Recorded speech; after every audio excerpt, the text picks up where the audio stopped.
Hi. Yes, we are coming up with the marathon video now. So, yes, people, we are starting with corporate accounting marathon. Okay, we are starting with corporate accounting marathon. That is paper number 4, part A.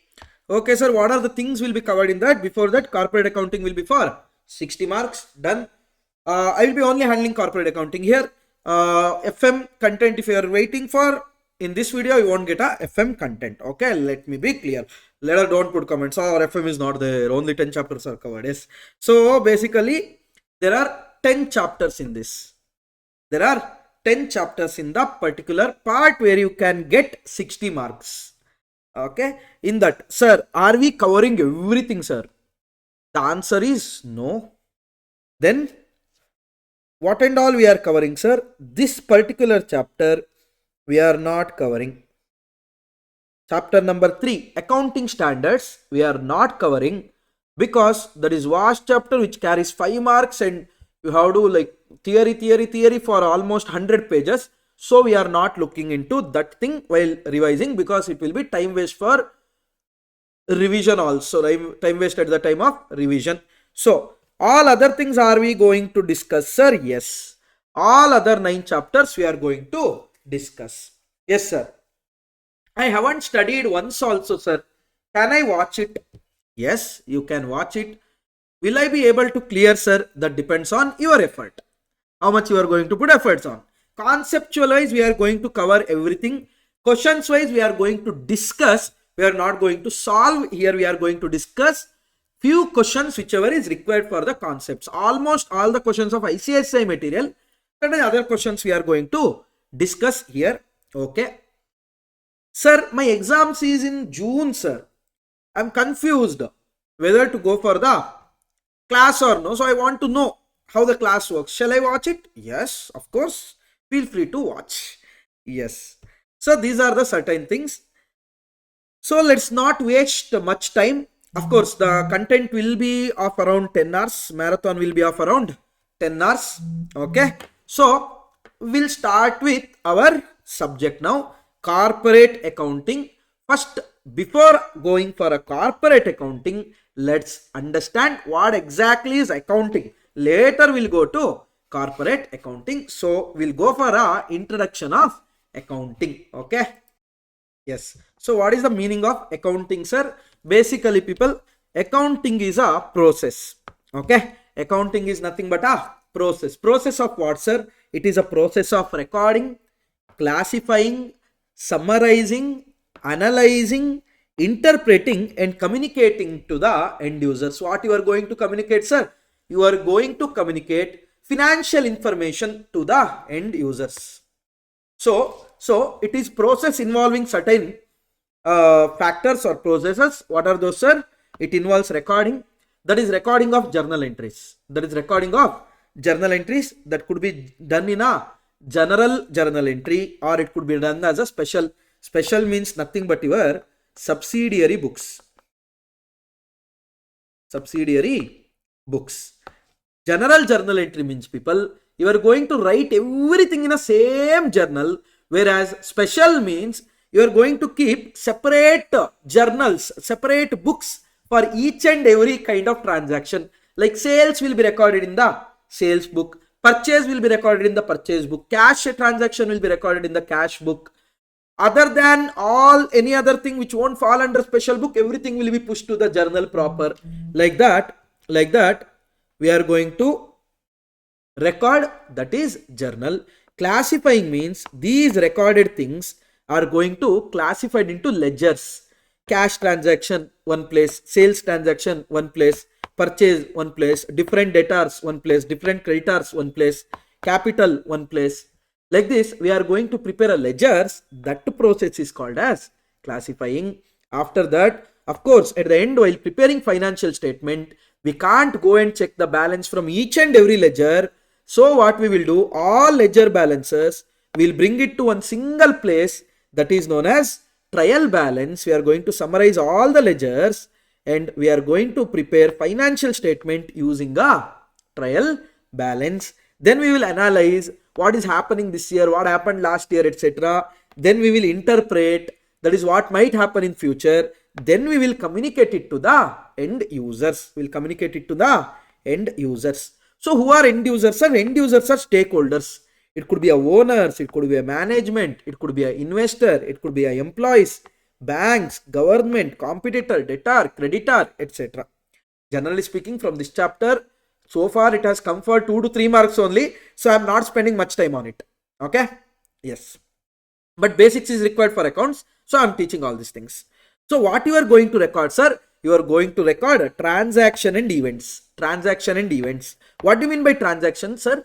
Any activity done in organization, which involves movement of money or money's worth. Any transaction done in any activity done in an organization which involves movement of money or money's worth. So try to understand, in accounting we are not going to record a qualitative aspect, we are going to record only and only we are going to record quantitative things, that too in terms of money done. What do you mean by event, sir? Result of such transaction is known as event. Result of such transaction is known as event. For example, you making some expenses is a transaction. Earning some income is a transaction. Because of this, we'll get a result of profit or loss. This is an event. You purchasing inventory is a transaction. Selling inventory is a transaction. Result of this, getting closing stock is a event. So result of the transactions are known as event. Okay. So bookkeeping and accounting are the same, sir? No, sir. Bookkeeping means just recording the transaction in a significant and orderly manner. That is basically significant and chronological order. We are going to record the transaction. That is bookkeeping. Whereas accounting involves analysis, interpreting, communicating, so many things. Bookkeeping is just keeping our records in a chronological order. That is day-to-day basis, time basis. Okay. These are the certain things. Now, what do you mean by accounting concepts, sir? What do you mean by accounting concepts, sir? Accounting concepts means, people, certain assumptions what we do while preparing a financial statement, that is known as accounting concepts. Assumption on what basis financial statement of the organization are prepared, those are known as accounting concepts. And you keep on doing the same thing again and again because of the tradition. That is, due to the certain practices, over the time you are following certain things while preparing a financial statement. Those things are known as accounting convention. But we are not going to differentiate between concept, convention and principle. We are going to treat everything same. Okay. There are certain concepts you should keep in mind. One is entity concept. What do you mean by entity concept, sir? Business is separate, owner is separate. So although owner had invested a money in the business, still is a outsider. Or she is the outsider. They are not considered as a owner. Business. Business is separate from its owners. That's what entity concept is. That's the reason whenever capital introduced, we pass the entry as to bank to capital. Capital also treated as one more liability, but which is particular only. Capital is also liability only. That's why we will credit capital to the organization. From the organization point of view, capital is also liability, but as it's a owner's liability, towards the owner, we are going to rename it as capital. That is because of which concept, sir? Entity concept. Next is money measurement concept, people. Whatever we are going to record in financial statement, everything should be in terms of money. And one more point to remember, everything should be in uniform currency. That is, if it is in rupees, everything should be in rupees. If it is in dollars, everything should be in dollars. It can't be one thing in rupee, one thing in dollars. It should be uniform currency. Going concern, sir, generally we are going to assume that, boss, our organization will go for a long time. We don't have any intention of closing down the organization soon. So the assumption what we make, that is known as going concern. Because of going concern, the periodicity concept will come. What is that, sir? We are planning to run our business for 100 years, but we should check the results. No, We should keep the control now, which means we should keep on checking what is happening in the organization. So what we will do, this 100 years, we can divide it on the, let's say 3 months basis or 6 month basis or 1 year basis. Now this is known as periodicity concept. This is known as periodicity concept or accounting period concept. So what we will do, once in a year, for example, we are going to check what is our performance, what is our position, like this. This is as per periodicity concept. That is the business indefinite period is divided into smaller portion to ascertain the financial position and performance. Position means it talks about your liability and assets. Performance means it talks about your profit or loss. Okay, so if they ask position, then what is going to be useful? Balance sheet. If they ask performance, what it is? P&L, because performance means what you have done at that point of time. Position means where you stand with your asset and liability at that point of time. So that is the periodicity concept. Next is matching concept. So while checking the performance, your expenses of the period is matched with the income of that particular period. Your incomes of that particular period is matched with the expense of that particular period to get the profit or loss information, because you can't match everything. For example, let's say I bought a machine, okay, costing 10 lakh rupees, which is having 10 years of life. Now this year I made a revenue of 11 lakh. This year I made a sale of 11 lakh, sale of goods. Now I can't tell my income is 11 lakh, my expense is 10 lakh. I can't compare and tell my profit is just 1 lakh. Why, sir? Because people, this 10 lakh is there, no, 10 lakh.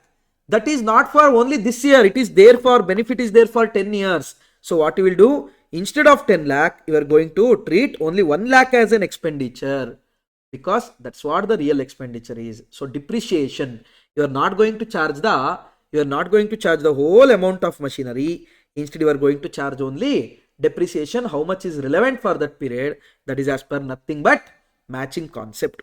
One more important concept is accrual concept.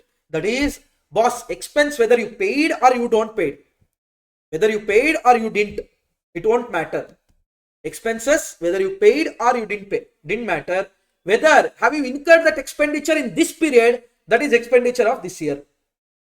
Whether you have incurred that this year, if at all you paid this year but that is of last year, then don't consider that this year expense.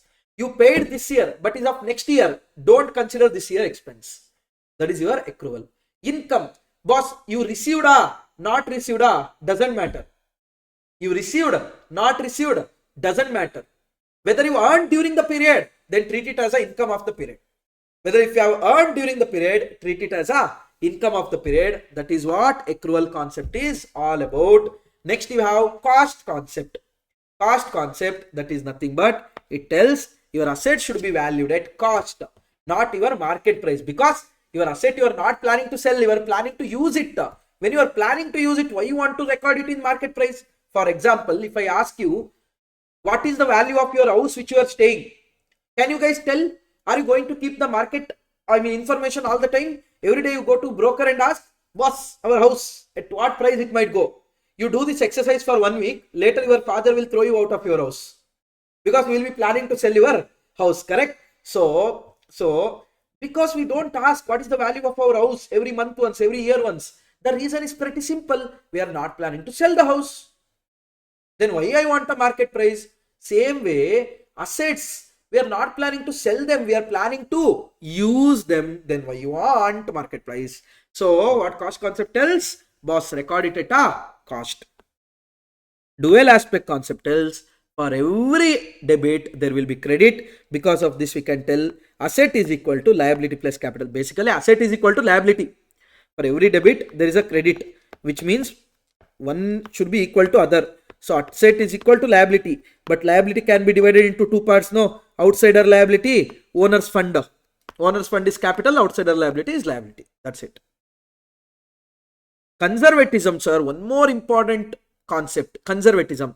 That is, it tells, boss, anticipate future losses and expenses, not gains and income. That's what we apply in our day-to-day life also. No, if something good is going to happen, we are not going to tell it to anyone until that good thing happens.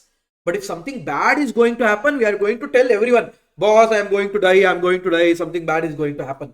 But if good thing happens, till it happens, we are not going to tell it to anyone. So that is conservatism, people. That is, whenever you expect some future income and gains, until you realize it, please don't record.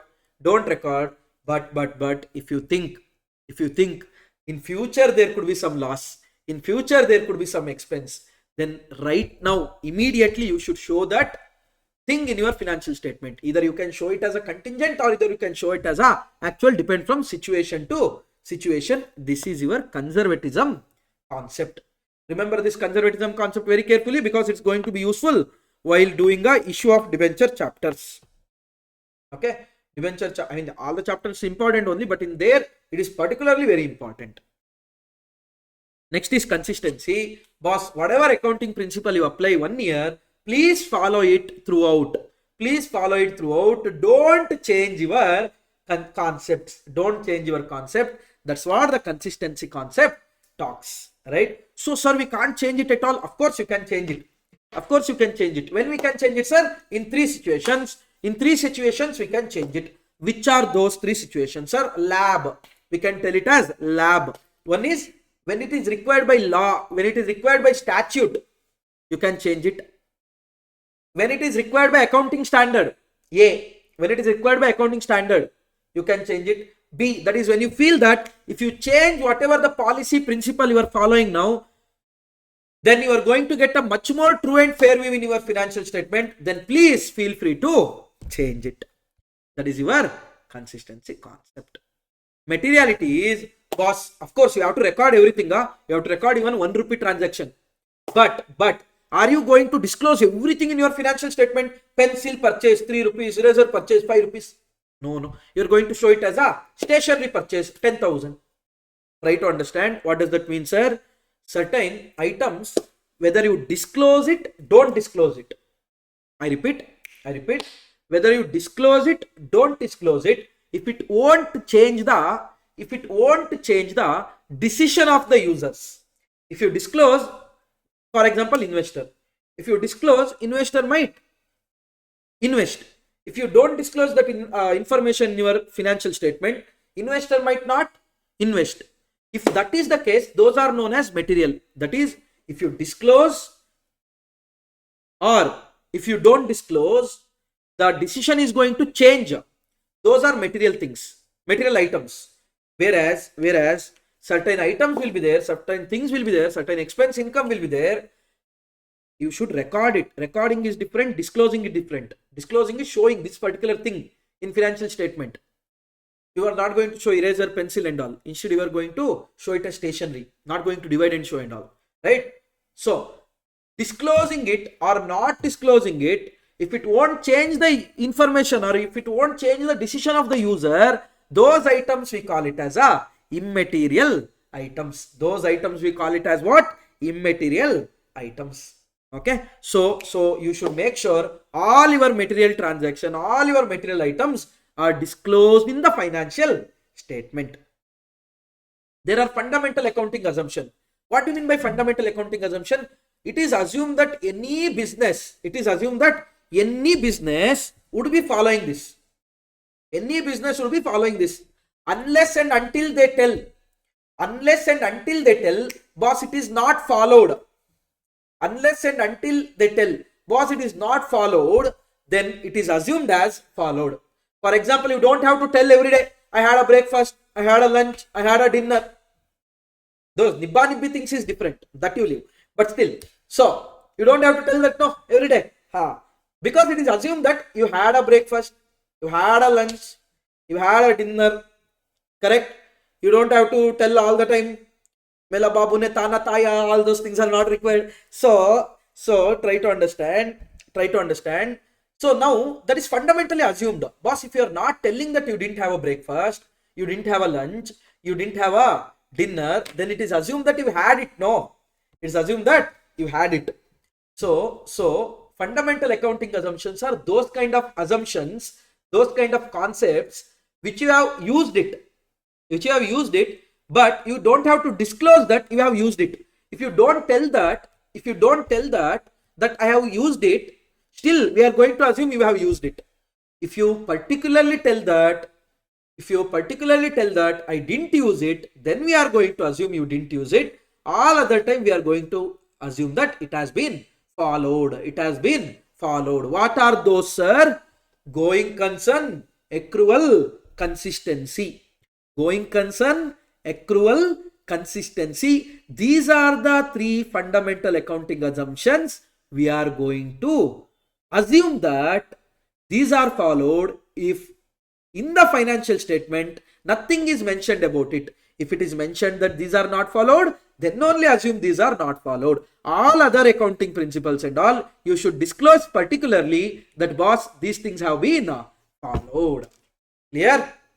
What do you mean by financial statements, sir? Financial statements are nothing but a statement prepared by an organization to ascertain the financial position and performance and communicate it to the end users. Position means what you are going to prepare, sir? Balance sheet. Performance means P&L. These are the certain aspects.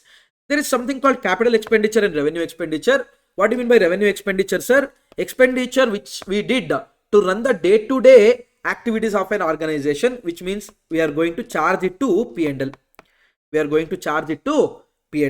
Capital means what, sir? Capital expenditure are those expenditure which are not to run day-to-day. It is not in recurring nature. It's a non-recurring nature. It is incurred to generate a revenue.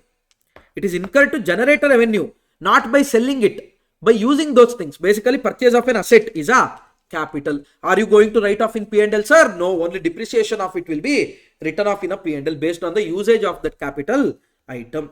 Okay, that is it. Contingent asset and contingent liability, people. Contingent asset means it is not at a asset. In future, it will be an asset. So there is a present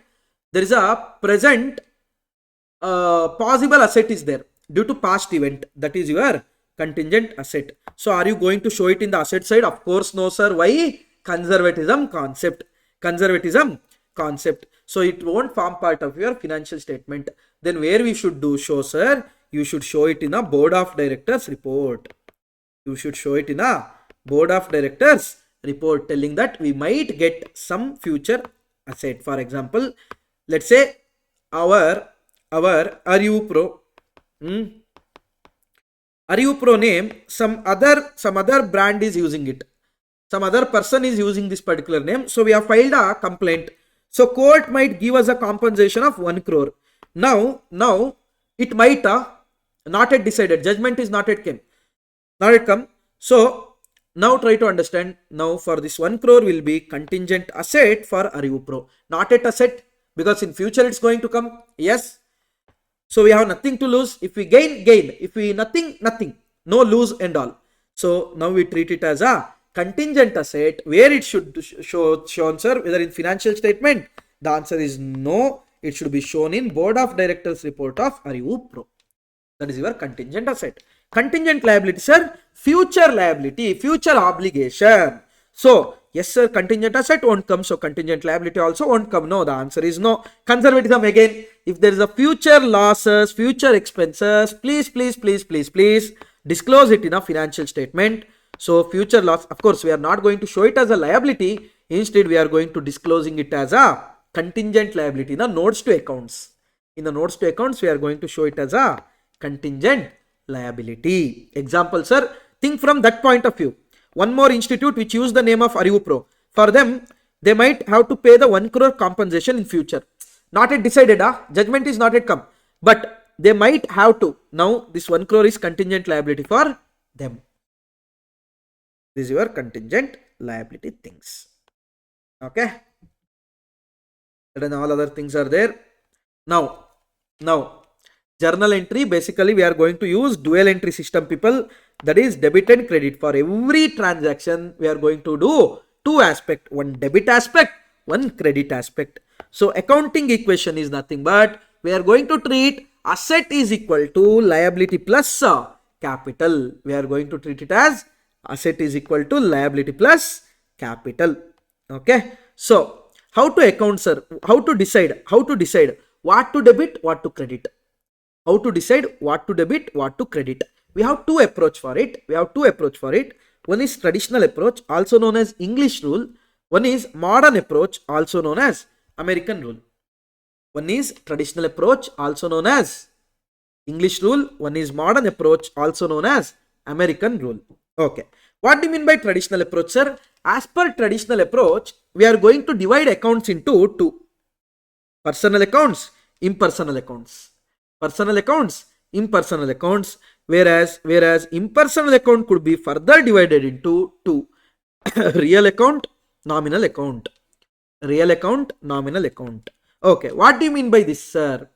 Personal account, any account which is relating to person. Any account which is relating to person is known as a personal account. Other than account relating to person is a impersonal account. What do you mean by person, sir? Person could be a natural person, person could be an artificial person, person could be a representative person. Person could be a natural person, person could be artificial, person could be a representative. Okay. What do you mean by natural person, sir? Any human being accounts, Ram account, Sham account, Rahim account, Robert account, all these accounts is known as natural person account. What do you mean by artificial person, sir?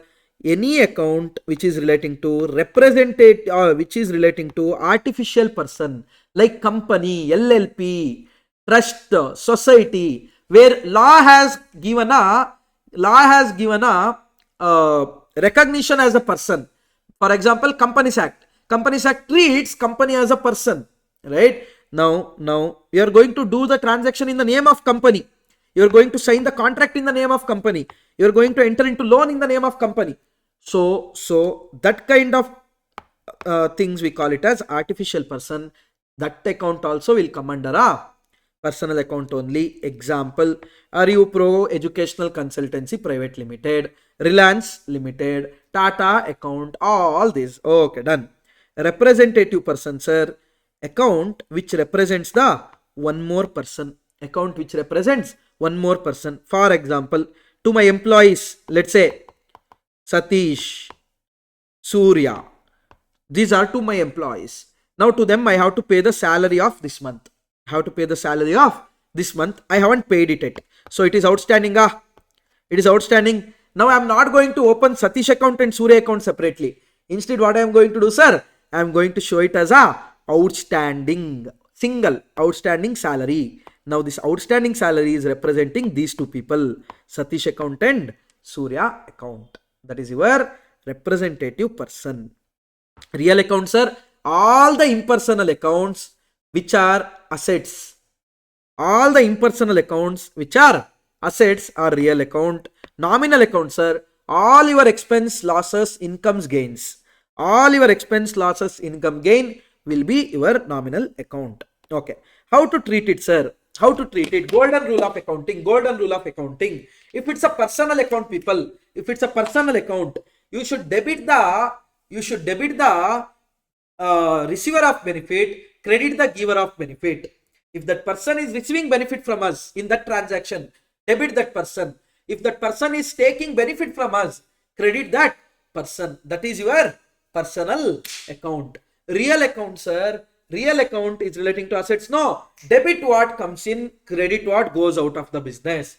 Debit what comes into the business, credit what goes out to the business. Everyone will be knowing this, because whatever the transaction it is, forget about real, personal, nominal, everyone will apply only this.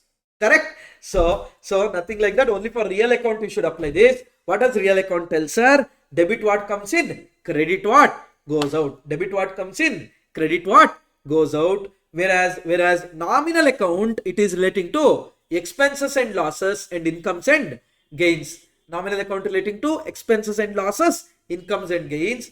So all the expenses and losses you should debit, all the incomes and gains you should credit. Expenses and losses debit, incomes and gains credit. Expenses and losses debit, incomes and gains credit. Okay, sir. Okay, sir. Fine.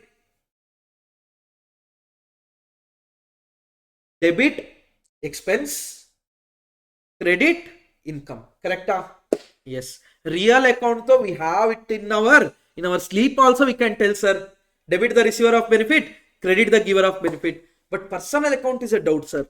What to do? Very simple. You can do this. Listen. Receiver, giver. Receiver, giver. Take your eraser. If you erase half of the R, it will give you D, which means receiver, debit. You erase half of the G, it will give you C, which means giver. So debit the receiver, credit the giver. This is your golden rules, traditional. Modern is what, sir? Modern is your accounts are divided into 5 parts. Your accounts are divided into how many parts, sir? 5 parts. What are those 5 parts, sir? Asset account, liability account, capital account, income account, expense account. I repeat. Asset account, liability account, capital account, income account, expense account. Asset account, liability account, capital account, income account, expense account. How to remember this, sir? How to remember this? Hope you guys remember the Bangalore spelling, correct? Bangalore, correct? Take only this, not G. Take only this. Asset A means asset, L means liability, O means owner's capital, R means revenue, E means expense. A means asset, L means liability, O means owner's capital, R means revenue, E means expense. So asset what you should do, sir? Asset what you should do, sir? Debit increase in asset, credit decrease in asset. That is, if the asset balance increases, debit it. If the asset balance decreases, credit it. Liability, sir. If the liability increases, credit it, decreases, debit it. Capital, sir. Of course, liability and capital are same. No, always. I told you, it's just a name given to one more liability. That's it. So, capital it is, sir. Debit means when you should debit, decrease in capital. When you should credit, increase in capital. Income. That is debit decrease, credit increase, expense, debit increase, credit decrease. Sir, how to remember this, sir? Listen. There is one logic. Listen. These 5 fingers. Asset, liability, O means owner's fund, capital, R means revenue, income, E means expense. Do your hand like this. Salman Bhai, sir. Yeah, Salman Bhai. Do your hand like this. Listen here. This is your asset. This is your expense. Correct? ALORE. Asset, expense. Both are and you know this right hand side of your ledger. Imagine ledger. Right hand side is, this side of the account will be debit. This side of the account will be credit. This side of the account is debit. This side of the account is credit. Correct? Think from the account book point of view. Books. I'm a books. Imagine in front of me ledger. This side debit is there. This side credit is there. So right hand debit side. So see this. Do like this. Right hand upside. Asset and expense. Asset and expense. Asset and expense are looking upside, which means increasing. So all 3, that is owner's capital, revenue, as well as liability. Owner's capital, revenue, liability, they are looking downward. So asset and expense, they are increasing when it is debit, because right hand is debit, I told, no? So when it is debit, asset and expense are increasing. So when it is debit, liability, capital, and your revenue, liability, capital, and revenue are decreasing. So decrease in liability, decrease in capital, decrease in revenue, debit, increase in asset, increase in expense, credit. Okay. Now do like this. Your left hand. Spider, web and all won't come. Okay. Now quickly. This is your asset. This is your liability. They are looking downwards. Your capital, your liability, your income looking upwards. Credit side. So credit side people, decrease in asset, decrease in expense, credit it. Increase in liability, increase in capital, increase in income, credit it. Okay, sir, done. So these are the certain things, people.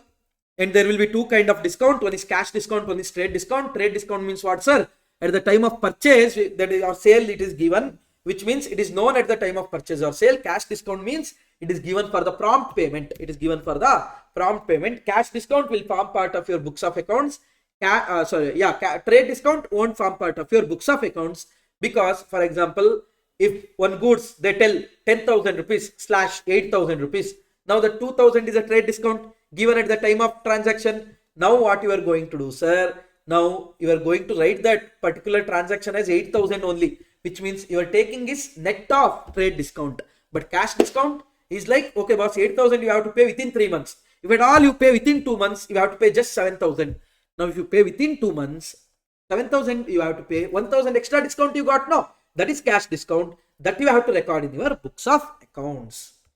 Hope it is clear. These are the certain basic aspect as per accounts. And there is trial balance and all is there, people. Trial balance is nothing but a statement prepared just to check accuracy, not a account. That doesn't mean the trial balance is matching. That doesn't mean that your accounting is correct. Okay, there could be a mistake also. But debit credit amount, both the side you have written or both the side you haven't written. That's the meaning of that. It could be done on three ways. One is balance method, where you will take only ledger balances. You are going to write debit credit. Total method, you are going to take both the total debit side total of that particular account, credit side total of that particular account. Both will match. Balance and total method, both balance you will take, total will take. Generally, which one will follow, sir? Balance method. That is, we are going to take balances of that account. And always remember, if the asset is like this, okay, there is, let's say, some transaction are in the debit, which is 20,000. There is some transaction in the credit, which is 15,000. Now 5,000 is the balance, correct? 5,000 is the balance. Now as it is a credit side, it's a credit balance, correct? The answer is wrong, people. It is debit balance, because debit side is more. Always remember, balance means which side is more, that balance it is, not balancing figure side. So this account has debit balance of 5,000, not credit balance. Keep that thing in mind. Okay, these are the basic aspect of introduction to your accounting and all. Okay, not much important, but you should have an idea of it when we are doing a lot of other chapters. Hope you guys understood this basic. That modern approach, traditional approach, you should keep in mind always while solving or while doing journal entries. Those are very important factors. Yes, now it is introduction to corporate accounting. People, what do you mean by corporate accounting, sir? Pretty simple. Corporate accounting means accounting for corporates, accounting for companies. Accounting for companies is known as a corporate accounting. Okay, now we'll go only to Indian companies, okay, or companies operating in India. See, there is Companies Act 2013.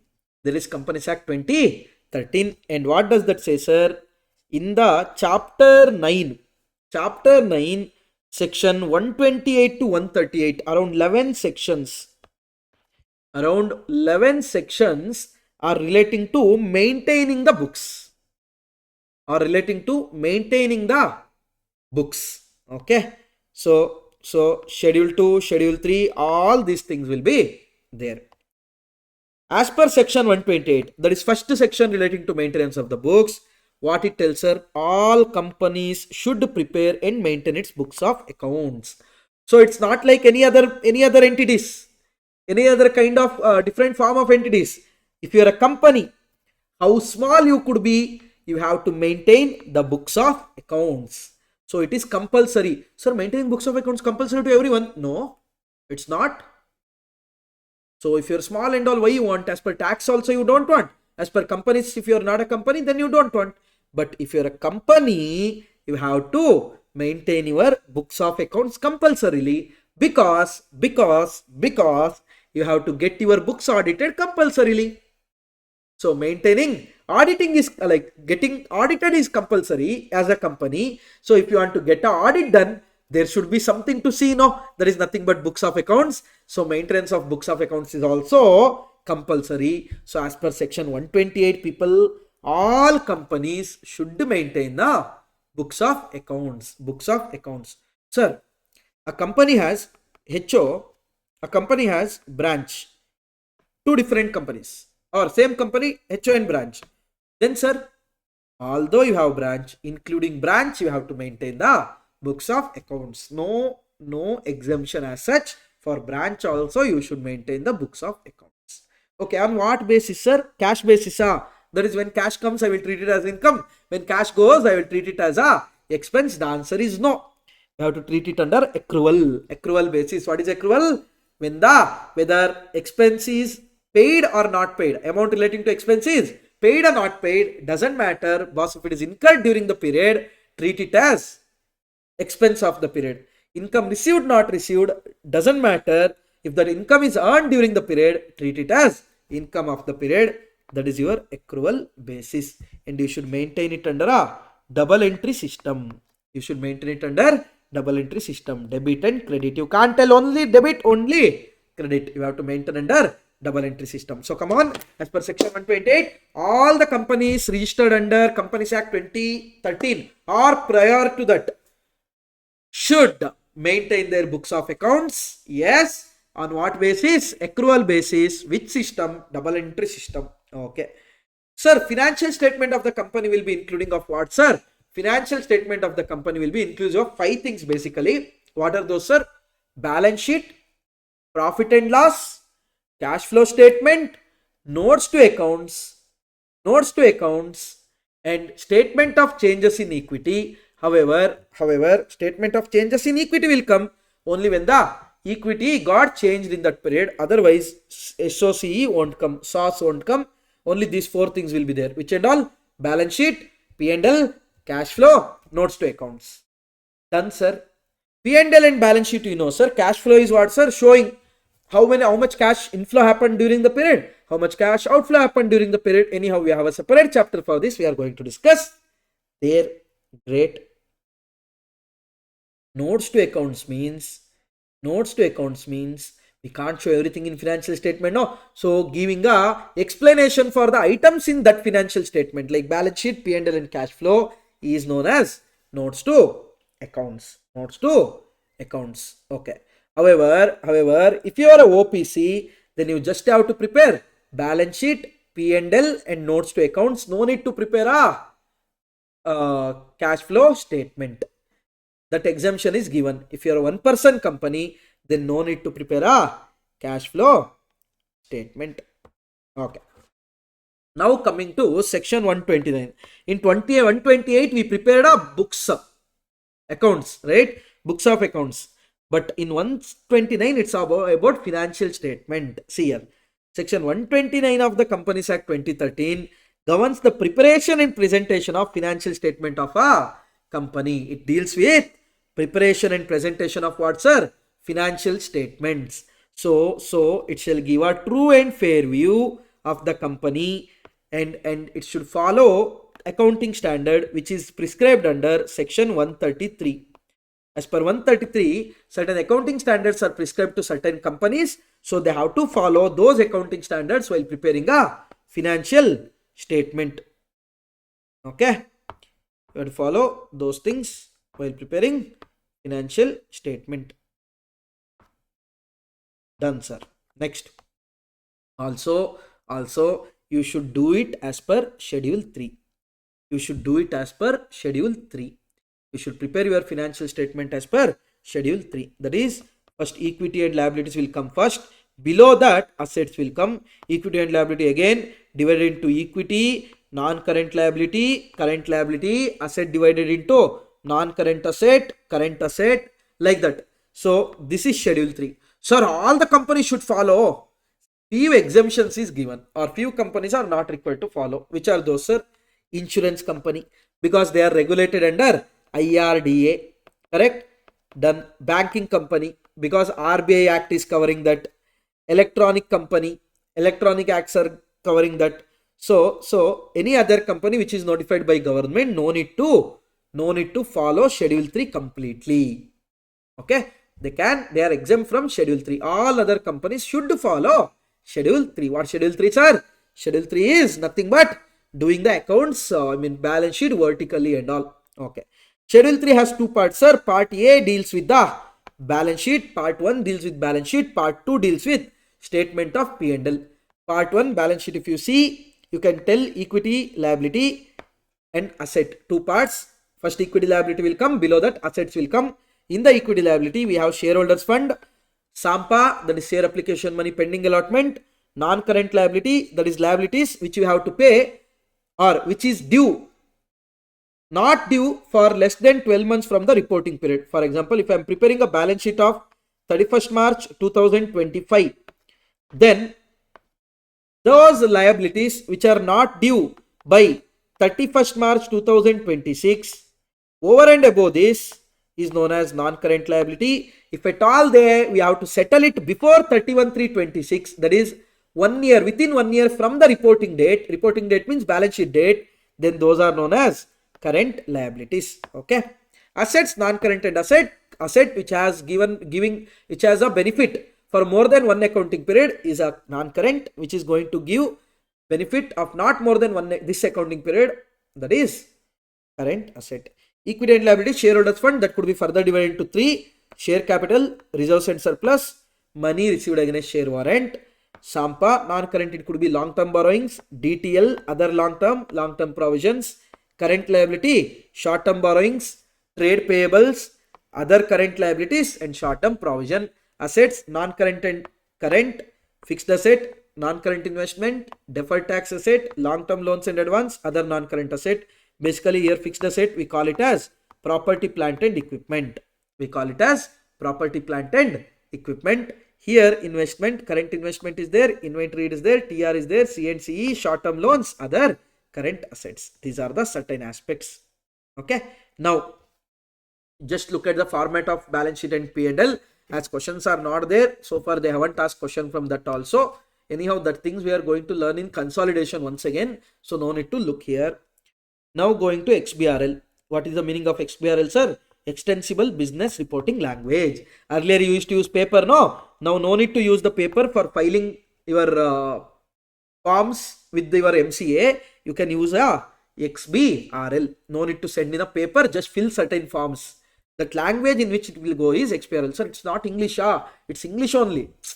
But the reporting is known as XBRL for a communication. It's a language for electronic communication. Okay, sir. Who and all have to file their reports under XBRL, sir? Who can't give papers? They have to file XBRL. Following are the companies should file their financial statement and other document under section 137 with the company in e-form, that is XBRL AOC 4. So form name is what, sir? AOC 4. Here what we are going to record or what we are going to share? We are going to share financial statement as per which section? 139. As per section, 137. 139 is audit. 137. Okay. Which are the companies, sir? Companies listed with stock exchanges in India and their Indian subsidiaries.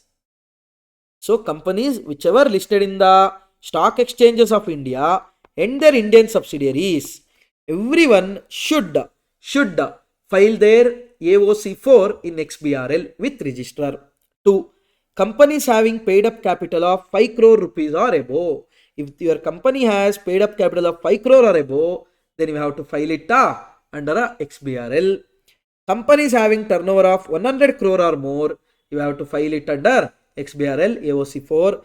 If all companies which are required to prepare their financial statement according with the Ind AS. If you are a company preparing your financial statement under Ind AS, you have to file, and any other company which is notified by the government. This is one of the important question. This is one of the important question. Come on, what is again? Which are the companies? Which are the companies required to file their AOC 4 under a computerized form, that is e-form AOC 4? 1. Companies which are listed in India plus all the companies which are not listed, but if they are subsidiary of such company which is listed in India. 1. 2. Which are the company having capital of more than 5 crore or 5 crore? 5 crore is also included. 3. Which are the company having turnover of more than or equal to 1 crore? 4. Which are the company following Ind AS while preparing, or required to follow Ind AS while preparing their financial statement, they have to follow they have to follow XBRL rule. And any other company notified by the government have to follow the XBRL format. This is all about introduction to your corporate accounting. So now we will be jumping directly into accounting for share capital. We have different segments so that we will discuss further. Okay. Yes. Now we will be discussing about accounting for share capital. Okay. Accounting for share capital. In share capital, many things will be there like issue, reissue, forfeiture, bonus, buyback, all those many things are there. We'll see one by one. Before that, we should understand what do you mean by share capital? Correct? Share capital is nothing but people, capital of the company which is limited by shares. Capital of the company which is limited by shares, that capital we call it as a share capital. Okay, sir. Such a share capital, when it is divided into small indivisible unit. What do you mean by that, sir? Share capital is divided into small units which are known as shares, and these shares cannot be indivisible, which means there cannot be 0.5 share, 0.7 share, 0.8 share, like that. Share means it will be in 1, 2, 3. The reason is share should be indivisible. So capital of a company which is divided into small indivisible units, those indivisible units are known as shares. Okay. So as per schedule 3, or for the purpose of schedule 3, your share capital could be disclosed as following. One is authorized share capital, also known as nominal share capital. What do you mean by this, sir? Registered share capital. What do you mean by this, sir? This is the share capital which is mentioned in the capital clause of Memorandum of Association. So authorized share capital is the share capital which is mentioned in the Memorandum of Association. That is, this is the maximum amount of share capital that could be raised. Maximum amount of share capital that could be raised by any company. Sir, so after that you can't raise it at all. You can raise, but you should change your authorized share capital. You should pass a resolution and you should change your authorized share capital. Okay. Next is issued share capital. Issued share capital is what, sir? Out of the authorized share capital, how much you are offering to the public? Out of authorized share capital, how much you are offering to the public, that thing will be known as issued share capital. Okay, sir. What do you mean by subscribed share capital, sir? Out of issued share capital, for how much applications we got, how much public is interested, how much public subscribed, that thing is called as subscribed share capital. Out of the subscribed share capital, how much we ask them to pay. For example, our authorized share capital were 100 shares. We issued 90,000 shares. In that subscription was 85,000 shares. To these 85,000, we are asking rupees 6 now. Now this 6 rupees is a called up. Let's say share is of rupees 10. So we called it for 6 rupees. Now rupees 6 is called up. Rupees 4 is uncalled, which means you can call whenever you need a money. So out of rupees 6, how much we collected? That is your paid up share capital. That is called up share capital minus unpaid amount, which is also known as calls in arrears. That will give you paid share capital or paid up share capital. Okay, these are the certain things you should keep in mind. Yes. Now, sir, share can be issued for consideration. Yes. Consideration can be in cash or it can be in kind. Like asset and all you purchased. For that, you have issued a shares. Possible, sir? Yes, possible. Sir, shares can be issued at par. What do you mean by par, sir? Face value and issue price. Both are same. It can be issued at premium. Issue price means offer price. At what you offer to, at what price you offer to public. So it could be issued at premium. That is, face value is lesser than issue price or issue price is greater than face value. For example, 10 rupees share, face value share. If you issue at 10 rupees par, 10 rupees face value share. If you issue at rupees 14, issued at premium. 10 rupees share. If at all you issue at rupees 9, it is discount. So shares can be issued at par, premium or discount. However,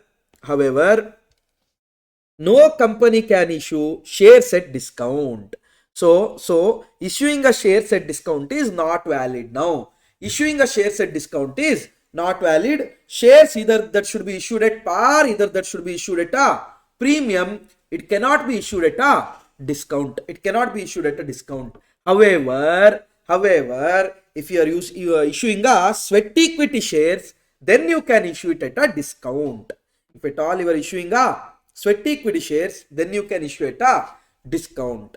Sir, what will be the entry, sir? Accounting for share capital, what would be the entry, sir? Let's say issued at par. Issued at par. Face value rupees 100, issue price rupees 100. Face value rupees 100, issue price rupees 100. Now try to understand.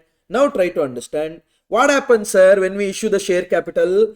Inside the company, money will come, sir. Correct? Increase in the bank balance. Yes. Bank is an asset. Yes. Increase in the bank. Debit. So bank account debit. Okay. The other account is capital, sir. Capital of the company also will increase. Yes. Increase in the capital. Credit. So bank account debit to capital account. But here we call it as a share capital account. So bank account debit rupees 100 to share capital account rupees 100. Sir, what if it is issued at premium, sir? That is face value rupees 100, issue price is rupees 118. People try to understand, this 18 won't be forming part of capital. Always remember one thing, capital will always and always reflect the face value.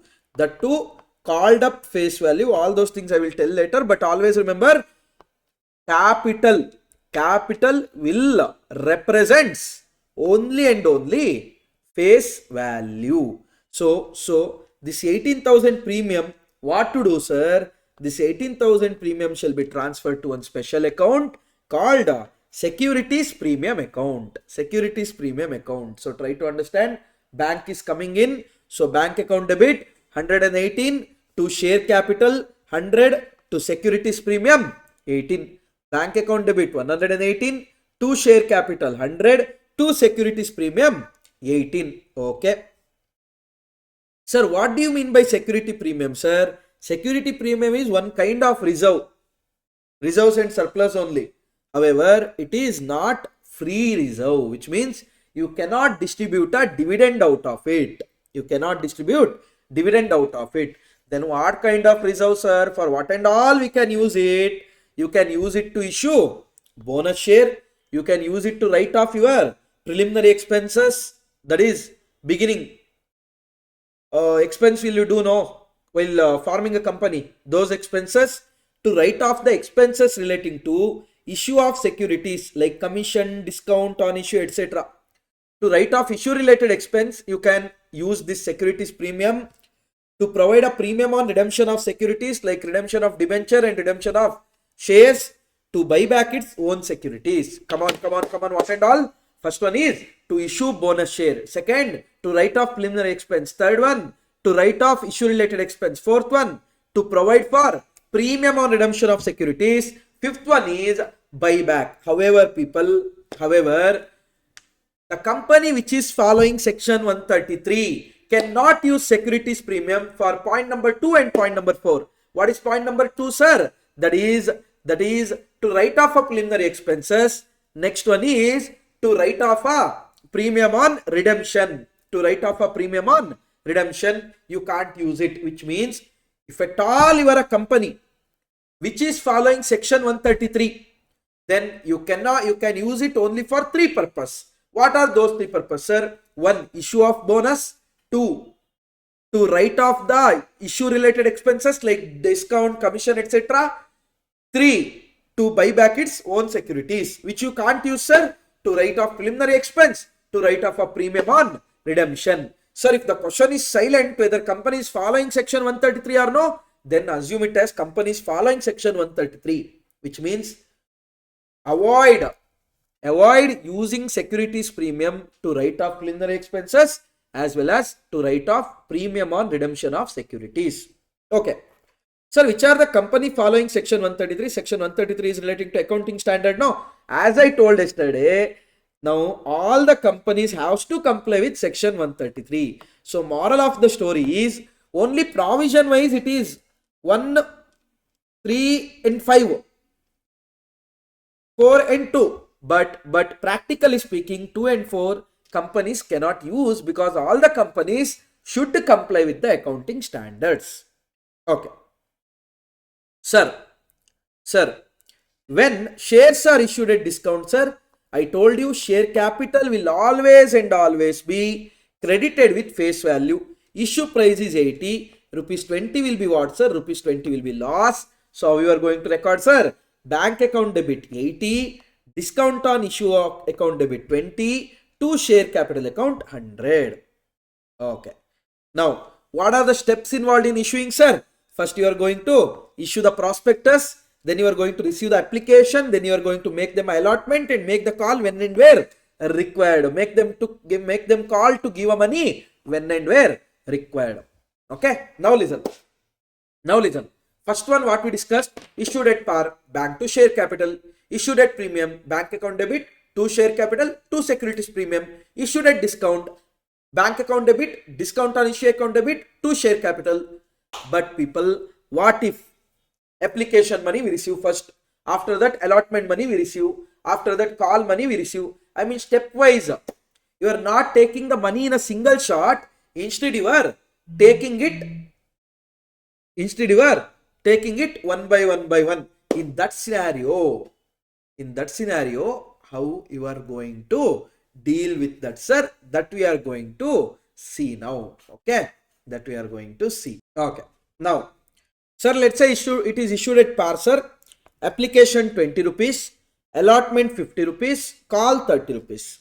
Application 20, allotment 50, call 30. In that scenario, sir, first how the process works I will tell. First we will receive the application. Okay. After application received, to whomever we allotted, we make the allotment, and we might send certain share application back also, that I will tell later. Done. After allotment, we are going to make a allotment call. I mean, give us a money. After they make a allotment payment, then we will make the calls, first call, second call, like that. They keep on paying the money. This is how it works. Which means first application money we receive. In all other stages, first we ask them, then they give us. When we issue the prospectus, first we'll ask them a money, for application. We ask them for a application to apply for our company. But keep one thing in mind, this is not a financial transaction. That's why it's not recorded in books. In books, the recording starts only from the application stage. That is, once they give us the money, then only money and monetary exchange is getting exchanged. Correct? Okay. Now, issued at par, sir. First, application money we will receive. That is, we are going to pass the entry as bank account debit to share application account 20. Okay. Now, sir, you allotted it, which means from share application, you are going to transfer it to, share capital.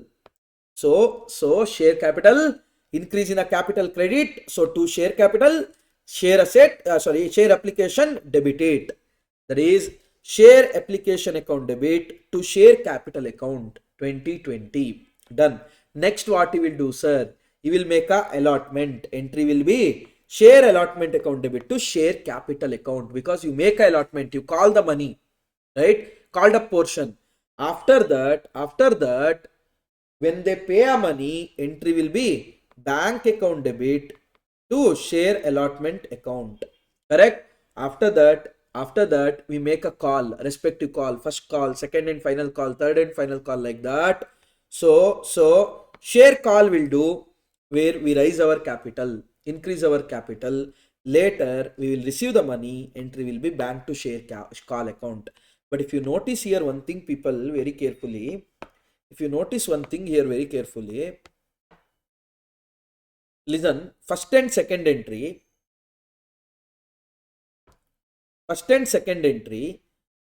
debit share application, credit share application, I will take out. Third and fourth entry, debit share allotment, credit share allotment, I will take out. Fifth and sixth entry, debit call, credit call, I will take out. Now, if you see carefully, credit side 20, 50, 30, 80 rupees are remaining.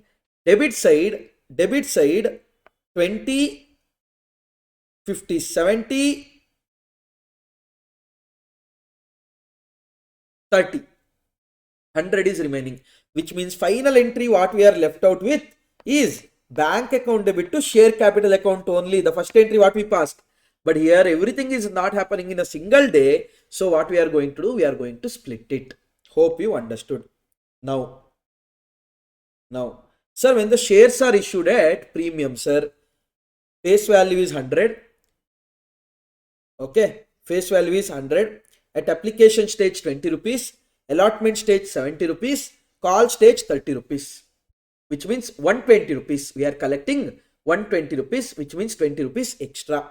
How that 20 rupees extra, sir? Allotment 70 rupees, no? In that 50 rupees is a face value, 20 rupees is a premium.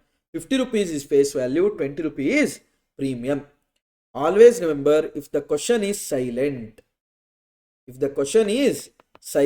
as to in which the premium is there, in which stage the premium is there, whether application stage, whether allotment stage, whether call stage. If they ask, if they don't give this, in which stage premium is there, then always remember it is assumed to be there in the allotment stage. If they particularly tell it is at the application stage. If they particularly tell allotment, call. If they don't give anything, then assume it as at a allotment stage. Okay. First, application piece, it is nothing to do. So straight away I am going to write it as bank account debit to share application account. We received a share application. Then we make them an allotment, that is share application account debit to share capital. Right? Their application money transferred to share capital. Later we'll make them an allotment. Entry will be share allotment account debit, but allotment stage we are receiving 70 rupees. Reason being 50 rupees towards share capital, 20 rupees towards securities premium. Both are in the nature of capital only, because reserves is also capital only, owner's fund. So entry will be share allotment account debit 70, to share capital account 50, to securities premium 20. Okay, sir. Later, when you receive this, entry will be bank to share allotment. You make a call, share call to share capital, share bank to share call. This is your premium when it is issued at a premium. This is the special entry you should keep in mind. Done, sir. Next. Okay. Now, subscription, that is how many people subscribe for our shares, how many people showed an interest in our shares. It could be par, that is we issued 1 lakh shares, subscribed is also 1 lakh. Practically speaking, not possible, but yeah, we issued 1 lakh shares, they subscribed also for 1 lakh. Next, oversubscribed. We issued 1 lakh shares, they subscribed for 110,000 shares. We issued 1 lakh shares, we got application for 1,10,000, which means application received is greater than issued shares. Under subscription means we issued 1 lakh shares, we received application for 95,000 shares. We issued 1 lakh shares, we received application for 95,000 shares. Now, sir, how to deal with this, sir? If it is issued at a par and subscribed at a par, that is application received is equal to issued number of shares, then whoever applied for them, you can make an allotment. Whoever applied, you can make them an allotment. If it is undersubscribed, just check whether minimum subscription criteria is satisfied or no. Just check whether minimum subscription criteria is satisfied or no. If the answer is yes, then whoever applied for it, for them, how much ever they applied, just give it. Whoever applied for that, how much ever they applied, give it. If it is not satisfied, then refund all those application money, because unless and until you satisfy minimum subscription criteria, you can't issue the shares. Okay, sir, done. Now, what if it's a over subscription, sir? Sir, so can I issue 1,10,000 shares? The answer is no, because your allotted shares cannot exceed issued shares. Allotted number of shares cannot exceed issued number of shares. So max to max you can issue is issued number of shares. In that scenario, what you can do, sir? You can do two things. One is reject excess application. That is, up to 1 lakh application I will keep. Other 10,000 application I will reject. Sir, now the 10,000 whose he will reject, sir? The people who applied first or the people who applied last? Nothing like that. Whoever management decides. Board of director decides. So whoever board of director decides, those application will be rejected. Or to be in the fair side, we can go for parota allotment. What allotment, sir? Parota allotment. Parota, no, not parota, it is pro rata, proportionate rate. That is, let's say you have applied for 11 shares. Application is 11 shares. Now what we will do is, boss, listen. When we got an application of 110,000, we are allotting in total 1 lakh. Correct? When we got an application for 110,000, we are allotting 1 lakh shares. Now we got an application for 11 from this person. To this person, how many shares we should allot? That is pro rata allotment. Hope you guys understood. Proportionate. That is overall. For example, 2 lakh application received. We are issuing 1,50,000. One person applied for 6,000 shares. How much we are going to give it? Answer will be 4,500, like this.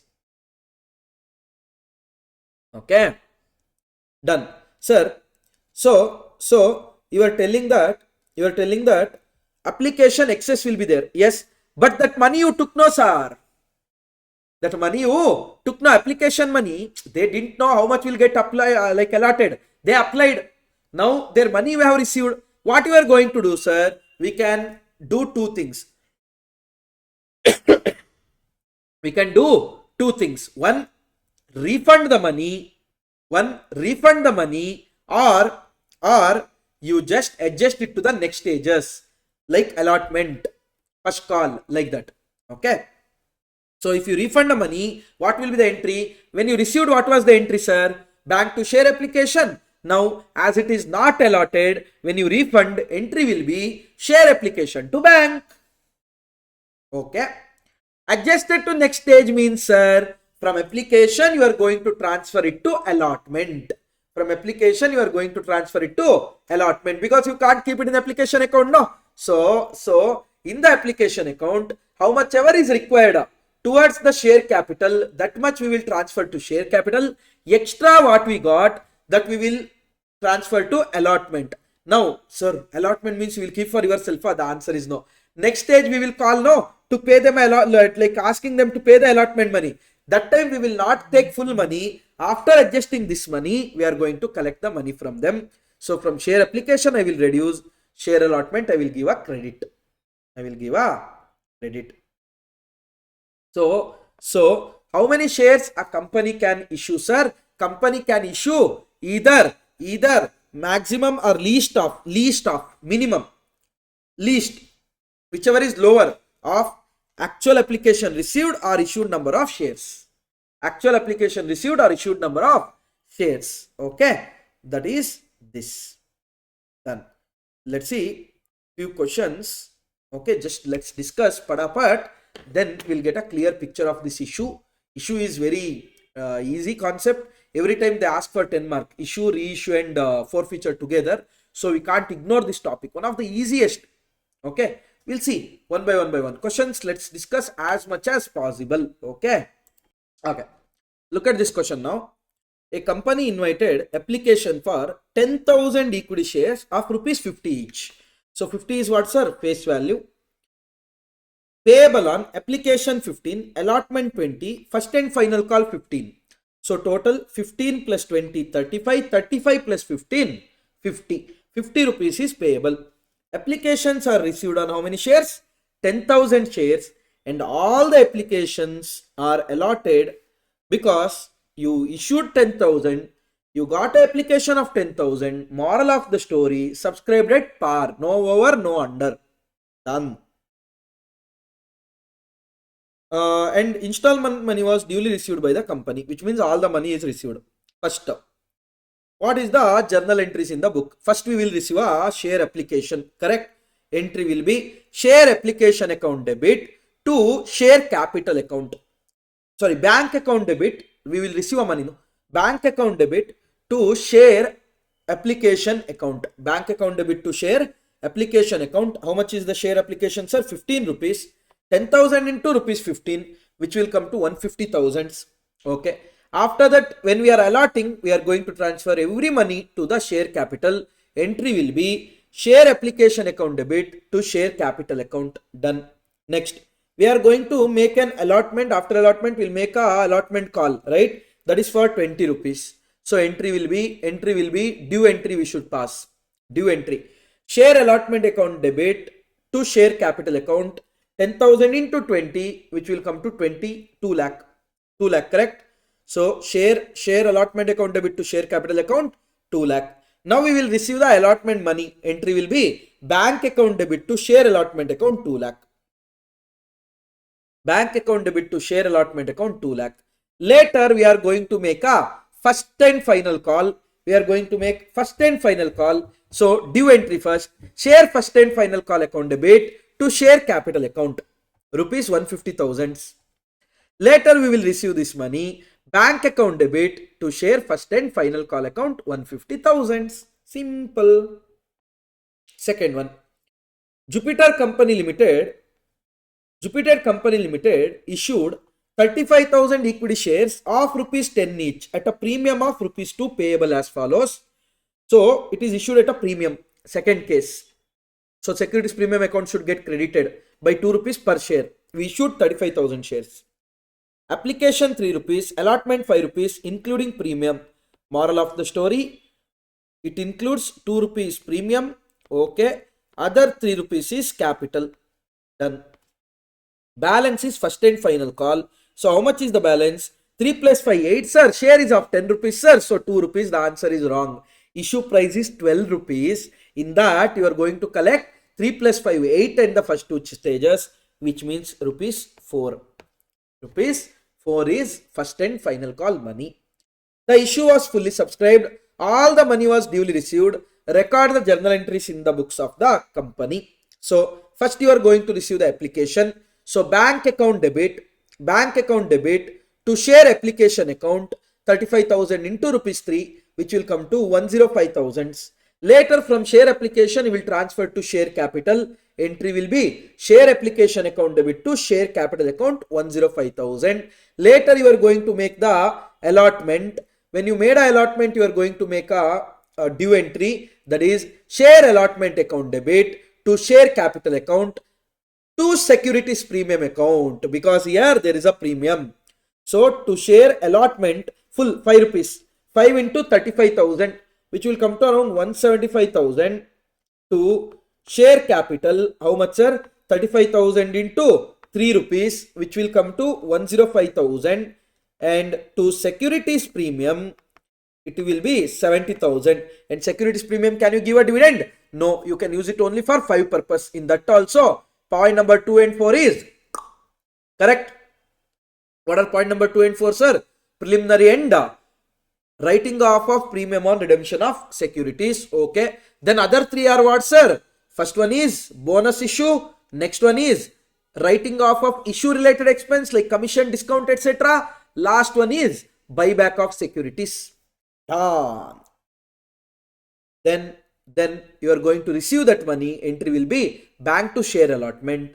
After that, you are going to make first and final call. Entry will be first due entry, share first and final call account debit, 4 into 35,000, which will be around 140,000, to share capital account 140,000. Then you are going to receive the money, bank account debit to share first and final call account 140,000.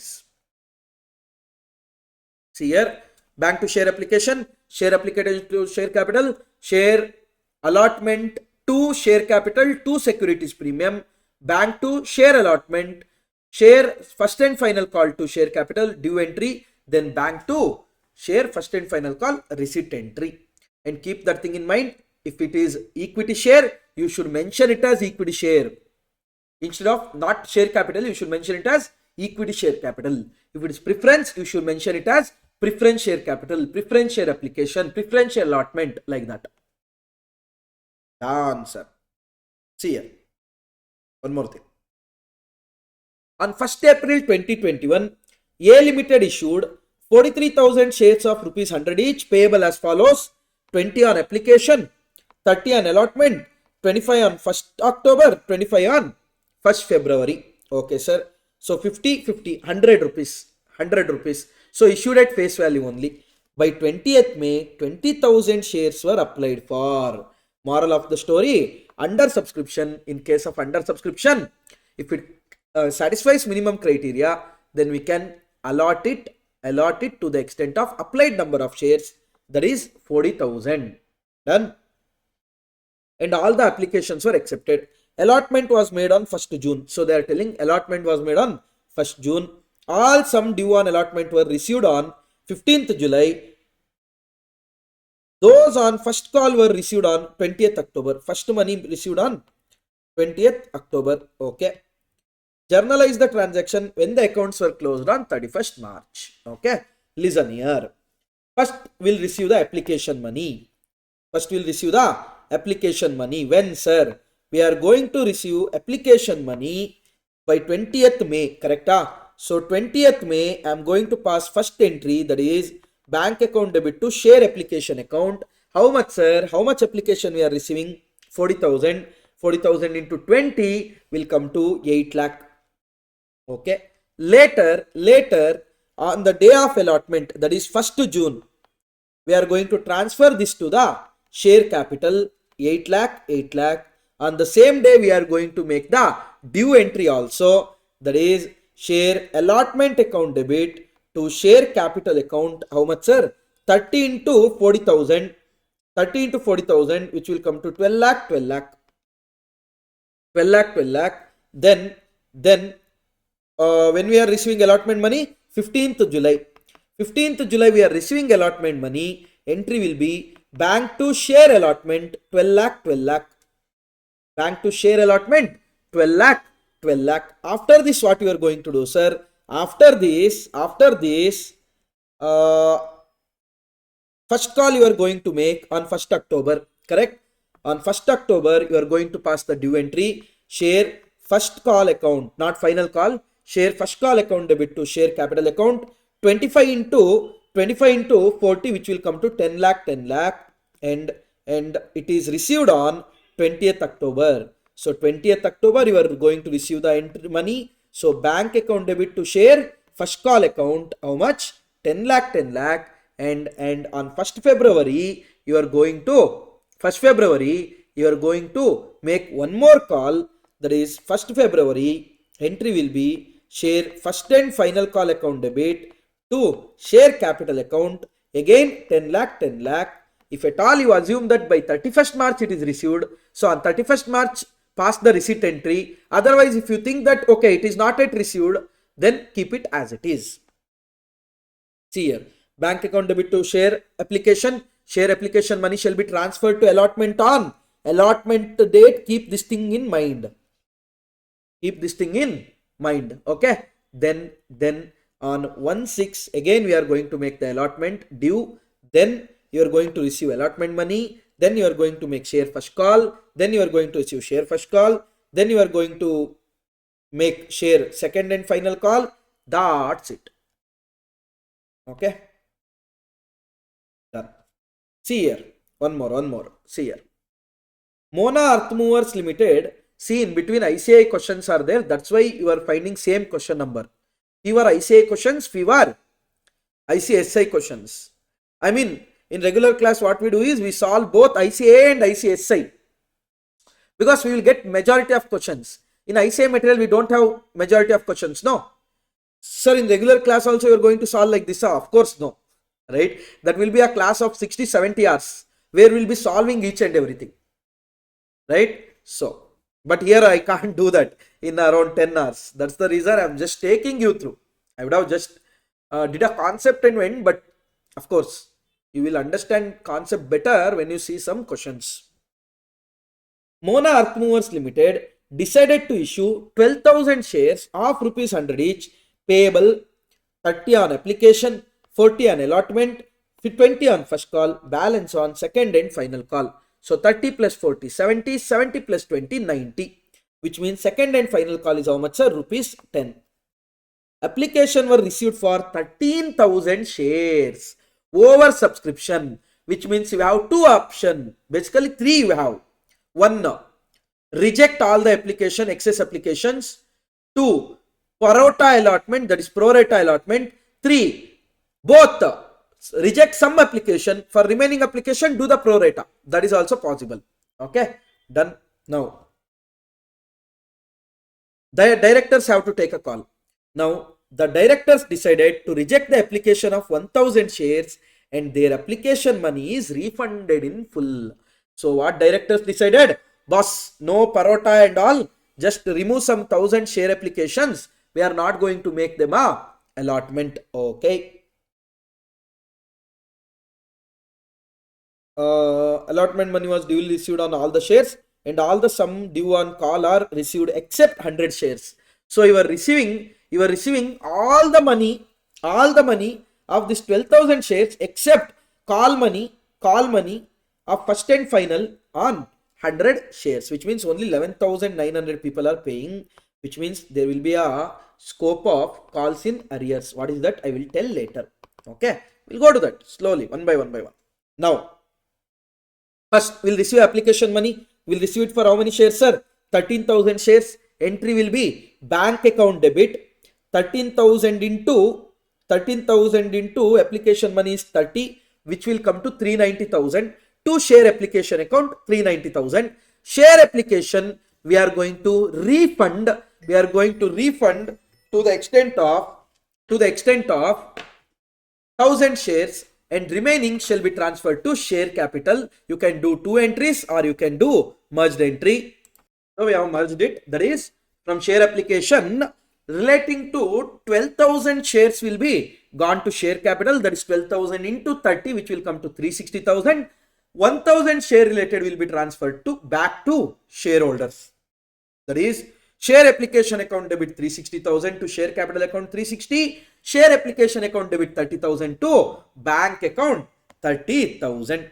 Then we are going to make the allotment. At the allotment stage, you are going to make allotment only for those 12,000 shares at rupees 40 on allotment. So entry will be share allotment account debit to share capital account, as it will be a due entry, 12,000 into 40, which will come to 4,80,000. 4,80,000. Later you are going to receive that money. So entry will be bank account debit to share allotment account 480,000. Done. Next, later you are going to make a first call. So entry will be share first call account debit to share capital account 12,000 into 20, which will come to 2,40,000. Correct? Share first call account debit to share capital account 2,40,000. Then you are going to receive the money. But here be very careful, people, because you are not receiving whole 12,000 shares money. You are receiving just 11,900 shares. So 11,900 into rupees 20, which means 100 shares you are not receiving, which will come to 100 into 20, which will come to 2,000. So out of this only 238 is received. That is bank account debit to share first call account 238,000. then you are going to make the second call. As the shares are not cancelled, they are still your shareholders. You have to make a call.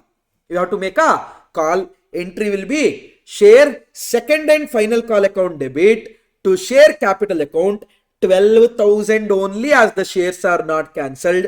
12,000 into rupees 10, which will come to 120,000. Again, when you receive a money, you are not receiving on everything. You are just receiving on 11,900 shares. So entry will be bank account debit to share second and final call account rupees 1,19,000. That's it. Okay. Now, there is something called as calls in arrears. What is it, sir? That is, you called for a money, they didn't paid. You called for the money, they did not pay for it. Now, in this scenario, if you see, first you made a first call. So you debited 240. Then you received a money. That time you credited 238. So don't you think in the share first call account, already 2000 will be having which balance, sir? Debit balance, because we have to receive, no? It will be treated as our asset. Okay. Next, share second call, debit 120, credit 119. Moral of the story, share second and final call account, rupees 1000, which balance, sir? Debit balance. Rupees 1000, which balance, sir? Debit balance. Now listen here very carefully. If you want to keep this 2000 and 1000 in their respective accounts, you can keep it, or you can transfer it to a special account called calls in arrears account. Okay. What is this calls in arrears account, sir? First entry you passed, no, here share first call account debit 240 to share capital 240. Later bank account debit 238, share calls in arrears account debit 2000 to first call 240, which means in the first call you are not keeping a balance. Instead of first call, you are transferring it to share calls in arrears. Second call, again, when you are doing here, bank account debit 119, share calls in arrears account debit 1000 to share second and final call 120,000. Then again you are not keeping any balance in the share second and final call. So balance will only be there in the share calls in arrears account. Account, people. Hope you guys understood this. Now that is called as calls in arrears, that you called for it but they haven't paid it. So listen here. How the entries will change, sir? Share first call account debit to share capital, bank account to share first call, then calls in arrears. The first call balance will be transferred to calls in arrears. Second call balance also will be transferred to calls in arrears. Okay, sir. Now when you receive, what would be the entry? Bank account debit to calls in arrears, because balance is there in that only. Banking account debit to calls in arrears. Okay, sir. So it's asset? No, sir. We should show it in asset side, no balance sheet. The answer is no. Then you should disclose it in balance sheet like this. You should take called up share capital. Full minus you should do calls in arrears. Then you should show actually how much is paid up share capital.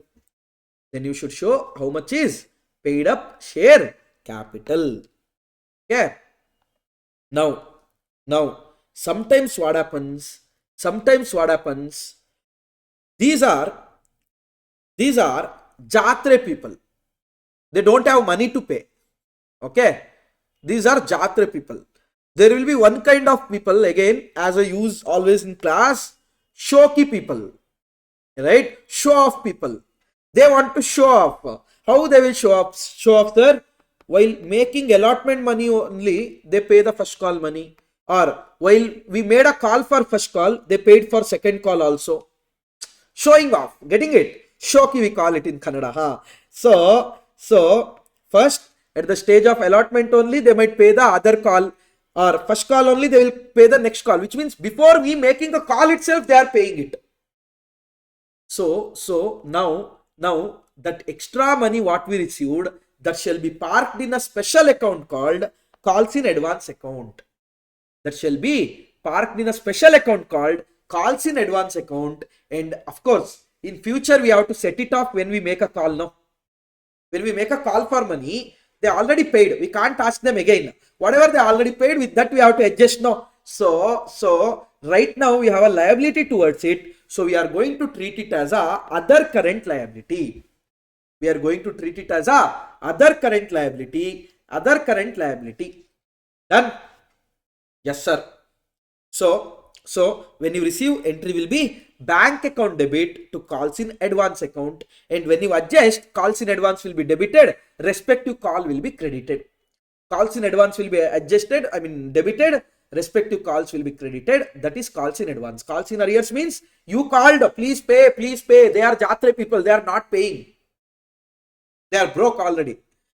Calls in advance is shoky people. You tell, boss, now don't want, but they are paying you already. Now, sir, if the pay is already, are we required to give them anything? Yes, you should give a 12% discount per annum. Sorry, 12% interest per annum. Is it, sir? Is it? Yes. From which date to which date, sir? From the date of they making a advance. From the date of they making a advance till the particular call become due. Till then, you should pay them interest. If you understood, great. No, when you see the question, you will understand. Sir, this is cheating, sir. This is cheating. When they pay in advance, we have to pay interest. When we call and they don't pay, that time no interest. No. That left to the company. That left to the management of the company. If you want to collect interest regarding calls in arrears, you can collect at 10% per annum. You can collect at 10% per annum, but it is left to company. Okay, sir, while paying also left to company, whether if you want to pay, we can pay, otherwise no. The answer is no. That is compulsory. Interest on calls in advance is compulsory. Interest on calls in arrears left to the management of the company. If they want to receive, they can receive. If they don't want to receive, they can leave it. Okay. Because one is income, one is expense. Sir. Till when, sir? Or how many, like 10% and 12%? What is our expense? 12%. What is our income? 10%. Period is what, sir? From the date of last date for the payment, due date for the payment, till they make a payment, you are going to collect a interest. You are going to collect a interest. Now, when we see the few questions, you will understand in a better way. Okay, we'll see that now. Concentrate on this question. The Delhi Artware Limited issued 50,000 equity shares of rupees 100 each. How many shares equity shares, sir? 50,000. 1 lakh preference shares of rupees 100 each. The share capital of the company was collected as under: equity on application 25 rupees, allotment 20, 45, first call 30, 75 and 2500. Basically, it is issued at a par. Preference 20, 30, 50, 20, 30, 50, 100. So both are issued at par. All the shares were subscribed. Great. How much they issued? 50,000 and 1 lakh? No. Everything is subscribed. Final call was received on 42,000 equity shares and 88,000 preference shares. But final call is there, no? That is just received on just 42,000 and 88,000, which means 8,000 equity shareholders didn't pay call money, final call money, and 12,000 preference shareholders didn't pay final call money. Prepare the cash book and journalize the remaining transaction in the books of the company. Okay. Now, see, prepare the cash book. So, cash transactions will come in cash book. Other than cash transactions will come in journal. Okay. Now, listen here very carefully. First, we'll receive equity share application and preference share application. Correct? So, what will be the entry, sir? Bank account debit, which means cash account is getting affected. Bank account debit to to equity share application account to preference share application account. How much, sir? 25 into 50,000, 1 lakh into 20. See here, equity share application account 12,000, 12 lakh 50,000, preference share application account 20 lakh. After that, what you are going to do, sir? After that, you are going to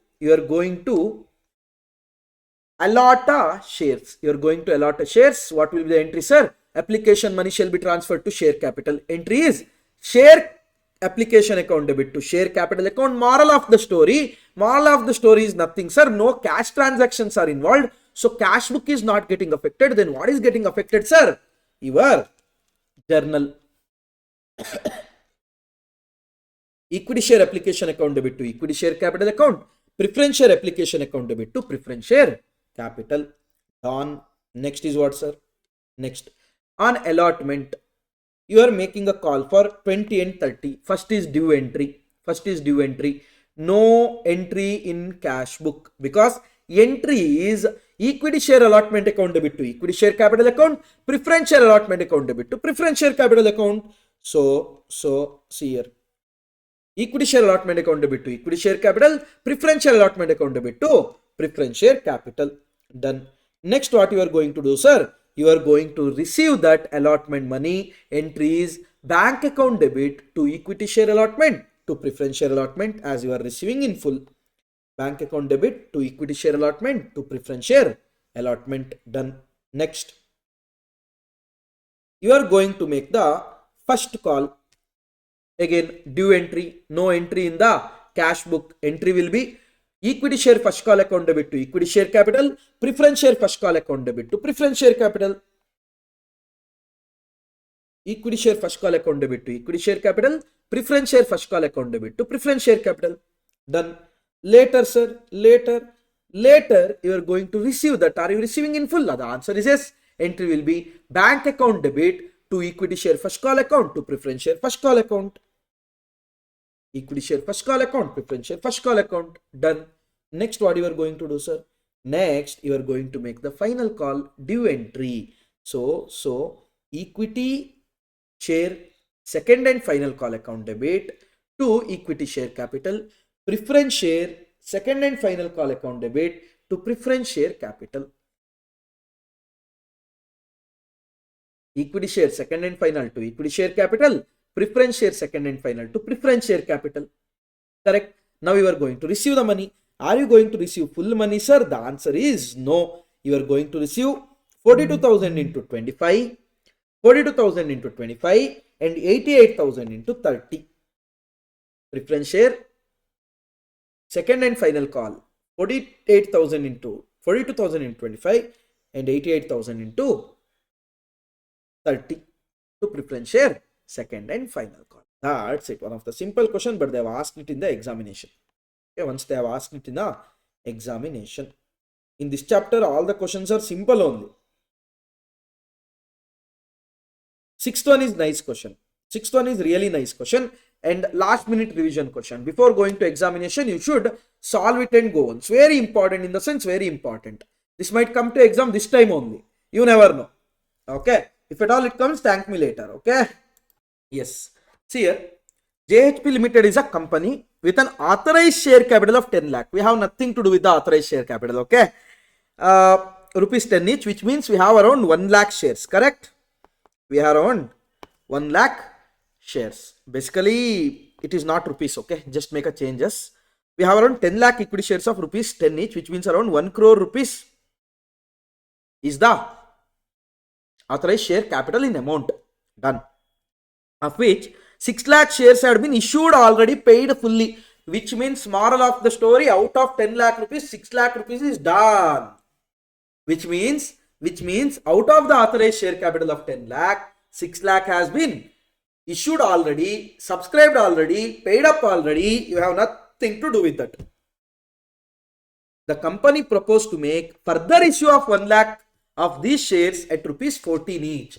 So now company is planning to issue 1 lakh more shares out of remaining 4 lakh. 1 lakh more they are planning to issue at the premium of rupees 4, which is at the price of rupees 14. So arrangement is as follows. What are those, sir? 2 per share is payable on application which shall be received by 1st July. Great, sir. So we are going to receive 2 rupees per application. Allotment to be made on rupees 10 and further 5 rupees, that is including premium, is payable. So allotment stage 5 rupees we are going to receive including premium of 4 rupees, which means at allotment stage 1 rupee is capital, 4 rupees premium. 1 rupee is capital, 4 rupees is premium. Done, sir. Next, the final call for the balance to be made and money received by 30th April. So final call for the balance will be made on so and so and money received on so and so. So basically how much is the final call money, sir? Application 2 rupees, allotment 5 rupees, 7 rupees, which means final call is also 7 rupees because 14 rupees is the issue price now. Yes. Applications were received for 355,000 shares. Try to understand. You issued 1 lakh shares, but you are getting how many applications? 355,000 applications. Yes, sir. How you are going to deal with it? 1. Applicants for 5,000 shares are received allotment in full. These are like daughter and son of father-in-law, mother-in-law. Full, close. So directors are giving them full allotment. Boss, take and go. 5,000 is for you. How much you applied for? 5,000. Take and go 5,000. Which means now out of 355,000, 5,000 share applicants got 5,000 shares. Which means you should give 95,000 shares to the remaining 350,000 shareholders. How it will be dealt further, sir? 2. Applicants for 30,000 shares received an allotment for 1 share for every 2 share applied. So try to understand what they are doing. If you for the next 30,000 applicants out of 350, next 30,000 applicants getting 2 shares for every 1 share applied, which means they will be allotted with 15,000 shares. Now, how many applicants left? 3,20,000. How many shares to be issued? 80,000 because 15 plus 5 gone. Done. And also they are telling the surplus on application being used to reduce the amount due on allotment. So application surplus is there now relating to these parties that will be used to reduce the allotment due. Correct? Okay.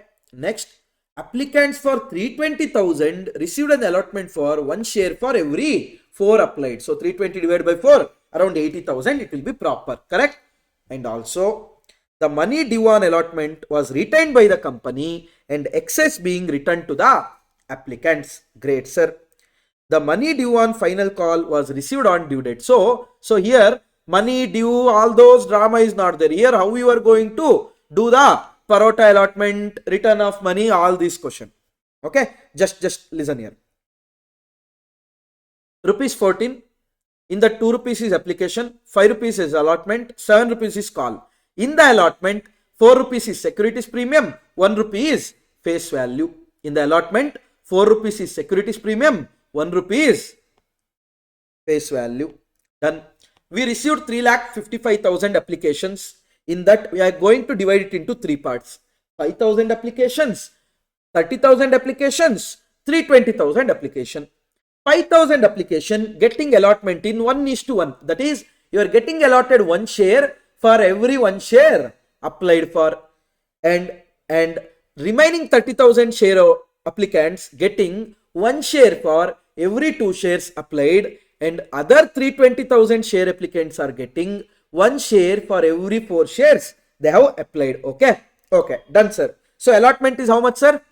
For the first case, 5,000 is allotment. Second case, 15,000 is allotment. Third case, 80,000 is allotment. Application money received is how much, sir? 5,000 applications they have applied. 2 rupees they paid, 10,000 rupees. And how much shall be adjusted? How much shall be adjusted towards the application of allotment?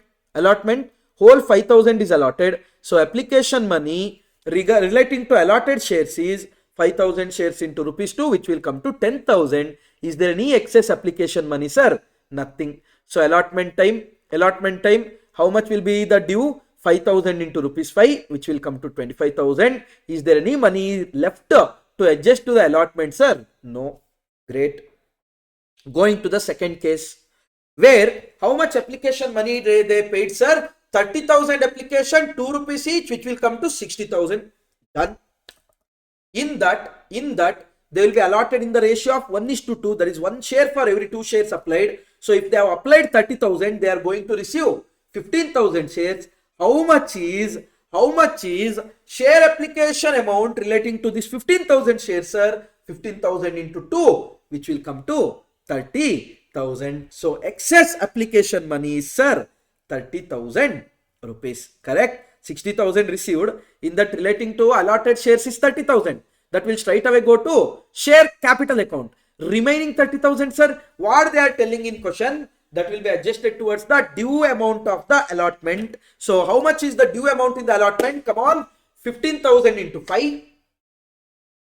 15,000 shares, 5 rupees is allotment money to be received. 15,000 into 5, 75,000. And how much money to be adjusted to the allotment, sir? How much money is left to adjust? 30,000 will be adjusted, which means there is nothing left to refund and all. Allotment stage, instead of collecting 75,000, you are going to collect 45,000, because 30,000 you are going to adjust the excess application money. Done, sir. What about third case? 320,000, 1:4. So how much application received? Application received is 320,000. How much is application money received? 320,000 into rupees 2 comes to 6,40,000. Yes. How many shares allotted? 80,000. So out of 320,000 application, how many shares got allotted? 80,000. So how much is application money relating to 80,000, sir? 80,000 into 2, which will come to 1,60,000. 1,60,000. Now 1,60,000 is done, sir. Yes. Now how you are going to adjust this 1,60,000, sir? Try to understand. Out of 640, 1,60,000 shall be adjusted towards share capital relating to application. Remaining 480,000. First, how much is the money due on allotment for them? 80,000 into 5 rupees, 4 lakh. So whole 4,80,000 we are going to apply on that allotment. Still 80,000 excess is there. If the question was silent, we would have used it on a call account. But here the question, they are particularly telling that, boss, use it or refund it. Don't use it, refund it. If any extra amount is there after allotment, refund it. Sir, I got one idea. What is it? That 80,000 extra is there, no? That you adjust towards second party, no? This 80,000 extra, whatever is there, adjust to this guy, no? 75,000. Remaining 5,000 you can refund, no, sir? Fair enough. Array, who are these parties? How they are related? Are you going to give your money to some stranger? No. Then why these guys will give to this guy to adjust? So you should see it at a separate point of view. Got it? So in the third case, how much to be refunded, sir? 80,000. How much to be refunded? 80,000. See here, journal entries. We received application, bank account debit to share application, 3,55,000 into 2, which will come to 7,10,000. Later, we made a allotment. When we made a allotment, whole 7,10,000. In that, only 1 lakh shares got issued. Correct? So 1 lakh into rupees 2. This is relating to share application relating to allotted number of shares. This 2 lakh will go to share capital. Okay. And if you see here, out of second person, out of the second class of shareholders, the 30,000 excess was there, that got adjusted to allotment. Correct? That got adjusted to allotment. In this case, 4 lakh got adjusted to allotment. So 430,000 will be treated or transferred to share allotment account. To share allotment account, 430,000. First one not getting any refund. Second one not getting any refund. Third one is getting refund of 80. So to bank 80,000. To bank 80,000. This is one of the important journal entry. Done. Next, you are going to make a due entry for the allotment. That is share allotment account debit. How much, sir? 1 lakh into rupees 5. To share securities premium account. How much, sir? 1 lakh into 4. 4 lakh. To share capital, 1 lakh into 1 lakh. Okay.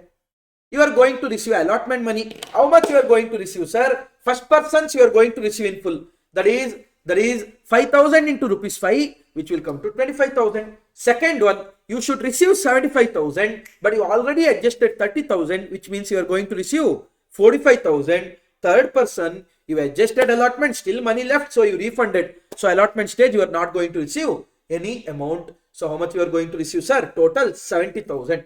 First person 25, second person 45, total comes to 70,000. That is bank account debit to share allotment. Then you are going to make a final call. That is share final call account debit 1 lakh into rupees 7 to share capital.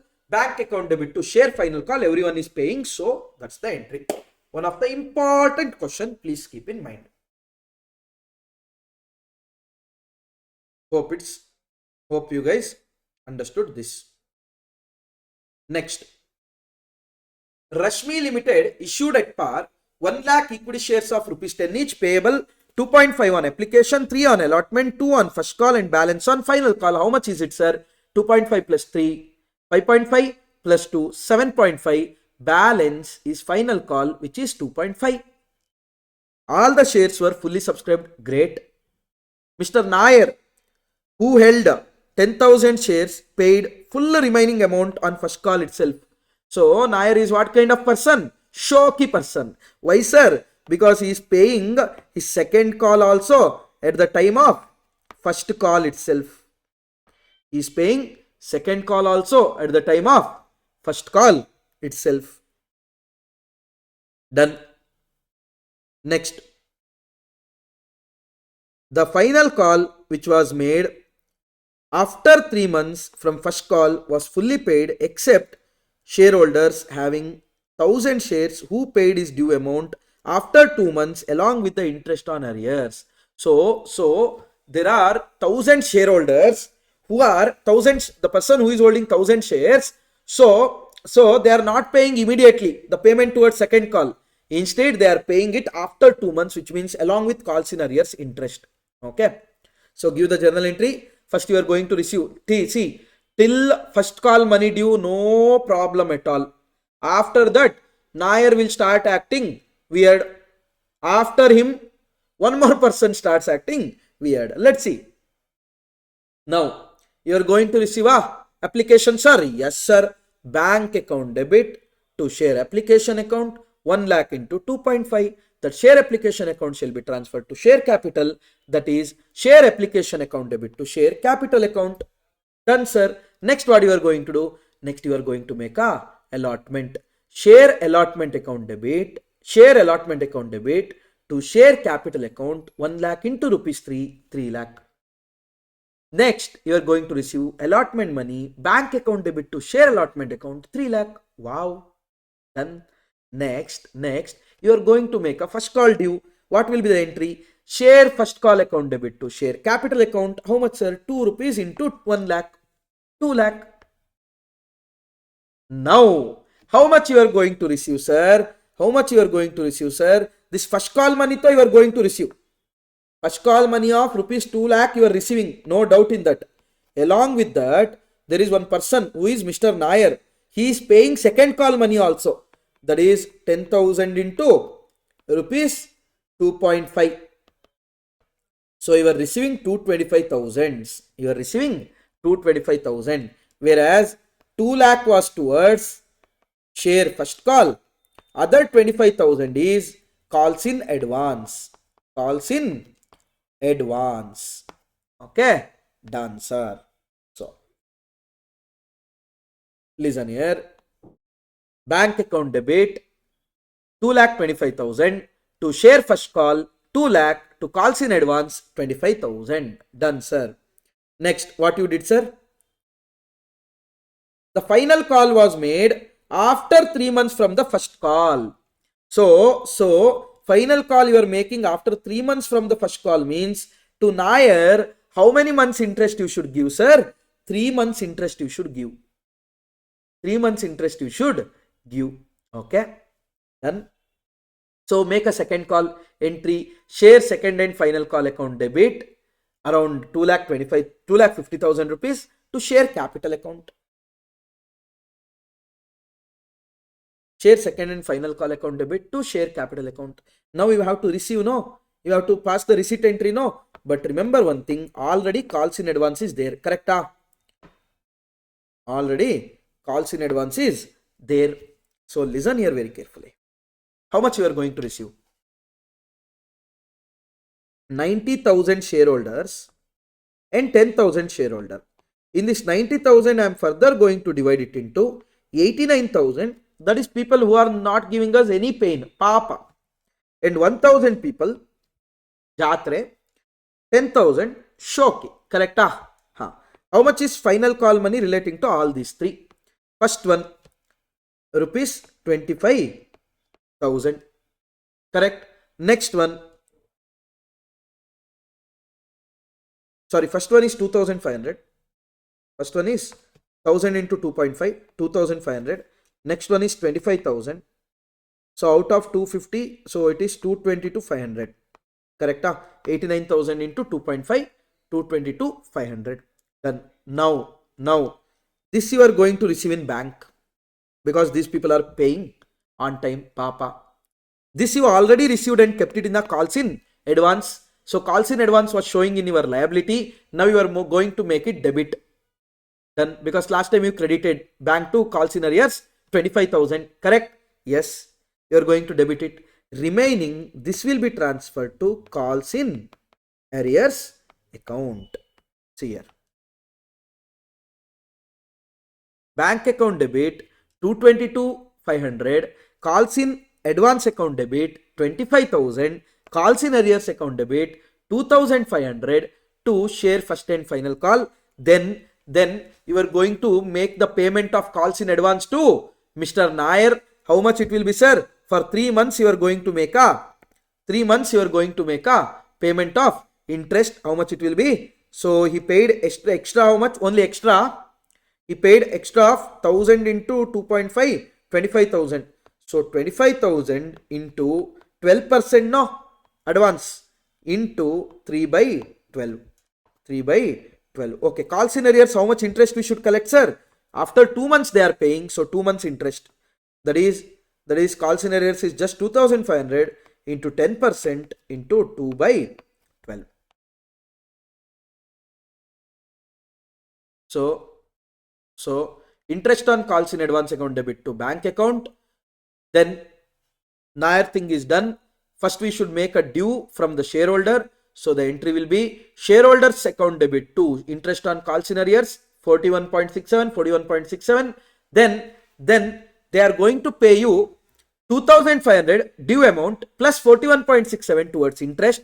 So bank account debit 2541.67 to calls in arrears 2,500 to shareholders 41.67. Peace. Simple. Here interest calculation to be kept in mind. Done, sir. This is one more important question which is there in your study material, ICSI study material. Okay. Yes. Arjun & Co. Limited issued a prospectus offering 2 lakh shares. Offering how many shares, sir? 2 lakh shares of rupees 10 each in the following way. Application 1 rupees, allotment 3 rupees. Out of 3 rupees, 2 rupees a premium, 1 rupee is a face value. First call, that is after 3 months from the allotment, 4 rupees. Second call, 3 months after first call, 4 rupees. Okay. Now what is the meaning of this, sir? Why it could be? Try to understand. If anyone paid their first call and second call money at the allotment stage itself, their first call money, second call money at the allotment stage itself, whatever the amount they paid towards first call money, that will fetch them 3 months interest. That is from the date of allotment till the first call. If anyone paid or if anyone paid first and second call money also, then their first call money will fetch them 3 months. Second call money will fetch them 6 months interest. So while calculating interest, be very careful. For the first call money, 3 months interest. For the second call money, 3 plus 3, 6 months interest. Subscription were received for 317,000 shares on 3rd April and allotment was made on 30th April as under. So subscription received how much, sir? 317. Allotment made is as under. So they issued how much? 2 lakh. Subscription received 317. How they dealt with the subscription? Shares allotted. Try to understand. In the previous question, the point was applied. They gave. Then we found out how much is allotted. Now, in this question, they are giving information about allotment. Using that, we should find out how much is applied. First one, allotment in full. So, for these people, allotment in full, that is, 2 applicants paid in full on allotment in respect of 4,000 shares each. Okay, 4,000 shares each. That is, 2 applicants. 2 applicants are getting full allotment. Full allotment. How much? Sorry, applicant getting full allotment is 38,000. Applicants getting full allotment is 38,000. Whereas out of this 38,000, 30,000 are normal people. 8,000 is shocky people. Why shocky, sir? At the stage of allotment only, 2 people. At the stage of allotment only, they paid all the full money. That is first call money and second call money. Okay, done. Next. Allotment of 2/3 of shares applied for 160,000. Allotment of 2/3 of share applied for 160,000. So whoever applied for 240,000 shares got allotted with 160. That is 2/3. So if you reverse it, you will get how much it is. Okay. Next, allotment of 1/4 share applied for is 2,000. So whoever applied for 8,000 shares are getting 2,000 allotment.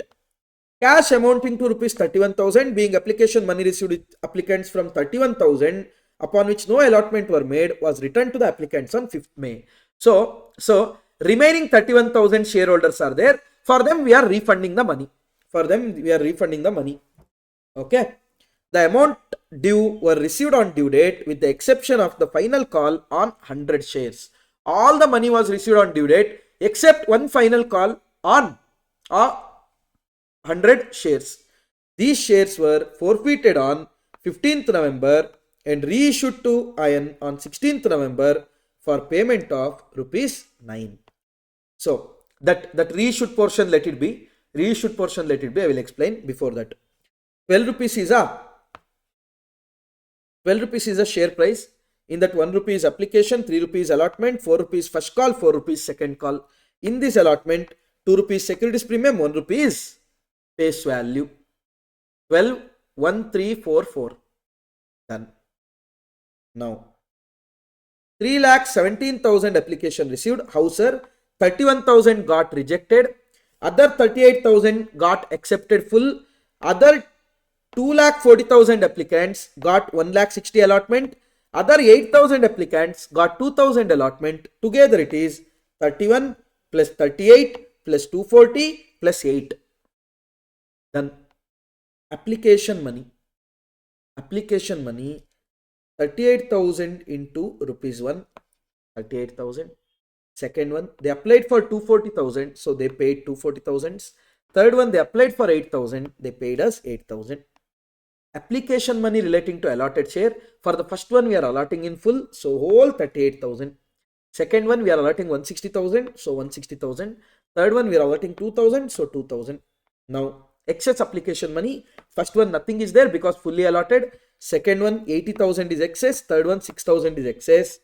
Allotment money due. In first one, complete allotment money is due only because nothing got adjusted. Correct? 38,000 into 3, 114,000. Second one, 160,000 into 3, 4,80,000. Third one, 2,000 into 3, 6,000. Application money adjusted to allotment. That is this line. Nil 1,80,000, sorry 80,000, because you got 240, but you adjusted only 160 towards application. Next one is 6,000. Refund to no one you are refunding.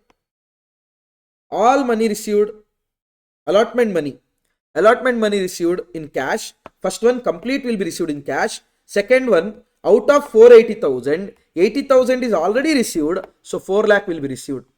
Third one, nothing to be received. Got it? First, bank account debit to share application for 317. Out of this share application, account, 31,000 will be refunded. 31,000 will be refunded. That is share application account debit to bank account. Remaining 286,000 will be adjusted this way towards share capital 2 lakh, towards share allotment 86,000. First one is nothing. Second one, 80,000 is excess, so that will go. Third one, 6,000 is excess, that will go. Done. Later, sir. Later you are going to make a allotment due entry. That is share allotment account debit 6 lakh to share capital 2 lakh. That is 1 lakh into rupees 2 lakh. Share securities premium is, sorry, 2 lakh into rupees 1, 2 lakh. 2 lakh into rupees 2 is securities premium, which is 4 lakh.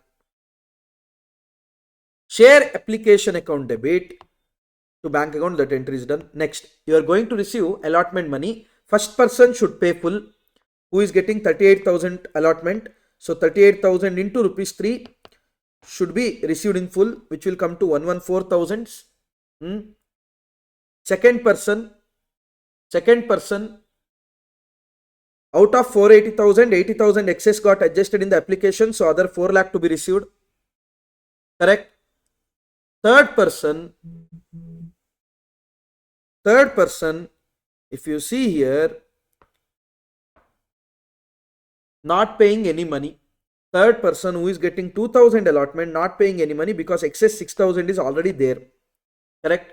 In that it will get adjusted. That is 2,000 into rupees 3, which is 6,000, that will get adjusted over there. Done, sir. Then at the application allotment stage only, there are two people who are holding 4,000 shares. They are making payment in full. So they are making first call money, second call money, allotment money rupees 8. So 2 share allotment, 2 calls in advance. Calls in advance is 8,000 into rupees 8. Then you are going to make a call. Share first call account debit to share capital account 8 lakh. Then bank account debit, calls in advance account debit, share first call, second call, all these things. Interest calculation you have to look. That's it. First, for the first 32,000, that is relating to 8,000 into first call money. How much is first call money? Come on. How much is first call money? First call money is 4 rupees. Second call money is 4 rupees. No. So 8 rupees into first call money. 8 into rupees 4. 32,000. For this 32,000, it is 6 months interest. Sorry, 3 months interest. Second call money, that is again 8,000 into rupees 4 again. 32,000. For that again it is 3 more months interest. Sorry, 6 months in total. Okay. Then this forfeiture I am going to tell later. Okay. Forfeiture, that entry I am going to tell you guys. With that, the basic issue thing is done. So now we are going towards share forfeiture. Okay. Sir, what do you mean by forfeiture? Forfeiture means cancellation. Sir, here what do you mean by forfeiture? Sir, forfeiture of shares means, people, you are going to cancel the shares.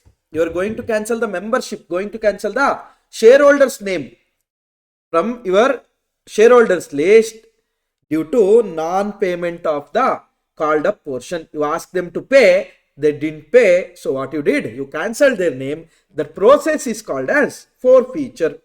Okay. And one important point you have to remember is, okay sir, you forfeited. For example, due to the non-payment of last call, you forfeited. So will you pay back our application money, allotment money, first call money? The answer is no. So one thing you have to remember is, people, when the shares are forfeited, paid up money will not be returned to the shareholders. Paid up money won't be returned to the shareholders. And paid up portion of the forfeited shares shall be transferred to the account called share forfeiture account. Whatever is there in the share capital, no, to the extent of paid up. I repeat, whatever is there in the share capital to the extent of paid up portion, that shall be transferred to the share forfeiture account. Share forfeiture account. Okay. Journal entries will come two types, sir. One, when the shares are issued at par. The other one is when the shares are issued at premium. When the shares are issued at par, when the shares are issued at premium. First, let's discuss when the shares are issued at par. Try to understand.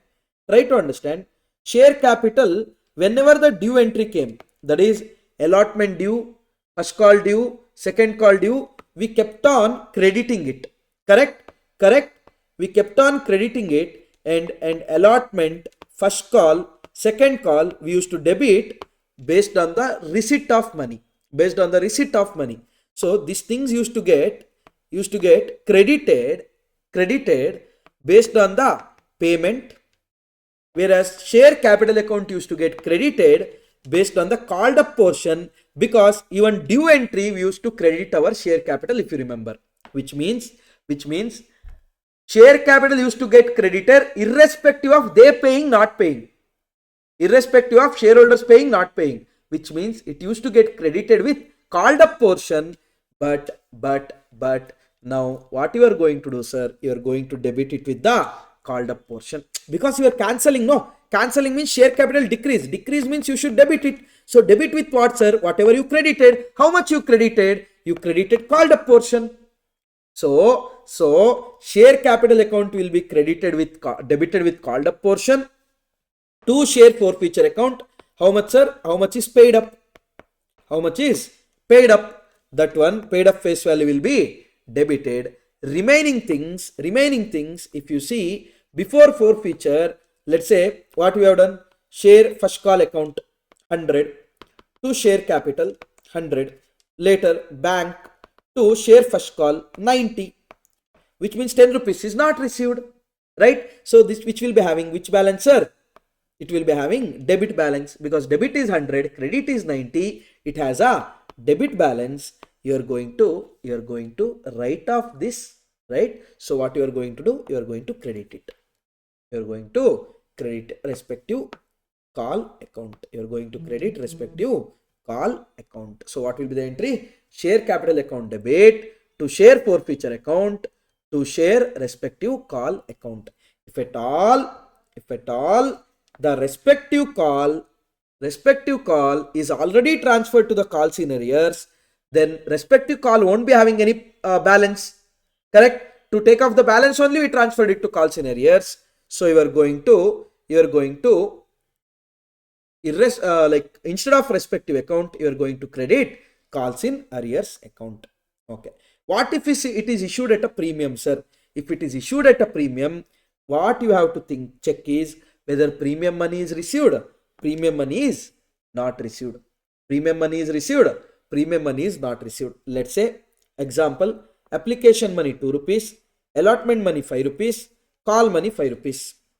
Application money 5 rupees, allotment money 5 rupees, application 2, allotment 5, call 5 for a 10 rupees share. Now, how much is called up, sir? Whole 10 rupees is called up. Share capital, face value. Correct? Because face value. So, share capital I am going to debit. Share forfeiture. How much you have received, sir? You have received 7 rupees. So, are you going to transfer whole 7 rupees to the forfeiture account? The answer is no. Which means, if at all you received premium already, then don't reverse your securities premium account. If at all you received the premium money, don't reverse your securities premium account. Let it be there, which means treat it just like it is issued at par.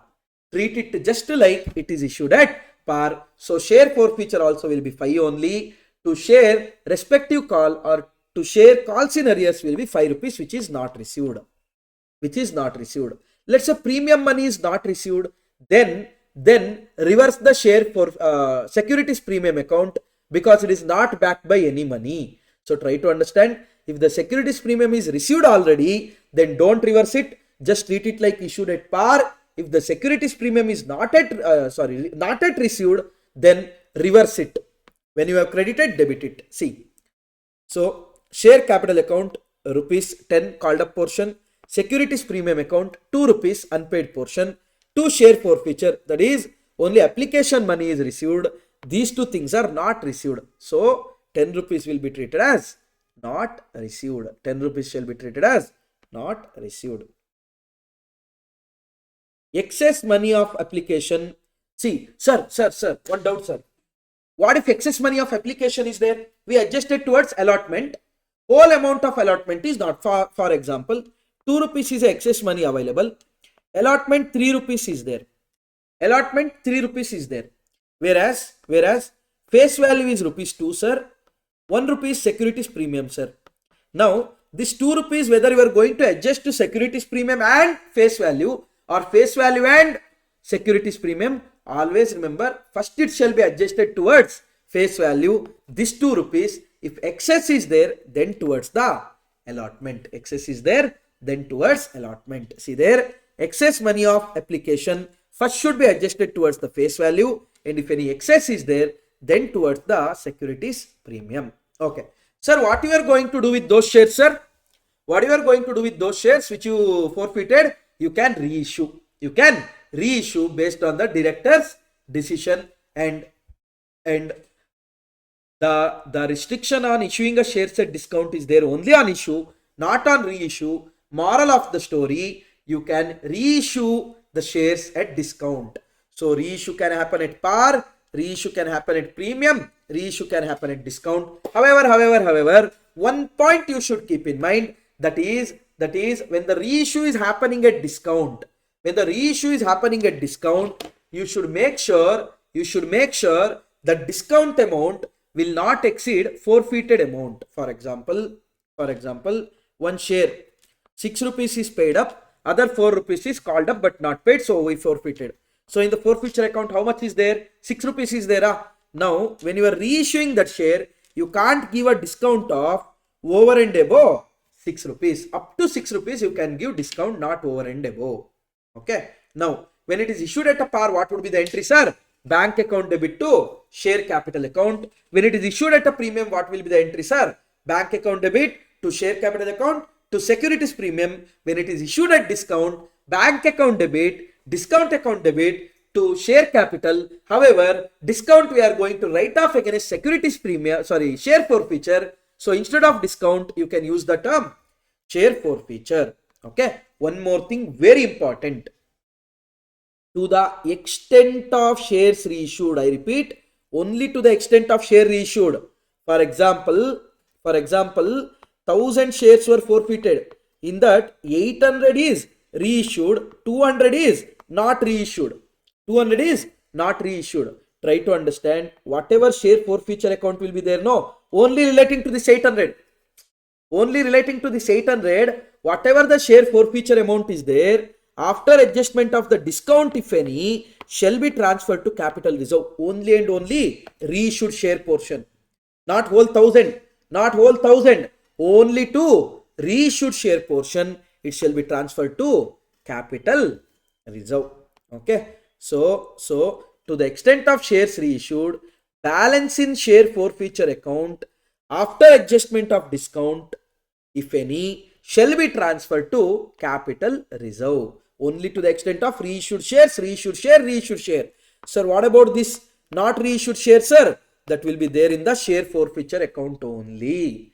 That shall be there in the share forfeiture account only. Hope it is clear. We'll see few questions. With that, share issue concept will get over, because anything extra is not there. Everything is covered in this. Okay. Yes. So, A Limited forfeited 30,000 equity shares. How many shares they are forfeiting, sir? 30,000 equity shares of rupees 10 fully called up, held by Mr. X for non-payment of final call money of rupees 4 each. So the face value was 10 rupees. and rupees 4 of the final call is not paid, which means rupees 6 is already paid. However, he paid application money of 2 rupees, allotment money of 4 rupees. These shares were originally issued at par. Give the journal entry. Very simple. Share capital account to the extent of called up portion, because it got credited with the called up. Now you have to debit with the called up portion. Okay.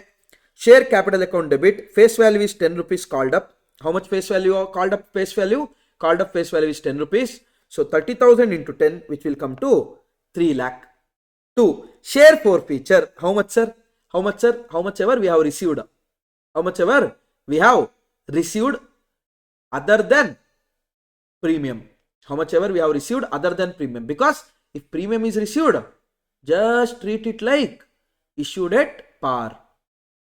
Correct? No reversal. So 6 rupees, 6 into 30,000, 180,000. To share final call account, 4 into 30,000, 120,000. If at all calls in arrears is opened, then the entry will be equity share capital account debit 3 lakh, to share forfeiture 180, to calls in arrears 120. Done. Next one. X Limited forfeited 20,000 equity shares of rupees 10 each. Only 8 rupees is called up. So share capital should be debited by how much, sir? 8 rupees, not 10 rupees, because it got credited with called up portion. No, not full portion. It got credited with called up portion. Now debit with called up portion for non-payment of first call money of rupees 2. Application money of 2, allotment money of 4 have been already received. So share capital account debit 8 into 20,000, 160,000. To share forfeiture account 2 plus 4, 6, 6 into 20,000, 120,000. To calls in arrears account, because assume that all money is transferred to calls in arrears. To calls in arrears account debit. If at all calls in arrears, it is not transferred to calls in arrears, then first call. Correct? So to calls in arrears account debit 20,000 into rupees 2, 40,000. Look at the next one. X Limited forfeited 5,000 equity shares of rupees 100 each, fully called up. It is fully called up, which was issued at a premium of 20%. Okay. Amount payable on share were application 20, allotment including premium 50, first and final call 50. Only application money was paid by the shareholder. Moral of the story, securities premium is not received. If the security premium is not backed by the money, then cancel it. How to cancel it, sir? Earlier you credited it, now debit it. Earlier you credited it, now debit it. How much, sir? 5,000 into fully called up. So 5,000 into 100 comes to 5 lakh. So equity share capital account 5 lakh. To securities premium you have to debit because it is not backed by the money. How much, sir? 5,000 into rupees 20, which will come to 1 lakh. To share forfeiture account, how much, sir? How much you received? Just 20 rupees on application you received, no? So 20 into 5,000, 1 lakh. To share allotment account, 50 rupees you debited, now you credit 50 rupees per share, 50 into 5,000, 2,50,000. To share first and final call, again 2,50,000. Simple. See here, this is one nice question. Mr. Shami has applied for 1,000 shares of company XYZ Limited, paying application money of rupees 2 per share, but has been allotted only 600 shares. Okay, so he applied for 1,000 shares, he got allotment of 600, which means 400 shares were excess. The shares have a face value of rupees 10, premium of 2 per share, which was payable, allotment 5 rupees including premium. So in allotment money, 3 rupees is towards face value, 2 rupees is towards premium. Now in case Mr. Shami doesn't pay allotment money and final call and the shares are held forfeited, the following entry shall be passed. Try to understand. If Shami doesn't pay the allotment money, and final call money, then what happens, sir? Try to understand. Application money, how much is received, sir? 1,000 shares he applied at the rate of 2 rupees, 2,000.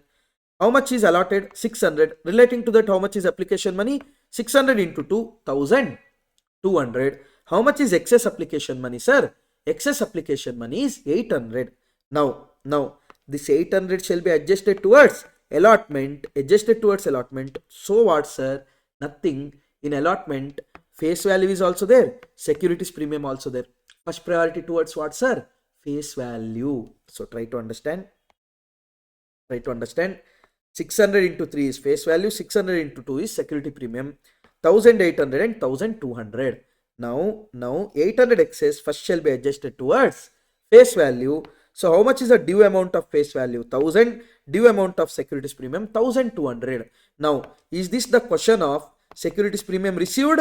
The answer is no. It is not received, which means treat it or reverse the securities premium. Reverse the securities premium. Share capital account debit with the called up face value, which is 600 shares into rupees 10, which will come to 6000. Securities premium account whole 1200, 600 into 2, 1200.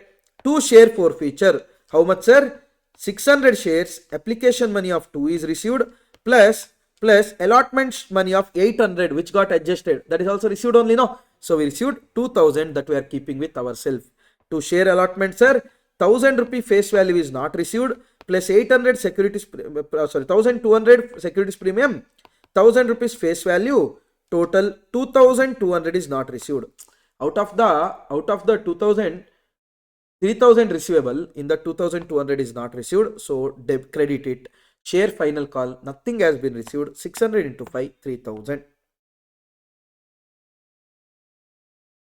Okay, listen here. Mr. Long, who was the holder of 2000 preference shares of rupees 100 each, on which 75 per share has been called up, could not pay his dues on allotment and first call money each of rupees 25. So try to understand. 75 rupees is called up. In that, first call is rupees 25. Allotment is rupees 25. Moral of the story, application money is also 25. Correct? Yes, sir. The directors forfeited the above shares and reissued 1500. Everything is not reissued. Only 1500 shares of reissued to the short at rupees 65, where paid up is 75, which means they are giving a discount of 10 per share. They are issuing it as a 75 rupees share at 65 rupees. Try to understand. First called up portion is whole 75 rupees. Correct? 2000 into 75, 150. So preference share capital debit 150.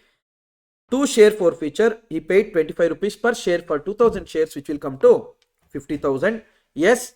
Allotment money he didn't pay, so whole 50,000 is not paid. First call money he didn't pay, 50,000 is not paid. Now you are reissuing. Only 1500 shares. Correct? 1500 into 65 is received, 97,500, and 1500 shares into rupees 10 is given discount, which is 15,000, to preference share capital account 1,12,500. To preference share capital account 1,12,500. Done, sir.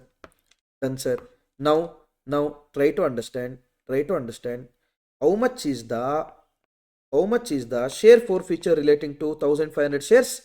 Rupees 25. How much is discount? Discount is rupees 10, which means 1500 into rupees 15 shall be transferred to capital reserve. 1500 into 15 shall be transferred to capital reserve. See here, 2000 divided into 1500 and 500. Share forfeiture relating to this is 1500 into 25, 37,500. 500 into 25, 12,500. This will be left in the share forfeiture only. But out of this 37,500, 15,000 discount will be adjusted. Remaining 22,000 shall be transferred to capital reserve. So entry will be share forfeiture account debit 22,500 to capital reserve 22,500. Listen, there are 2-3 more questions are there. Quickly we'll look into that and we'll wind up. Okay.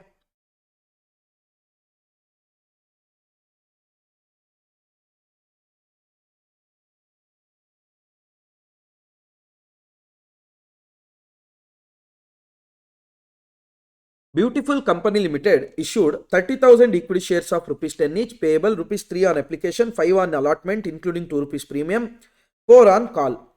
All shares were subscribed. Great. Money due on all shares were fully received except from Ram, holding 500 shares, who failed to pay the allotment and call money, and Sham holding 1000, who failed to pay call money. So try to understand relating to Ram.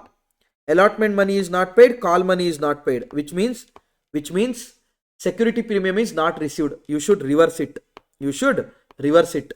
In case of Sham, only call money is not paid, which means allotment money he had paid. Allotment money he had paid means securities premium is received in cash. So don't reverse securities premium. Treat it as forfeited at par. Okay, great.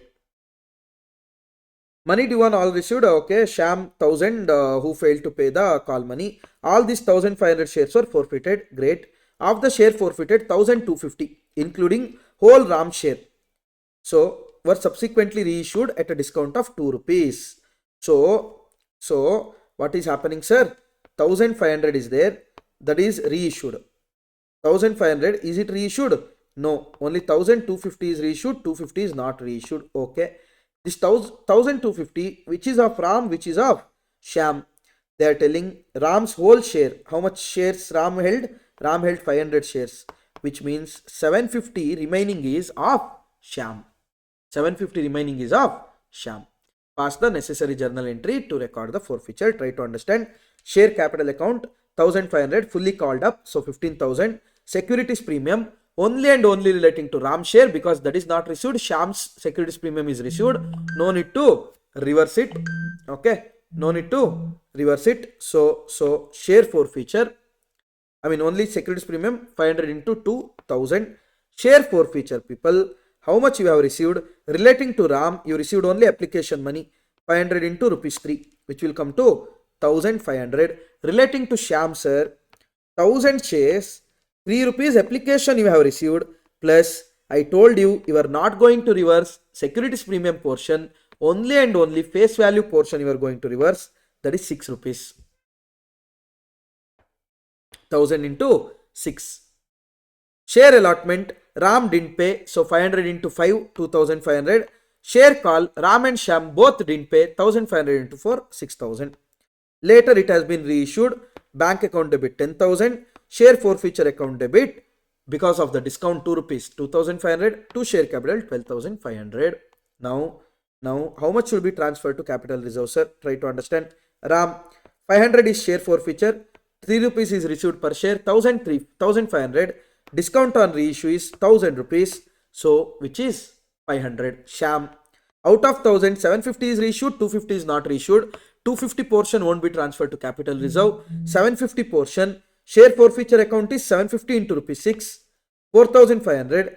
Discount on reissue 1500 to be written off, that is 750 into rupees 2500. Capital reserve 3000, so total capital reserve 3500. So share forfeiture account debit 3500 to capital reserve 3500. Simple. Correct. Yes, look at this question. A holds 2000 shares of rupees 10 each, on which he has paid rupees 2 as application money. B holds 4000 shares of rupees 10 each, which he paid rupees 2 on application and 3 on allotment. C holds 3000 shares, 2 rupees on application, 3 rupees on allotment, and 3 rupees on first call is paid. Correct? They all failed to pay their arrears of the second and final call. So no one paid the second and final call. That doesn't mean that A paid the allotment and first call. A didn't pay allotment, first call, second call. B didn't pay first call, second call. C didn't pay second call. So the directors forfeited their shares. The shares are reissued subsequently for rupees 12. Shares are reissued for how much, sir? Rupees 12.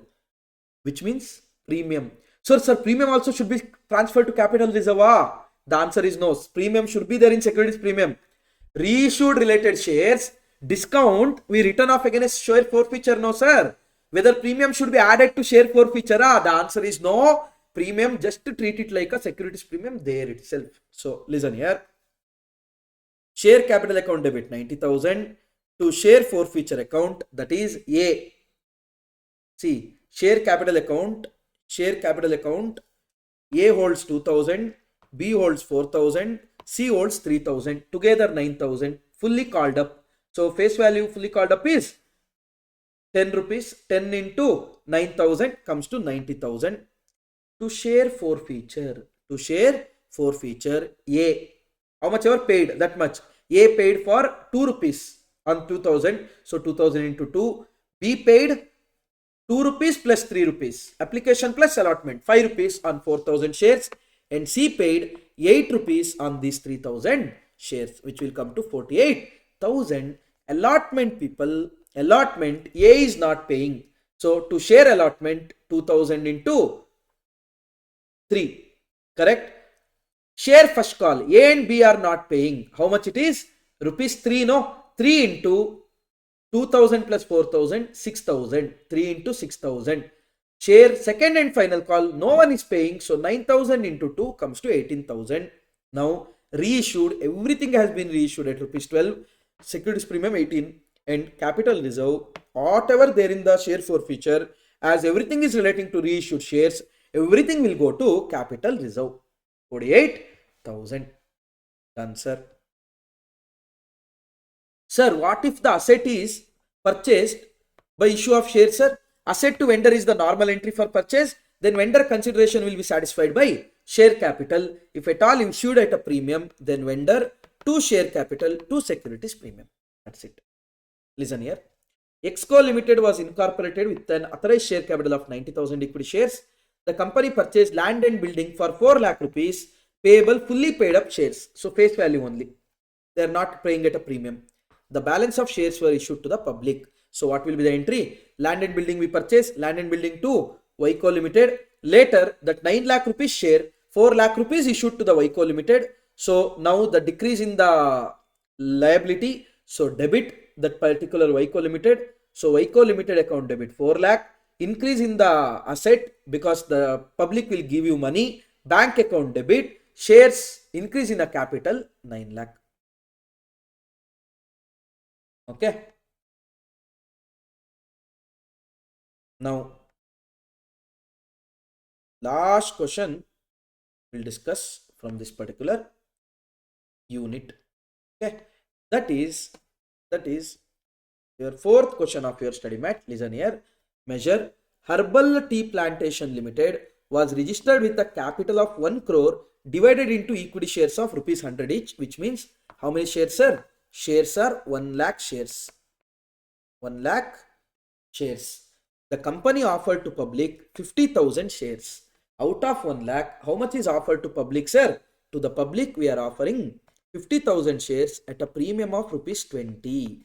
So what is the issue price? Issue price is 120. How it will be paid, sir? Application 25, allotment 50. In the allotment, 20 rupees is premium. So 20 is premium, 30 is face value.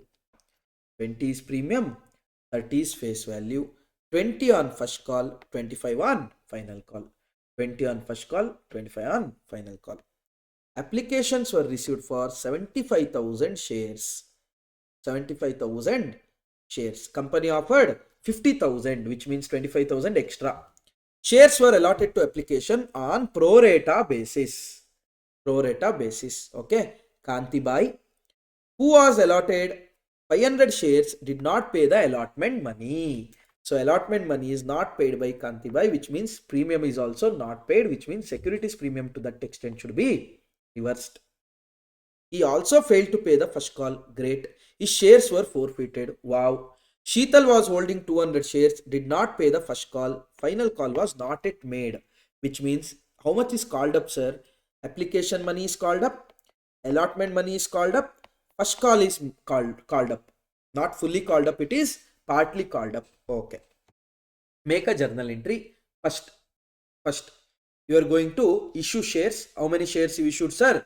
You issued only 50,000 shares, but you got an application for 75,000. Entry will be bank account debit to share application account 75,000 into 25, which will come to 18 lakh 75, 18 lakh 75. Then share application money pro rata basis as we are doing. So whatever is relating to 50,000 shares, that shall be transferred to share capital. Other things shall be transferred to share allotment. So how much is it, sir? How much is it, sir? One is 50,000 into rupees 25, which will come to 12 lakh 50,000.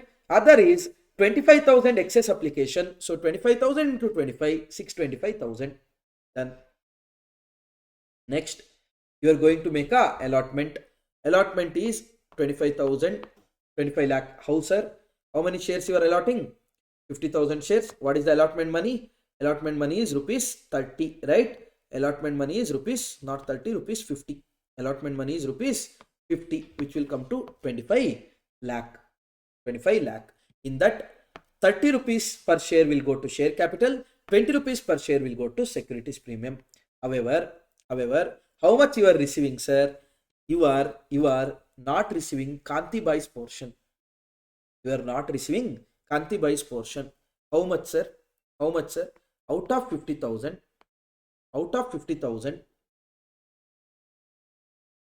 Kanti Bai was holding 500 shares, which means only 49,500 is receiving. But Kanti Bai didn't pay anything about that 500 shares, sir. The answer is no. Try to understand. Kanti Bai got allotted 500 shares means applied for 750. Applied for 750. If applied for 750 means, people, applied for 750 means, don't you think 250 application money is already paid towards allotment? Yes, sir. So it's not something like Kanti Bai didn't pay any money towards allotment.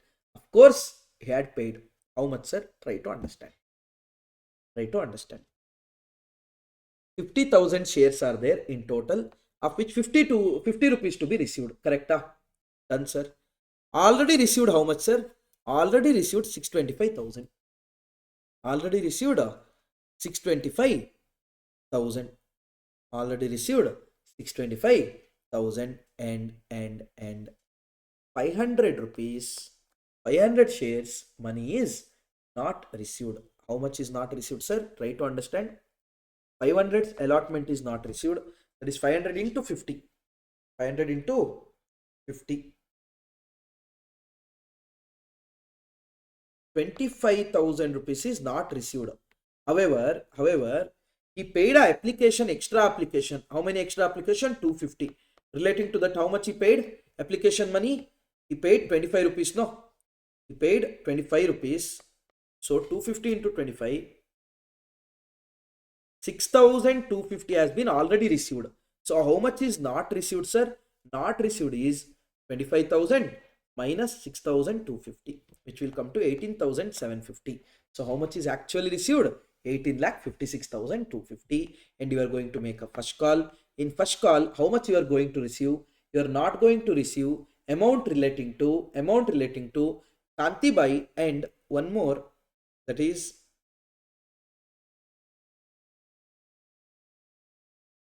Sheetal. So these two you are not going to receive. How much? Sheetal is holding 200, Kanti Bai holding 500, 500 into 700 into 20. So much you are not going to receive out of 10 lakh. Remaining is received. Now forfeiture. 700 shares you are going to forfeit. Called up portion you have to debit. That is 700 into 75, 52,500. Securities premium again debit, because only to the extent of Kanti Bai's, because it is not received, no. It is credited but not received. Sheetal paid. Allotment money paid. So don't need to reverse Sheetal's. But Kanti Bai's you have to reverse. 500 into 20, 10,000. Share forfeiture how much, sir? Kanti Bai paid 750 shares money, application money. Sheetal paid 200 shares, application plus allotment money. To share allotment is how much, sir? To share allotment 8,750 of Kanti Bai. Correct? That is 18,750. 18,750. What is this 10,000, sir? Securities premium involved in it. 8,750 towards face value, 10,000 is towards securities premium. Share first call is how much, sir? Share first call 700 into 20. See here how it is. 500 allotted is applied is 750. So application money received is 18,750. Whereas towards application, we adjusted 12,500, allotment 6,250. So allotment money due was how much, sir? 25,000. In that face value, 15,000. Premium 10,000. So 6,250 is adjusted towards what, sir? First face value. So due is so much, which means premium is not received. Okay, premium is not received. With that, issue of share is done. Next unit will be your bonus issue. One of the small one, very small. Okay. Yes. Now we'll be discussing on bonus issue. Right? What do you mean by bonus issue, sir? Bonus issue is nothing but a free shares issued to the existing shareholders out of the free reserves available. Right? So bonus shares are nothing but free shares issued to the existing shareholders, okay, out of the reserves available, and any company can issue the bonus, sir. Yes, the company which is authorized in its article to issue the bonus can issue the bonus, and bonus can be issued only to fully paid up shares. What do you mean by this, sir?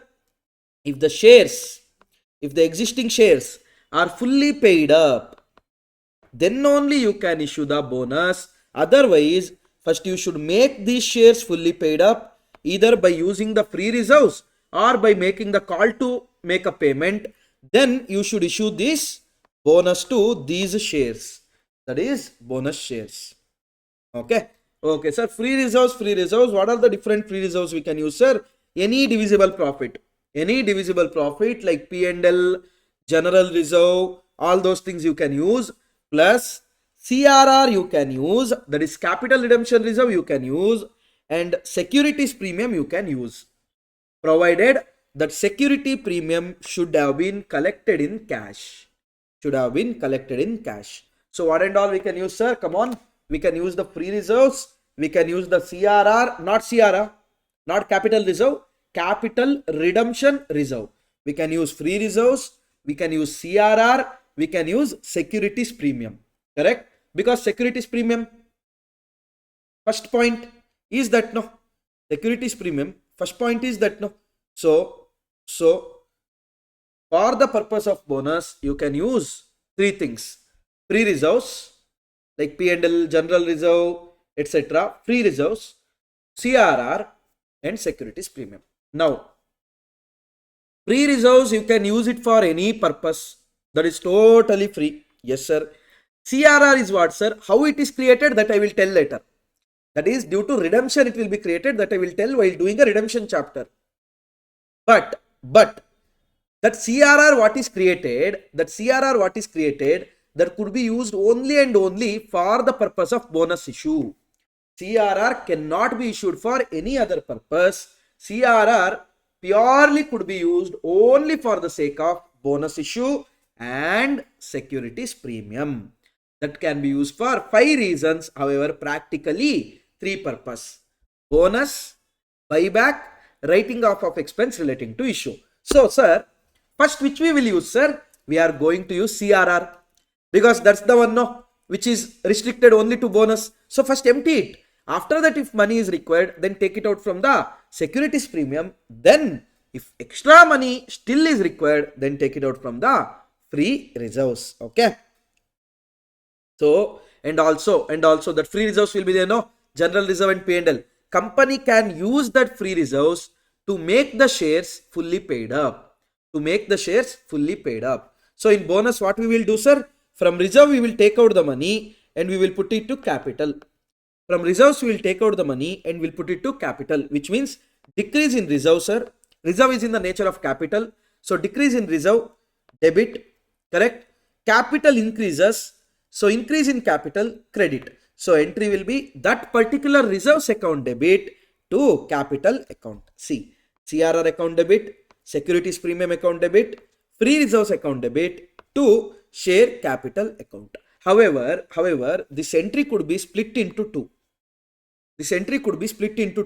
That is, when the bonus is allotted, when the bonus is issued, what we are going to do? From the reserves, we are going to take out the money and park it to the separate account park it to the separate account called bonus to equity shareholders account. Okay, we are going to park it to the separate account called bonus to equity shareholders account. Later, from bonus to equity shareholders account, bonus to equity shareholders account, from that we will take and we'll transfer it to share capital account. We'll transfer it to share capital. That's simple. We'll see few questions. Following items appear in the trial balance of Bharat Limited, a listed company. Okay, 40,000 equity shares they have. CRR balance is there to the extent of 55,000. SP is there to the extent of 30,000. GR is there 1,05,000. Surplus, that is P&L, is there 50,000. Company decides to issue equity shareholders bonus at the rate of 1 share for every 4 shares held. So if you're holding 4 shares, then you will get 1 share. If you're holding 4 shares, then you will get how much shares, sir? 1 share. Now, so for every 4 share held, you are going to get 1. Now for the 40,000 shares, how many bonus shares to be issued?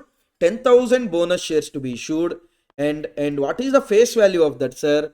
What is the face value of that? Rupees 10, which will come to rupees 1 lakh. Now you need 1 lakh rupees. Now you need 1 lakh rupees. From where you will take out, sir?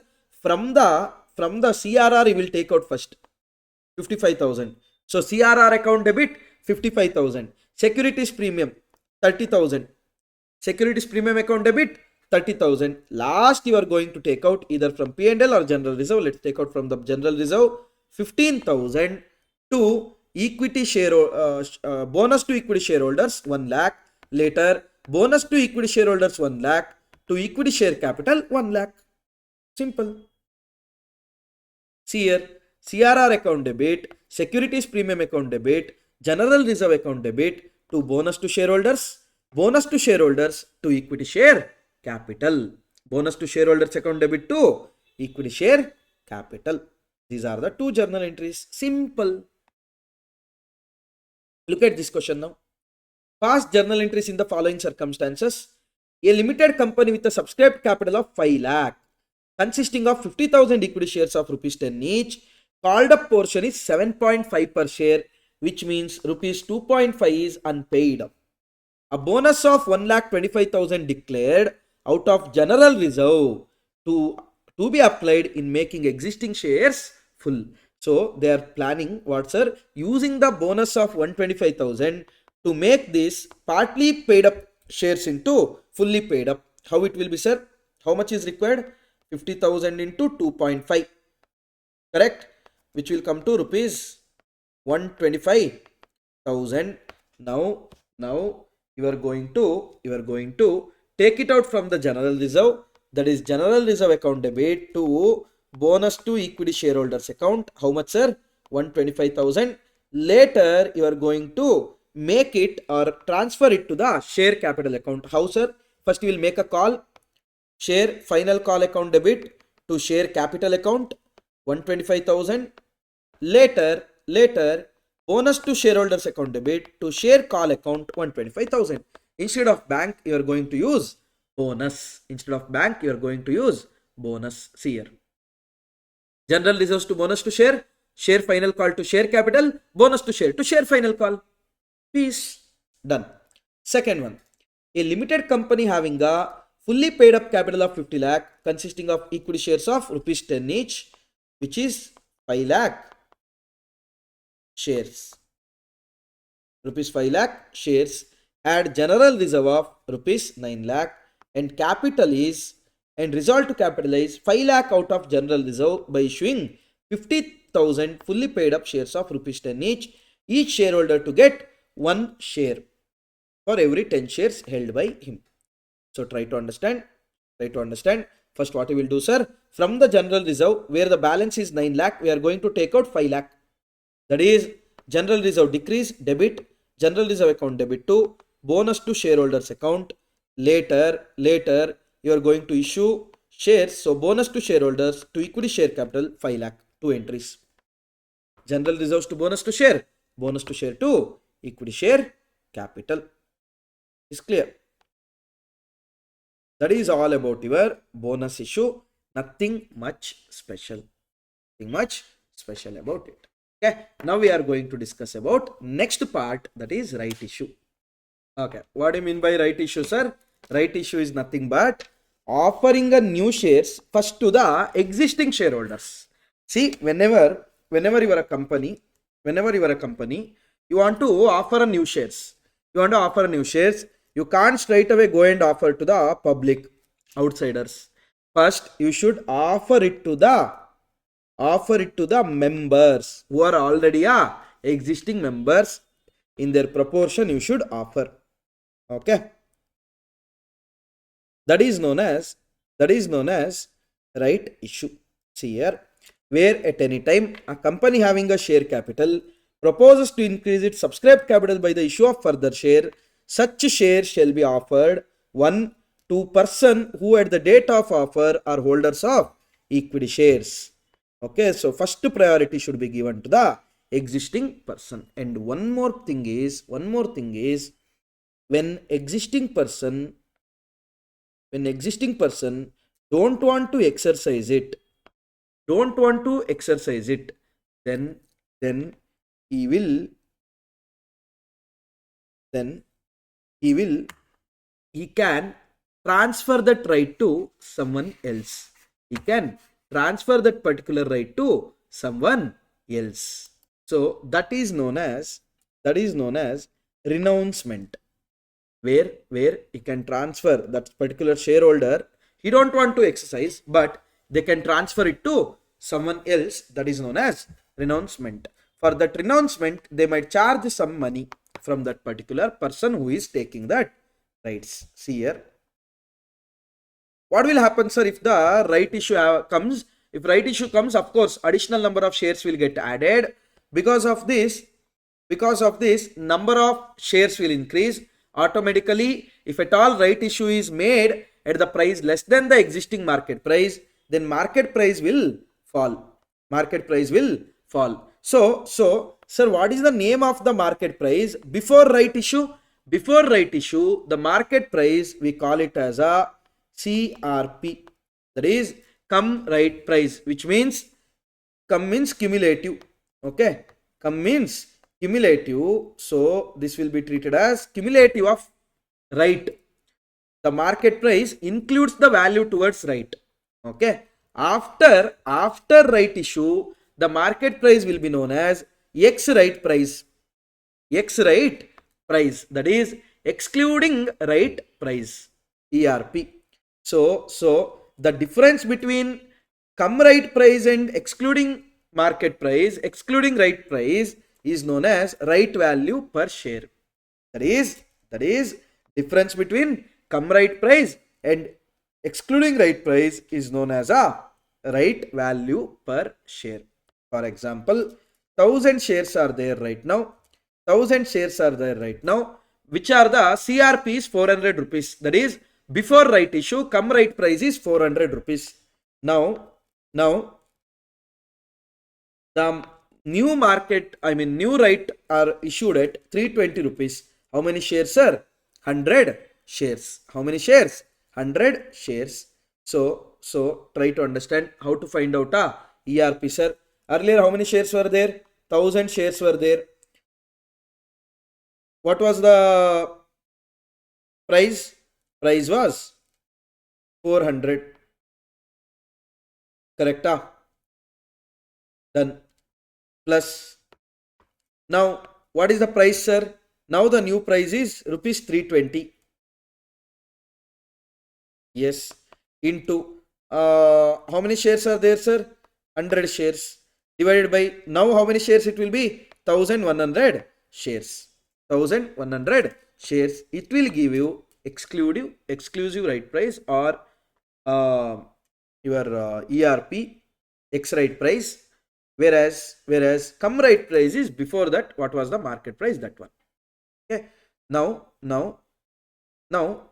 as a existing shareholder, if you are going to transfer your shares, automatically you know that earlier my share price was rupees 400, boss. Now it is falling to 320, which means my portfolio will fall, no? So whenever I renounce this share right to someone, of course I am going to collect some money from them. Sir, is that Applicable for us? No, because we are thinking from the point of view of company, not from the point of view of those individuals. Okay, see, there is one question. We'll look at this question and we'll straight away go to the bit of theory of this, like how many days, etc., etc. That anyhow you have learnt it in your company act. So I'm going to give a glance about it. After that, we'll go to redemption straight away. A company offers new shares of rupees 100 each at a premium of 25%, which means new issue price is 125 to existing shareholders on 1-for-4 basis. So if you have one share, you will get 4 shares.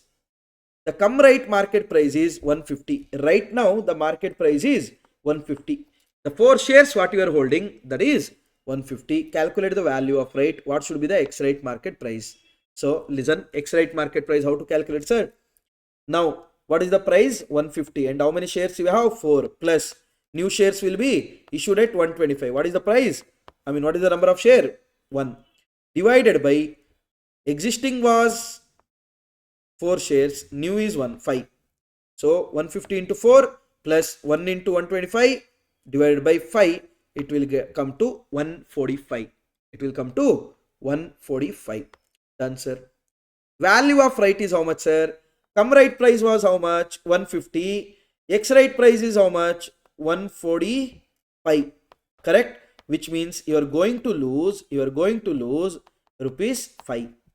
You are going to lose rupees 5 per share.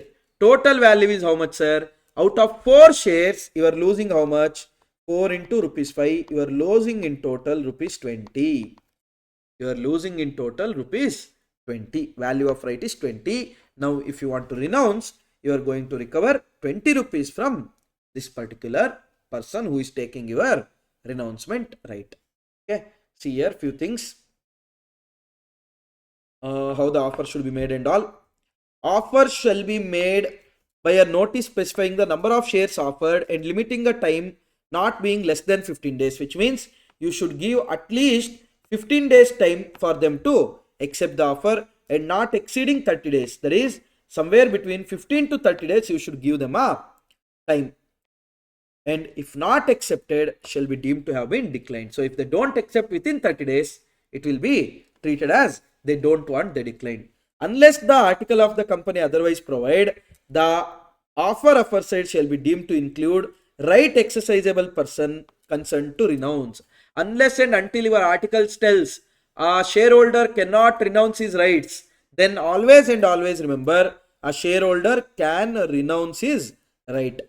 After the expiry of time specified in the notice or on receipt of earlier intimation from the person to whom such notice was given and he declines to accept the shares offered, the board of director may dispose of in a manner which is beneficial to the company. Okay. The employees under scheme of ESOP, they also can be get a right issue. That is also right issue only. Any other person specified by the special resolution.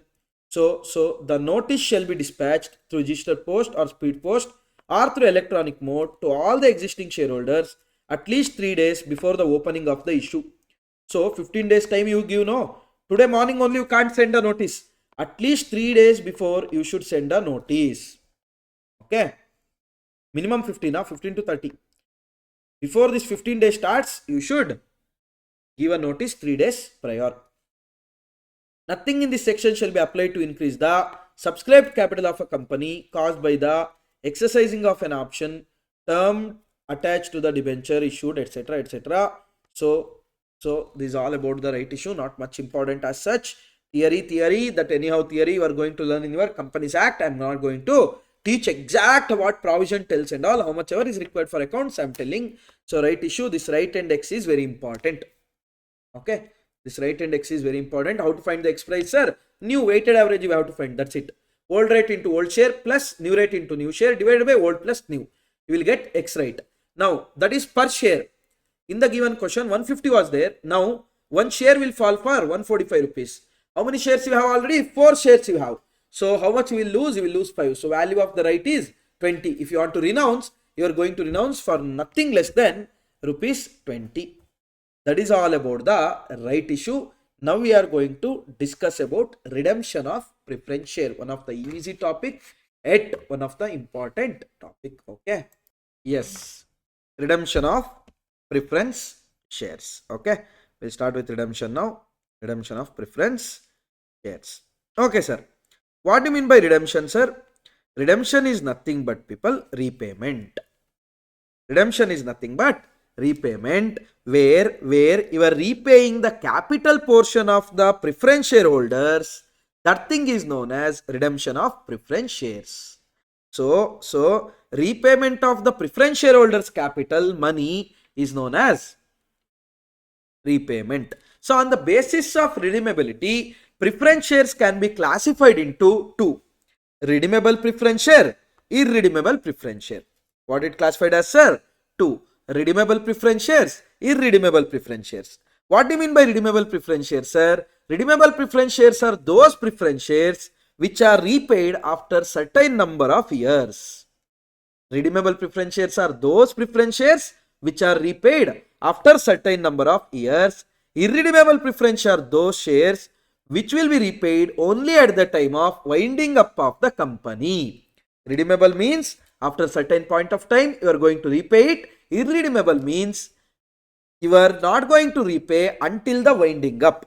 Okay, but as per the Companies Act 2013, people, as per the Companies Act 2013, no company can issue irredeemable preference shares. So as per the Companies Act 2013, no company can issue irredeemable preference shares. Okay, sir, fine, we don't want to issue irredeemable preference shares. Can we issue the shares with 100 years of redeemability? That is, after 100 years we are going to pay them back? The answer is no. Basically, your companies could be divided into two. Companies could be divided into two. Company which is related to infrastructural companies, which is not related to infrastructural activity. Company which is related to infrastructural activity, company which is not related to infrastructural activity. If at all your company is related to infrastructural activity, maximum 20 years. Maximum 20 years you can hold that preference shares, which means you should redeem within 20 years. If at all infrastructural company, you should redeem it within 20 years. Whereas if it's infrastructural company, if it's not infrastructural, up to 20 years. If it is infrastructural based company, then it will be not 20 years, it will be 30 years. That is, up to 30 years you can hold that capital. However, after 20 years, that is, from the 21st year, you should keep on redeeming it equally. Whatever the amount is there, no, 1/10 at least you should keep on redeeming it from the 21st year. Okay. Now, for the sake of redemption, what money company can use, sir? Company can either use the free reserves or they can issue the fresh shares, not securities. They should issue fresh shares only. They can't issue debenture for this purpose. Sir, the debenture they can't issue at all. They can issue, but it won't be considered as for this purpose. They can issue debentures. No restriction on that. However, that issue of debenture won't be considered that it issued for this purpose. Okay, done, sir. But one more thing you have to remember, people. To the extent of the face value of the preference shares redeemed, using free reserves, you should transfer such free reserves to the special reserve called CRR. There that we saw, no, in bonus issue, capital redemption reserve. For that reserve, you should transfer certain portion of the free reserves. How much, sir? Face value of the preference shares redeemed using free reserves. Okay, done. That can be used only and only for the bonus issue. See, as per section 55, face value of preference shares redeemed, face value of preference share, not overall, not redemption value, face value of preference shares redeemed shall be equal to these two. That is, free reserves utilized for this purpose plus face value of issue of new shares. Face value of issue of new shares. However, if your shares are issued at discount, then issue price you consider, not face value, which means if the new shares are issued at par and premium, if the new shares are issued at par and premium, then use the face value. If at all new shares are issued at discount, it won't happen. But let's say it is issued at discount, then use the issue price for this purpose. Okay. So this thing you have to remember, that face value, free reserve utilized plus face value of the new shares should be not less than face value of preference shares redeemed. Okay. Now the question comes, sir, minimum number of shares to be issued. How much is the minimum number of shares to be issued to satisfy section 55? What you should check? First you should check what is the face value of redemption. What is the face value of redemption? Let's say 1 lakh rupees. Okay. How much is the free reserves available for this purpose? Let's say 60,000. Now you should get 40,000 as a face value of fresh issue. You should get this 40,000 as a face value of fresh issue. So what you are going to do, sir? 40,000 divided by, let's say, 10. You are going to issue 4,000 shares. You are going to issue 4,000 shares. Okay. That's how you are going to do. However, in case of, there is face value of preference shares to be redeemed minus free reserves available for the purpose of redemption divided by face value per share. However, in case of discount, it will be issue price. And to redeem a preference share, those preference share must be fully paid up shares. Okay. What are the different entries for preference share? Sir, let's say you are going to redeem now 100 rupees share. You are going to redeem at 120 rupees. So first, capital 100 should be reduced because you are repaying. So capital will be debited. Preference share capital account debit 100. 20 rupees extra you are paying as a premium. That is premium on redemption of preference share 20 to preference shareholders. When you make them a payment, preference shareholders account debit to bank account. When you make them a payment, preference shareholders account debit to bank account. Sometimes for the sake of money, you might sell some asset also. Let's say that investment is sold at loss. For example, investment of 1 lakh rupees, you sold at 90,000. Then entry will be bank account debit 90,000, loss debit only. That's why loss account debit 10,000 to investment 1 lakh as investment goes out. What if I sell it at 110,000, sir? Then bank account debit 110,000 to investment 1 lakh to profit on sale of investment 10,000. Done. Now this premium on redemption of preference share is there, no sir?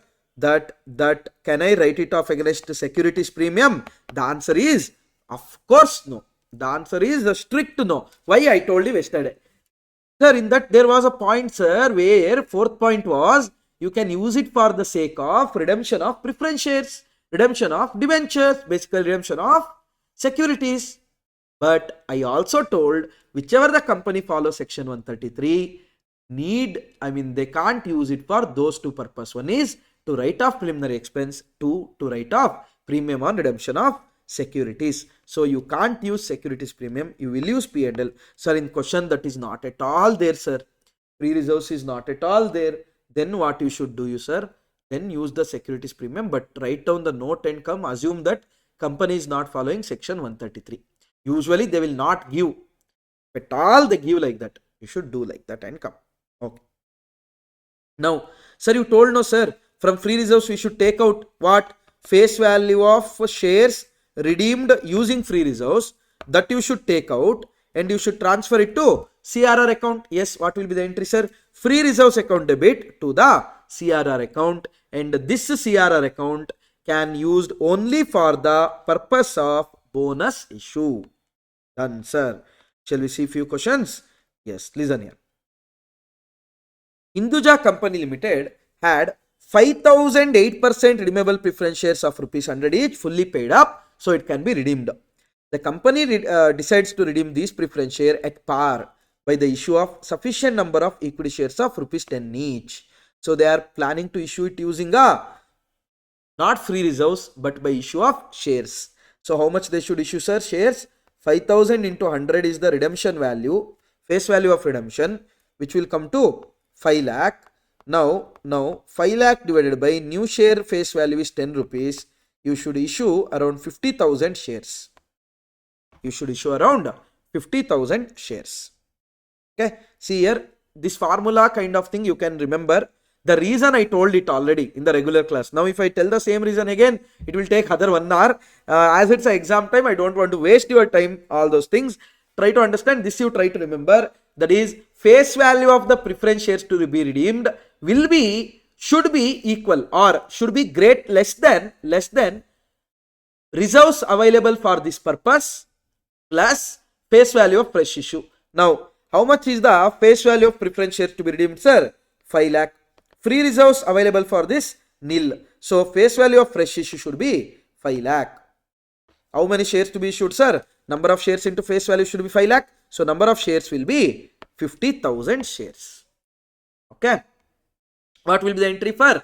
First, you are going to issue 5 lakh rupees share. So, the entry will be bank account debit to equity share capital account. Later, you are going to redeem your shares. When you redeem, your capital will be decreased. You have to pay to your equity shareholders. Entry will be preference share capital account debit to preference shareholders account. Later, you are going to make them a payment. That is preference shareholders account debit to bank. That's it. Simple.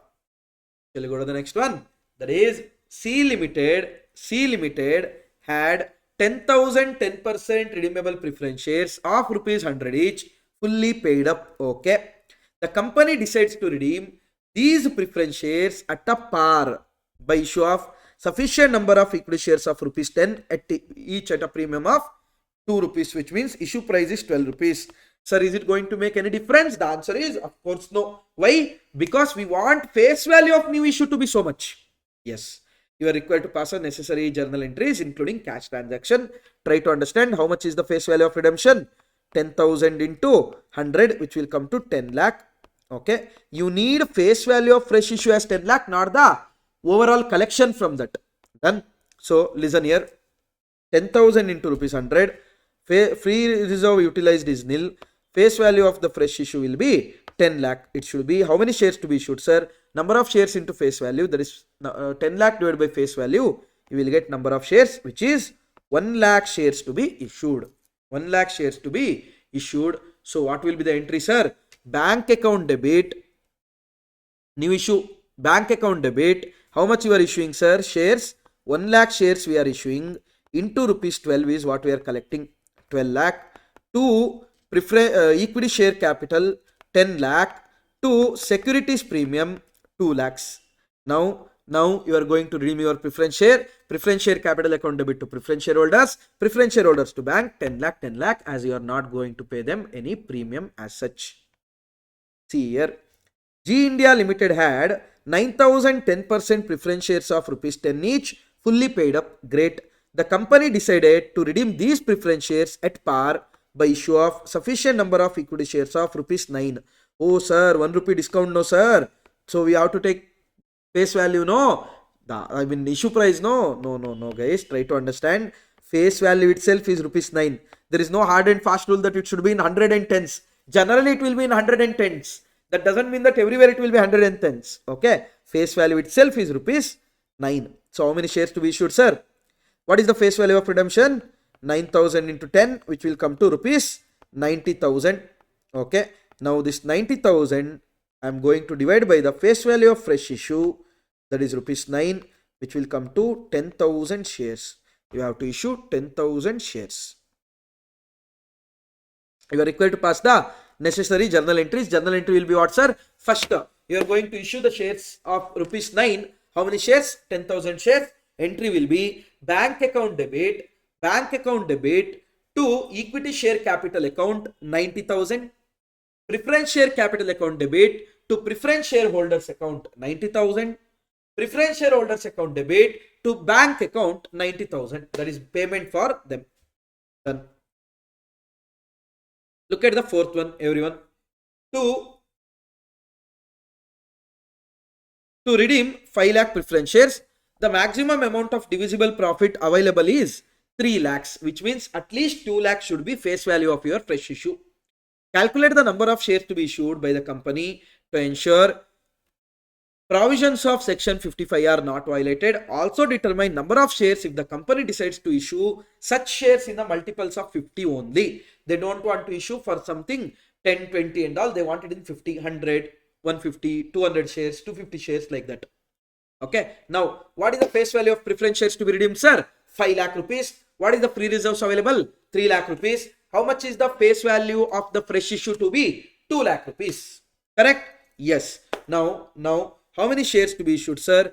2 lakh into rupees 9. Basically, the question is incomplete, but here we assumed, here in this question, it is assumed that face value of the share is rupees 9. Rupees 9. So, how much it will be, sir? 2 lakh divided by 9, which will come to 22,222. However, if the company wants to issue the shares at in the multiples of 50, then they should issue 22,250. Sir, 22,222. Nearest 50 is 22,200. No, why you are telling 22,250? People, if at all you issue 22,200 shares, how much will be the overall this thing, sir? That is 22,200 into 9, 1,99,800. But how much should be the minimum amount of face value you want? 2 lakh, which means you are not satisfying this. But that will be maximum, no sir? Then maximum is fine. Minimum we are talking.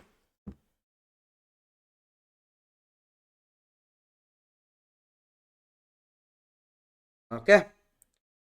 This is the thing. Now this we saw only to satisfy what?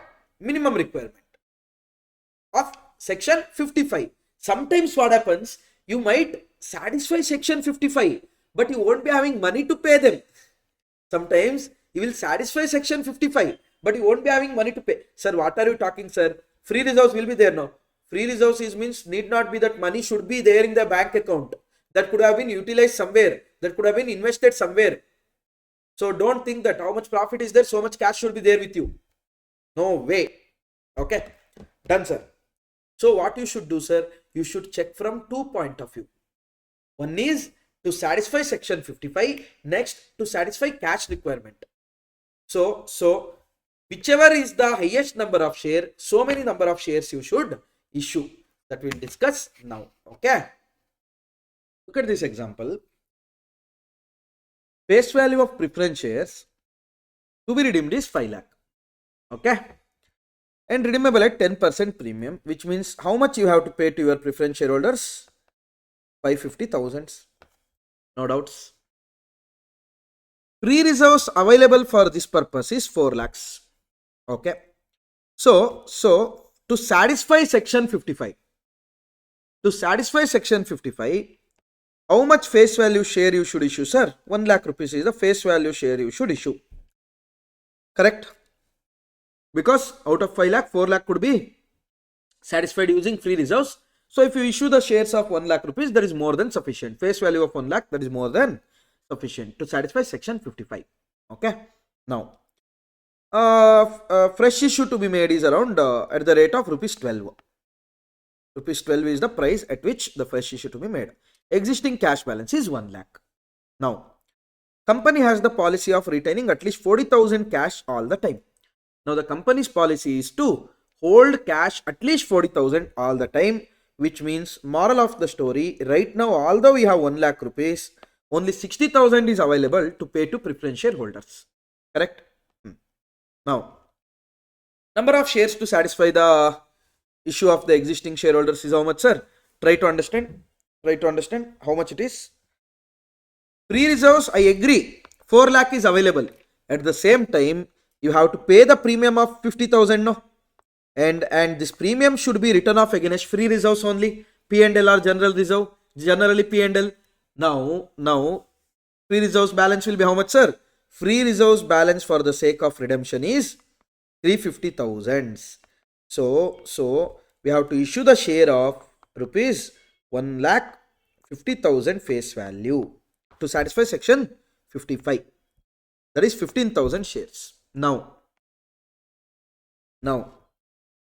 15,000 shares at the rate of 12 if you issue, you will be able to collect around rupees 1,80,000 and 60,000 is available already. So moral of the story, around rupees 2,40,000 will be available. Correct? 2,40,000 will be available. Amount payable is how much, sir? 550. Amount available is how much, sir? Before this 60, which means due amount is 490. Where you have to pay 490, you are able to collect only 180. Do you think you can satisfy only by satisfying section 55? No. So, as per that, how much money, how much share you have to issue, sir? I have to collect 490,000. Face value issue price, sir? I have to collect. Collection, it happens at a issue price, not face value. So, divided by issue price. So, as per this, I have to issue 40,834. To satisfy section 55, I have to issue just 15,000 shares. For this one, to satisfy cash requirement, I have to issue 40,834. See, minimum number of shares to be issue to be satisfy the section 55 to satisfy cash requirement. Face value of the preference shares to be redeemed. Free reserves available after writing of premium, loss, etc. So that will be the face value of fresh issue. So face value of fresh issue divided by face value per share, you will get number of new shares to be issued. When it comes to cash requirement, amount payable to preference shareholders, from that we are going to reduce cash available after issue of securities other than shares, because you can issue securities like debenture, etc. for the sake of cash requirement, but that is not considered for the sake of calculation of section 55. That's it. Okay. Now you will get to know how much money is to be raised from the fresh issue. That money to be raised from the fresh issue divided by issue price you do, you will get number of shares to satisfy cash requirement. So whichever is higher, that you select and you are going to get it. See, face value of the preference shares to be redeemed is 65,000, whereas free reserves available, free reserves, there is one question. Okay, I will show here only, Leo. I will give a glance like idea about it. We are not going to discuss on this question like completely. Try to understand. 48,000 is there. 48,000 is there. And the share, this preference share is redeemed at a premium of 10%. So this premium on redemption, which is rupees 6,500, to be written off. Yes, sir. To be written off against free reserves. Yes. So is 48,000 is available, sir? No, sir. Out of 48,000, 6,500 will be used to write off premium. Yes. And you sold investment for this purpose, and at a loss of 3,500, even that you are going to write off. So how much is the free reserves available for this purpose, sir? 38,000. So what is the face value of the fresh issue to be used, raised to satisfy section 55? That is 27,000. So what is the face value per share, sir? 50 rupees. So how many shares to be issued? 540. Sir, cash requirement. Right now, how much money you should pay to your preference shareholders? 65,000 plus 10%, which will come to 71,500. Yes, sir. Cash available is how much, sir? We already have 31,000. Okay. Plus, we are going to sell our investment of 18,500 at 15,000. So, we will receive 15,000 rupees through that. Correct? And we are planning to keep minimum balance of 12,000. So, cash availability is 34,000. And how much you should get from the new shares, sir? To the extent of 37,500. So how many shares, sir? 37,500 divided by 50, 750 shares. So to satisfy minimum criteria as per section 55, we have to issue 540, and to satisfy cash requirement 750. So how many shares to be issued, sir? Whichever is higher, that is 750. Whichever is higher, that is 750. Okay. Now, how much CRR to be created, sir? To the extent of free reserves used for this purpose. Try to understand. 65,000 is the face value of redemption. You are issuing 750 shares. Face value of this 750 shares is 750 into 50. 750 into 50, that will reduce. So we will get to know how much CRR could be used. So try to understand journal entry. 18,500 investment sold for 15,000. So bank account debit 15,000. Loss on sale of investment 3,500. To investment 18,500. Later you are going to issue the shares. So entry will be bank account debit to equity share capital account 37,500. Later you are going to redeem the shares. Preference share capital account debit 65,000. Premium on redemption 6,500. To preference shareholders 71,500. Later you are going to make them a payment. Preference shareholders account debit to bank 71,500. 71,500. Later you have to write off loss on sale of investment. Premium on redemption of preference share against a P&L. So entry will be P&L account debit 10,000 to loss on sale of investment to premium on redemption of preference 10,000. Now we calculated here how much CRR to be created. Sir, but earlier you told how much is the face value redeemed out of free reserves. Here free reserves available was 34. Available was 34 for this purpose. But now we are issuing 750 shares. No. So requirement automatically falls.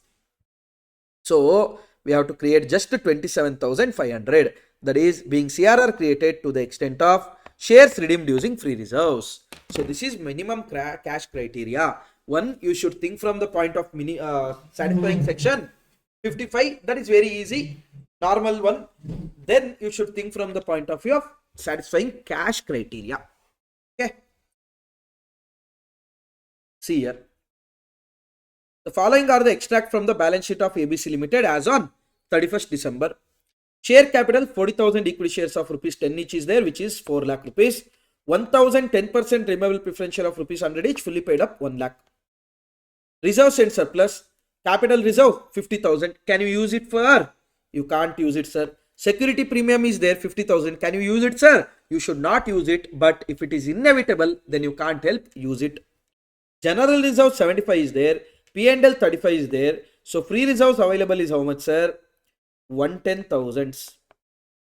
Free reserves available is 110,000. What is the face value of the shares to be redeemed? 1 lakh. So moral of the story, do we have enough free reserves? The answer is yes. On 1st January 23, Board of Directors decided to redeem the preference shares at par by utilization of reserve. Great. So the entry will be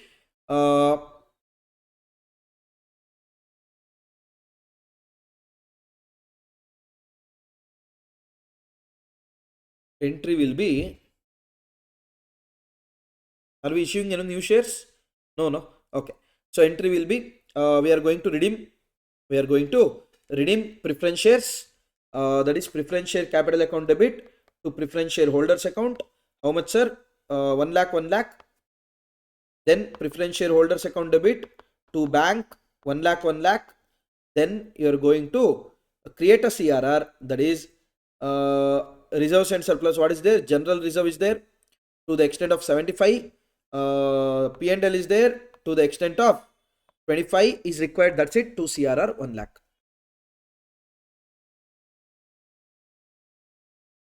Okay. This is the answer for some different questions.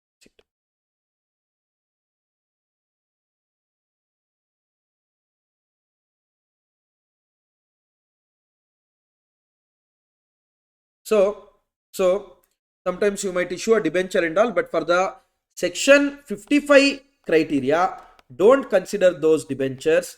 However, for the sake of cash criteria, consider those debentures also. Okay, that is all about redemption of preference share. Simple concept. Next, we are going to discuss on issue of debentures. Okay.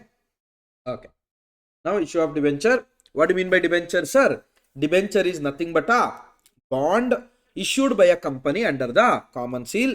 What and all will be there in that? They will be acknowledging a debt, telling that, yes, boss, we have taken money from you, so and so much. Contains provision as regards to repayment of the principal and interest. That is, that will also contains the information regarding how much will be repaid, at what percentage interest will be given, when the interest will be given, and how many years you are going to keep that money. Basically, Your shares are there, no? Those are capital. Your debenture is there, no? That is your debt. What are the different kinds of debentures, sir? Debentures could be classified on many bases. In that, if you divide the debenture on the basis of security, secured debenture is there, unsecured debenture is there. Secured debenture is there, unsecured debenture is there. Secured debenture means what, sir? Debentures which are secured by the assets of the company. That is, if the company fails to repay the loan, then asset will be sold and the money will be given to debenture holders. Unsecured means such money, security and all won't be there. On the basis of convertibility, convertible debenture, non-convertible debenture, that is debenture which can be converted into any other form of security, we call it as convertible debenture. Debenture which cannot be converted into any other form will be known as non-convertible debenture. On the basis of permanence, we have redeemable debenture, irredeemable debenture. That is, after certain number of years, you have to pay those amount of debenture. Those are redeemable debenture.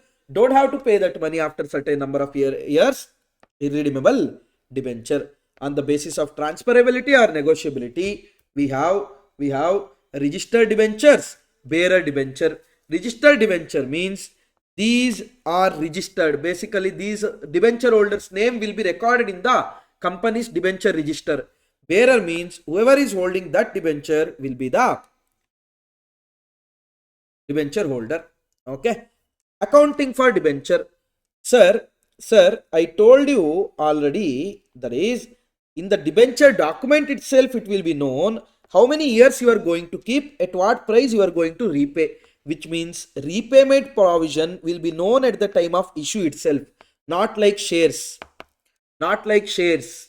Debenture repayment related information will be known at the time of issue itself.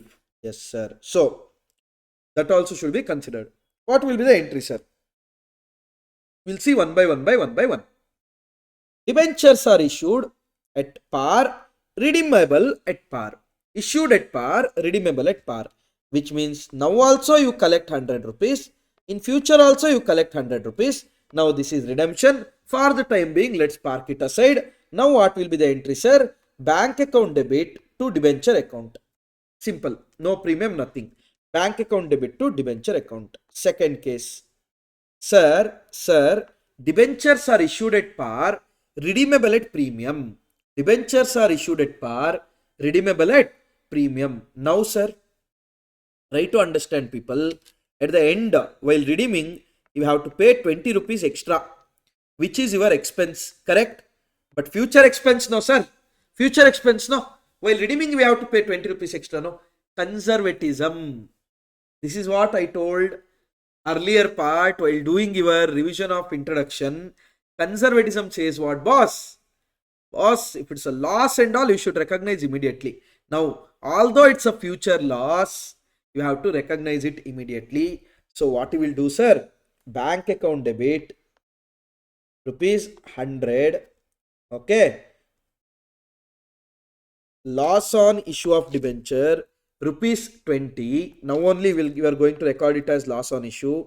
To debenture account 100, and you are going to create one provision called as debenture redemption premium to the equal amount.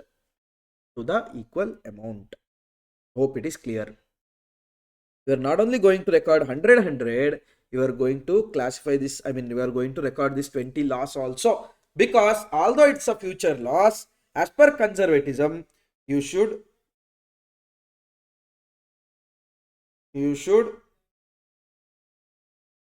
recognize it immediately. You should recognize it immediately. Hope it is clear, the second point. Now, what if the debentures are issued at par and redeemable at discount? What if debentures are issued at par, redeemable at discount? Sir, in future 10 rupees less you have to pay, sir. Gain, no. So, shall we record it as gain, sir, at the time of issue?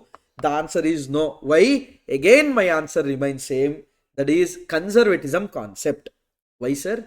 Conservatism concept tells anticipate future losses and expense, not incomes and gains. So, if it's an income and gain, just ignore it until it is realized. So, people, you are going to consider only it is issued at par, redeemed at par basis only. Bank account debit 100 to debenture account 100. Done. Sir, debentures are issued at premium, redeemable at par. Sir, issued at premium, no sir, 20 rupees gain. Extra you are getting 20 rupees. But sir, now we remember we should not consider gain. No. Again, the answer is no. Why, sir? Because conservatism concept tells don't anticipate future gains. But here at the time of issue itself, you are realizing. So it's a realized gain. This you can consider. So the entry will be people bank account debit 120 rupees. That's what you are receiving. To debentures account 100. To securities premium 20. Okay. Next. What if the debentures are issued at a premium, that is 120, redeemable at a premium of 130. So try to understand 20 rupees gain here, sir, because you are getting more. Here 30 rupees loss, sir, you are paying more. So net, sir, 10 rupees is a loss. Shall we recognize as 10? The answer is no. Why? Why? Try to understand. This 30 is what? Loss on redemption. This 20 is what? Securities premium. Can you use the securities premium to write off the premium on redemption? No. Then why you are using? So in a single journal entry, all these aspects will come. How, sir? First, normal bank account debit 120 rupees. Also future loss is there that you are not going to write off. You are going to record as it is. That is loss on issue 30. 2 debentures 100 face value always. Securities premium 20, and whenever the loss is there, if it is not due to discount, then of course you have to create something called as debenture redemption premium, DRP 30. This is the entry. Hope you guys understood. Next, the debentures are issued at premium, let's say 120, redeemable at discount, that is rupees 90. Then sir, bank account shall be debited.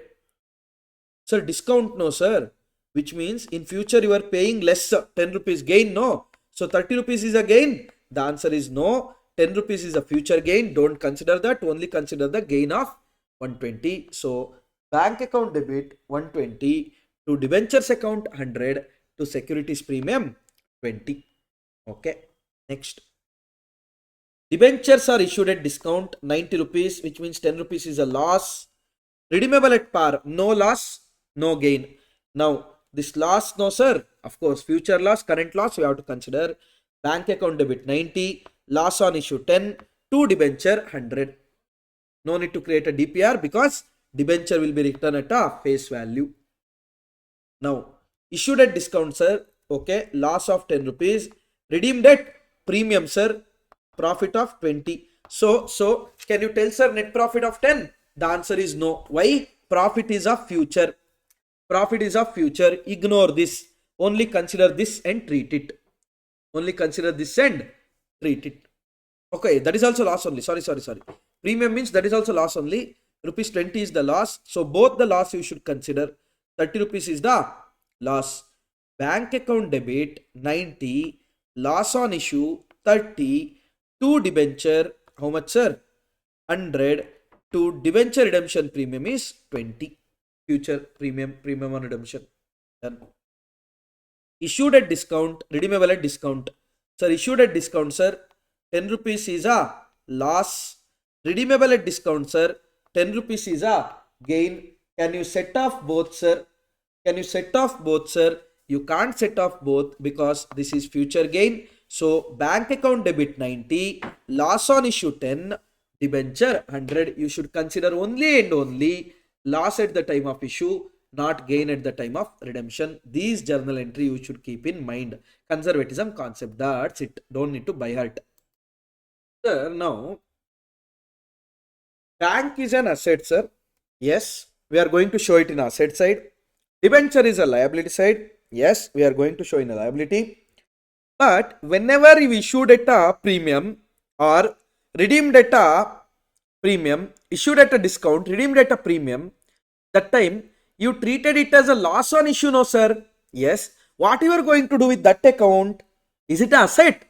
The answer is, people, sir, you debited it, so it should be asset, no? The answer is, actually it's not asset, it's a fictitious asset. Why fictitious asset, sir? See, it is only there in the books. Only there in the books. That is not going to give any future economic benefit. Of course, benefit of the debenture is taken till the redemption. No? Benefit of the debenture will be taken till the redemption. So what you are going to do, sir, this loss on issue of debenture, you keep on amortizing it throughout the lifetime of the debenture on the basis of benefits derived. So how you are going to treat this loss on issue of debenture, sir? You are going to write off this loss on issue of debenture throughout the life of the debenture on the basis of benefit derived. See, it is treated as fictitious asset and shall be amortized over the period of debentures based on the benefit derived in that particular period. See, there is an example. Loss on issue is 3 lakhs. Okay, loss on issue is 3 lakh. These are that could be due to issue at discount or redemption at premium, whatever it is. Debenture value is 60 lakhs.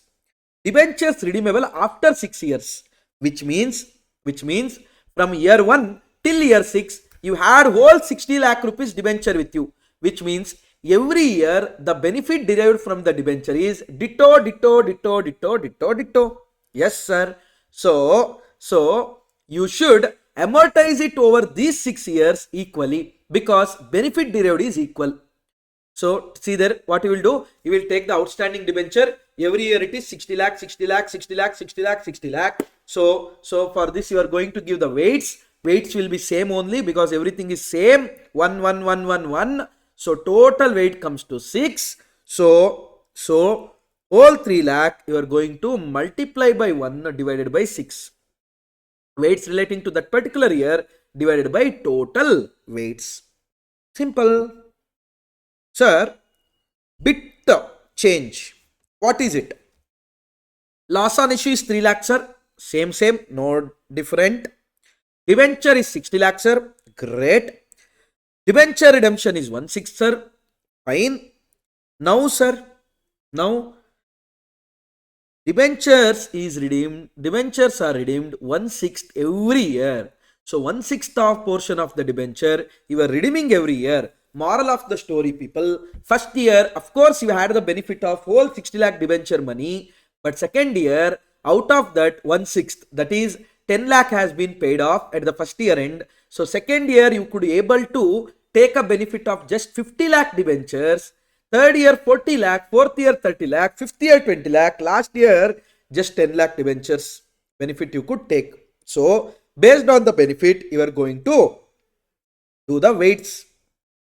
Weights is how much, sir? First year you took the benefit of 60 lakh, so 6. Second year 50 lakh, 5. Third year 40 lakh, 4. Fourth year 30 lakh, 3. Fifth year 20 lakh, 2. Sixth year 10 lakh, 1. So based on this we have given weights. Now whole 3 lakh we are going to divide in this weight basis. That is total weight is 21. 3 lakh divided by 21 into 6 will be the amortization amount for the first year. Second year it will be 5 by 21. Third year 4 by 21. Of course you have to multiply 3 lakhs. Fourth year 3 by 21. Fifth year 2 by 21. Sixth year 1 by 21. Entry will be, sir, of course you are going to write it off against the P&L. So P&L account debit to loss on issue of debentures account. Okay. Sir, when the debentures are issued for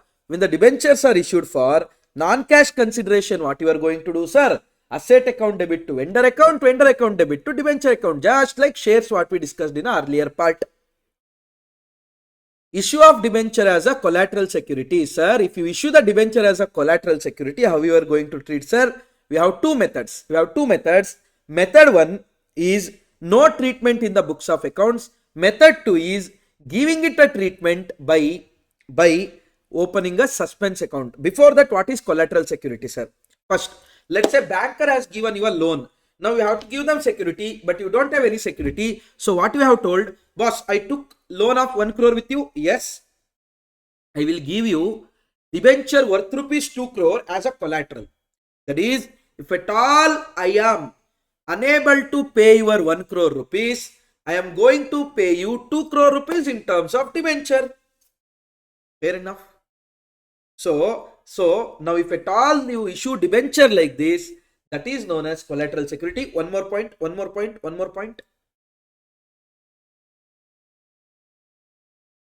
These debentures get activated. Only and only when you make a default. Boss, I don't have to pay banker 2 crore if I pay 1 crore in loan on time. I have to pay only if I make a default. No. So debentures activation will take place only at the time of default. So method 1, that is not showing in the books of accounts. What you will show, sir? You will show it as a non-current liability, bank loan. Below that you will show 2 crore rupees debenture issued as a collateral. 2 crore rupees debenture issued as a collateral. You are going to show that way. Just notes to accounts you are going to disclose. However, method 2, what you will do, sir? Normally, the debenture you will get it as a non-current liability. So you are going to credit debenture, debit what, sir? Bank. No, boss, we are not getting any money for that. Sir, bank loan you are getting. No, that is bank to bank loan. That is bank loan money, not debenture money. Now debenture is not backed by any money. So you are going to open one account, fictitious asset called debenture suspense. Debenture suspense. If at all you don't make a default, then both account entry will get ulta. That is, it will become debenture to debenture suspense. Both account will go. If at all you make a default, then debenture suspense will go. Debenture will stay in liability side. Along with debenture suspense, bank loan also will go. Like that it is. Okay. Now, these were when it is issued as collateral. Sir, they didn't ask the method, sir. Method 1, method 2. What you should do, sir? If they ask, pass the entry. Method 2, debenture suspense to debenture. If they don't ask any method, then method 1 is preferred. That is showing it in the notes to accounts. Done, sir. Interest on debenture, sir. That is when you pay the interest to the debenture holders, how you are going to treat it.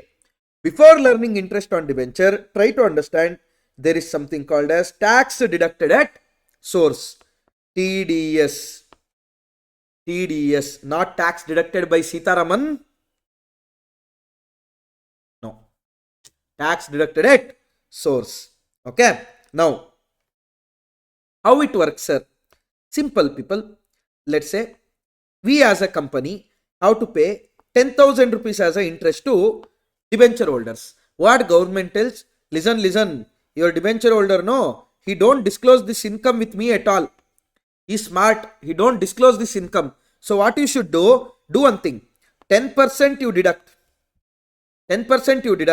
Pay to your debenture holder only 9,000 rupees. We are so happy. Why we are so happy? 10,000 rupees interest. We are paying just 9,000 rupees. Wow. Happy. The answer is no. Why no happy, sir? Because government didn't stop here. They told 9,000 you give to your shareholders. Sorry, debenture holders. Remaining 1,000 is there, no.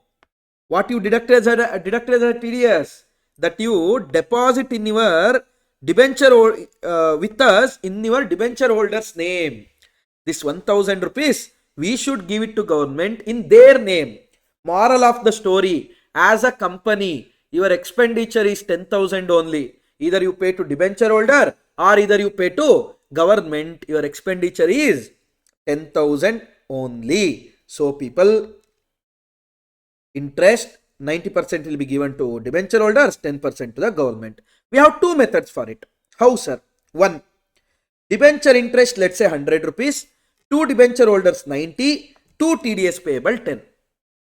Two debenture holders 90, two TDS payable 10. Now, when you make up payments, debenture holders account debit to bank 90, TDS payable to bank 10. Correct? Now, when you write off, your expense is 100, so P&L account debit to debenture interest account. This is one method. Second method is what, sir? Debenture interest account debit 100 to debenture holder account 100. Straight away, everything will be transferred as a due to debenture holder. Now, when you are satisfying debenture holder, what you are going to do? Debenture holder's account debit 100. In bank, you are going to pay 90. As a TDS payable, you are going to deduct 10. Now, TDS payable to bank 10. However, the second method you ignore, concentrate on first method. Debenture interest will be split into two parts. As it's expenditure, it will be debited. So debenture interest account debit to debenture holders account. They are our liability now because we have to pay them. Done. To TDS payable, again we should pay to government, again one more liability. Now when you pay debenture holders to bank. When you pay TDS payable to bank. Now when you have to write off at the end of the period, as it's a nominal in nature, expense income you should write off to P&L. You can't keep the balance because those benefits won't be there for more than 1 year. So in the year of benefit itself, you have to knock it off. So you are going to charge it to P&L. Entry will be P&L account debit to debenture interest account. You are going to do this way. So let's see few questions now. Okay, that's it. So many concepts are there in the debenture issue. Let's see few questions and knock it off this particular unit.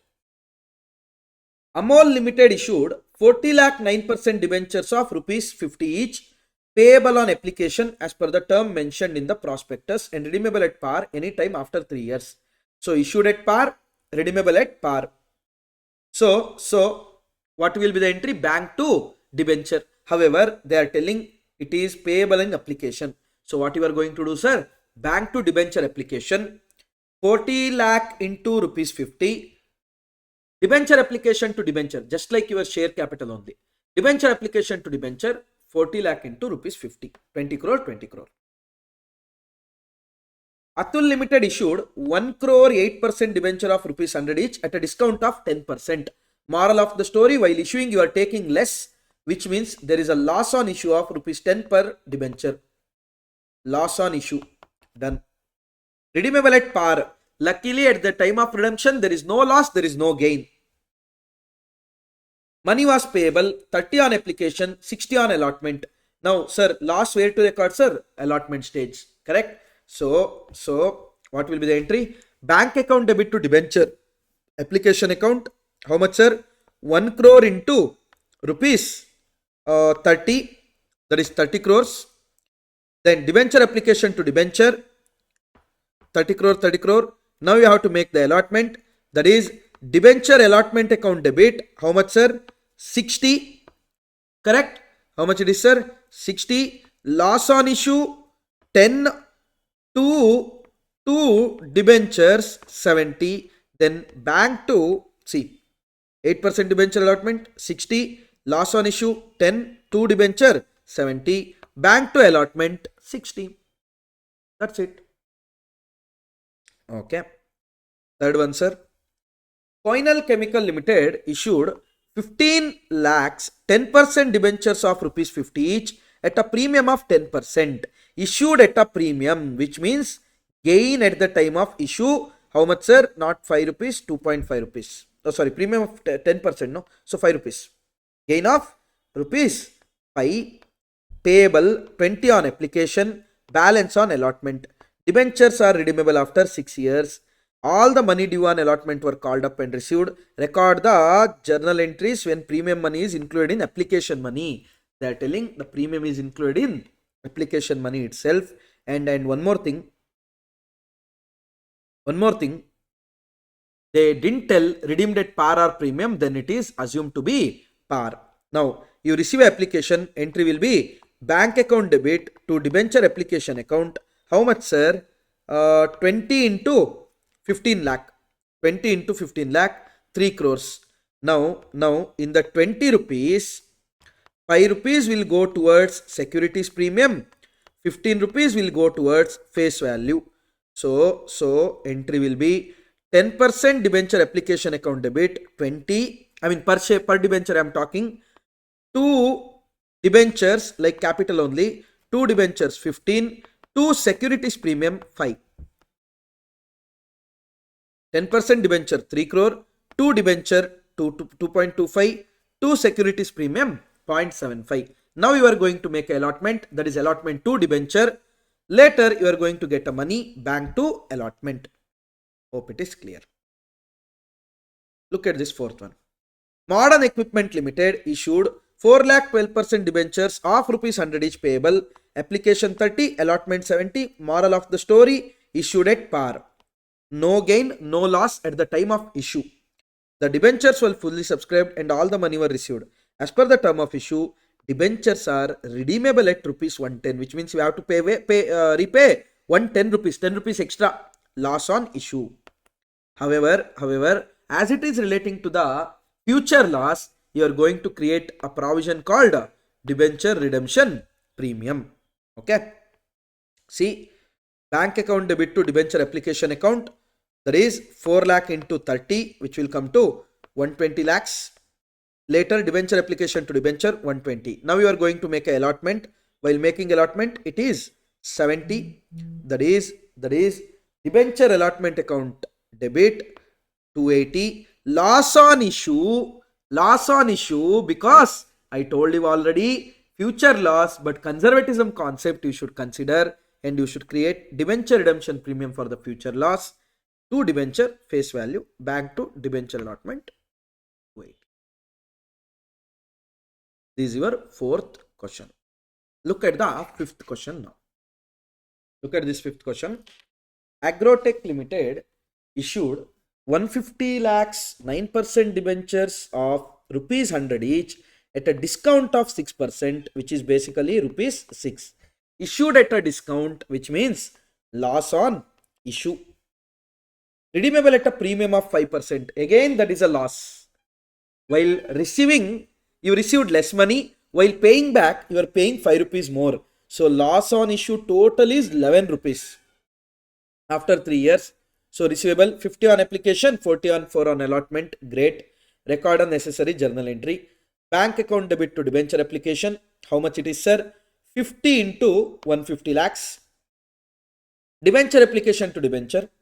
Then you are going to make a allotment 150 into 44. The loss on issue, I told you, 11 rupees. To debenture account, that is face value 150 into whatever 50 rupees it is, and to debenture redemption premium, that is loss on redemption, that is 5 rupees per share. Bank account debit to debenture allotment account. So let's say this thing, we have given a collateral debentures as a collateral security, 14% mortgage debenture at the rate of around, let's say, 1 crore 50 lakh rupees for the loan of 1 crore. Method number 1, you are showing it as a non-current liability, that is long-term borrowings, loan. Below that, loan is secured by the collateral security of 14% mortgage debenture of rupees 1 crore 50 lakhs. Method number 2, bank to bank loan, debenture suspense to debenture. Debenture suspense to debenture. Look at one more question. Company X Limited issued 10,000 debentures of the nominal value 50 lakh rupees. Moral of the story, per share face value is rupees 500. To sundry persons for cash 90% of nominal value rupees 25 lakhs. So it is 22 lakhs 50,000 rupees is issued for this is what received. Face value is 25. To a vendor for a purchase of fixed asset worth rupees 10 lakh, whereas 12 lakh 50,000 is the nominal value. To the banker as a collateral security, 10 lakh rupees, where the nominal value is 12 lakh 50. Pass the necessary journal entry. So your collateral security they are asking as a journal entry. So method number 2. So first one, listen. You are going to issue to the sundry person 25 lakh rupees debenture at a discount of 2 lakh 50,000. So entry will be bank account debit 2250, discount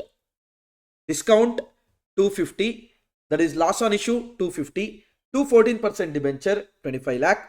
Then you are going to buy a asset of rupees 10 lakh, where you are going to issue debenture of 12 lakh 50,000. So it will be asset account debit to vendor account debit 10, loss on issue 250, to debenture 1250. Next, you are going to give it as a collateral security. So bank account debit to bank loan 10 lakh, debenture suspense to debenture 12 lakh 50. Okay, listen here, one more question. HDC Limited issues 1 lakh 12% debentures of 100 each at rupees 94, which means loss on issue is rupees 6. Under the term issue or redeemable at 5 years from the date of issue, they didn't tell redeemable at par or premium, so we are going to assume at par. So how much is the total loss, sir? 1 lakh into rupees 6, which will come to rupees 6 lakh. This we are going to write off. How you are going to write off? See, redeemable after 5 years. Moral of the story, every year we are going to get a same benefit. 1 lakh, 1 lakh, 1 lakh into 100 rupees is a debenture benefit. 1 crore, 1 crore, 1 crore, 1 crore. So moral of the story, every year weights are same. So first year it will be 6 lakh into 1 by 5. Second year 6 lakh into 1 by 5. Third year 6 lakh into 1 by 5. Fourth year 6 lakh into 1 by 5. Fifth year 6 lakh into 1 by 5. That's what we are going to amortize it throughout the year of that 5 year. 12th one. HDC Limited issues 2 lakh 12% debentures of rupees 10 each at rupees 9.4. Correct? So issue is what, sir? 10 rupees at rupees 9.4. Moral of the story, 0.6 per share is a, debenture is a loss. So as per the issue, 1/5 of the debenture is drawn every year.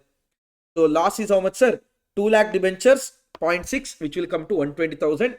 So first year, outstanding debentures were how much, sir? 2 lakh into 10, which will come to 20 lakh. Second year, out of this 20 lakh, first year end, we are going to write off 1/5, which is 4 lakh. It will become 16 lakh. Third year benefit is 12 lakh. Fourth year benefit is 8 lakh. Fifth year just 4 lakh. So accordingly, we are going to make the weight 1, 2, 3, 4, 5. Correct? So amount written off will be, based on this proportion only, okay? Amount written off will be 120 lakhs into 5 by 15, 120 lakhs into 4 by 15, 120 lakhs into 3 by 15, 120 lakhs into 2 by 15, 120,000 into 1 by 15. Okay. Outstanding amount of the debenture before redemption in that particular year. Okay. Outstanding amount means before redemption how much it was, not after redemption. Yeah. Done, sir. Next. A company issued 12% debentures of the face value 10 lakh rupees at a discount of 10%. So loss on issue is how much? 1 lakh. Great. Debenture interest shall be calculated on what, sir? Face value. Okay. Debenture interest after deducting a tax at source of 10% was payable on 30th June and 31st December, which means half yearly interest. 6 months, 6 months. All the debentures were redeemable after expiry of 5 years period at a premium of 5%, which means while paying, you are paying more. So total 15% is the loss. 1,50,000 is the loss on debenture issue. That is bank account debit 9 lakh, loss on issue 150, to debenture 10 lakh. Out of this 50,000 is redemption loss. So we are going to create a provision DRP. Now first year interest will be what, sir? Interest will be in expense. So interest will be debenture interest account debit 12% of 10 lakh, which comes to 120,000 into 1 by 2 or 6 by 12 because half yearly interest 60,000. To debenture holders, you are going to pay 54,000. As a TDS, you are going to deduct 6,000. Done. Next, debenture holders account debit 54, TDS 6, to bank 60. Next, again we are going to do the same thing. Again we will do the same thing. This is what going to happen. Next, you are going to write off two things here to the P&L. One, loss on issue, which is to be written off. 1,50,000 is loss on issue. That should be written off throughout the life, which is 5 years. So 30,000, that one thing, and interest. Both you are going to charge it to P&L. And debenture interest you are going to pay to debenture holders. Same thing happens for the 5 years. So redemption entry, sir, redemption entry. Redemption entry we will see in the redemption of debenture chapter. Okay. Redemption of debenture chapter. With that, we completed our issue of debenture. There is one special account question here. Listen here. Listen here. The special question, one special question is there that we will do and we'll complete this chapter. So listen here. Z Limited issued 2,500 10% debentures of rupees 100 each at a premium of 10% payable 20 on application, 50 on allotment, including premium. Great. And the balance on first and final call. So 10 rupees is benefit. Yes. The public applied for 3,500 debentures. So we issued 2,500. Public applied for 3,500. Application for 2250 debenture were accepted in full. Wow. Application for 500 were allotted 250 and remaining were rejected. All money was duly received. General ledger transaction. Listen here. 3500 application we received. In the 2250 will get 1:1. Correct. Other 500 will get 1:2. Other 750 will not get anything. So application money is how much, sir? 2250 into 20. 45. 500 into 20. 10,000. 750 into 20. 15,000. Application money allotted to debenture is how much, sir? Straight away 45. In this scenario, you are getting allotted 250 shares, sorry, 250 debentures. Face value of that is how much? 5,000. So remaining 5,000 will be extra. That let it be. Here nothing. So whole 15,000 will be refunded. In this scenario, nothing application money is there. Here 5,000 is there. That is adjusted to allotment. Accordingly, we'll pass the entry. See here. Z Limited issued 5,000 14% debentures of 100 each at a discount of 5%. The discount being adjusted on allotment. Great. The debentures were payable. Application 20. Allotment 25. So discount is getting adjusted over here. 5 rupees. So 30 rupees should be the allotment. Face value of debentures for the stage of allotment. First and final call 50. The debentures were subscribed and money was duly received. Show in the cash book. So see here. First we will receive application money. Then we will receive allotment money. Then we will receive the first and final call. Balance carried on. Cash only what we received. This is the thing. Entry will be debenture application, debenture allotment, whereas 125 is the what we received, whereas 25 is discount, loss on issue. That is it. So in the balance sheet, what we are going to show, sir, in the liabilities, non-current liability, long-term borrowings, 14% debentures, 5 lakh rupees. Loss on issue, 25,000. That's it. Loss on issue. This we are going to write off throughout the life of the debentures. That's it. With that, issue of debenture.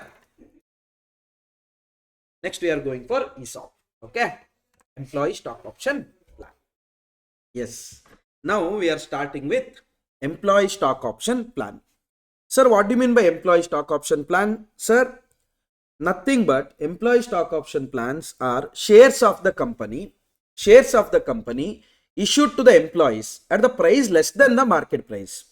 So when you issue your shares at less than the market price to the employees, that is known as employee stock option plan. Sir, why less than market price only, sir? Because if it's more than market price, employees can go and buy it in the market, no? Why they will buy it from the company? So usually that will be less than the market price only, and it is the option, not compulsion. It is the option given to employees. That is, after the vesting period, employees can exercise the option or can let go the option. So it is not compulsion, it is an option given to the employees. Either you accept, boss, after your vesting period, or don't. Now the question comes, what do you mean by vesting period, sir? Period in which term relating to vesting to be satisfied by the employees. For example, now if you stay with our company for 3 years, then you are eligible for ESOP, employee stock option plan. Now 3 years is a vesting period. So what do you mean by vesting period, sir? Period in which terms have to be, vesting terms have to be satisfied by the employee. Employee. That is known as what, sir? That is known as vesting period. Exercise period is what, sir? Vesting period is over. That is, let's say 3 years is over. Now we have given 1 year time to our employee. Not 1 year always. Example. Now we are given 1 year time to employee. That is, boss, if you want to buy it or don't want to buy it, that you have to decide in this 1 year. If you want to buy it, you should buy it within 1 year. If you don't buy it within 1 year from the vesting, then your options will be lapsed. You are not eligible for that options. So exercise period is price after vesting period allowed to employees to exercise the option. Exercise price means what, sir? Price at which stocks are offered to employee. For example, face value is 10 rupees, sir. Offered to employee at 30 rupees, where the market value is 40 rupees. Now the price at which we are offering it to the employees, that is 30 rupees, that will be known as exercise price. Now, sir, what is the fair value of option, sir? Market price is 40, we are offering 30. Now this 10 rupees benefit is getting, no, employer, he or she. That thing is known as fair value of the option. That is market value of the shares on grant date minus exercise price. Grant date means what, sir? Date on which options are granted. Today, our annual day. Today we are telling whoever employees stay for next 3 years will be eligible for ESOP. Now today, our foundation day will be grant day. Vesting period, sir. Vesting period. Two things are there. One, it gets over in the same accounting period in which the options are granted. For example, now in the year 2025, if we grant the offer, then let's say 1st of April we granted offer, and vesting will get over on 31st March, which means benefit due to this ESOP will be related only to the year 25. Then this will be known as gets over in the same accounting period, extended beyond the accounting period, that is vesting period, let's say 2 years, which means of course it's not going to be in the same accounting period in which it is granted. So because of this, for example, we told 3 years, no, we told 3 years, no. Now employees are staying with us for how many years? 3 years, which means benefit of that ESOP is not restricted to 1 year like this. It will be restricted, it will be there for 3 years. It will be there for 3 years. So how to treat it, sir? If at all it gets over in the same accounting period, which means benefit of ESOP, because you are telling 1 year you stay, boss, you take and go. Now that benefit of that ESOP, employee staying for 1 year, will be there for only 1 year. So whatever the charges, whatever the expense because of ESOP you are getting, write it off that in that year itself. For example, 25-26, in that year only you write off, because that benefit is not there beyond 26. Now in the 2025 you offered, where exercise is going to happen in 2028, which means employee stayed from 2025 to 2028, 3 years. Now people, now that benefit is there for 3 years, so that cost is there, no, employee benefit expense, that you charge it to 3 years in the proportionate manner. That's what it is. See, expense of the ESOP should be written off proportionately in the years of vesting period based on the benefit derived, not on the exercise period. That has nothing to do. Vesting period, in exercise period, whether they stay, they don't stay, nothing matters. Only in vesting period they have to stay. That is a condition, no? Yes. What will be the entry, sir? What will be the entry for the, if it is in the same accounting period, vesting is in same accounting period, only 1 year of vesting or less than 1 year. Let's say the market price is rupees 100. Market price is 100. We are offering to our employees at 40. We are offering to our employees at what rate, sir? 40. Moral of the story, rupees 60 is employee benefit expense, which means rupees 60 is our expenditure for offering at less price. If we offer at market, we will get 100 rupees. Because we are offering to our employees, we are getting 40 rupees. Moral of the story, 60 rupees is your employee benefit expense. So what will be the entry, sir? Bank account debit 40. That's what our employee is giving. That 60 rupees, we are going to treat it as employee benefit expense. To share capital 10. And what is the price? 100. So securities premium is 90. Try to understand. Don't find out a securities premium as 40 minus 10. No way. You should take the market price for computation of securities premium. Correct? Yes, sir. Now, vesting period in the same accounting period, but exercise period in the next year. Vesting period in the same accounting period. That is, this year vesting will happen. This year issue, this year vesting, done. Next year will be the exercise. In that scenario, in the vesting year, what you should do, sir? You should charge that expense to your books. Employee compensation expense account debit 60. 2, you are going to keep it as a provision. Because you know that's an expenditure. You are going to keep it as a provision, that is to ESOP outstanding account. Next year, when they exercise it, bank account debit 40, ESOP outstanding account 60, 2 share capital, 2 securities premium. Sir, instead of this, take it as ECE only. No, if you take it as ECE, for example, vesting is happening in the year 2025-26. Okay. Now exercise period is 2026-27. Now, if you don't consider anything over here, if you consider ECE over here when the exercise happens, then don't you think the ECE will be charged to this year where the benefit is taken in this year? So when the benefit is taken, that year only you book the expense and keep the provision. If that is not exercised in the same year, then using that provision, issue the shares in the next year. That's it. Okay. Next accounting period, we are going to pass this entry because these are not the expenses. No, this is provision was there. This provision credit balance was there in the balance sheet. Now we debited. This year no expense is booked. Last year employee compensation is booked that you charge to costing P&L. That's it. So writing of entry is what, sir? P&L account debit to EC account. Done.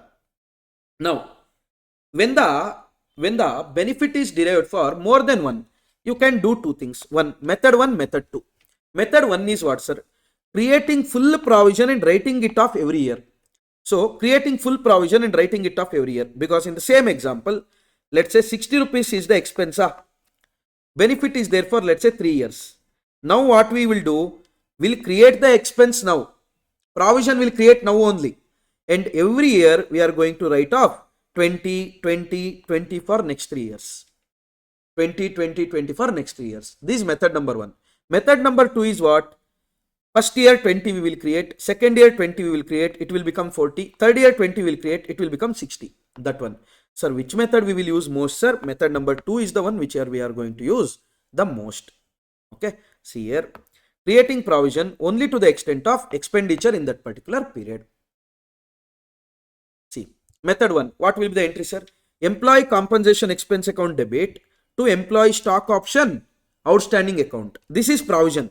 This will be used only at the time of issue. So keep it aside. Now this one, don't treat it as an expenditure. This one, don't treat it as an expenditure. Treat it as a fictitious asset. Then what you will do, sir? This year, you are going to write off 20 rupees. P&L to ECE. Now ECE balance is how much? 40. Second year again 20. So now ECE balance is 20. Third year we will write off this 20. That is method number 1. Done. Method number, and next year whenever the issue happens, we are going to use this. We are going to debit this. Done. Method number 2 is what, sir? First year we created 20. Written off 20. Second year we created 20. Written off 20. Automatically your ESOP is getting credited twice. Third year again we created 20. Written off 20. When we issue, we are going to issue like bank account, ESOP outstanding, bank account, ESOP outstanding. Entry will remain same, final entry. Sir, one more doubt, sir. What, sir? ESOP you created 60, sir. Yes. One of our employee told no need. Relating to that is 10 rupees. They didn't exercise the option. Now what you will do, sir? Array, this provision you kept, no. From where you kept this provision? Your P&L say you reduced. From profit and loss you return it off. Which means from P&L you reduce, no. Now add it back to P&L. But not to this year. So add it to general reserve. So what you will do? Outstanding you will debit to general reserve. Basically, we are going to transfer unutilized compensation expense. EC means employee compensation expense. You are going to transfer it to general reserve. Done. See here.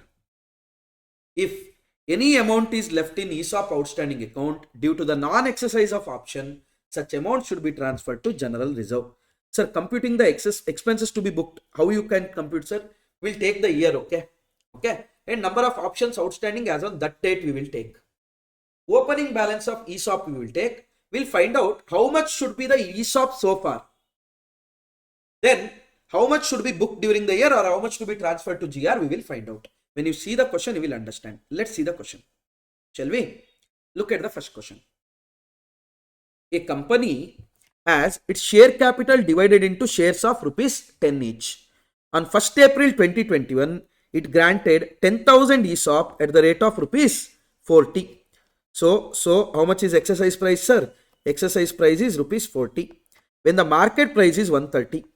Market price is how much, sir? rupees 130. So how much is the value? Value is rupees 90. Value is rupees 90. Great. The option were to be exercised between 15th March 2022 to 31st March 2022. Try to understand. Issued on 1st April 2021 now. Exercise to be done between 15th March to 31st March, which means vesting and exercise both are in the same year. Nothing will be carried to next year. Correct? The employees exercised their option to the extent of 9,500 shares only. Remaining options were lapsed. The company closes its books every year at 31st March. So what is happening, sir? Moral of the story. Moral of the story is nothing but, sir, you are going to create a expense to the extent of rupees 90 straight away. No need to create provision because everything is getting sorted this year only. So bank account debit, your employees will pay how much? 9,500 into 40 rupees, 3,80,000. Employee compensation expense, value is how much, sir? Value is rupees 130, no? Sorry, 90, no? So compensation expense, you are going to book 90 rupees per share. So 9,500 into 90, 8,55,000. 2 share capital, 9,500 into 10, 95,000. 2 securities premium, 9,500 into 120, because face value is 10, market price is 130, 120. It will come to 11,40,000. And this ECE we are going to write off against P&L. Entry will be P&L account debit to employee compensation expense. Peace. Second one. This is nice. We have only few questions in this, right? We have only few questions we'll discuss. We have just 3 questions, small 3 questions. We'll discuss now.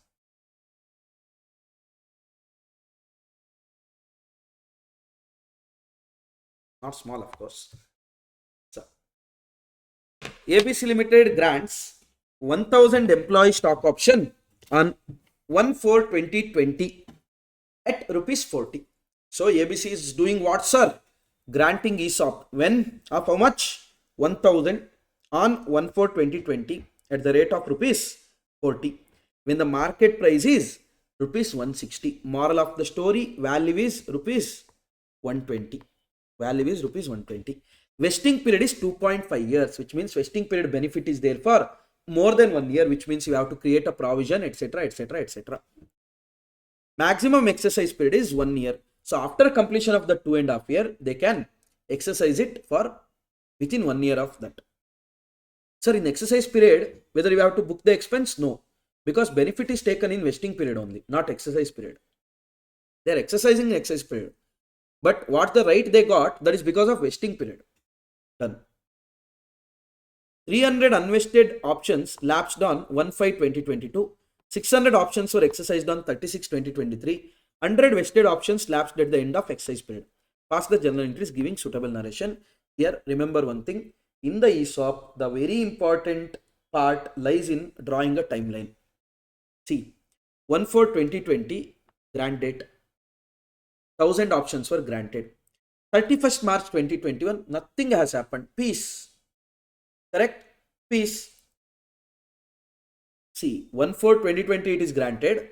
So, 2021, 21-22 full, 22-23, 6 months. April, May, June, July, August, September. Till 6 month vesting period will be there. That is till 30th of 9. From 1st April 2020 to 30th of 9 2022, it is vesting period. Correct? After that, 1 year will be exercise period. This is exercise period. Done? Okay, listen here. So, now what happened in this period, we'll see. 31st March, nothing. 31st March 2022, nothing. But on 1st May, what happened, sir? On 1st May, what happened? 300 stockholders left the company or lapsed it. Let's say they lapsed it. I mean, they left the company before 2.5 years, which means we are not entitled, like they are not entitled for ESOP. We also don't have to give. Now, ESOP option left is how much? 700. Till when? Vesting period. Now, 700 shares are eligible for ESOP. In that, 31st March 23, nothing has happened. Now, on 30th June 23, 600 options were exercised in that exercise period. Remaining how much? 100. 100. What is happening, sir? After 1 year also they didn't exercise, which means it got lapsed. Finally, how much shares got exercised? 600. So how much expense we should book, sir? From the first year, 600? No. The answer is no. Conservatism. Conservatism. Maximum loss. First year, according to you, maximum loss will be relating to 1000 shares. Second year, 1000 shares. Third year, 1000 shares. Fourth year, you got to know, boss, 900, 300 employees left, which means my expense will be max to max 700. Fifth year, you got to know, exercise period, generally I'm telling, you got to know your expense is restricted to 600, like that. So conservatism concept you should apply here. So listen here. See, look at this table, very important. First year, number of options outstanding were 1000. So we'll calculate 1000 into 120 rupees is the value of the option, basically our employee benefit expense or employee compensation expense. But this year, how much we should book, sir? We should book out of 2.5 year benefit. This year we are deriving 1 year full because April to March, 1 year. If the stock option is given on 1st October, then we would have taken 6 months, but leave, done. So we should create 48,000 this year. We created 48,000, done now. Second year we went, again 1000 options were there. So already 48,000 balance we already created. Now after second year, total how much should be the provision, sir?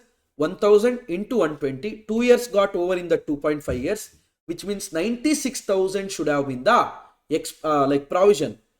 Already 48,000 is there. So this year we are going to book again 48,000. Going to third year, see here, on 30th 9 what is happening, sir? On 30th 9 what is happening, sir? Vesting period is getting over. Vesting period is getting over. By the time of vesting period got over, we got to know that max to max it will be 700 shares which is getting exercised. So already provision of 96,000 is kept. Now for 700 shares, maximum how much is required for the 2.5 years? 700 into rupees 120 into 2.5 by 2.5 because 2.5 got elapsed, which will come to 84,000. So 84,000 was a provision required. But how much you are keeping? 96,000. 12,000 extra you kept? No. Just transfer it to general reserve. No more charging in this year, but transfer it to general reserve. On 31st March also, so much only it was, nothing extra, nothing less. On 30th 6, 100 got lapsed. On 30th, that is by the end of exercise period, 600 got exercised. 600 got exercised. So 72,000 would be the amount required for that, but your balance was 84,000. Moral of the story, 12,000 is extra, charge it to or transfer it to general reserve. First year, see here, we created employee compensation expense to employee stock option plan outstanding. One provision we created. This is an expense, this is a provision, done. We wrote it off to P&L. Entry was P&L to employee compensation. First year done. Second year, again look at the table. 48,000 we created and we return it off to P&L. And provision, if you see, first year 48,000 was there. Next year again 48,000, done. Third year, by the end of vesting, what happened, sir? By the end of vesting, we got to know we have 12,000 excess already. We have 12,000 excess already. Automatically what we did, sir? 12,000 we transferred it to general reserve. And in exercise period, what is happening, sir? Exercise period, 600 shares are exercised. So bank account debit 24,000 relating to this 600 shares. ESOP, expenses already we kept in the provision. Now reverse that provision. 600 into 120, 72,000. 2 share capital, 600 into 10. 2 securities premium, 600 into 150, because the market price was 160. Correct? Now ESOP actually how much was there? How much was there? First year we created 48,000. Second year again we created 48,000, 96,000. Third year we debited 12,000. So it became 84,000.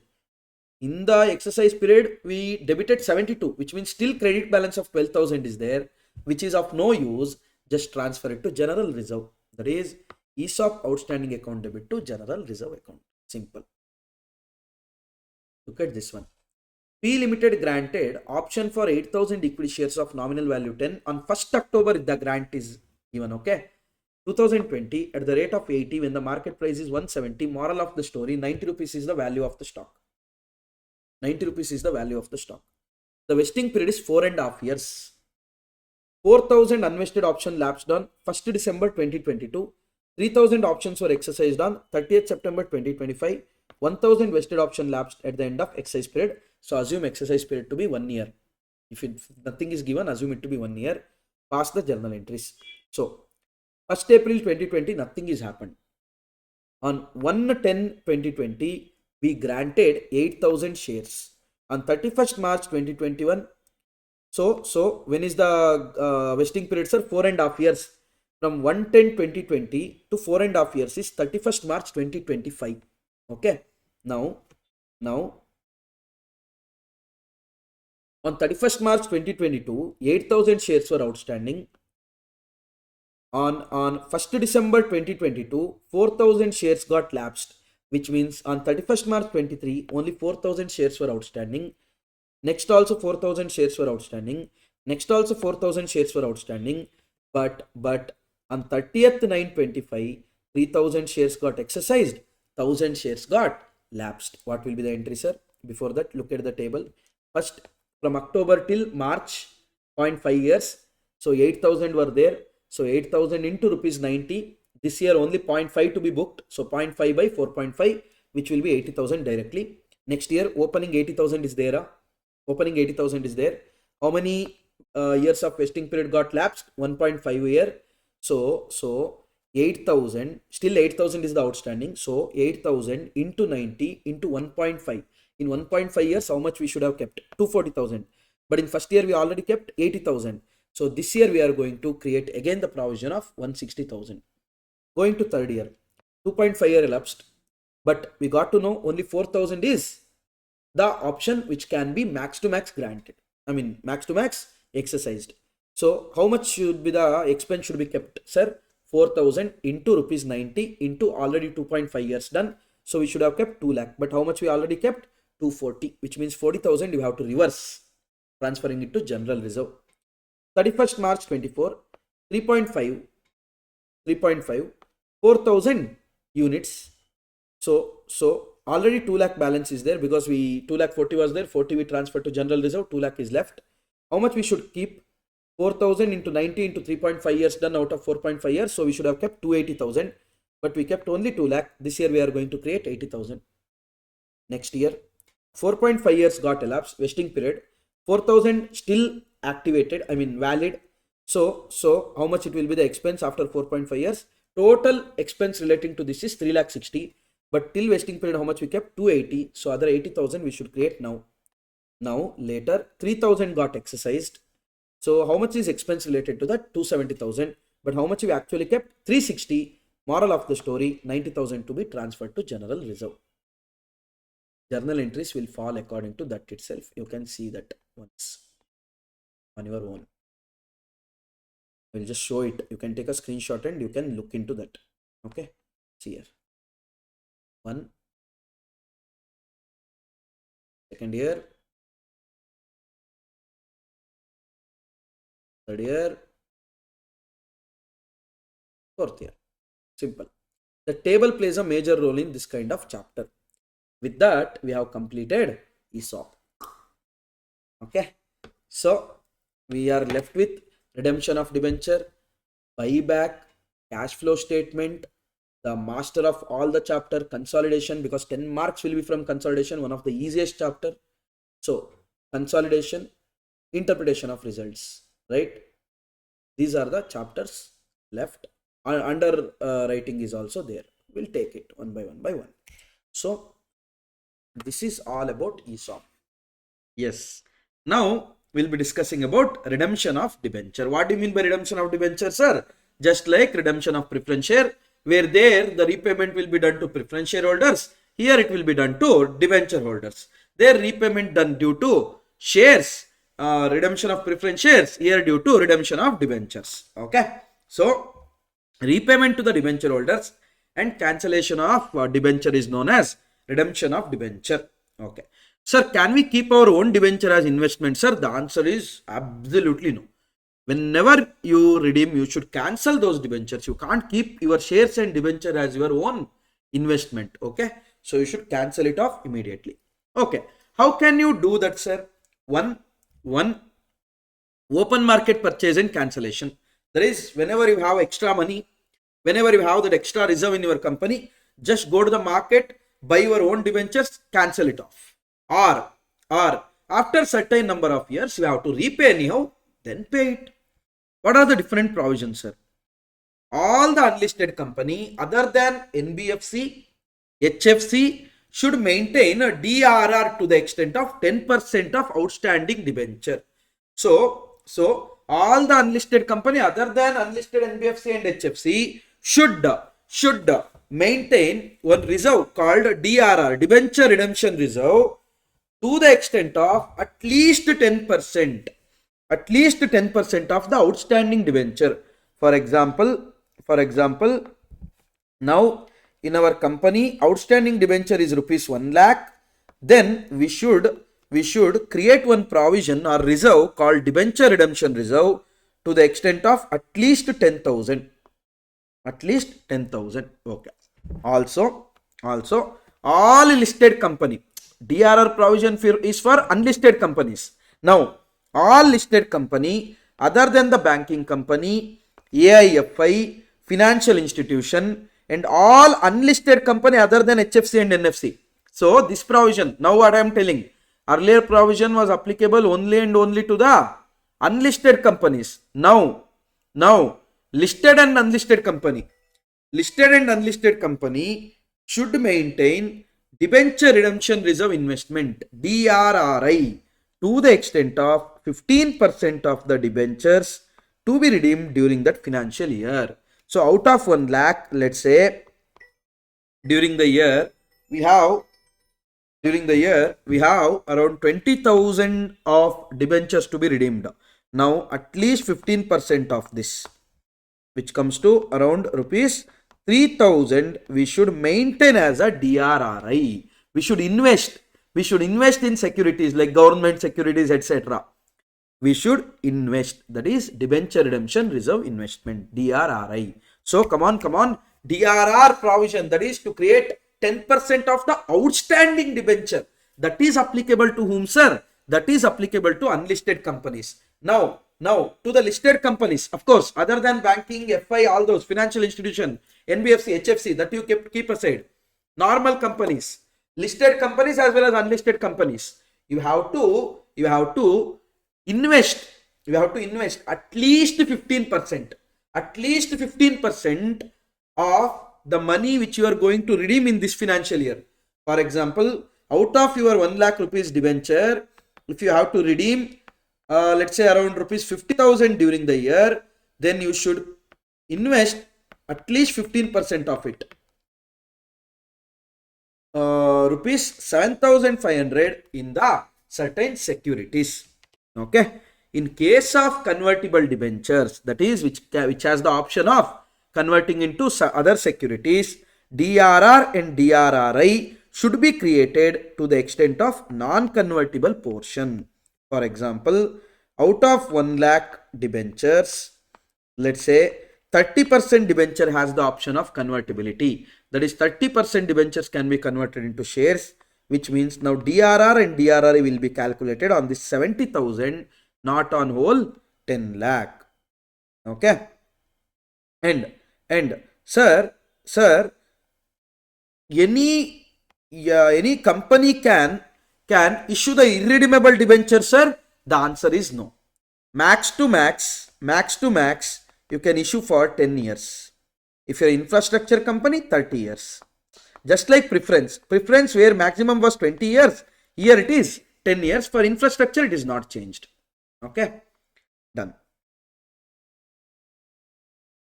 At the time of redemption, relevant DRRI should be sold. That is what we should do. You invested now in DRRI. How much you invested, sir? 15% of debentures to be redeemed in that financial year. Need not to do it on the whole debentures. That is DRR. DRR should be created on the whole debenture. But for the sake of DRRI, how much ever you are going to redeem during that period. On that, if you create 15% investment, more than enough. So always remember at the time of redemption, you should sell your DRRI to the extent of creation, to that redeem portion. To the redeem portion, how much ever you created, that you can sell it off. Okay.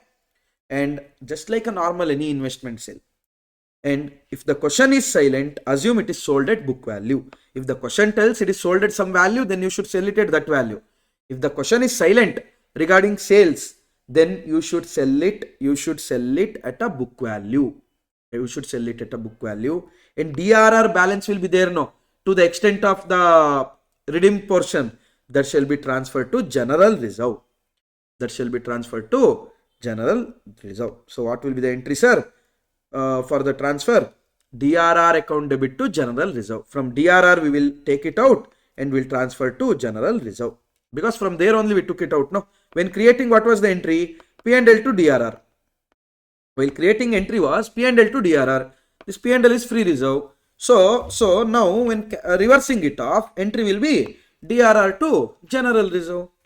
Done. Sir, I told you two options. One, purchase from open market, cancel it off. Two, after certain number of years, cancel it off. Correct? Okay. Now, debentures to be purchased and immediately cancelled against liabilities. So, in open market, what you will do? You will go and purchase in the open market, stock markets, and you are going to cancel it immediately. So, your investment also goes down, your liabilities also goes down. Done, sir. From open market, debenture can be purchased at X interest price, cumulative interest price, cum interest price. What do you mean by X interest price, sir? Price excluding interest, which means whatever the price is, that is only and only towards the cost. Whatever the price it is, that is only and only towards the cost. When it comes to cum interest, the price includes interest portion also. That is, it will be having cost plus interest. Whereas X interest is the price will be only and only towards cost. For example, now debenture is quoted as 103. Debenture is quoted as how much, sir? 103. Now, if it's a X interest, then cost is 103 only. Upon this, you are going to pay interest to the extent of outstanding portion. Okay, when it is X interest. If it's a cum interest, in 103 only interest could be there. Let's say 1 rupees. Now, cost is just 102, not 103. That is cum interest price. Okay, debenture price will include only cost of the debenture, whereas debenture price will include accrued interest also. Done. So, whole purchase price shall be the cost of debenture. Debenture interest to be calculated separately and to be paid in the addition to the debenture price. So here you will pay only debenture price. Because that includes cost plus interest. Whereas if it's a X interest, it will be only including a cost. So you are not going to take out anything from there. Plus you are going to pay the accrued interest till the time they held from the last day of interest payment. Okay. Debenture price, when it's a cum interest price, will be consist of cost of debenture and accrued interest on debenture. Cost of interest and accrued interest on debenture. How to calculate that, sir? Face value of debenture into interest rate into period from the last date of interest till the date of purchase. So, what is the face value? On that, how much is the interest rate? And from the last day of investment till the date of purchase, what was the period? For example, 1st Jan you purchased. Okay, last interest payment was 30th June. Now, how much interest you should pay, sir? For how many months you should pay, sir? July, August, September, October, November, December. 6 months. Like that it is. Okay. What are the certain journal entries? We'll take a glance at. What are the certain journal entries? See, creation of DRR, pre-reserves account debit to DRR account. Pre-reserves account debit to DRR account, that is for creation. When you invest in DRRI, DRRI is an investment in asset increases, asset debit. That is DRRI account debit to bank.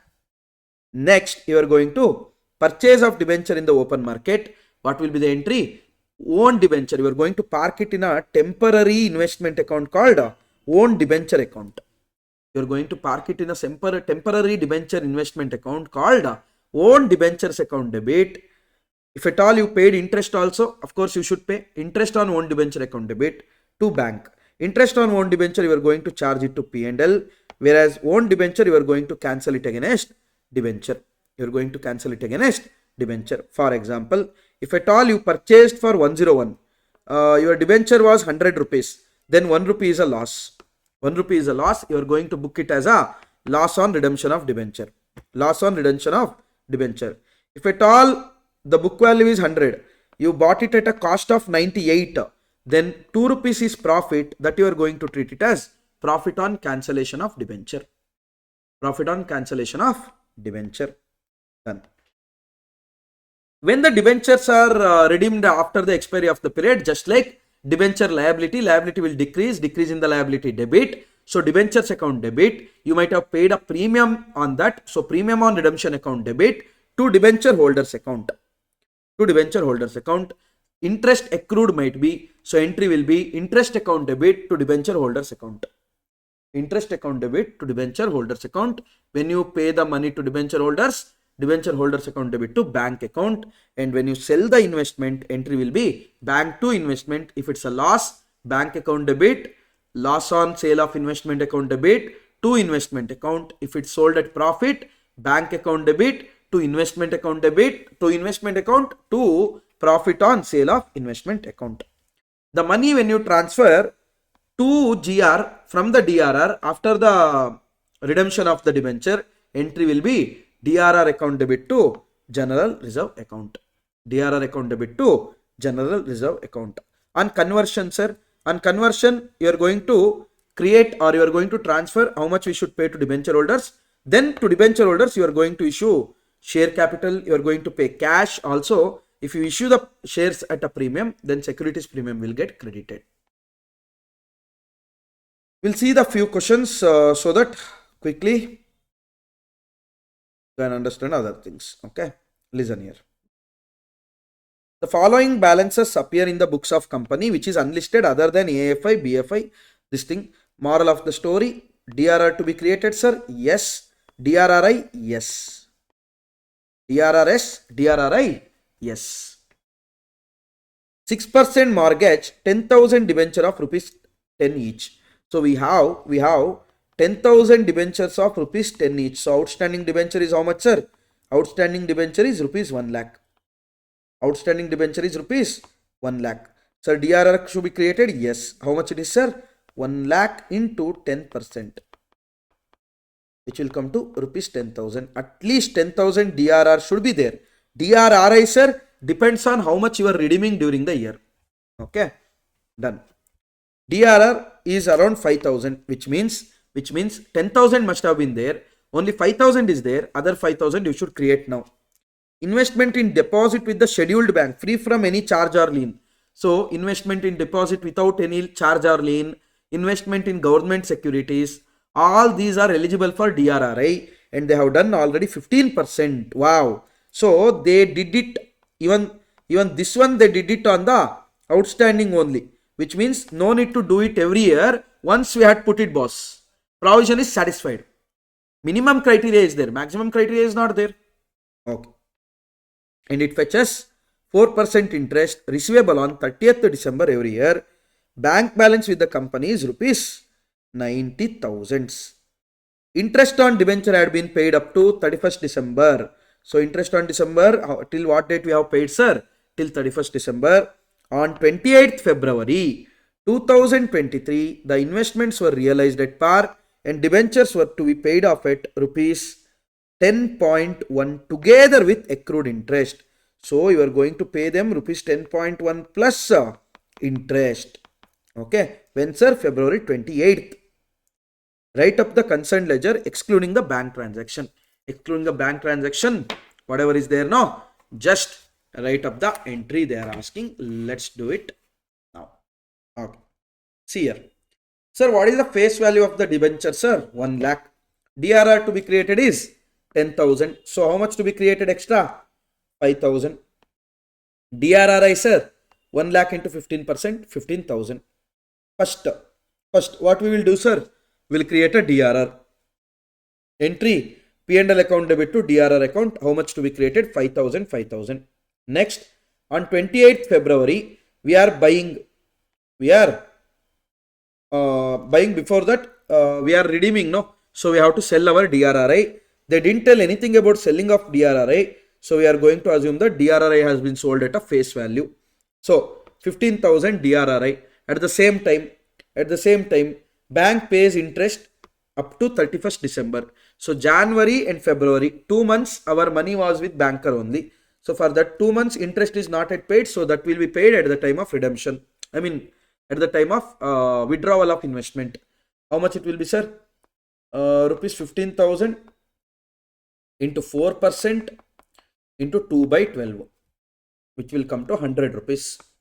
So you are going to receive total 15,100, whereas 100 rupees is towards interest, 15,000 towards the investment.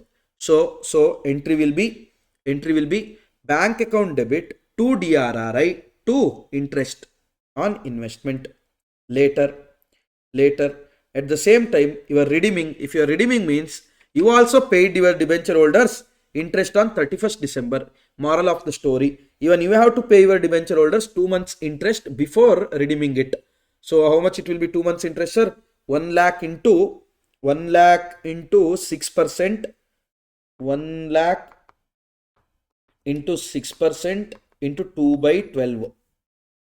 2 by 12. Done. So how much it will be, sir? 1,000. Done. Later, what you are going to do, sir? You are going to buy your debentures. You are going to buy your debentures. How much you are going to buy, sir? You are going to buy at 101 or 10.1, correct? Rupees 10.1. 10.1 you are paying to them. Done, sir. Done. So how much is 10.1, sir? So in 10.1, face value is 10. So debentures to be debited, debenture account to be debited is with 10. 0.1 is what, sir? 0.1 is what you are paying extra premium. So loss on redemption or premium on redemption. So listen here. Debenture 1 lakh, premium on redemption 10,000 into 0.1. Two debenture holders 1 lakh 1,000. Two debenture holders 1 lakh 1,000. Later you are going to pay them debenture holders account debit 1 lakh 2,000. Why 1 lakh 2,000, sir? 1 lakh 1,000 towards debentures and premium on redemption plus 1,000 towards interest. Total I should pay them 1 lakh 2,000. Done. Next, what you will do, sir? You are going to transfer the DRR, whatever is there, to the GR, because that is of no use now. That is of no use. Like X has gone. So their memories, what you will do with it? So that's the thing. You are going to throw all the gift, etc. given by them. Same way. Debenture is gone, then there is no point in keeping that reserve. So DRR account debit to general reserve account. Later, you have to write off everything, no? Interest on investment to P&L will write off. I mean, it will be income, no? So it will be credited. Later, you have interest on debenture, you have premium on redemption. All those things will be written off against P&L. Okay. If you see the account, it will come like this. Opening balance credit because it's a liability and it got out at 1 lakh face value only. Debenture holders, interest we credited for 1,000. Face value of debenture 1 lakh, premium 1,100, 1,000. So basically 1 lakh 2,000 we have to pay, and we paid to debenture holders. Debenture redemption reserve, if you see, opening was 5,000. We created to the extent of 5,000. Last we have redeemed it. So we transferred it to general reserve. DRRI, if you see, it's a investment, which means asset. 15,000 was there, 15,000 we sold. Interest on DRRI, nothing was there. During the year, we got 100 rupees that we charged to or credited to P&L. Interest on debenture to debenture holders 1000 P&L. Premium on redemption 1000 and 1000 is written off against P&L. Simple. Look at this question. The following balances appeared in the books of Apple Limited, unlisted company other than AIFI, banking, NBFC. Moral of the story, you have to maintain DRR at 10% of outstanding debenture. Yes, sir. Also, you have to maintain DRRI at 15% of debentures to be redeemed during the period. Debentures to be redeemed during the period. See here. 12% debentures, 75,000 is there. Balance in the DRR, 2,500 is there. So 75,000 into 10% will come to 7,500 rupees. 7,500. But how much you have kept, sir? Only 2,500. Moral of the story, rupees 5,000 to be created extra. Rupees 5,000 to be created extra. DRR investment is 11,250. DRR investment is 11,250. So represented by 10% 1125 secured bonds of Government of India, which means DRRI. So how much you should have created, sir? Let's say full 75,000 only. 75,000 into 15%.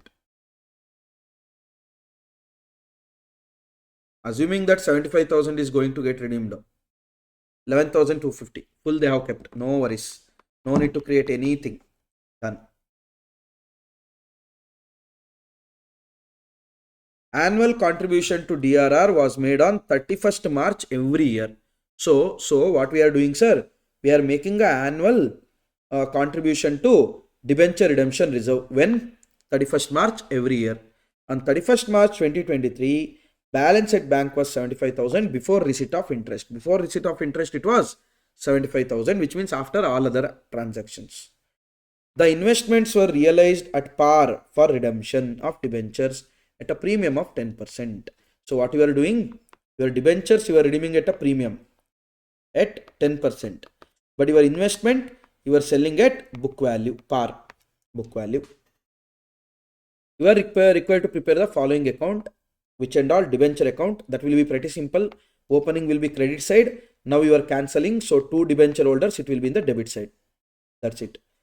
DRR account, credit balance is there. How much is their credit balance? 2,500 credit balance will be there.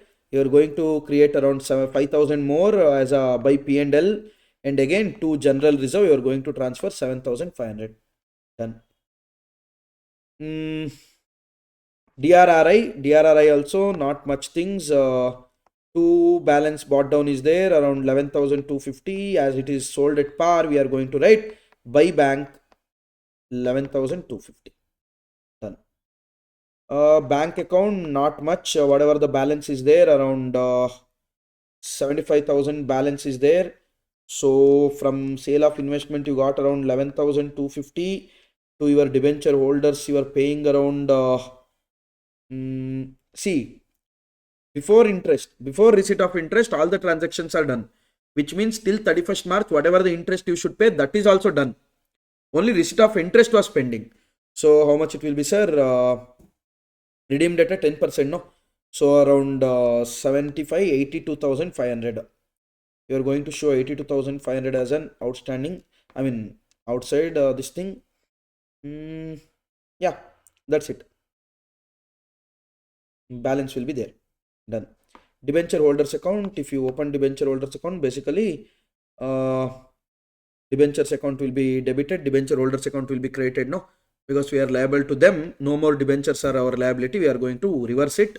So debit. So debenture, how much, sir? Debenture value was how much? 75,000.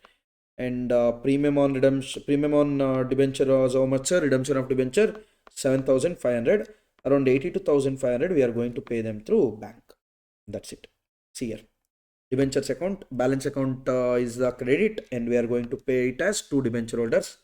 DRR balance was 2,500. We created 5,000. So 7,500 transferred to general reserve after redemption. DRRI opening was 11,250. During the year we sold it at par. If you sell it at loss also, investment will go at same way, but it will come as buy loss on sale of investment. Bank account balance was there 75,000. Interest on DRRI, okay, that actually see there. DRRI is 11,250 before receipt of interest. Okay, receipt of interest also you have to pass. How much it is, sir? 11,250 into 10%. 1125.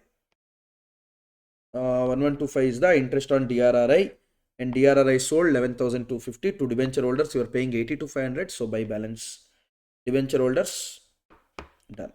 These are the certain things.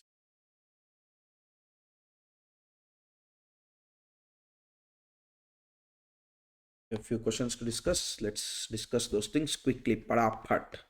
Okay. So this is one of the nice question. Conversion question. Okay. See here. ABC Limited has issued 10,000 12% convertible debentures. Okay.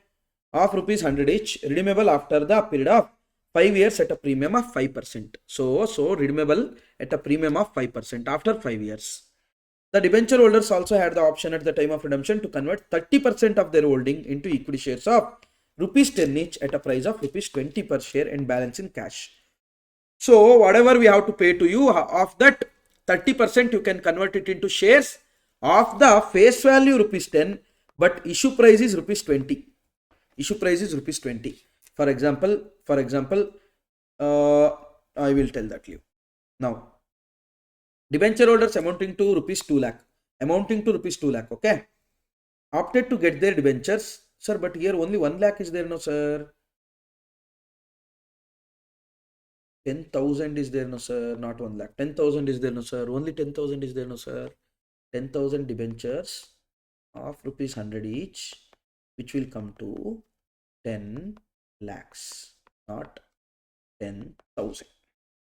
Here they are telling rupees 2 lakh, part of it. Get there converted into equity shares. So only out of the 10 lakh, only 2 lakh debenture interest people, like those are interested. Basically, how much it is, sir? Around 2,000 debenture holders are basically interested in conversion. So for them, everything will get right or what, sir? Because 30%, no, sir. 30% was conversion. So in 10,000, 30% means 3,000. So 3,000 debentures will get converted, but applied is only 2,000. So everyone will get converted. No, sir. The answer is no. Try to understand. Out of this 10,000, people are divided into two. One interested people, that is 2,000. One not interested people, which are 8,000. For them, completely in cash. To these people, 30% will be in the stocks, remaining 70% of their money in cash. So don't think whole 2,000 gets converted. You are required to calculate the number of shares issued and cash paid for the redemption of 2 lakh debenture holders. Okay. See here, debentures, I will take it as 10,000 debentures. Correct. That I will divide into 2,000 and 8,000. Correct. Now 8,000 redemption value is how much, sir? Per debenture, it is 105 is the redemption price. 100 rupees face value plus 5 rupees premium. So 8,000 into rupees 105, 8,40,000. So 8,40,000 we are paying through cash. 8,40,000 we are paying through cash. Done. Now, this sir, in this 2,000, how much I should pay to these guys? We should pay around 2,10,000. In that 2,10,000, 30% of the consideration will be satisfied through the issue of shares. Other 70% will be through the cash. So to be paid in cash is 147,000. Through shares is 63,000. How many shares to be issued? 63,000 is the consideration to be paid, and issue price is 20 rupees per share. How many shares to be issued? 3150 shares to be issued.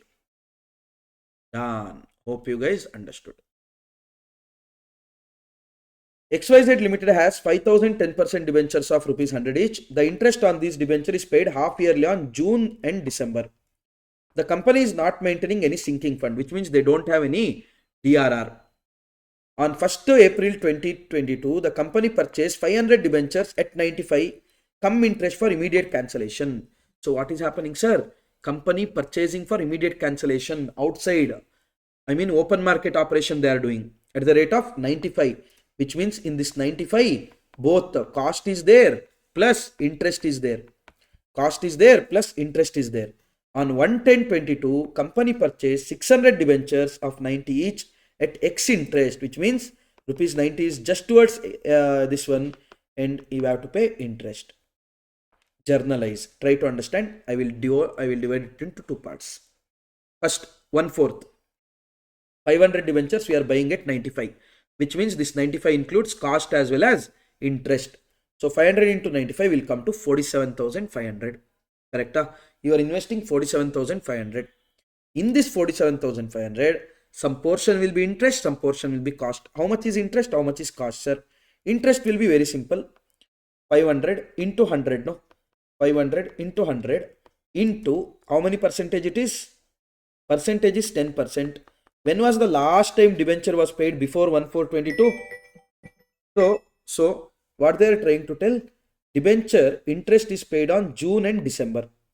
Debenture interest is paid on June and December. So January, February, March. January, February, March. These 3 months interest is due. So into 3/12. This is how we are going to calculate the interest, which will come to 1,250. So out of the 47,500 what we are paying, 1,250 is towards interest, which means towards debenture we are paying only and only 46,250. Okay, this is one thing. Next on 1/10/22, 600 debentures are purchased at 90 excluding interest, which means straight away whole 90 rupees is cost. Interest will be how much, sir? 600 into 100 into 10% into 3/12, because try to understand, 1st October we are purchasing. Last interest was paid when, sir? June 30th. So July, August, September, October, November, October we are purchasing. So July, August, September, 3 months. So 3 months interest 1,500. Total we have to pay them how much? 55,500. Done. So in this kind of question, just draw a timeline and try to understand. 1/1, there was outstanding debentures for 5,000. On 1/4, 500 debentures got cancelled. On 30th/6, you have to pay the interest. You are going to pay the interest on how many debentures, sir? Just 4,500 debentures. Just 4,500 debenture. Why is it so? Why is it so, sir? Because 500 debentures were there only till 1st April and we already paid interest till 1st April. Gone. Other 4,500 was there for 6 months. We are going to pay the interest for 6 months. On 1/10 again, 600 debentures got cancelled. So interest will be paid for the remaining 3,900. Done. Here. First, 1/4. Own debentures we are purchasing. So towards debenture, towards investment, you are paying 46,250. Other 1,250 is towards interest. So to bank. Later, immediate cancellation. So debenture face value will be debited.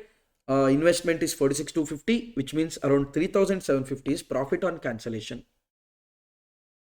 On 30th, interest comes, interest payment, that is only for 4,500 shares for the 6 months. Again, 1/10, we are purchasing our own debentures at the rate of 54,000 plus interest we are paying, interest on debenture to bank. Now, debenture cancellation, debenture of 60,000, you are cancelling with debentures of 54,000, which means 6,000 is profit on cancellation. And 31st December, again you are paying them interest on debentures to bank, 19,500. Now, at the end of the year, you are going to charge your interest on debentures to the P&L and you are going to transfer or credit your profit on cancellation to the P&L account. Simple. If you draw like this and all, and if you do like this, it will become very easy. No need to get confused with your institute material. They have done something else only. So you should neatly draw these timelines or this differentiation, all these things. Okay, that was open market.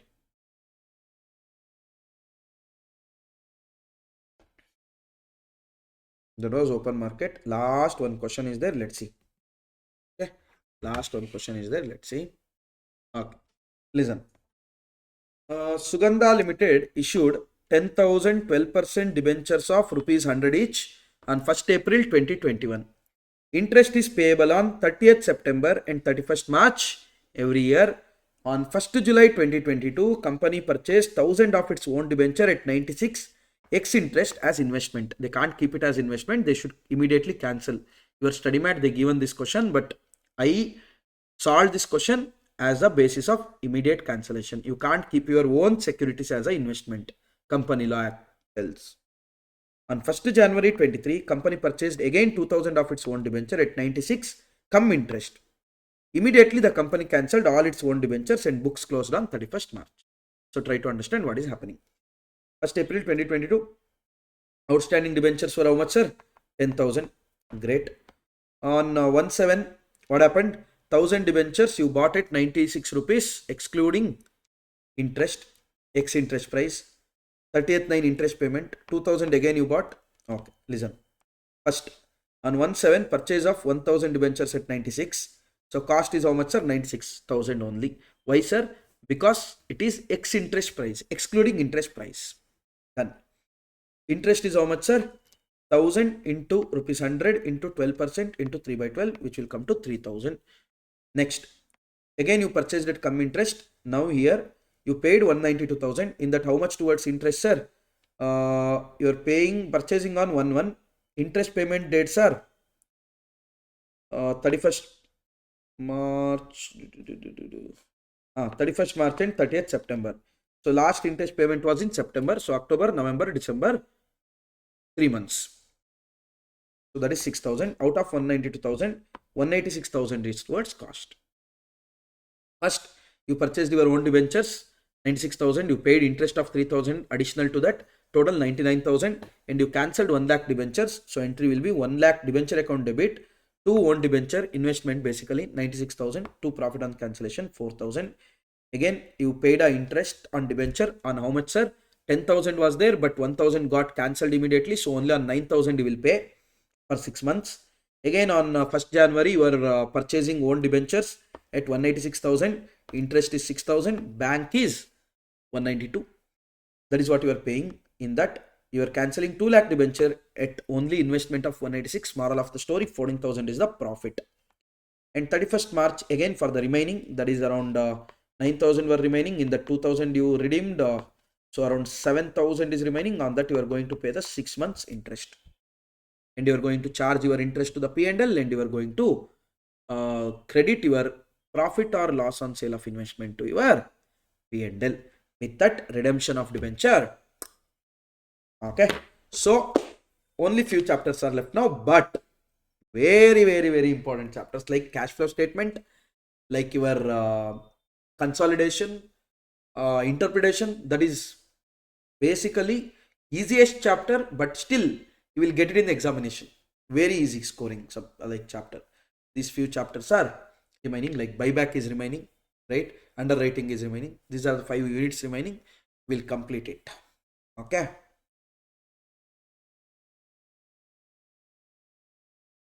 This after your exams. Full party, sir. Yeah. Yes. So we'll see that now. Remaining things. Okay. Yes. Now we'll be starting with underwriting of securities. Sir, what do you mean by underwriting of securities, sir? Where company issues shares, they should satisfy with the minimum subscription criteria. Correct? Yes, sir. Now they are scared. They are scared whether they will be able to do it or no. So what they will do is they will kind of enter into underwriters an agreement where underwriters will agree that, boss, don't worry. First let's public buy. First let public buy. If at all they don't buy, don't worry, we are there. We will buy it for you. So that process is called as underwriting. So it is agreement under which underwriters agrees to subscribe the securities of the company if the public won't subscribe for it. If the part is underwritten, I mean whole guarantee they are not giving. Max to max up to 10,000 units we will give you a guarantee, boss. Up to 10,000 shares we will give you a guarantee. Now this is partial, whereas completely underwritten means, complete underwriting means where complete 100% of the shares we are giving a guarantee. If they don't buy even a single share also, we are going to buy 100% of your share. That is complete underwriting. So if part of issue is underwritten, such underwriting is known as partial underwriting. If the full issue is underwritten, such underwriting is known as complete underwriting. And remuneration for underwriters is what, sir? Remuneration for underwriters is known as underwriters commission. Underwriters commission. Maximum commission how much you can give, sir? As per AOA, it will be mentioned in AOA, or in case of debenture 2.5% of issue price. In case of shares 5% of issue price, whichever is lower. Let's say shares, in AOA they mentioned it as 4%. In your as per provision it is 5%. Minimum of this, that is they can give 4%. In AOA 6%, then they can give maximum 5%. Minimum of these two will be given as a commission. In case of debenture it is 2.5%. How to calculate the commission, sir? Commission to be calculated as number of securities underwritten into issue price into commission percentage. So, sir, let's say public subscribed in full. Public subscribed in full. So, underwriters exercising 0 option, or you can tell underwriters underwriting 0 shares. Now, their commission is how much, sir? The answer is their commission is 0, no, sir? The answer is no. Why? Because you are giving commission for them taking a risk. Boss, let's say you issued 10,000 shares. Public subscribed 10,000 shares. But when you issued, your underwriters took the risk on whole 10,000 shares, isn't it? Yes, sir. Yes, sir. Then don't you think underwriters, this 10,000, on this day you should give a commission irrespective of they exercise or no, because they are taking risk, you are giving a reward for the risk. So commission will be given irrespective of underwriters purchasing shares or no. Okay. Application which bears the stamps of the underwriter is known as marked application. Where underwriter's stamp is not bared, that is known as unmarked application. Okay. Sir, how to compute the underwriter's liability, sir? How to compute underwriter's liability? Pretty simple, people. Gross liability will calculate. That is how much they agreed for. From that, we will take out a marked application, because those applications are coming in their name. Automatically, that reduces their liability. Now, something will be left. From that, unmarked application will be taken out. Unmarked application will be taken out. Unmarked application means general application. Unmarked application means general application where benefit is given to all the underwriters in their respective gross liability ratio. Okay. Okay, sir. After that, certain underwriters might get a negative liability. Negative liability means company should pay them, sir. That is not possible, no. So what you should do is such extra credit will be there, no, with some underwriters. That will be distributed again to underwriters with a positive liability. Okay. That is minus credit from the underwriters who has a excess application. You will find out a net liability. That is, if any underwriter's liability becomes negative at any stage, then give the credit of the same to the underwriters whose liability is positive in their which ratio? Gross liability ratio. Okay, sir. Done. Shall we see a few questions? Yes. Listen here. Sunflower Limited issued 50,000 equity shares. Okay. The whole of the issue is underwritten by red 40%, white 30%, blue 30%.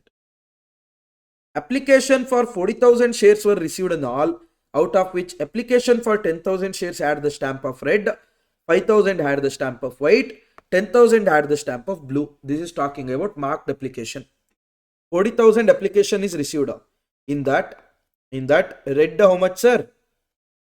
10,000. Okay. White how much, sir? 5,000.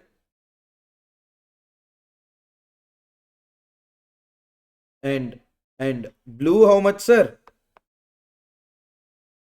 10,000.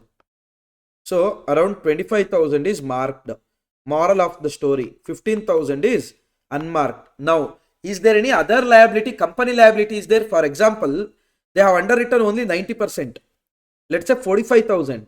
Now, other 5,000 is company liability. No. Now, unmarked application first will be treated as companies marked. So, out of this 15,000, 5,000 will be adjusted first towards company's liability. Remaining 10,000 we will give a credit like an unmarked application. That point you should keep in mind. Okay. Whenever the company liability is also there, then first treat unmarked application just like company's marked application. Then extra is there, then you give credit to these people. Okay. The remaining applications for 15,000 shares did not bear any stamp. Determine the liability of underwriters. Gross liability is how much, sir? 50,000 has been issued. The ratio in which they took is 40, 30, 30, which is basically 20,000, 15,000, 15,000 minus marked application 10, 5, 10. So balance is 10, 10, 5. Now the 15,000 credit is there. That will be given to the red, white and blue in their respective gross liability ratio. That is 4:3:3. So 15,000 into 4/10, 15,000 into 3/10, 15,000 into 3/10, 6,000, 4,500, 4,500. Net liability is 4,000, 5,500, 500. Like this, we are going to calculate the liability of underwriters. See here, one more question. Monlit issued 50,000 equity shares, of which only 60% was underwritten by the green. So out of 50,000, only 30,000 is underwritten, which means 20,000 is with the company. 20,000 is the risk of the company. Yes, sir. So what? So nothing. Listen here. Application for 45,000 shares was received in all, out of which application for 26,000 were marked. So 45,000 received, in which 26,000 is marked. So around 19,000 is unmarked application. Umma. Ma is marked application. Umma is unmarked application. So 19,000. Now try to understand this 19,000 first shall be treated as Ma of company. Before treating it as Umma, you should treat it as Ma of company because company has the liability. So listen here. What we are going to, Green and Co. Gross liability 30, 20. Treat it as Ma of company. Unmarked. So 26,000, 19,000. Net liability 4,000, 1,000. That is, try to understand here. Whenever it's partial underwriting, first adjust unmarked application towards the risk taken by a company like its marked application. Liability of green is net 4,000. The answer. Goods Earth Limited issued 30,000 6% debentures of rupees 100 each. 60% of the issue was underwritten by Black. So how much it is, sir? 18,000. Application for 28,000 is received by the company. So now 28,000, they are not telling how much is marked, how much is unmarked.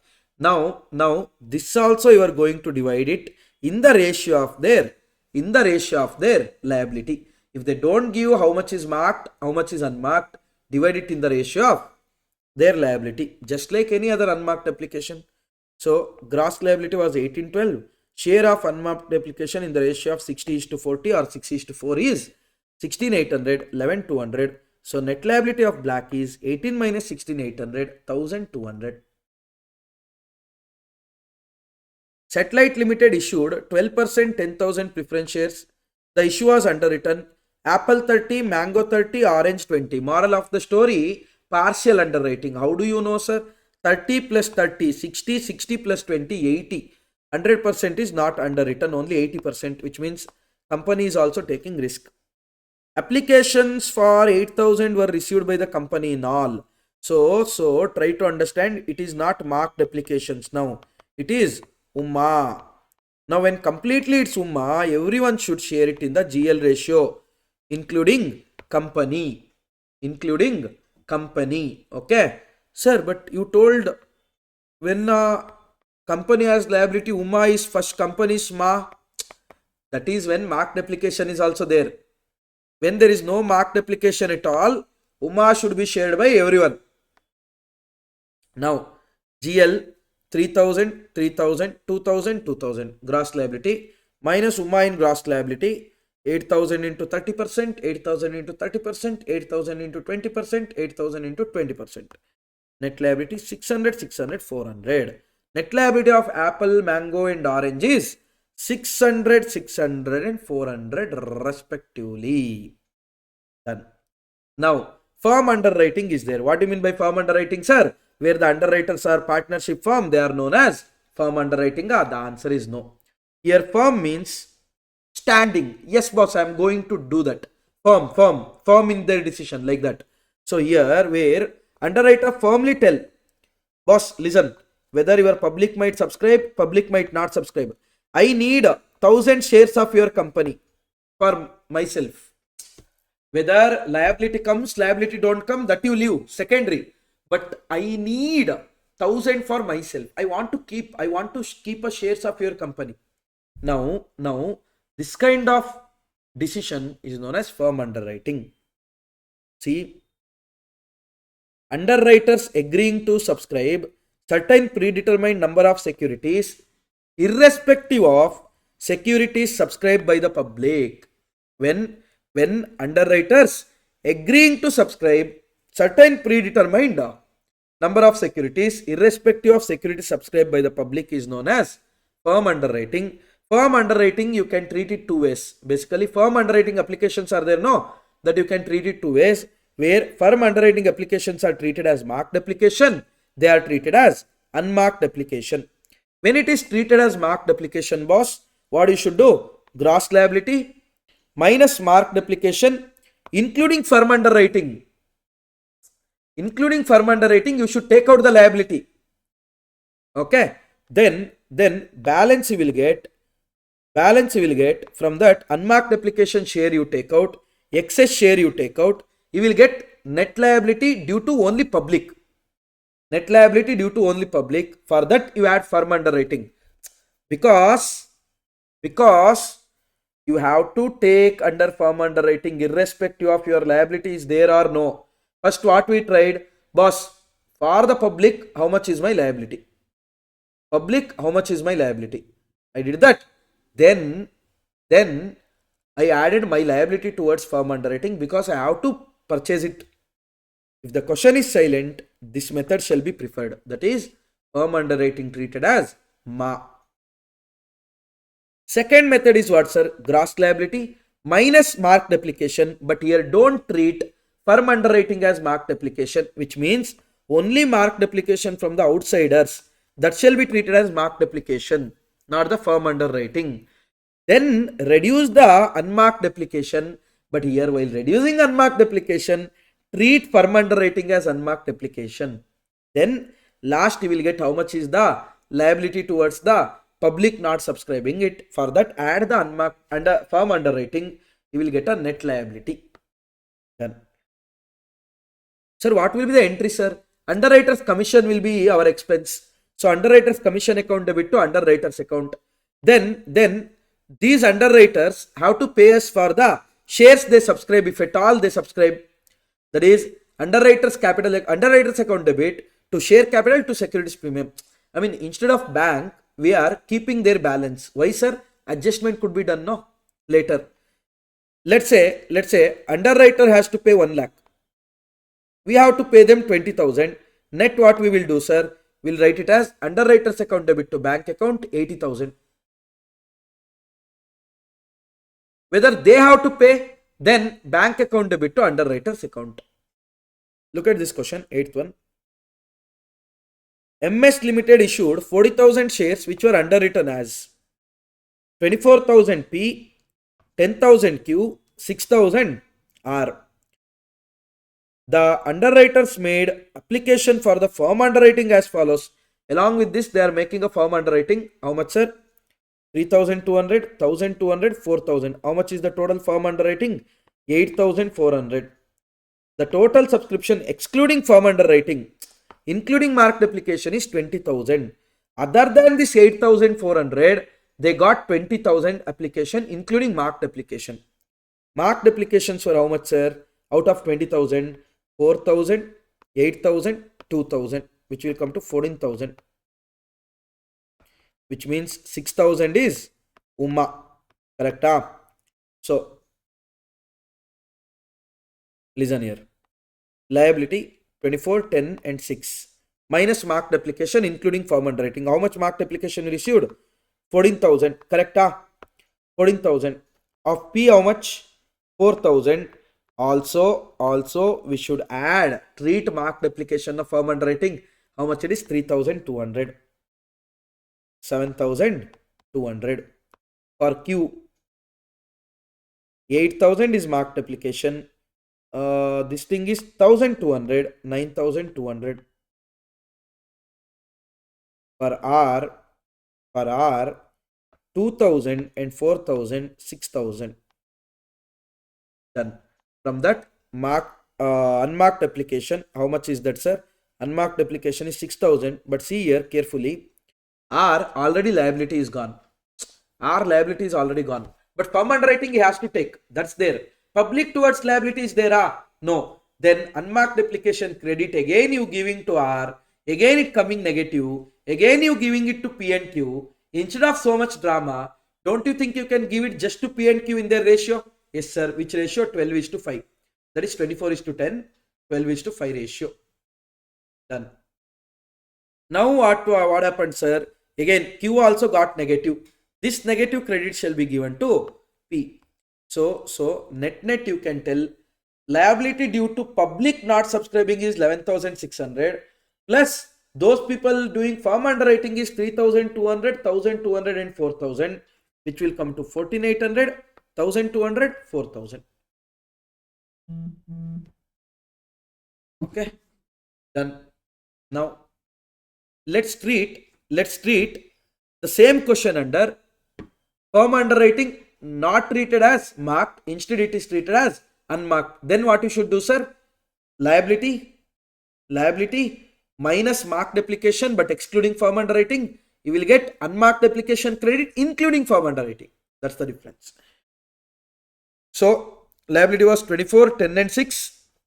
Marked application you should reduce but excluding firm underwriting, which is 4, 8 and 2. Balance you got 20, 2 and 4.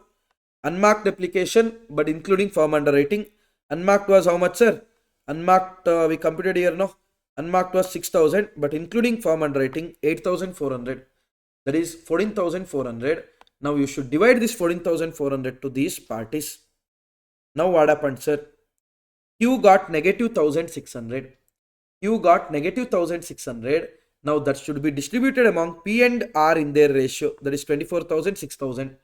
That is 4:1. 4:1. Now when you divide it in the 4:1, it became 1,280 and 320. So final balance towards public is 10,080 and 1,520. For that, add the firm underwriting because you have to firm underwrite. That's what you told earlier. You are going to buy it, whatever the situation. So these are the net liability. See here. Last question we'll do in this. SAM Limited invited application from public for 1 lakh equity shares of rupees 10 each at a premium of rupees 5. Okay. The entire issue was underwritten by the underwriters Anita, Babita, Chavi, David. 4 underwriters are there in the ratio of 3:3:2:2. With the provision of the firm underwriting of 3,000, 2,000, 1,000, 1,000 shares. So they have a firm underwriting also. How much, sir? 3,000, 2,000, 1,000, 1,000. The underwriters were entitled to the maximum commission permitted by law. Okay, great. The company received application for 70,000 shares from the public, out of which application for 19,000, 10,000, 21,000, 8,000 were marked in favor of Anita, Babita, Chavi and David. So how much is a marked application? 19 plus 10, 29, 29 plus 21,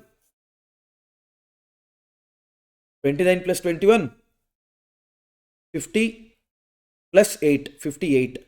Out of 70,000, 58,000 is marked application. Uma is how much, sir? Uma is 12,000. Calculate the liability of each one of the underwriter. Also ascertain the underwriting commission at 2.5% payable to the different underwriters. So they are telling that commission is 2.5%. Okay, no worries. Earlier they told it do it as per law, but now they are telling 2.5. That's fine. General gross liability is how much, sir? 1 lakh divided into 3 is to 3 is to 2 is to 2, that is 30, 30, 20, 20 minus marked application excluding firm underwriting, because we are treating firm underwriting as a unmarked application. So how much it is, sir? 19,000, 10,000, 21,000 and so. So C already got a negative. Chavi already got a negative. Her credit let's give to Anita, Babita and David. Now after that the balances are like this.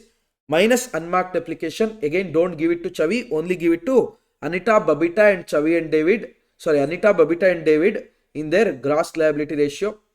That is 3 is to 3 is to 2. Once it is done, you will get some amount. For that, add the firm underwriting, you will get a net liability. See here, commission, how much we should pay, sir? On the basis of the risk they have taken. 30,000, 30,000, 20,000, 20,000. Price is 15 rupees. Always remember, only dividend, interest, etc. would be calculated on the face value. But when it comes to underwriting commission, it is calculated on the issue price. 15 rupees into 2.5%. 30. So we found out their commission. Now try to understand. Underwriters commission 37,500. We should pay total 37,500 to underwriters as a commission. To Anita 11,250, Babita 11,250, Chavi 7,500, David 7,500. Now how much these idiots have to pay to us? Anita's liability is towards 6,500. She should pay 6,500 into 15. Babita 14,500 into 15. Chavi 1,000 into 15. But Chavi was 0, no sir. Firm underwriting was there, no. That you have to take towards liability of public 0. David have to pay us so much. To equity share capital, how much, sir? 6,500 plus 14,500 plus 1,000 plus 8,000 into 10. To securities premium 30,000 into rupees 5. Then we are going to check. To Anita have to pay us 97,500. We have to pay her 11,250. So she will pay us 86,250 like that.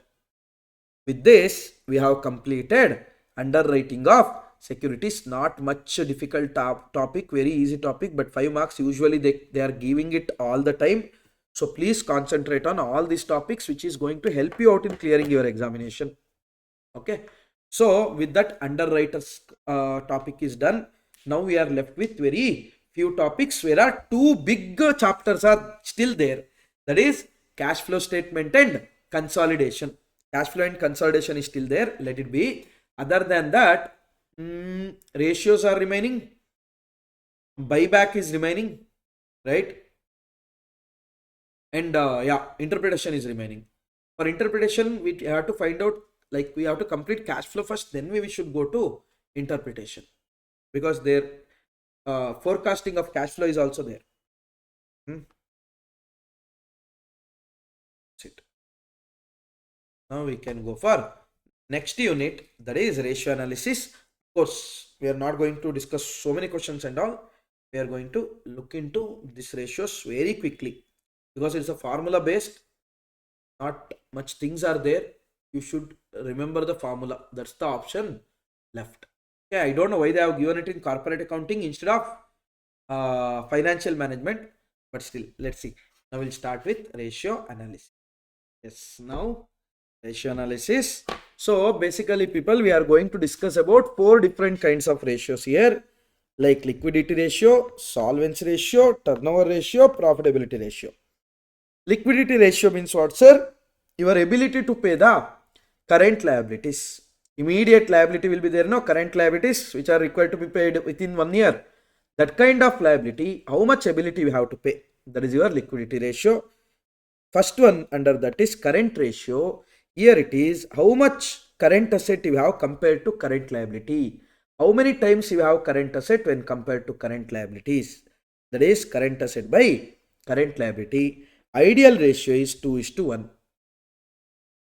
Liquidity ratio is different, liquid ratio is different. Okay. Under liquid ratio is there. What is it, sir? Liquid asset divided by current liabilities.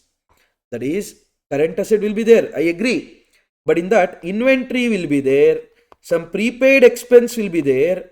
All these items, all these inventory, prepaid expense and all, people, advance tax, you can't encash it immediately. You can't encash it immediately. It takes time. So excluding this, all other asset will be there, no, cash and cash equivalent, etc. So using that, how many times you have that kind of asset compared to current liability? That is, liquid asset by current liability will be liquid ratio. What is the formula for liquid asset, sir? Current asset minus inventories minus advance tax minus prepaid expense. Current asset minus inventory minus advance tax minus prepaid expense. Ideal ratio is 1:1. Then we have cash ratio. That is, cash and cash equivalents, how much you have compared to current liabilities. Okay. So accordingly, they have given few questions, you have solved it. Going to leverage or solvency ratio. Here, long-term point of view. Debt equity ratio, that is how much long-term liability you have compared to your net worth or shareholders fund or your equity. Equity means net worth or shareholders fund. What is net worth, sir? Total asset minus total liabilities. Total asset minus total liability will give you net worth. So how much debt you have when compared to equity, capital. Debt to capital employed is, capital employed means not only your capital, what and all you have invested. Basically you invest what you get from the, in terms of capital, that is shareholders fund, plus you will take the long term loan also, no, that will also be considered as a capital employed. Okay. So long term liability divided by capital employed will give you debt to capital employed ratio. Interest coverage ratio, that is EBIT. Before giving a interest, how much revenue you have? It is more than one or no? It should be more than one. Otherwise, it meant to that from your revenue you are unable to pay even your interest. After earning, that is operating income, using your operating income, you are unable to pay off your interest, if at all it is not one. Interest coverage ratio. Okay. Fixed cost coverage ratio or fixed charges coverage ratio, that is EBITDA, that is before depreciation and amortization, divided by principal payment of the loan plus interest after tax. Okay. These are the certain ratios you have to keep in mind. We are not going to discuss much about it now. So we see here now, introduction to accounting done, introduction to corporate accounting done, standard cost, of course accounting standards I told we are not going to discuss. Accounting for share capital, in that bonus done, issue done, redemption done, buyback is pending, correct? Buyback is pending. Going to debentures, issue and redemption, both are done, great. Related aspects of the company, underwriting is done, ESOP is done, the other one is buyback itself. That's these two chapters are like related. I don't know why they did separately, right? Again they are giving the same things again and again. Consolidation is pending. Financial statement analysis is nothing but ratio analysis. That's what we have seen just now. Cash flows is pending. Forecasting of financial statement is pending. These two are the remaining things pending. Okay. Basically, forecasting is nothing but they will give something, you have to add, minus, you should do that thing. That's it. Okay, we'll do one thing. Forecasting will complete now, except forecast of cash flow. Except forecast of cash flow, forecasting will do right now, and will be left out with only buyback, consolidation, and cash flow statement. Okay, we'll go to the last chapter. I'm going to use the illustrations only. For this one, interpretation, that is forecasting, I'm going to use the material itself, institute material itself.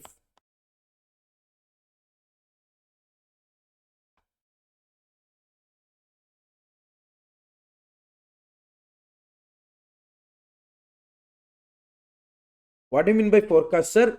Nothing, interpreting what might happen in future or forecasting what might happen in future.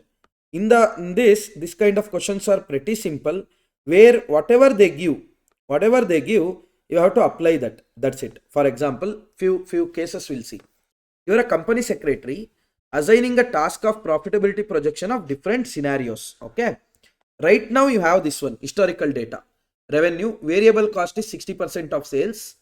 Fixed cost you have, depreciation you have, tax you have, cash flow from operations you have. This has nothing to do. Net cash flow you have. This has nothing to do. Company is forecasting that sales will increase by 37.5% approximately, keeping in mind market forces, whereas variable cost will forecast at 56% of sales. Earlier 60%, in future it will be 56%. Company is in anticipation of having fixed cost of 15 crore.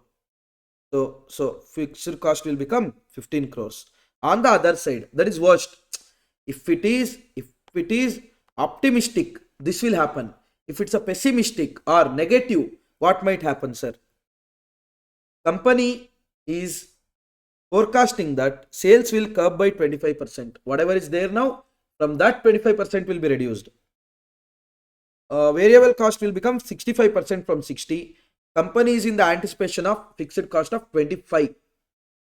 It is forecasted that depreciation remain unchanged in case of any scenario, and tax applicable is 28.57. Tax applicable is 28.57. See, I will tell you one format. Keep that thing in mind. Sales, okay. From that, when you reduce variable cost, you will get a contribution. You will get a contribution. From that, when you reduce fixed cost, you will get a profit.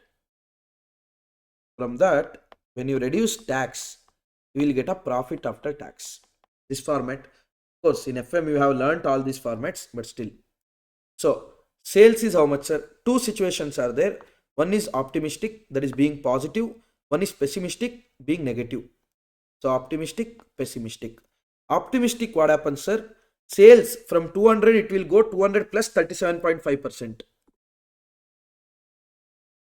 Sales will be 200 plus 37.5%. It will become 275. Sales will become 275. But if it is pessimistic, then sales will curb by 25%. So 200 minus 25%, which will come to 150. Variable cost is how much, sir? Variable cost, in first scenario, they are telling it is 56% of sales.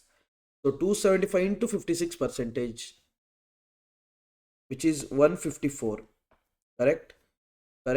Whereas in the second scenario, it will become 150 into 65%. 97.5. How much will be the contribution? In first scenario, contribution is 275 minus 154, which will come to 121. Next it is 52.5. Fixed cost, what they are telling, excluding depreciation and depreciation. Okay, I will write both together. Fixed cost in first scenario, how much it will become, sir? In first scenario, it will be 15 crores. So this will become 15 crore, irrespective of this, depreciation remains same. So in first scenario, it is 40. In first scenario, it is 40. Next one, it will become 25. Anyhow, depreciation remains same. So next scenario, it is 50. Profit is 81, 2.5. Tax is how much, sir? 28.57. So 81 into 28.57 percentage, which will come to 23.14. Correct? In next, it is 2.5 into 28.57 percentage, 0.71. Now, how much is the profit after tax? 81 minus 23.14, which will come to 57.86. Next one, it is 2.5 minus 0.71, which will come to 1.79. Simple, sir. Whatever they have given, that you have to apply. That's it in this chapter. See here. From the following balance sheet, you are required to forecast the cash flow. Cash flow, let it be. Cash flow, I will explain you after I explain you the cash flow statement. Balance sheet will go. From the following balance sheet, you are required to forecast the cash flow. Same question they have given. Just do it as a balance sheet. Okay. What is happening, sir, here? The projected P&L they have given. During the year, company has forecasted to raise a secured term loan of 20 crores and repay the previous loan of 5 crore and increase unsecured loan by 10 crores. So try to understand what is happening. During the year, company is planning to raise a secured loan of 20 crores. So right now, how much is there? 80 is there. So what company is planning, sir?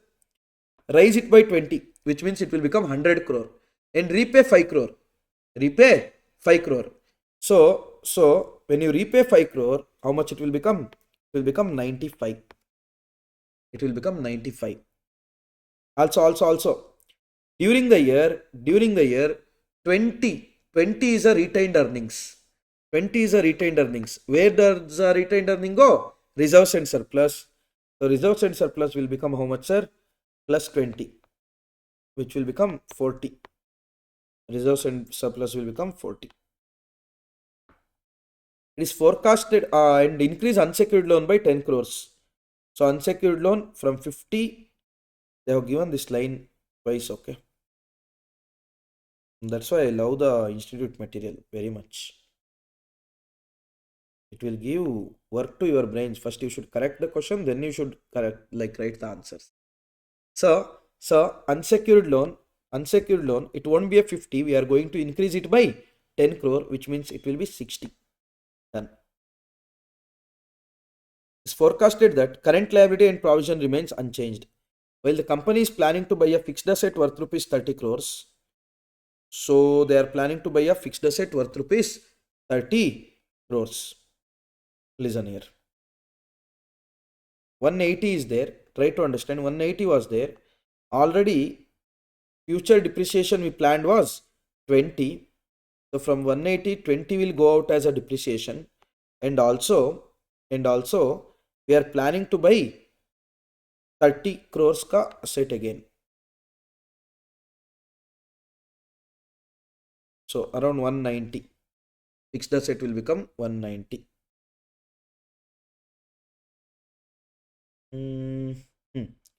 And increase the inventory and receivable by 10 and 15.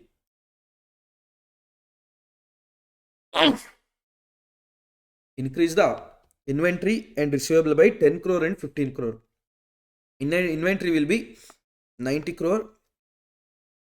Receivable will be 95 crore. Done. Next, company's projection of paying a dividend of 10 crore. So that is there already. That I excluded. Excluded I have taken. Assume other asset would remain unchanged except cash. So cash will be the balancing figure now. Cash will be the balancing figure. So liability will be how much? 140, 235, 295, 385, 385, 405. This side also, if it's 405, 190 plus 90, 280, 280 plus 95, 375. 375 means cash should be around 30.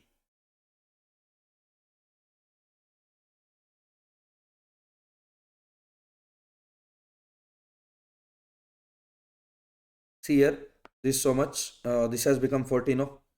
Reserves became 40, secured loan became 95, yes. And unsecured loan became 60. Unsecured loan became 60, yes. Then current liability and provision remained same, 90 and 20. 90 and 20, yes. Next, going to asset, fixed asset became 190. Fixed asset became 190, correct. The depreciation point you should never forget, please mark it as last minute revision question. uh Cash, it became 30, balancing figure, we took cash as balancing figure 30, yes. Next, inventories 90. Inventories 90, trade receivable 95.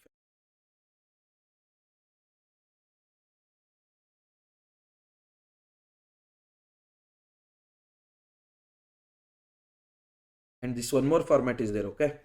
We'll take revenue, we'll take revenue minus operating expense, operating cost or operating expense. You will get a EBITDA, EBITDA, earning before interest, tax, depreciation and amortization. From that you will reduce depreciation, amortization, you will be arrived at EBITDA, EBIT. From that you reduce the interest, you will arrive at earning before tax.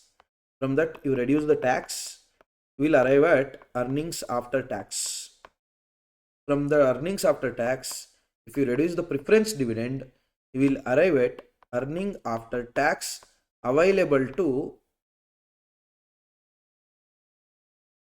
equity shareholders.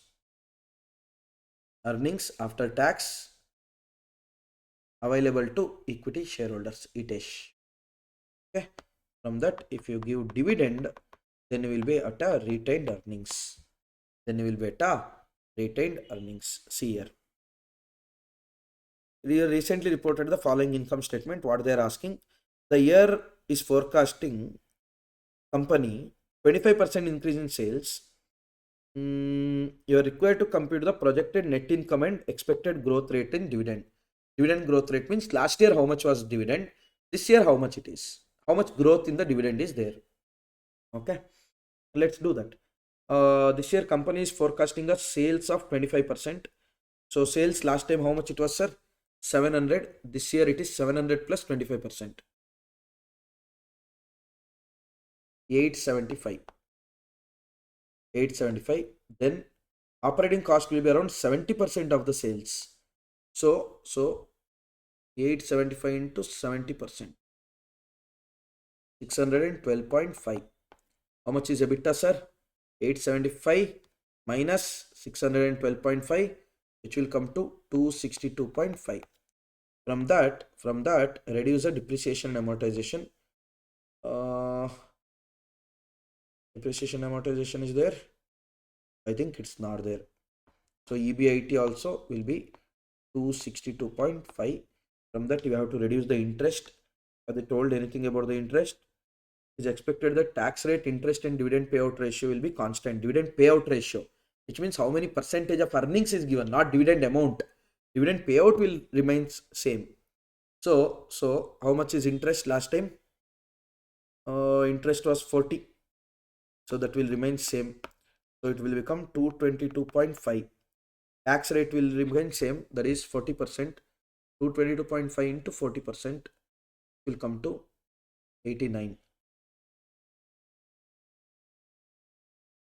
Earning after tax is how much, sir?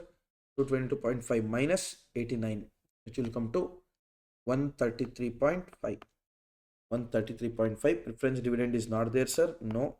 So ETH is how much, sir? 133.5.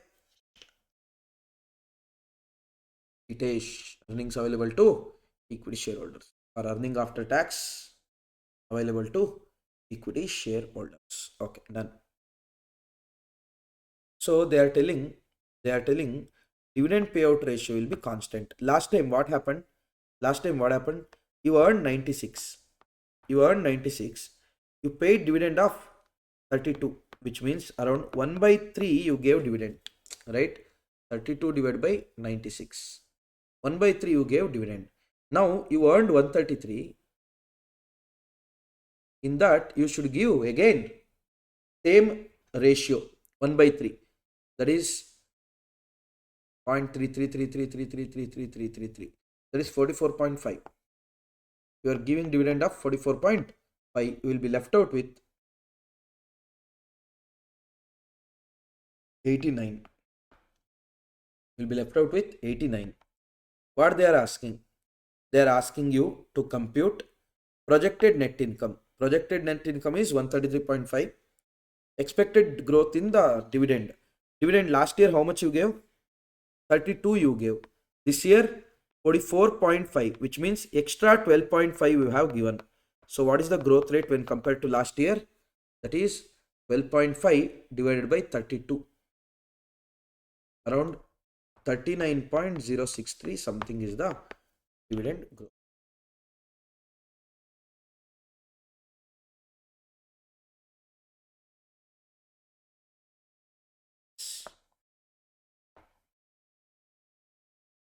Done, sir.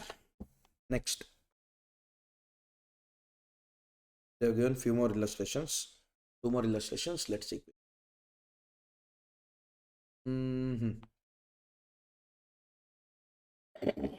Looking ahead of the following year, company management assembles the following information.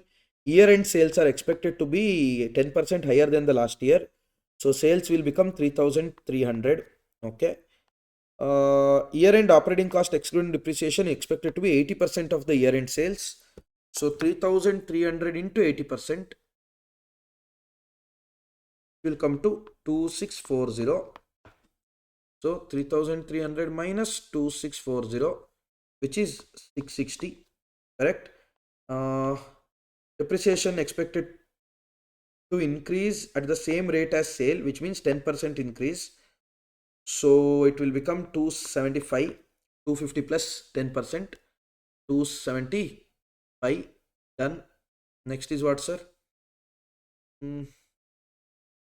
Interest costs are expected to remain unchanged. So EBIT is how much? EBIT is 660 minus 275, 385. Interest remains unchanged, 125. So EBT how much, sir? EBT is 385 minus 125, 260. 260. Tax rate is expected to remain at 40%. That is 260 into 40%. Will come to 104. So earning after tax is around 260 minus 104 will come to 156. Earning after tax is 156. 156. Answer. Next. X Limited recently reported the following 2022 income statement. Okay, done. The year company is forecasting 20% increase in the sales. So sales will become how much, sir? 1528 plus 20%, which will come to 1833.6. Okay, what they're expecting. Operating cost will be around 60% of the sales. So they're telling the operating cost will be around 60% of the sales, which is around 1100.16. So your EBIT is around 1833.6 minus 1100.16 is 733.44. Then it is expected tax rate, interest and dividend payout ratio will be constant. Okay. So interest will be there as it is. So interest will be 95 only. Your EBT will be minus 95. 638.44. Tax also remains same, they are telling 40%. So into 0.4, which will come to 255.38. We'll get earning after tax 638.44 minus 255.38, 383.06. Dividend is 25%. Dividend is 25%. Last time they paid 25% of the net earnings. See there. 300 into 25%. So they are telling dividend payout ratio remains same. So not dividend amount, dividend payout ratio. So 383.06 into 25 percentage, which will come to 95.77. 383.06 minus 95.77. Retained earnings is 287.29. In this question, retained earnings is not required because they are asking net income. That is your earning after tax and expected growth rate. Growth rate is how much, sir? How much is the growth? Around 20.77 is the growth compared to last one. Divided by last time you paid 75. So how much it will be? 20.77 divided by 75. Around 27.69 percentage is the growth. 27.69, 383.06. Hope you guys understood. That's it. So now we are coming towards the end of our marathon with the major two chapters. One is cash flow statement. The other one is consolidation. Consolidation to at least 10 marks. So try to understand what will happen. Underwriting, you can expect 5 marks. This chapter, you can expect 5 marks minimum. 10 na.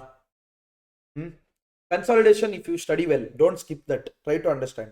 Tomorrow you will get to know that is how easy it is, right? So if at all you watch this tomorrow next day, you will get to know. Or if you want to watch the same day today itself, then you will be getting it to know today itself. So around 20 marks is done through only these chapters. Only these chapters 20. Issue of shares, again it will fetch around 10 marks. Issue, reissue, your 12th standard concept, which we did again, of course, with certain pro rata basis and all. So that will 10. Around 30 marks you can get from only this. 30 marks you can get from only this. In second chapter, theory question might come, XBRL, etc. Around 5 marks, 35 marks. Ratio small question, if you keep also, it will be around 40 marks. 40 marks to already. Yeah. So that's why. And redemption of debenture, again 45. So you can score, if you plan well, you can score well. So whenever this revision you watch, again you go and study your study mate once. Okay. Continue our session. Now, which concept we are going to do is a buyback. Okay.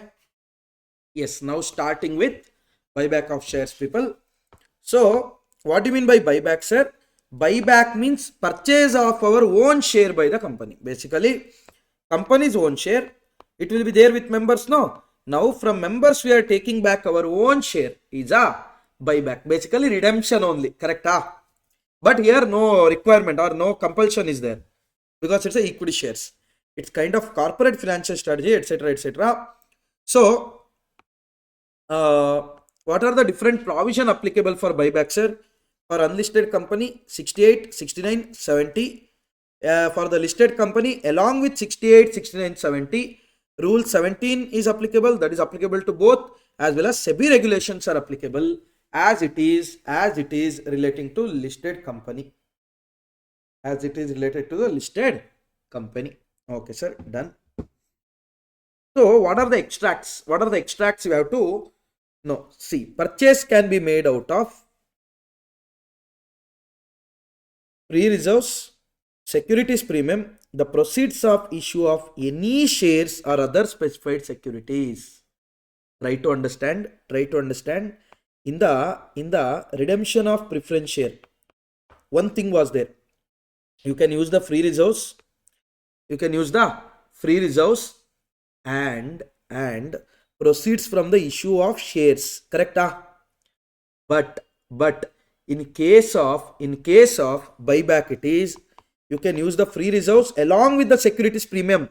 Last point of securities premium, allowing it, correct? So free reserves along with the securities premium and issue of not shares, securities. Issue of securities here need not be shares only, it could be debentures also. But one more thing, when you are buying back equity shares, you can't issue new class of equity shares. You should issue preference share. When you are buying back preference share, You can't issue preference share, but you have to issue equity share, like that. Same class you cannot issue. Buying back, same class cannot be issued. What are the certain preliminary conditions, sir? It must be authorized by the article. Okay. Special resolution has been passed at a general meeting authorizing the buyback. The special resolution is not required when, sir, buyback is 10% or less of the total capital plus free reserves. Basically, when it is 10% or less of shareholders fund, no need of the special resolution. Such buyback has been authorized by the board by means. Basically, if at all you are buying back less than 10%, then all you need, less than 10% or 10%, all you need is board resolution. Board resolution. That's it. No need of special resolution. If the buyback is 25% or less and free reserves of the company, so buyback cannot exceed more than 25% of shareholders fund. But in case of equity shares, same can be only 25% of equity share capital, not even shareholders fund. In case of equity share, it is not even shareholders fund, it is 25% of equity share capital. Okay. Debt equity ratio should not fall below 2:1. After buyback, your debt equity should not fall below 2:1. Okay. All the shares or other securities for buyback are fully paid, so it should be fully paid, etc. You have to transfer certain amount to CRR, just like redemption of preference share. How much ever you use free reserves to pay off your buyback amount, face value of buyback, so much you have to transfer it to CRR. And you know that CRR could be used only for the bonus issue. Okay. What are the certain entries, sir? Try to understand. You might sell the investment. Entry will be bank to investment. Then you might issue fresh securities like bank account debit to debenture or to shares, equity, not equity shares.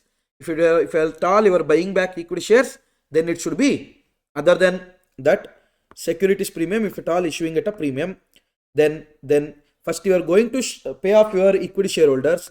So equity shareholders to bank, and later you are going to write it off against equity share capital, premium on buyback if at all you paid to equity shareholders, and this premium could be written off against either the free reserves or securities premium, or the securities premium could be used for this purpose. Okay. If at all you bought back your equity at a discount, then you are going to credit capital reserve. And when you transfer some amount to CRR, entry will be free reserves, securities premium to CRR, and certain buyback expense to bank, and writing off is P&L to buyback. Not much important things. See here, we'll see a few questions if it's available. This is underwriting. They have given here one balance sheet. Okay, in the page number 164 of your study material. And here see what they are telling. On 1st April 23, the shareholders of the company have been approved for the buyback of equity. It seems 5% of equity shares will be bought back at rupees 15. How much you are buying, sir? 5% of equity. How much is your equity? Note number 1. Equity 1 lakh is there. 5% of it you are planning to buy back 5,000 shares at rupees 15. 5,000 shares at rupees 15. 12% debentures to be issued for 10,000 to finance for buyback. So to finance for buyback, how many shares you are issuing, sir? You are issuing 12% debenture of rupees 10,000. To the extent of 10,000, you are issuing this one. Balance is from the general reserve. Great. Premium paid on buyback shall be met out of securities premium. They are telling use securities premium to write off a premium on buyback. Okay. Investment would be sold for 275,000. How much is your investment amount right now? You see here,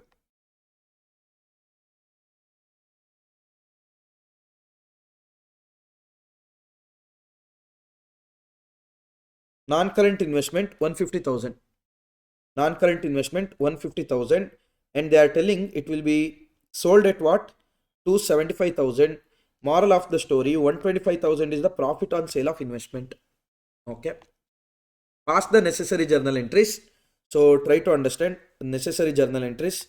First, let's sell the investment. Okay. Let's start with something good. So investment is how much, sir?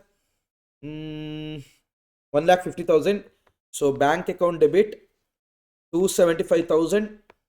To investment 150.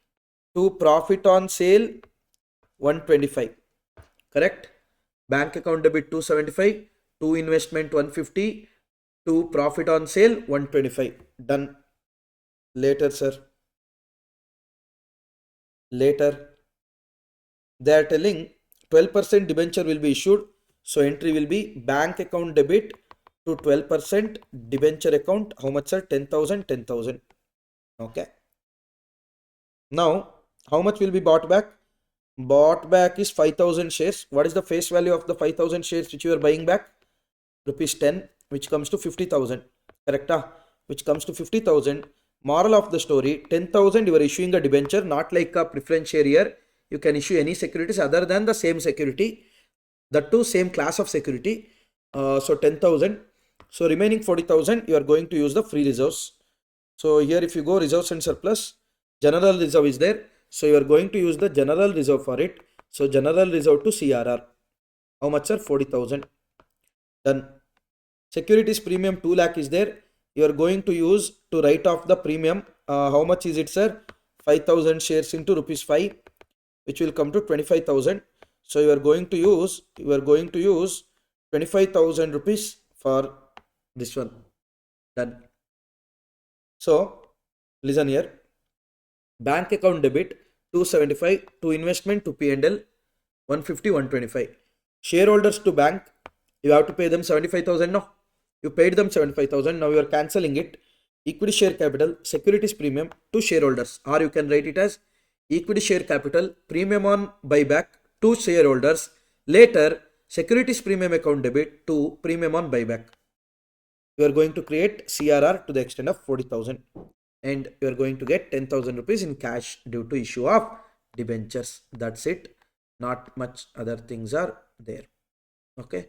And always remember, your debt equity ratio should not go beyond 2:1, which means after buyback, if at all your equity is, let's say, 1 lakh, your debt cannot exceed more than 2 lakh. This thing. Of course, these conditions are there in your law.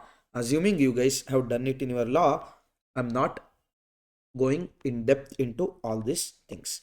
With that, we have completed bonus also. So, sorry, buyback also. So now if you go to index and check, $1 done, boss.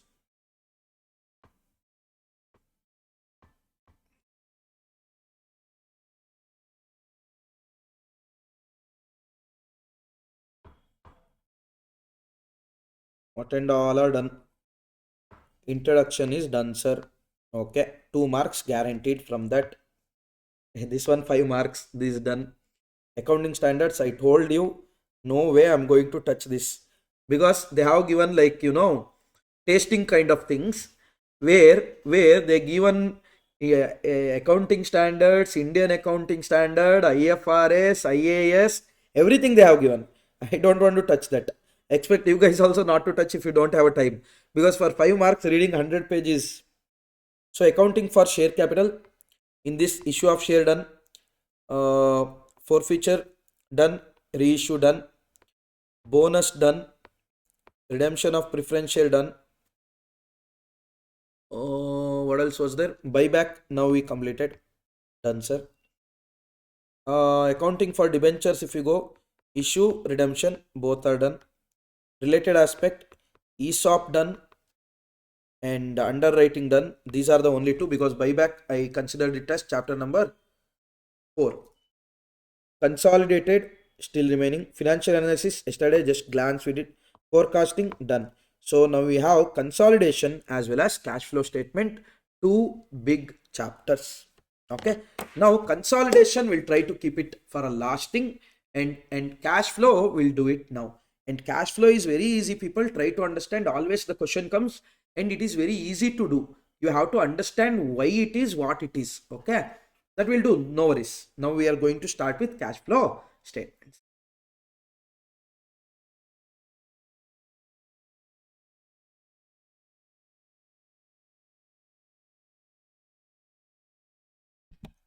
Yes, now we'll start with what is cash flow statement. So cash flow statement is a statement, no doubt in that. Cash flow statement is a statement. Yes, sir. So what statement it is, sir? It is a statement which shows inflows and outflows of cash and cash equivalent.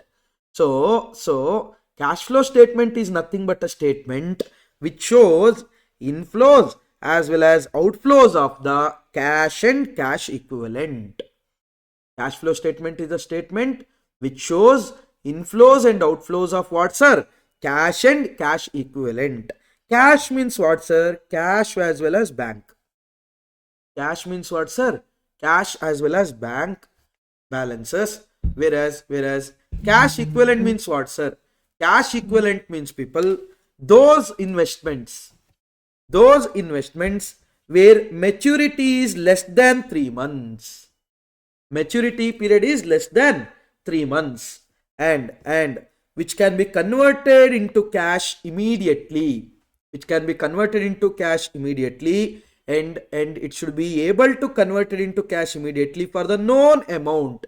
That is it should not lose its major value. For example, sir, equity share, sir, today I will buy, okay, tomorrow I will sell, okay, so it's a cash equivalent, no, sir? It's a cash equivalent, no? Of course no. Why?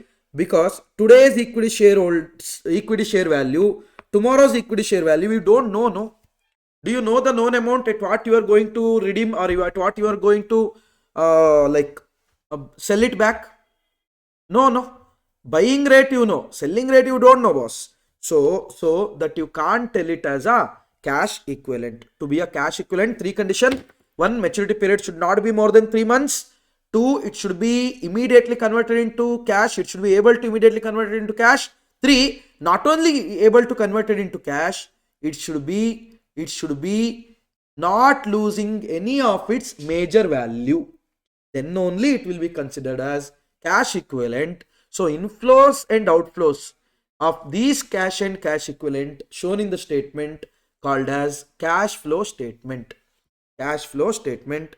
And always remember, company's financial statement includes cash flow statement. Basically AS3, accounting standard 3 or Ind AS 7 is the standard which is regulating cash flow statement, and all the companies should prepare cash flow statement because that will form part of financial statements. However, if you are a OPC, one person company, then you got an exemption from it. Done, sir. Sir, how we should show cash flow, sir? All the cash inflows in one place, all the cash outflows in one place. The answer is no. For the sake of cash flow, activities are divided into 3. For the sake of cash flow, activities are divided into 3. What and all, sir? Operating cash flows, investing cash flows, financing cash flows. Operating cash flows, investing cash flows, financing cash flows. What do you mean by operating cash flows, sir? Cash flows due to day-to-day and operation. Cash inflow and cash outflow relating to day-to-day operation is known as operating cash flows. Investing cash flows means what, sir? Cash flows due to investing activities, whereas financing cash flow means what, sir? Cash flows due to financing activities. Done. Example, sir. Payment to creditors, payment from customers, salary paid, rent paid, income tax, all these things are operating. When it comes to investing, sale of asset, purchase of investment, dividend received, interest received, etc. When it comes to financing, issue of shares, bank loan, dividend payment, interest payment, etc. However, for banking, interest payment is, of course, operating. No, bank's business is that. So that will be considered as operating. So based on the nature, you have to decide which is operating, which is investing, which is financing. Okay. Preparation of cash flow should be as per AS 3 or Ind AS 7. If you are following Ind AS 7. If you are following accounting standard 3. Cash flow can be disclosed in the following manner as operating activity, investing activity, financing activity. Operating activity, investing activity, financing activity. Operating activity could be shown under indirect method or direct method. Operating activity could be shown under indirect method or direct method, whereas investing activity, financing activity will be in the direct method. Investing activity and financing activity will be in the direct method. Now the question comes, sir, what do you mean by indirect method? What do you mean by direct method? What do you mean by indirect method? What do you mean by direct method? See, direct method is pretty simple. How much cash inflow? How much cash outflow? How much cash inflow? How much cash outflow? First, operating. How much cash inflow? How much cash outflow? Investing activity. How much cash inflow? How much cash outflow? Financing activity. How much cash inflow? How much cash outflow? All these three together we call it as net cash flow. To this, if we add the opening balance of cash and cash equivalent, we should get the closing balance cash of cash equivalent. That's it. So direct method you see how it will be. Okay, operating activities, direct method you see. Cash inflows will be what, sir? Cash inflows will be basically collection from the trade receivable, because operations relating to sales, purchase, etc., those are the things, regular day-to-day expenses, etc. So collection from the trade receivables, okay, and cash sales, these two usually will be operating incomes. Collection from trade receivable as well as cash sales, these are the operating cash inflows. Okay, sir, how to ascertain how much is collection from trade receivable? Open trade receivable account Open trade receivable account and see what and all will be there in the trade receivable. Trade receivable is an asset, so debit balance will be there. When you sell, credit sale, what will be the entry? Debtor account debit or trade receivable account debit, two sales. So two sales, correct? Whenever they don't pay, bad debt. Whenever you create a provision for bad debt, and whenever you write off, basically whenever you create a provision, what would be the entry? P&L to provision. When you write off the bad debts, entry will be provision to that particular things. Cash and bank and balance carried down. Usually this will be the balancing figure, that is how much you received. So ascertain how much you received from the trade receivable, you should open the trade receivable account where you are going to get balance as cash or bank. If the question is silent about credit sale portion, total sale shall be considered as a credit sale. Sometimes in question they don't tell how much is cash sale and how much is credit sale. In that scenario, people take whole sale as a credit sale. Whole sale as a credit sale. Done, sir. Payments are what will be there, sir? Payment towards your trade payables, cash purchases could be there, cash payment towards operating expense. See here, not incurrence basis, here cash flow basis. That is only if cash goes out, then you will record it as outflow. When it cash comes in, only we are going to record it as inflow, not as per accrual. Accrual is what? Paid or not paid. Cash went or cash didn't come, doesn't matter. Whether you earned or incurred matters. Here it is not like that. In cash flow, it is like whether cash flow is happening or not happening based on that. Okay, sir. Done. Next is what? Tax expenses during the period. Paid, okay? Paid. Not tax expense for the period, paid. Usually what happens, tax of the last year will be paid in the next year or this year. So this year tax expense is different, tax payment is different. Tax payment is previous year's tax payment. Tax expense of this year will be paid next year, like that it is. So you should keep all these things in mind. So see here, how to ascertain how much we have received, sir. Balance will be there, credit side, credit purchase will be there, discount received, balance will be there, then the thing will be cash or bank, how much we paid. Sir, when to use the direct method, sir? When the information about the collection from debtors, payments to creditors are available, then you go for a direct method itself. However, if these informations are not available, But if they have given both balance sheet and P&L, then easily this information could be ascertained. How, sir? In balance sheet, balances will be there, opening balance and closing balance. In the P&L, you will get to know what are the transactions relating to this. So automatically cash flow could be found out. Okay. So either the information relating to collection and payment is given, or in question only they have given balance sheet and P&L, then you guys can go for a direct method. Okay.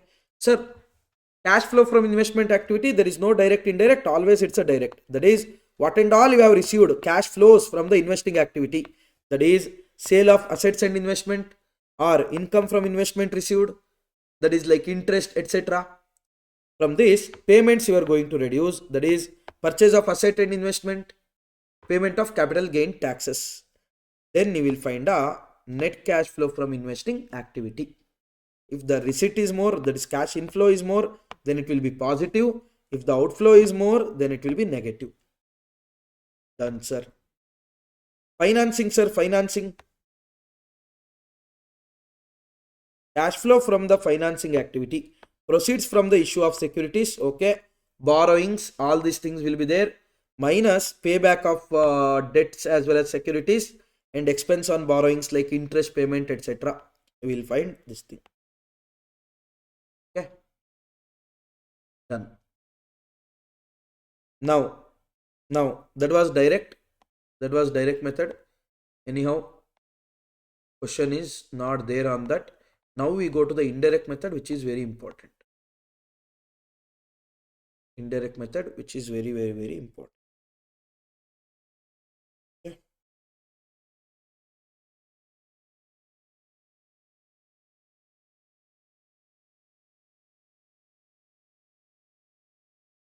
Listen here.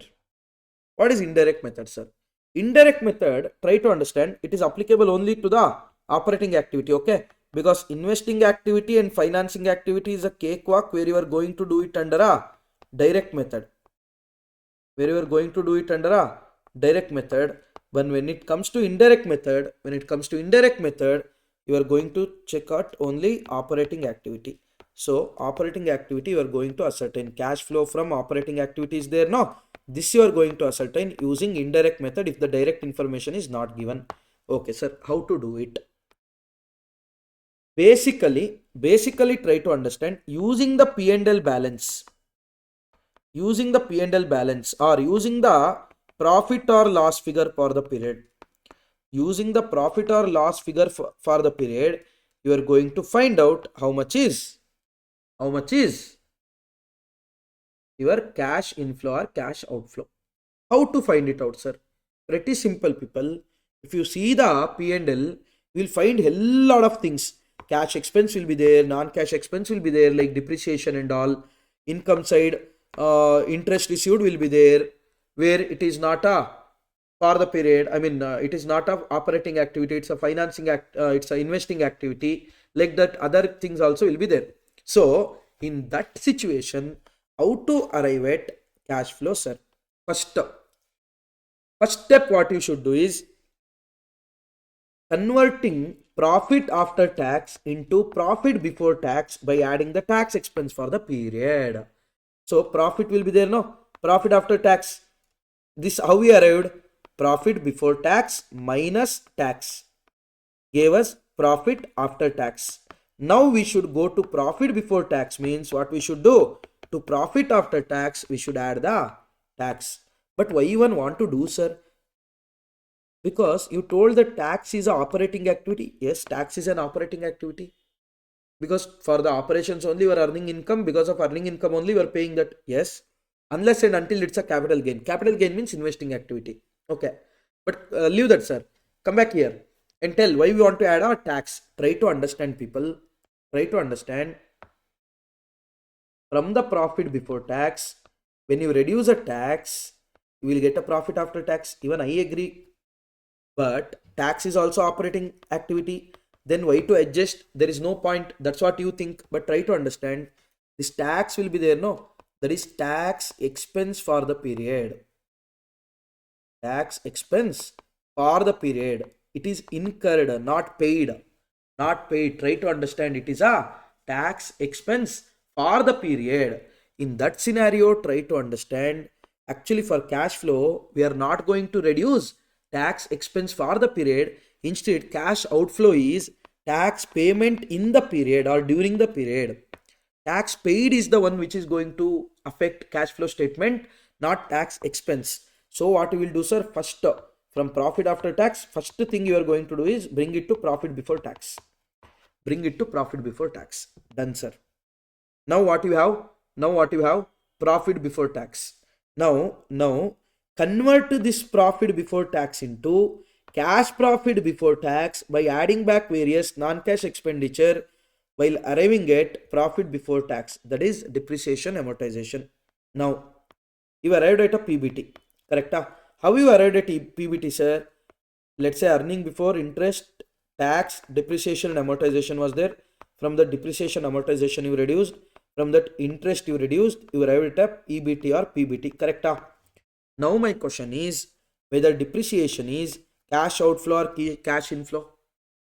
Depreciation is cash outflow or cash inflow. When the depreciation happens, cash outflow happens or inflow happens? Nothing happens. It's non-cash expense. It's a non-cash expense. But while arriving at PBT, you are at a PBT now. From PAT you came back to PBT, correct? Now you are at a PBT.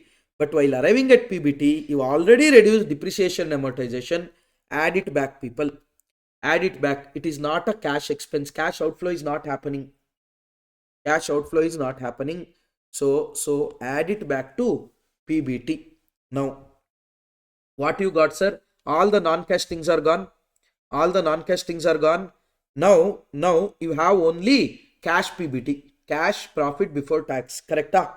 Now, next step is to converting cash profit before tax into operating cash profit before tax by eliminating effects already given towards investment and financing activities. Sometimes what happens, people? Sometimes what happens? We have received interest on investment. Let's say we have received interest on investment. Already that is there in the profit. Yes or no? Because we would have credited. Now what you should do, sir? Reduce it, because it is not a operating activity. It is a financing activity. It is not a operating activity. It is, sorry, investing activity. Sometimes we might pay the interest on loan. That would have been taken as an expense, correct? That would have been taken as an expense. For the profit, what you should do, sir, add it back, because that is not a operating expense. Although it is a cash expense, that is not a operating expense. So first what you did, sir, from profit after tax, you return to profit before tax because it was a tax expense by adding it back, correct? From profit before tax, you came to profit before tax only cash items by adding and reducing a non-monetary items. From this, now you are going to reduce investment activity items and financing activities. So now what we will arrive at? We will arrive at profit before tax from operations and only cash.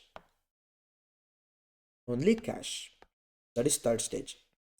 Fourth stage is converting operating cash profit before tax into cash flow from operating activities before tax by giving effect of the changes in working capitals. Due to the changes in working capital, you should give some more effect. Why is it so, sir? Why is it so? Try to understand. In the P&L, whether you have taken purchases or whether you have taken payment to creditors, you have taken purchases. Whether you have taken sales or whether you have taken receipt from debtors, sales. Now profit is based on purchase and sales or payment and receipt, purchase and sales. Now this should be eliminated. These items should be eliminated and payment and receipt should be bought in, correct? So for that, what you are going to do, sir, you are going to adjust the working capital changes. How is it gonna be done, sir? That I will explain with numbers there. Okay, don't worry. But I hope you got some idea why we should do that working capital adjustment. Because profit, while arriving at profit, as per conservatism, we took sales, not how much we received. We took purchases, not how much we paid. Done, sir. So how it's going to be there, sir? One by one we'll take to see, try to understand. We'll take net profit after tax. For that, add the tax expense. We'll arrive at net profit before tax. For that, add the non-cash expenditure debited to P&L. Add the expenditure relating to investment financing activities. Reduce the income relating to investment financing activity. Whatever we have done while arriving at a profit, we are doing it ulta, which are non-operating and non-cash to that. We arrived at operating profit before working capital changes. For that, you are going to adjust the increase or decrease of current asset, current liability, basically working capital. Why it is to be done, sir, I will explain later. But now I told a bit idea, hope you guys got. Because you have taken purchases, not payments. You have taken sales, not receipts. But for cash flow, it is more than purchase and sales. Important thing is payment and receipt. Done. So tax expense paid during the period. Tax expense paid during the period will arrive at a net profit after the net cash flow from operating activity. We'll see one by one. Net profit after tax. How to ascertain this, sir? How to ascertain net profit after tax? Usually they will only give how much is profit after tax. Sometimes they might give profit before tax only. Then you can start it from here only. But sometimes they will tell net profit after tax. Net profit after tax. Profit after tax. Okay. How to, sometimes they don't even tell, they will just give a balance sheet. Accumulated P&L balance will be there, no, in the reserves and surplus. They give how much is opening, how much is closing. General reserve, how much is opening, how much is closing. CRR, how much is opening, how much is closing, like that. Using that, you have to ascertain the net profit after tax. Let's see how it is. Working note number 1. Closing balance of accumulated P&L minus opening balance of accumulated P&L should be what? Profit transferred to accumulated P&L. Correct? Profit transferred to accumulated P&L. That is what, sir? Difference between closing and opening. And to that, what you are going to do, sir? You are going to add the declared dividend declared during the year. Because how usually it works, sir? Whatever the net profit we earn, correct? From that we'll pay some dividend, okay? After that we'll transfer it to free reserves, correct? Or basically P&L, accumulated P&L. Now it's already transferred, which means it is after deduction of dividend. But let it know, sir. What is the problem? Dividend paid in cash, no. But dividend is not operating, it is a financing activity. So what you will do? You will add back dividend payment. So add dividend declared during the period. Add apportions to reserves from the P&L. Sometimes we'll to the general reserve and all we give, no. So all those things add it back. So you will arrive at a net profit after tax. Sometimes in question what they do is they will give CRR account, capital redemption reserve. If you remember, at the time of redemption of shares as well as buyback, we used to create how, sir? Free reserves we used to debit and CRR we used to credit. So always remember if there is a changes in the CRR, then there would be change in the FR. Free reserves is nothing but accumulated profit. Accumulated profit change will directly affect net profit during the period. Balance. Done. So when CRR account is given, general reserve account is given, P&L account is given in the question. In the same question, they will give all the 3 accounts. In that scenario, try to understand CRR account. What and all will be there, sir? It will be having a credit balance, correct? And we might have transferred something from the general reserve and P&L. So by general reserve only you take. So bonus to shareholders is how much, sir? That will be excluded, eliminated, no? So we'll get a balance carried down. All these things will be there. So how much we transferred from the general reserve will be the balancing figure. Now going to general reserve, opening they will be there, closing they will be there. Opening how much, sir? 5 lakh assumption. Closing how much, sir? 7 lakh. Now to CRR how much you transferred, sir? 78,000. That we got to know using CRR account. Bonus how much you gave, sir? 1 lakh. So try to understand try to understand, out of 878,000, only opening balance was 5 lakh. Opening balance was 5 lakh. Moral of the story, 378 is coming from the P&L this time. 378 is coming from the P&L this time. Now if you go to P&L account, opening was 7 lakh. Opening was 7 lakh. To general reserve, you have transferred 378,000. Bonus to shareholders, let's say we have used 50,000. CRR you used 1 lakh, general reserve 1 lakh, P&L 150,000, like that. Dividend declared, interim as well as normal, whatever it is, whenever it is declared, we are going to write it off against balance in P&L account only. No, P&L means accumulated P&L, because dividend is appropriation of profit, not charge against profit. Then balance carried down also will be there, which means this will be the amount net profit after tax. Net profit after tax. Correct? Done. Sometimes, sir, how to ascertain how much is the dividend? Dividend payable account you should check. Dividend payable account you should check. How much is the opening, sir? 92. How much is the closing? 1 lakh. How much is the opening? 92. How much is the closing? 1 lakh. And how much is the payment, or how much is declared during the year? 96,000. So how much is the payment? 88,000. 88,000. See here. If only opening balance and closing balance of dividend payable account is given, only what is given, sir? Opening balance is given, closing balance is given, then it is assumed as opening balance is paid off during the year, closing balance is declared during the year. Always remember, even a tax payable or dividend payable, always remember, if they give just opening and closing, then try to understand what you are going to assume, sir. Opening is paid during the period, closing is for the period. Okay, closing is for the period. Done. This is note number 1, how to ascertain the P&L. Based on question to question, you should be knowing. I am just trying to tell you how the flow works, how the flow is working. So first one is done. Next is tax expense for the period.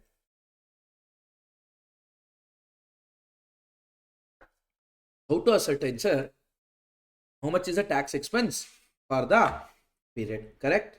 Yes. So how to ascertain, sir, how much is the tax expense for the period? Because we have to add back tax expense, no? Because we should not reduce tax expense, we should reduce tax paid during the period. So how to ascertain that, sir?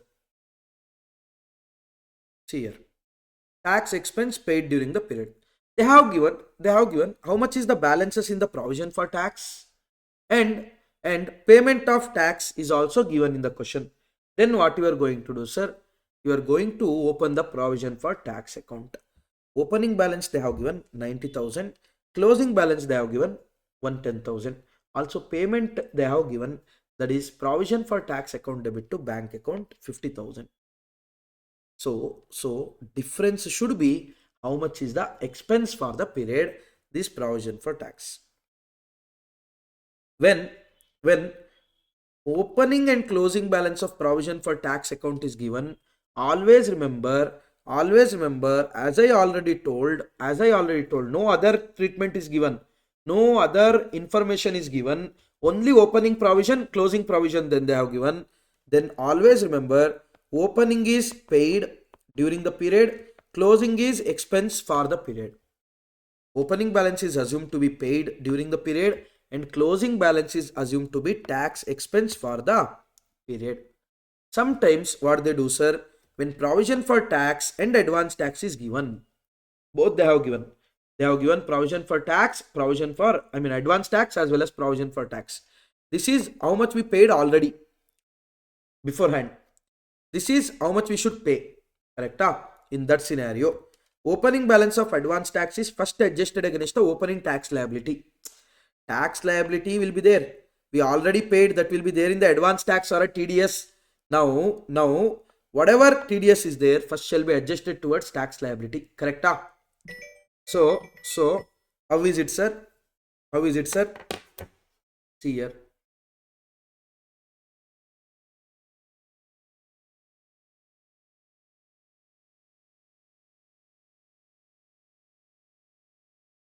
let's say opening balance of provision for tax, they have given 180,000. Closing balance, they have given 2 lakh. Okay. Now, opening balance of advance tax, they have given it as 150. Closing, they have given it as 190. So, always remember, first opening tax shall be adjusted towards the liability, that is provision for tax. So by provision for tax 150 to advance tax 150. Now, opening got adjusted, closing is still there. Opening was there, opening got adjusted, closing is there, which means if the opening is completely adjusted, then this 190 is not 190, 190,000 is nothing but how much is tax expense paid during the period. Done, sir. Now here you see opening balance was there, closing balance was there. How much is advance tax was there, adjusted. Sometimes they will only give how much it is extra paid, because need not be that advance tax is always more than or equal to liability. Sometimes liability will be more, that time in cash also you have to pay certain things, not only how much you have paid already earlier. No. And balancing figure will be tax expense for the period. Done, sir. This is note number 2. Note number 3, that is non-cash expenditure debited to P&L, like depreciation and all are non-cash expenditure, no, that which is already debited to P&L. So listen here, non-cash expenditure debited to P&L, note number 3. Like accounting for depreciation I will show. It could be done 2 ways. One, provision for depreciation is not opened. One more is provision for depreciation is opened. Provision for depreciation is not open, provision for depreciation is open. Let's say now provision for depreciation is not open. In that scenario, how it's going to work, sir? In that scenario, depreciation is directly reduced from the cost of asset. See, asset cost, let's say 10 lakh. Depreciation every year is 1 lakh. Sold at 4th year end.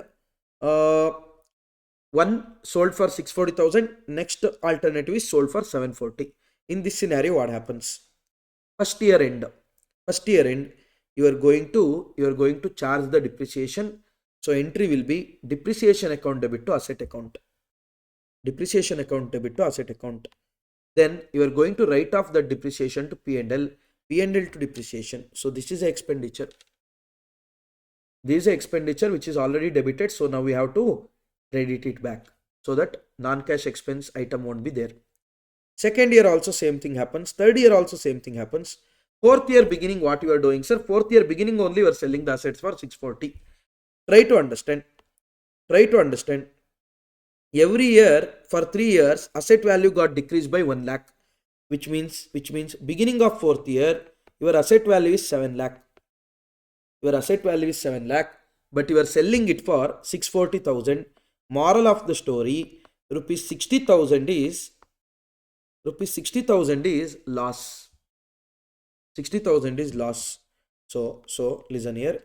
Bank account debit 640, loss on sale 60, asset account 7. Or if at all you sell it for 740, then 40,000 is profit. In that scenario, bank account debit 740, to asset account 7, to profit on sale 40. Correct? Now, when the provision is created, that time how the accounting works. This provision is not created, which means in the asset account only we are going to write off depreciation. But when the provision is created, that time depreciation amount shall be transferred to provision for depreciation.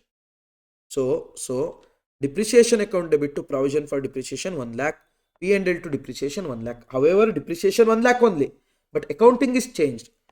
Always remember one thing. In this scenario, asset account is not reduced. Balance in asset account will be reflected cost only. But instead of reducing here, you are going to open one provision. That is your provision for depreciation. Okay, sir. Okay. Then what you are going to do, sir? When the asset is sold, this provision balance will be transferred to that asset account. net amount shall be considered for calculating profit or loss. See here how. Second year, depreciation account debit to provision for depreciation. Third year also same. Fourth year beginning, asset is sold. So immediately in the provision for depreciation, every year 1 lakh, 1 lakh, 1 lakh we credited. So it has a 3 lakh credit balance. Now you have to debit it against the asset. So provision for depreciation account 3 lakh to asset account 3 lakh. Whereas final entry will be for the sales, bank account debit, loss on sale to asset. Asset will get closed.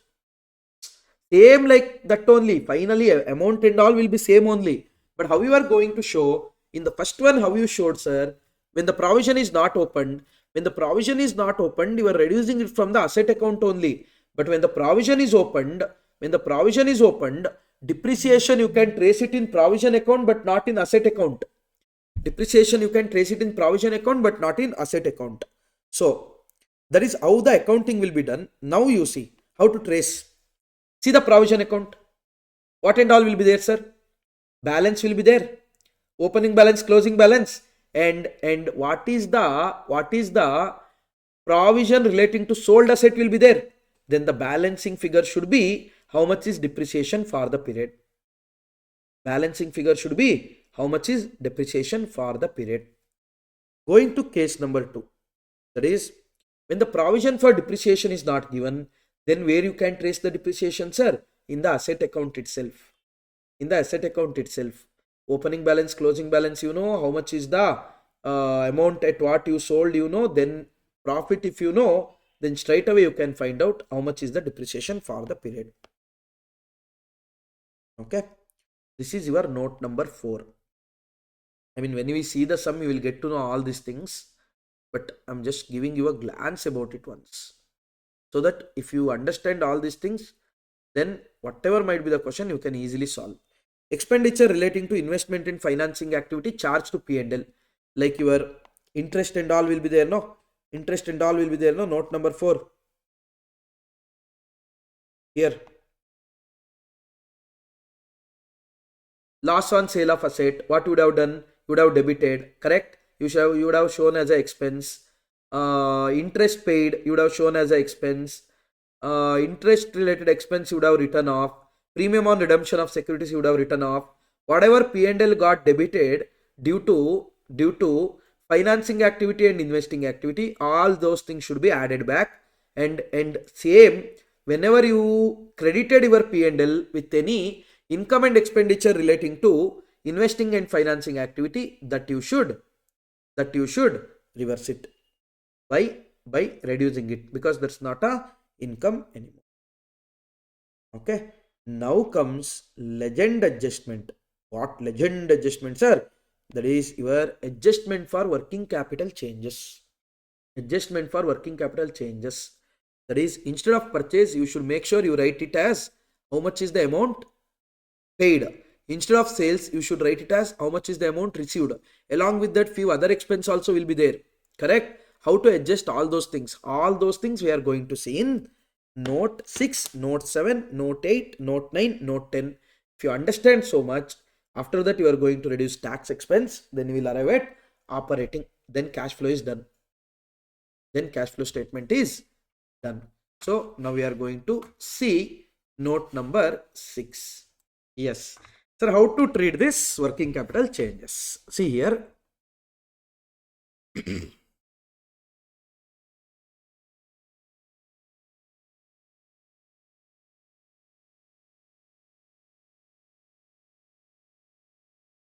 Increase in working capital, you should reduce. Decrease in working capital, you should add. Increase in working capital, you should reduce. Decrease in working capital, what you should do, sir? You should add. Basically, current asset is inversely proportional to cash flow statement. That is, current asset is increasing, cash flow will decrease. Current liability is directly proportional to cash flow statement. What do you mean by that, sir? If the current liability is increasing, cash flow increase. Current liability decrease, cash flow decrease. Sir, how, sir? Why, sir? Everyone tell the same thing, sir. But why is it so? Why we should treat that way? Everyone tells increase in current asset minus decrease in current asset plus increase in current asset, current liability plus Decrease in current liability minus. Why is it so? Look at this example. We'll take one current asset. Let's say debtor as an example. Debtor opening balance was 5 lakh. Sales during the year is, let's say, 10 lakh. Situation 1, let's assume cash received as 12 lakh. Situation 2, let's assume cash received as 7 lakh. Situation 1, look at the debtors account. Opening balance 5 lakh debit. Sales during the year 10 lakh. Cash received 12 lakh. Balance carried down. Closing balance, balancing figure 3 lakhs. Correct? Now try to understand what is happening, sir. In the P&L, how much is recorded? In the P&L, sales is recorded as 10 lakh. Income is recorded as 10 lakh.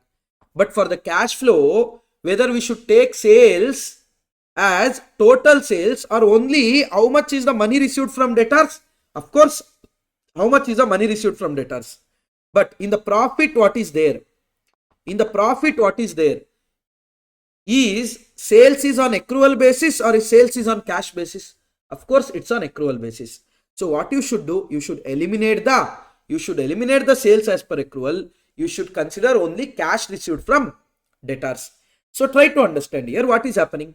Sales we recorded as 10 lakh, but if you see there, cash received relating to sales is 12 lakh. If you see there, cash received relating to sales is 12 lakh, which means, sir, we should have received how much? We should have recorded it as 12 lakh, but how much we recorded it as 10 lakh. Moral of the story, rupees 2 lakh extra we should record, because actual cash receipt relating to sales is 12 lakh, but while arriving at profit you considered sale as 10 lakh, which means 2 lakh extra you have to record. So the 2 lakh is nothing but, see here, opening balance was 5 lakh, closing balance is 3 lakh, which means decrease in the debtors by how much, sir? 2 lakh. And what we are telling? Add it. Hope you got to know. Go to the debtors, one more situation where sales is 10 lakh only, but you received 7 lakh, which means from profit you should have taken sales as 7 lakh, cash sales for cash flow statement, but you have taken sales as 10 lakh, which means 3 lakh you have taken more. You should reduce that 3 lakh. Let's see how the debtor account will affect this. Opening balance 5 lakh, sales during the year 10 lakh, cash received 7 lakh, closing balance 8 lakh, which means if they give just opening balance, closing balance, see what is happening. Debtors account is increasing by 3 lakh. So when debtors account increase by 3 lakhs, what is the meaning of that? Boss, you treated it as money has received, but you haven't received that. You treated the money has been received, but you haven't received. So add it. Add it now. So 3 lakh, you have to add it. Sorry, receive, decrease. You treated it as it is received, but not yet received. You treated sales as 10 lakh, but you should have treated only 7 lakh, which means 3 lakh you haven't received. So treat it as not yet received. Sales treat it as just 7 lakh, not 10 lakh. So what you should do? 3 lakh you reduce. That is the reason increase in debtors minus decrease in debtors plus any current asset is it so concerned. Sir, current liability, see here. Example of current liability. Opening was 8 lakh. During the year we purchased 25, paid 20 lakh, paid 28 lakh. As per cash flow, purchase must have been recorded at 20 and 28, not 25. But while arriving at a profit, you recorded it as 25. Now, in first scenario, purchase you recorded more, because of which profit decreased by 5 lakh. But your actual cash purchase is 20 lakh. So add 5 lakh in situation number 1. Situation number 2. You purchased 25 lakh, but you recorded cash outflow is 28. You should have recorded as 28, but you recorded just 25, which means 3 lakh is extra expense. Just record it now. Decrease your profit. But they don't give this. No, that is the problem. If they give this, you can go for direct method only. If you know how much is payment to your creditors, debtors, you can use direct method only. Here they haven't given it. That's the reason why we are doing this. Yes, sir. So in this scenario, what they will do? They will give you opening balance and closing balance. See here. Opening was how much, sir? Opening was 8 lakh. Correct. How much you purchased? 25. How much you received?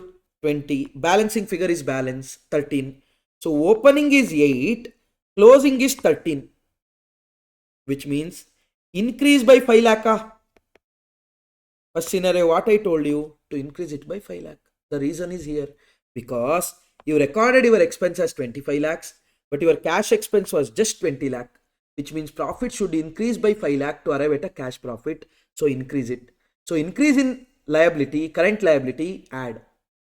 Go to one more thing. Whereas balance was 8 lakh, you purchased 25 lakhs, but you paid 28 lakhs, because of which balance became 5 lakh. Decrease in the balance by 3 lakh. Decrease in the balance by 3 lakh. In P&L, you took your purchase as 25, but cash purchase is 28, which means you decrease your profit by 3 lakh. That's what. Decrease in the balance of current liability minus increase in the balance of current liability plus decrease in the balance of current asset plus increase in the balance of current asset minus. Or remember this, current asset and cash flow is like snake and mongoose. Current liability and cash flow is like something friendly. or in your Gen Z terms, if I want to tell, current asset and cash flow is like good guy and a girl. I'm not telling out of experience or something. I'm just watching your memes, reels. I'm telling this. So, cash flow is a girl. Current asset is a good guy. Current liability is a red flag, bad boy. Okay. Current asset is a good boy. Current liability is a bad boy. So what people will tell, boss, girls won't fall for good guys, it seems. Girls fall for red flags, it seems. That's what happening now. So try to understand. Girl and bad boys are directly proportional, which means increase means increase, decrease means decrease. Whereas girls and good boys are inversely proportional, which means if the boy tell plus girl tell minus, if the boy tell minus girl tell plus, this thing will remember, sir. Hope it is clear. Now we'll see few questions and we'll wind up this concept. From the following balances, calculate the cash flow from operations. Okay. Bills receivable is there.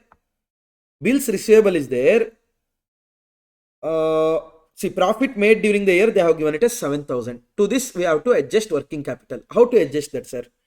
Bills receivable is current asset. Opening was 5,000. Closing is 4,700, which means decrease in the current asset by 300. Decrease in the current asset by 300. Current asset is good boy. So, a good boy tells minus. Cash flow, girls tell what? Plus. Debtors, current asset. Opening 1000, closing 1250, which means 250 is addition. So current asset is a good boy. Liability means bad boy. Remember that. Bad liability, good asset. So 250 is increase. So good boy is telling plus. So girl will do minus. Okay. Next. Bills payable, current liability, increase or decrease? Increase. So bad boy, good boy, bad boy. If the bad boy tells plus, what the girl will tell? Oh, plus only, correct? So creditors, opening is 800, 600 is closing, minus 200. Good boy, bad boy, bad boy telling minus. It is minus. Outstanding expense, again the bad boy. Liability, no. So opening is 100, closing is 120, which means increase by 20. Girls will all tell plus. Prepaid expense, opening 80, closing 70. Moral of the story, minus 10. Accrued income is a current asset. Opening is 60, closing is 75 plus 15, but it is a good boy. So if the good boy tell plus, girl will do minus. Income received in advance is your liability, bad boy.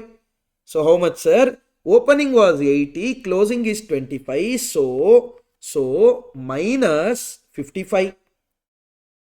What girl will tell? Boss plus, sorry, liability, no, bad boy. Bad boy minus, girl is also minus. That's it. Add increase in current liability. Your bills payable as well as outstanding expense. Like that you are going to do. End of the day we'll get cash flow from operations. Look at one more question here.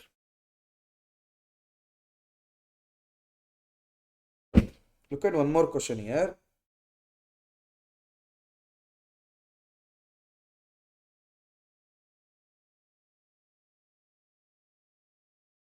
Given below are the balance sheet of Veer and Sons. So given below is the balance sheet of Veer and Sons. They have given a balance sheet. Great. Capital you see is increasing. Other things let's see one by one. During the year, machine costing rupees 1000. Accumulated depreciation is 300. See here what they are trying to tell. Boss, the depreciation is done on the accumulated basis, provision basis. You are keeping it as a provision. Is sold for 500, which means 1000 rupees machine. The balance in the accumulated depreciation was 300. So you will write off that provision against machine now. So the machine actual balance is 700. You sold it for 500. Loss on sale of machine 200, which is already adjusted in the P&L.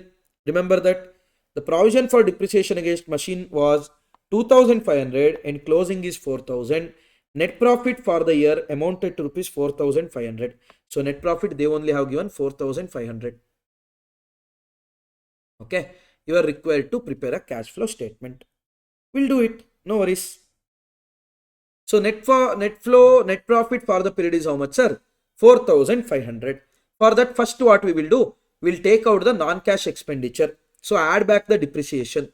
So how much, sir? See the working note number 1. Provision for depreciation account. Look there. Provision for depreciation account.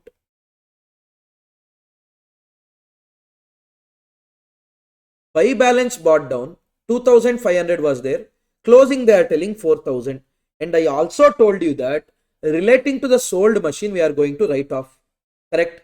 So 2 machinery 300. So during the year by depreciation balancing figure is how much, sir? 1800. So you have to add back 1800.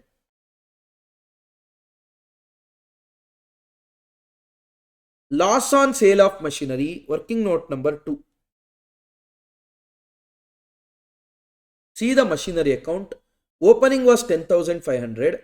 Closing is 9,500. Relating to sold unit accumulated depreciation return of 300. During the year, loss on sale of machinery was how much? 200. Because I told you 10,000 it was, sorry 1,000 it was. Out of that 300 was related to that. So it became 700. That is sold for 500.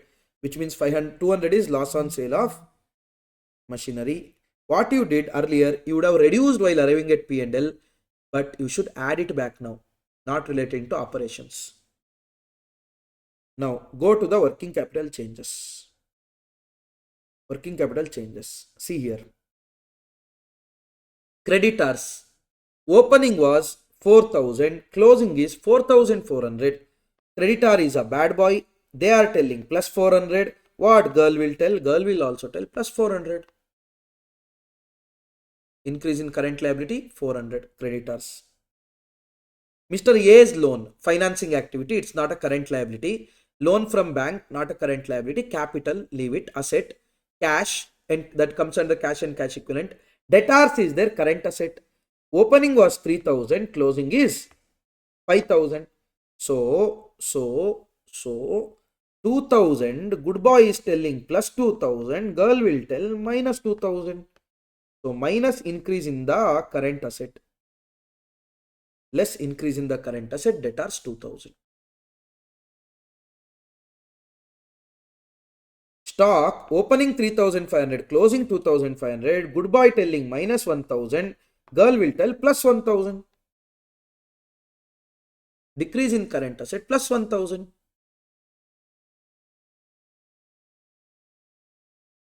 Machinery is not a current asset. Land is not a current asset. Building is not a current asset. Those are investment accounts.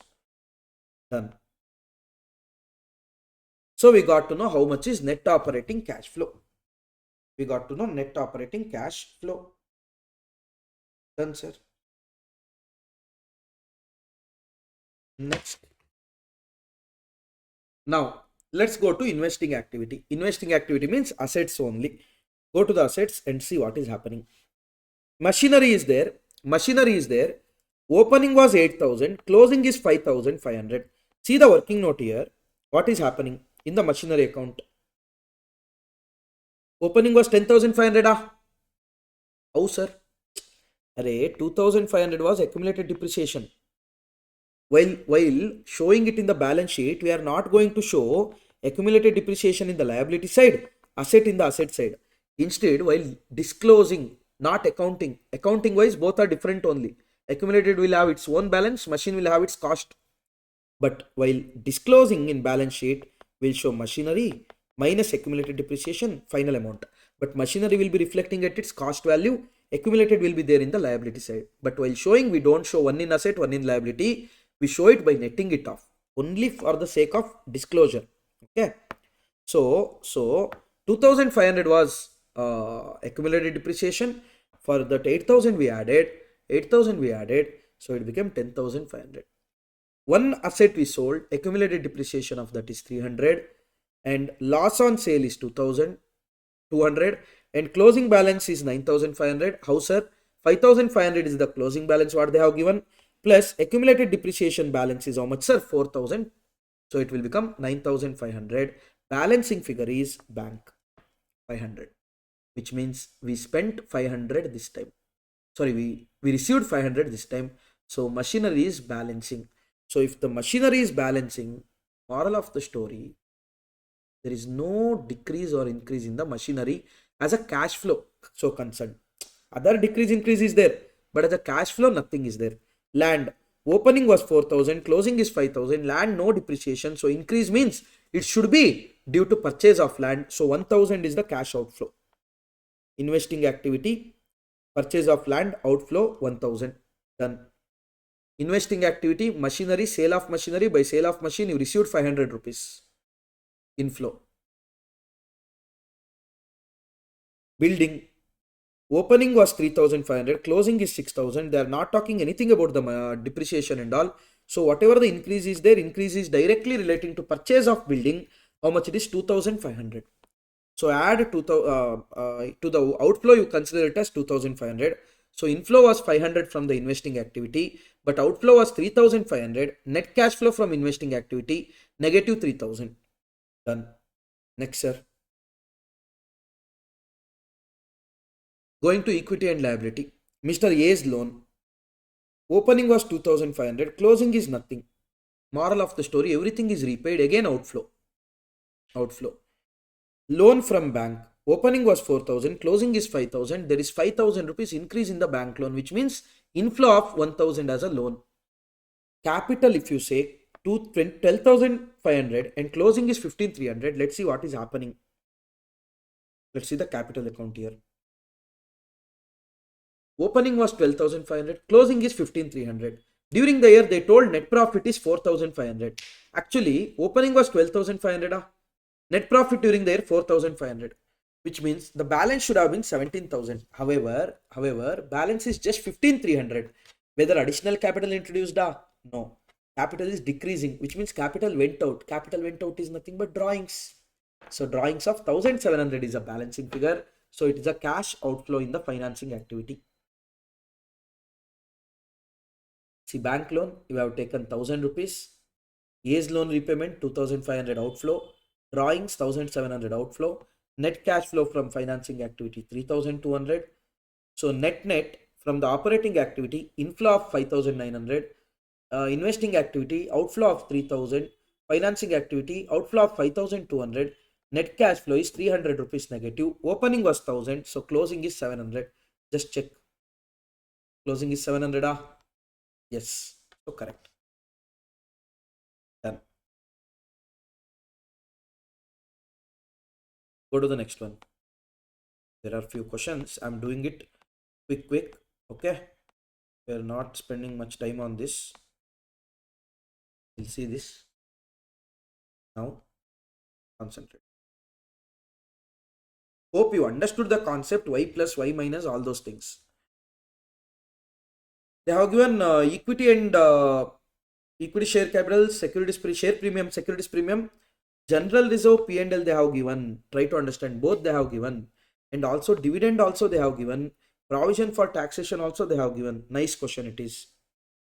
Okay, they haven't given how much is the profit for the period. They haven't given how much is the profit for the period. Depreciation for the period also they have given. So how to ascertain how much is the profit for the period, sir? Listen here.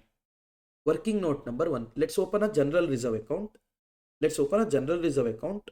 Opening was 4,500. Closing is 6,500. Opening is 4,500. Closing is 6,500. To general reserve, if something is coming, it should be from the P&L only. So listen here. General reserve account. Opening was 4,500. Closing is 6,500. So balancing figure is from the P&L it is coming. So if you open the P&L account, you can see here to general reserve 2000. Same amount you should write here. Done. Next, dividend payable account. See the dividend payable account. What is happening? 3,000, 3,500. 3,000, 3,500. Correct? So opening was 3,000. Closing is 3,500. Have they told anything about how much is paid during the year and all? No. So yesterday I told you one thing. If nothing is mentioned, how you should treat, sir? If nothing is told how much is paid or how much is for the period, always remember opening will be treated as paid, closing will be treated as declared during the period. So listen here. Dividend payable account. Opening was 3,000. We treated it as paid during the year 3,000. Which activity, sir? Financing activity. If at all we receive the dividend, sir, that is due to your investment. That will be investing activity. So it is not at all operating expense. No. Done. Closing, how much they are telling? 3,500. That we are going to treat it as for the period. So if you see the P&L, dividend payable 3,500. Done. Next. They have given P&L 3,000, 8,080. So opening is 3,000. Closing is 8,080, and after all this adjustment, we get to know that net profit after tax is 10,580. Net profit after tax is 10,580. So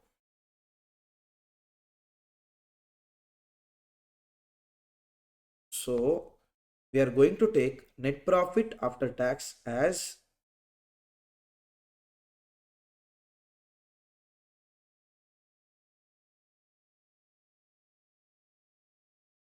net profit after tax as how much we got in this? 10,580. 10,580. For this, what we should do, sir? We should add back tax expense. Why, sir? Because actual tax paid should be reduced, not tax expense. While arriving at 10,580, what we have received expense for the period, add it back and reduce how much is paid.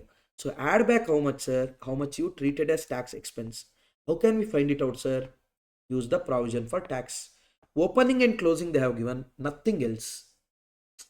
Opening and closing they have given, nothing else. So opening 2250, closing 4050. What do you mean by this, sir? Try to understand. If you open the provision for tax account, opening is treated as paid during the year, closing is treated as for the period. So for the period, how much is, sir? 4050. You should add back 4050. Last you should reduce 2250. How much is paid during the period? Next, sir. Next, one more this thing is there, no depreciation. We know how much is the depreciation. 11,120. Add it back.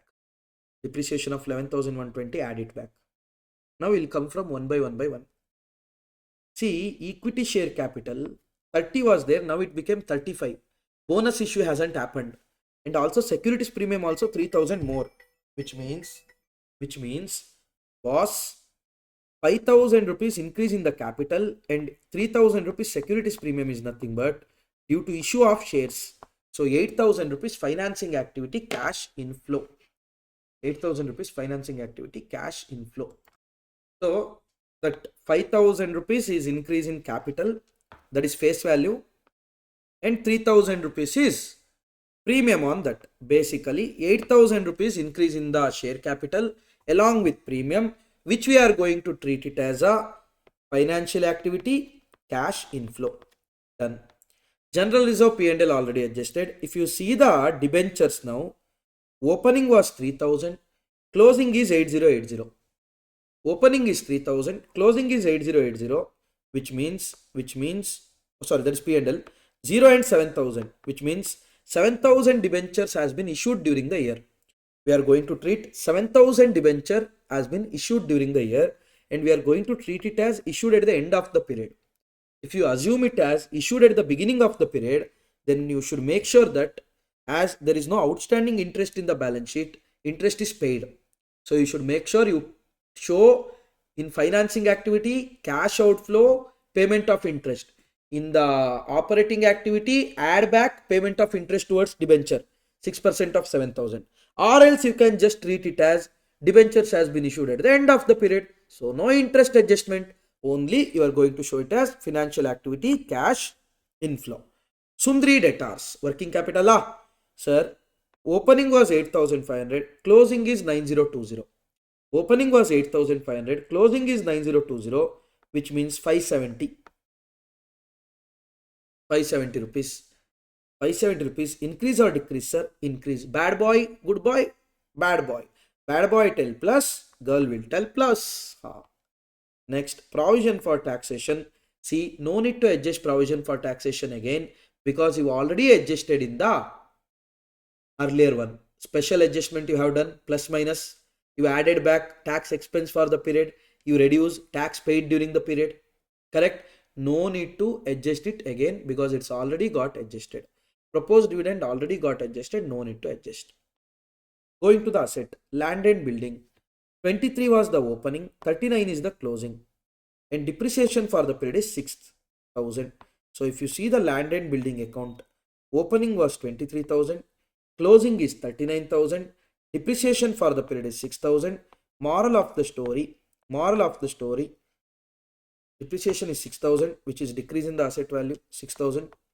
So around 45,000 is credit side, around 22,000 is what you purchased during the period. So investing activity cash outflow. Going to plant and machinery, changes is there again.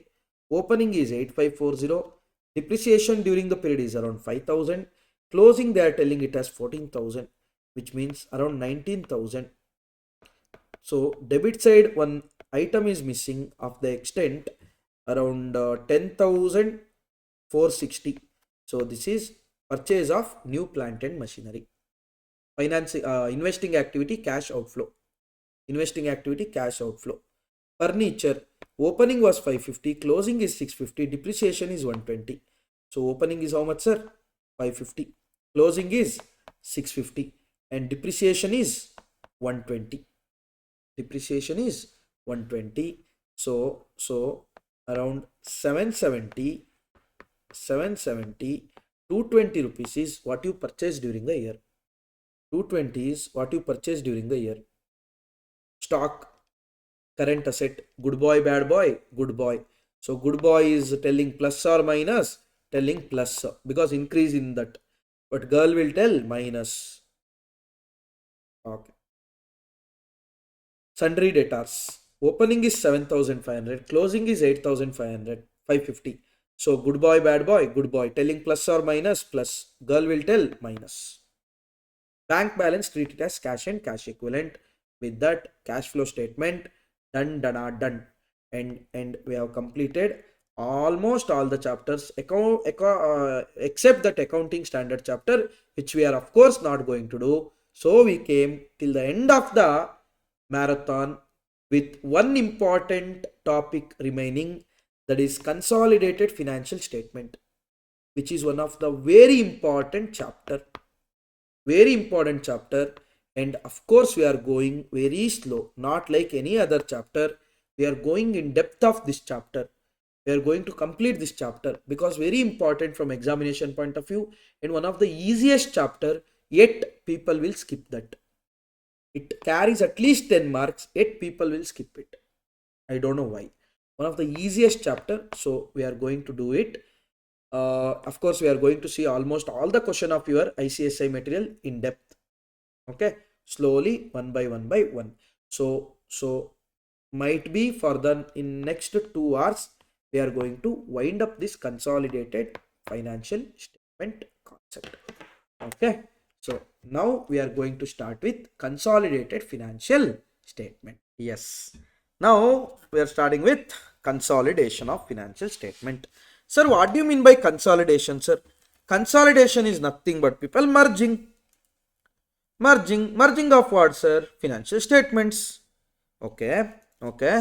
Merging of financial statement is known as consolidation of financial statement, sir. Sir, financial statement means what, sir? What and all will be included? It will be having a balance sheet, it will be having P&L, it will be having cash flow statement. Merging of all these is known as consolidation. Merging with what, sir? Holding company financial statements will be merged with subsidiary companies. Together we call it as consolidated financial statement. However, in your level, the consolidation of cash flow statement is not there. Consolidation of P&L, theory kind of things they have given, but questions they haven't given. So only and only concentration should be on consolidation of balance sheet. However, that P&L thing I will tell when and where it comes. Done, sir. Now, what do you mean by consolidation, sir? Again, merging of financial statement of subsidiary company with the financial statement of holding company will be known as consolidation of financial statement. Yes, sir. Who will do this, sir? So, you are telling, sir, holding company's balance sheet will be there. Yes. Subsidiary company's balance sheet will be there. Yes. Merging both of this will prepare one more balance sheet. Yes. Now, who will prepare this, sir? Holding company or subsidiary company? It will be prepared by holding company. So who will consolidate a financial statements? Holding company will consolidate a financial statements. Sir, but why, sir? Because try to understand, holding company investors will be there, no?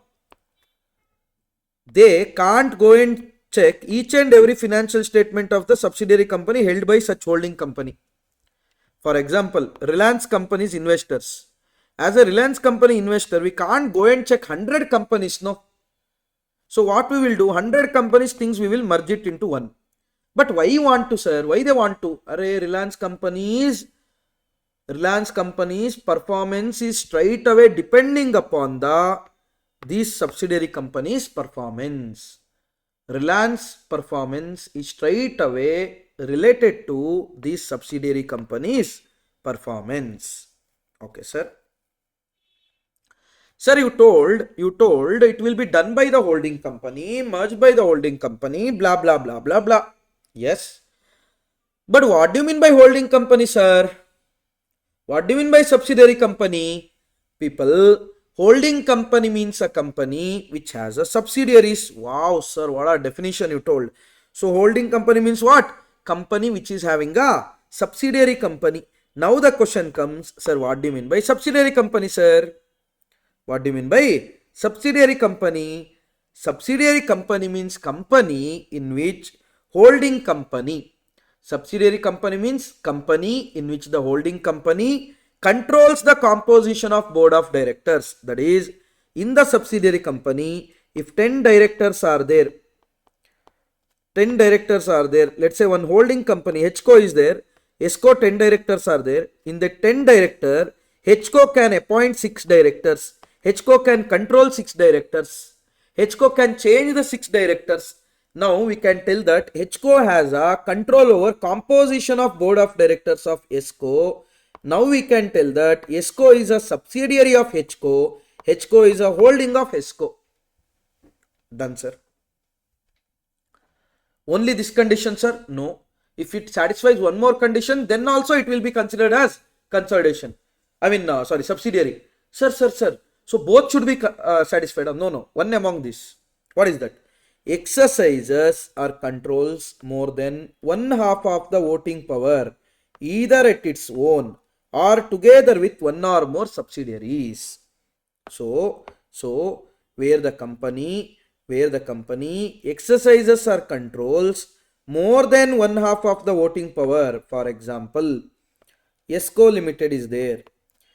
Of this, holding company holds, let's say 55% of the shares. Now we can tell HCO is a holding company, ESCO is a subsidiary company. Or let's say HCO has one more subsidiary, that is it holds 100% share in the ECO. It holds 100% share in the ECO. So HCO holds 40% share in the ESCO and ECO holds 20% share in the ESCO. Still HCO could be told as holding company of ESCO because it is holding total more than 51% on its own or along with its one or more subsidiaries. Then it will become a holding company and subsidiary company. See there. Exercise or controls more than one half of the voting power, either at its own or together with one or more subsidiaries. Done, sir. Done. Next, people, when a holding company holds 100% shares of the subsidiary company, then such a subsidiary company shall be treated as a wholly owned or fully owned subsidiary of the holding company, where holding company holds 100% shares in the subsidiary company. 100% shares in the subsidiary company, then we can tell that such a subsidiary is fully owned or wholly owned subsidiary of holding company. Yes, sir. Sir, what if it don't hold 100%, sir? Then what we call it as? We call it as partly owned subsidiary.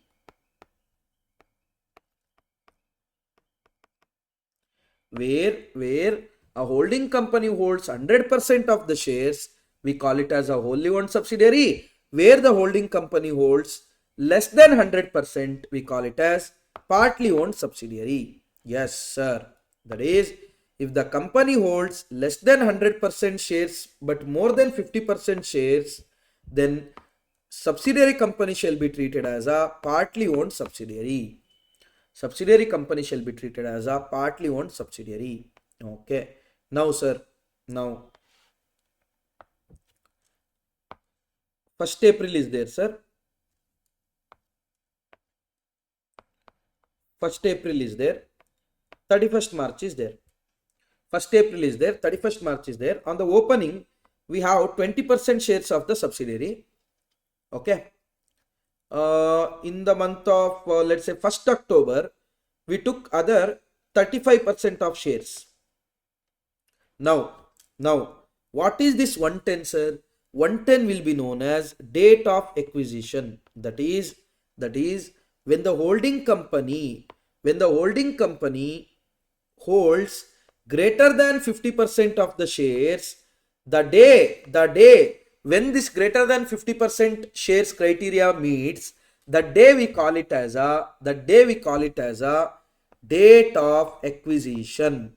The day we call it as a date of acquisition. That is the date on which holding company acquired a subsidiary company. Okay, sir. Okay. From 1st April till 110, what we call it as, sir? This will be called as pre-acquisition period. This will be called as pre-acquisition period. From 110 till 31st March, we call it as post-acquisition period. From the date of acquisition till the balance sheet date, we call it as post-acquisition date. Whereas from the opening date till till holding company exercises 50% of the rights, or holding company owns 50% of the right, we call it as a pre-acquisition period. So from the opening till the 50% shares acquired, that period is called as pre-acquisition.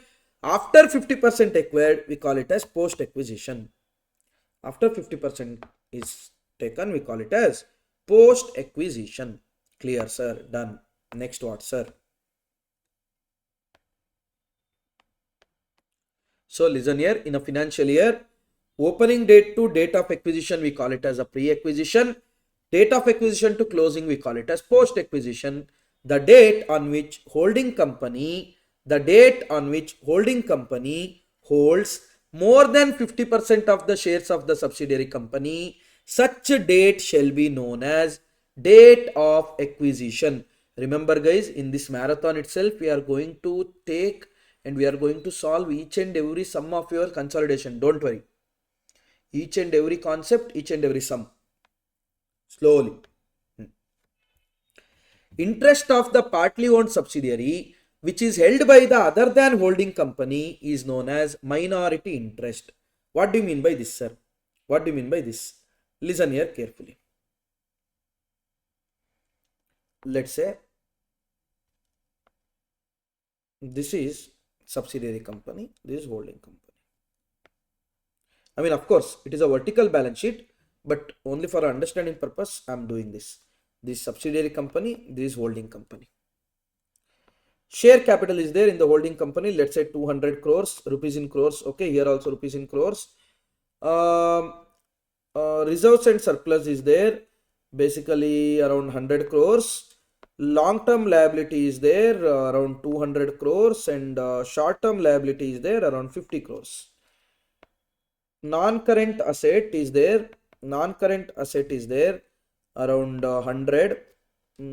Current asset is there around how much it is? Give me a second.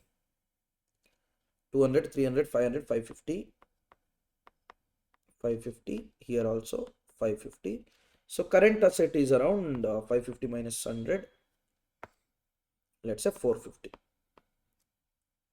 Current asset is around 450. Coming to subsidiary company, share capital is around 100. Reserves and surplus is around 100. Long-term liability is around 120. Short-term liability is around 80. Coming to the asset, non-current asset, it has around 200. So 200, 300, 400, no? 400, 400. Current asset is around 200. Done. Now holding company acquires. Let's say 100% of the subsidiary company by paying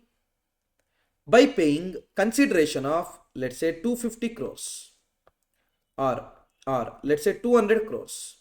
We'll take case to case separate example. 200 crores.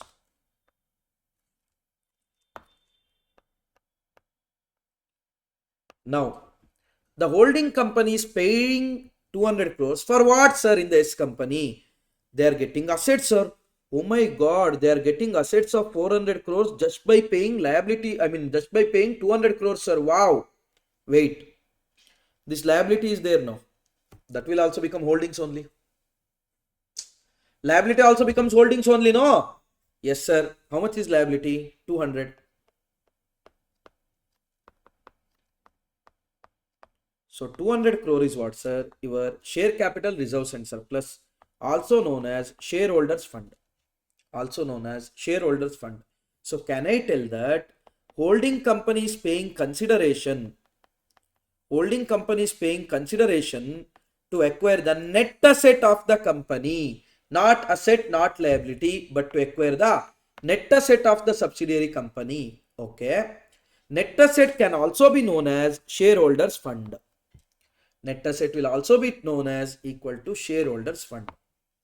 Done. So listen here.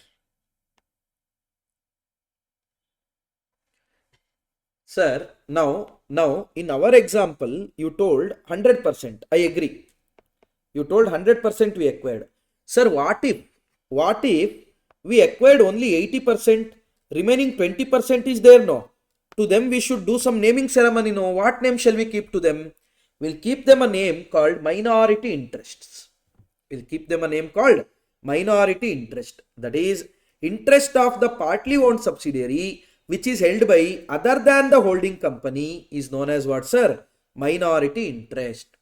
Interest of the partly owned subsidiary which is held by other than holding company is known as minority interest. For example, if the 100% of the company is there, then that shall be having two components. One is percentage of holding company plus percentage of holding of minority share interest holders or minority interest. Done, sir. Now, how to compute percentage of holding, sir? Pretty simple. Let's say subsidiary company has 8 lakh outstanding shares. 8 lakh outstanding shares. In these 8 lakh outstanding shares, if at all holding company holds 6 lakh shares, if at all holding company holds 6 lakh shares, then percentage of holding will be 6 lakh shares divided by 8 lakh. It doesn't matter how much money you paid and all, how much shares you own, that matters, which will come to 75%. Which will come to 75%. Now, minority interest is 25%. Now, minority interest is 25%. Done, sir.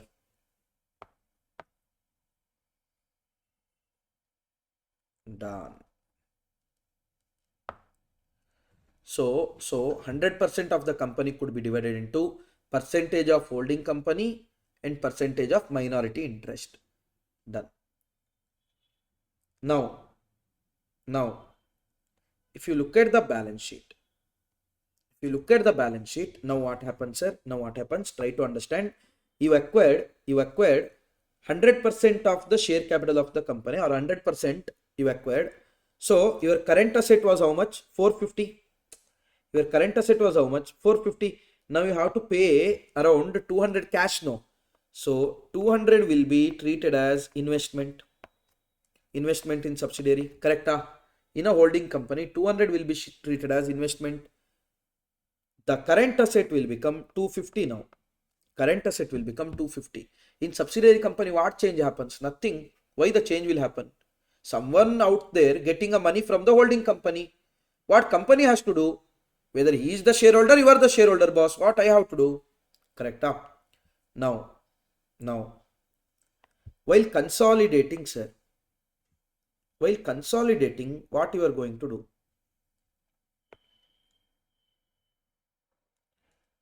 While consolidating, pretty simple task. I don't touch the shareholders fund now. I don't touch the shareholders fund of both the companies. Let it be. I will tell that. Now listen. Consolidated balance sheet. Long-term liability. Sir, subsidiary company 120 is there. Holding company 200 is there. I will take long-term liability as 320. Long-term liability as 320. Short-term liability. Sir, subsidiary company has 80. Holding company has 50. 130. Done. Current assets, sir, subsidiary company has 200, we have 250. So current asset is 450. Non-current assets, sir, 100 and 200. Non-current asset, 100 and 200, sir, total 300. Okay. Now try to understand one thing. Here the investment 200 is there. There the same amount is reflected as share capital and reserves and surplus. There the same amount is reflected as share capital and reserves and surplus. Now what we will do is instead of showing more investment and more share capital, reserves and surplus, we don't consider share capital of the subsidiary company. We don't consider share capital of the subsidiary company. At the same time, we don't take investment also. Oofy. Sir, what if you paid more, sir? What What if you paid less? Array, that thing will see later, no? That thing we'll see later. Remember, so much. Slowly, one by one we'll see. Net asset is 200, you paid 200 only. In that scenario, your investment, you are not going to consider holding company's investment, because that is holding company's investment in the shares of subsidiary, not all the investment. Only the investment in the shares of subsidiary will get cancelled with share capital of subsidiary. So investment nothing. Here if you go share capital, you will take only holding companies. Reserves and surplus, you will take only holding companies. 300, 620, 750. Here also 750. So remember here one by one we'll see. Share capital in the consolidated balance sheet, holding companies will come, subsidiary companies won't come. Share capital in the consolidated balance sheet, holding companies it will come, subsidiary companies it won't come. Subsidiary companies shall be adjusted against the holding company's investment in subsidiary company. Subsidiary companies share capital won't form part of balance sheet because it will be adjusted against the holding company's investment in the subsidiary company's share. These are all about your share capital. Okay. Now the thing comes, sir, what if the difference amount are paid? Like your net asset is 200, you paid 300, or your net asset is 200, you paid 150. In that scenario, what to do? That thing we'll see now. Okay. Sir, when holding company pays consideration to subsidiary company towards the net asset of the subsidiary company as on the date of acquisition. So on the date of acquisition, your holding company pays consideration to subsidiary company towards what, sir? Towards a net asset of the company. Towards a net asset of the company. In our example, continuing our example, bit changes will do. What is it, sir? To acquire net asset of 200, you are paying 300 crores.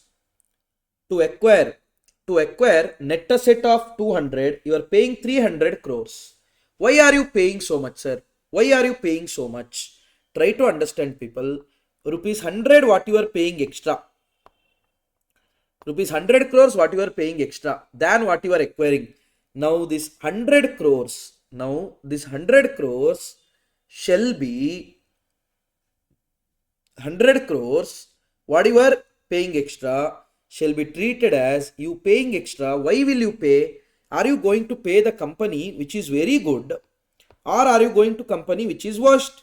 Extra to whom you will pay? Of course you are going to pay to the shares of the company which is very good. Now the company very good means that has a goodwill, no? Now extra 100 what you are paying, that you are paying to acquire goodwill. 200 of course you are paying to acquire shares. 200 you are paying to acquire share capital, shareholders fund. Whereas other 100 what you are paying, you are paying towards goodwill. That you are paying towards goodwill. Okay, sir, got it. Now, sir, what if it is 150 crores? You acquired 200 crores company at 150 crores. Net asset of 200 crore you acquired at 150. In this scenario, what is it, sir? Try to understand. 200 crores asset you are getting for 150, which means profit or loss, profit. Which means profit or loss, profit. Now profit is capital profit or revenue profit? Capital profit or revenue profit? It happens all the time. The answer is no, occasionally, which means it is capital profit. So we are going to treat this as capital reserve. We are going to treat this as capital reserve. Whatever the less amount may you got net assets, that will be treated as capital reserve. That is net asset acquired. Net asset acquired is lesser than the net investment, which means you paid more, then it will be known as goodwill. If the net asset acquired is greater than the net investment, then it will be known as capital reserve. Now the question comes, sir, what do you mean by net asset? I already told you, net asset is nothing but net worth. Net worth is nothing but shareholders fund. Net worth is nothing but shareholders fund. One thing you remember, people, are you going to pay, in my example, 1st April 2025, let's say 24,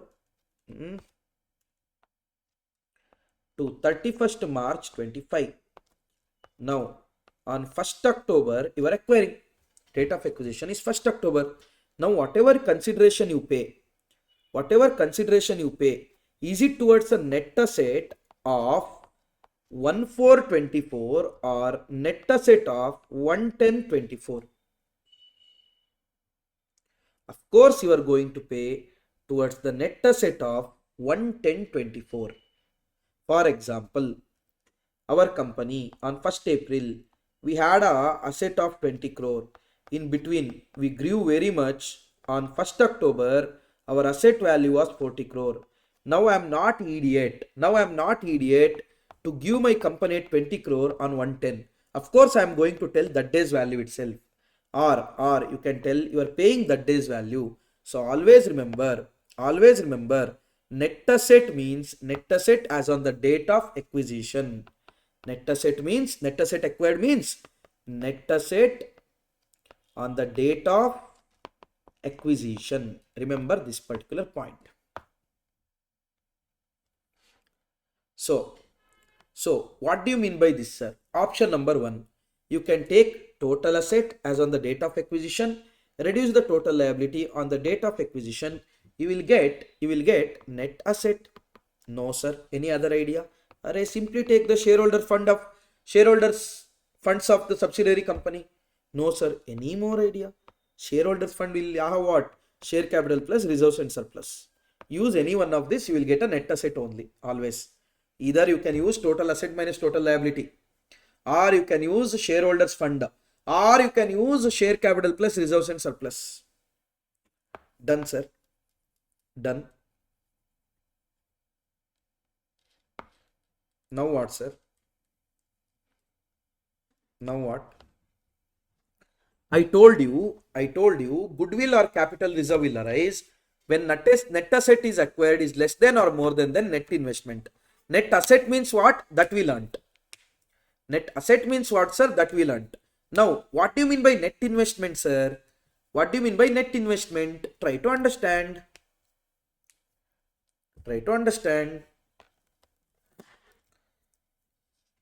To my subsidiary company, I am paying 220 crores. To my subsidiary company, I am paying 220 crores. Okay. Whereas subsidiary company in future paid me 30 crore rupees dividend.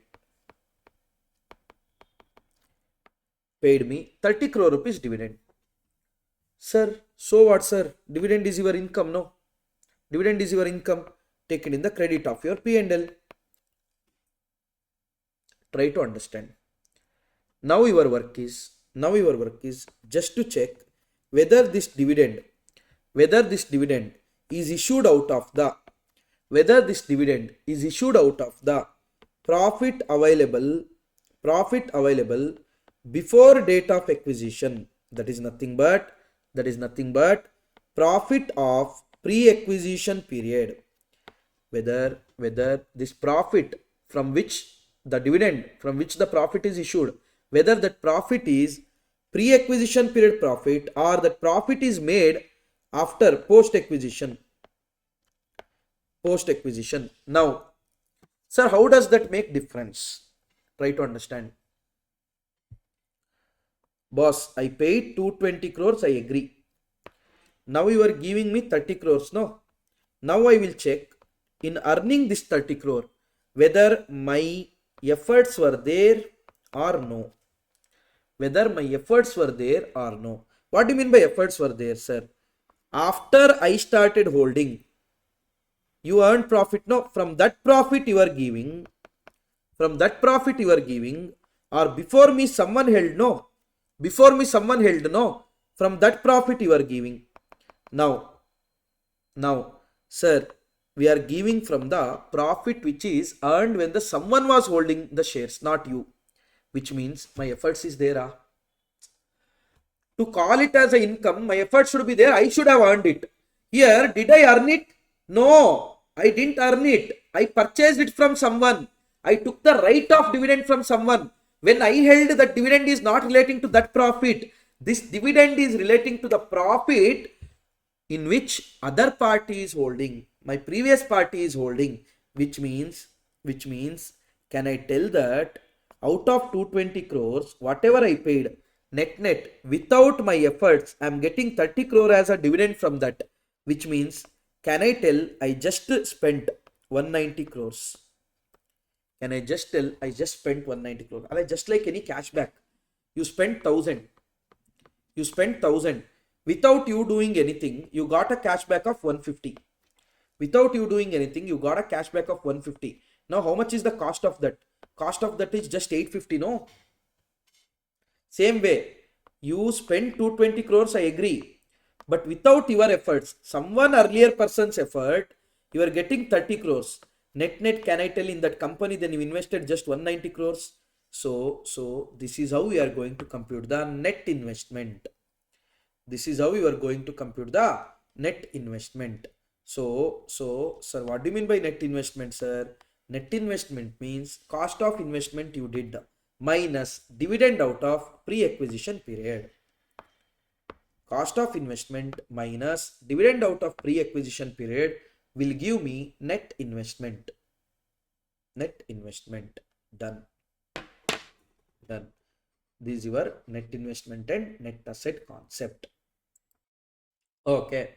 Sir, to acquire the control in the subsidiary company, how much extra or less you paid? That is known as, or the computation of that will be known as calculation of cost of control.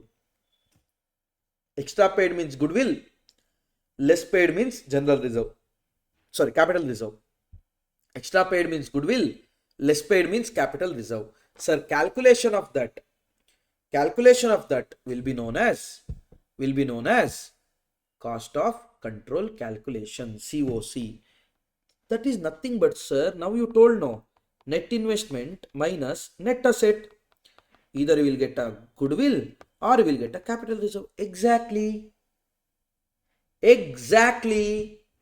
So net investment minus net asset, you will get goodwill or capital reserve. That's what we are calculating. How, sir? I told you what is net investment. Come on, what is net investment? That is how much you invested, sir. Okay. Minus how much you received as a dividend from the pre-acquisition profit. Or post-acquisition profit means my earnings it is. Pre-acquisition is someone's earnings. I am getting it because I purchased the shares. So how to arrive at a net investment, sir? Cost of investment in the subsidiary company minus dividend from the pre-acquisition profit. Minus dividend from the pre-acquisition profit will get a net investment. Hope it is clear. Okay. But I told you this. Did I tell what is the meaning of net asset? Arey, you told no, sir. Net asset is something like shareholders fund. Yes. When shareholders fund on the date of acquisition. Yes. Now, how to ascertain what is the shareholders fund on the date of acquisition? Balance sheet, sir. Balance sheet will be there for 1st April and 31st March. When the date of acquisition is happening? Date of acquisition happening is on 110. On 110 what balance sheet? So how much is the net asset on 110? Ascertaining that will be known as like that net asset on the date of acquisition, the shareholders fund and reserves and surplus. Basically shareholders fund as on 110 date of acquisition will be known as a net asset. See here how to ascertain that, sir. It will be having two things. Shareholders fund will be having two things. What are those, sir? One, 1 share capital, 2 reserves and surplus. 1 share capital, 2 reserves and surplus. First, share capital, its piece. Share capital won't change. Share capital won't change unless and until new shares are issued. Correct? So, on the date of acquisition, we will easily get to know how many shares were outstanding in the holding subsidiary company. How many shares were outstanding in the subsidiary company. Share capital means it will be in the face value. So, we'll consider, for example, we are holding 80%. Minority interest is holding 20%. That minority interest I will come later. Now, we are holding 80%. Minority interest is holding 20%. Now, let's say 8 lakh was the opening share capital. Share capital didn't change. Then 80% of this 6,40,000 is share of the holding company in the share capital of the subsidiary company. 1. Now comes reserves and surplus. Which reserves and surplus should be taken, sir? Which reserves and surplus should be taken, sir? Listen here. This is opening. This is closing.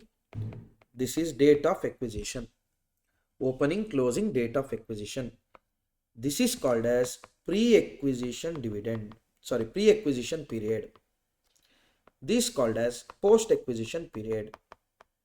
Now, consolidation, when you are doing somewhere here, closing date. You are doing consolidation on closing date. Now, you have to find out how much is the share capital share on this date or any date, because that is our control only, plus how much is the share in the reserves and surplus before this date of acquisition. In reserves and surplus, amount will be there, no? In that amount, how much is relating to before 110 and how much is relating to after 110? After 110 means my effort is there, boss. I acquired, I built a company, my effort is there. But before 110, my effort is not there. I am paying for that. And then I am purchasing it. So, one I am paying towards share capital, other I am paying towards reserves and surplus of the pre-acquisition period. So your net asset, what you are investing, will include two things. 1, share in the share capital of the subsidiary. 2, share in the pre-acquisition reserves and surplus of subsidiary. Share in the pre-acquisition reserves and surplus of the subsidiary.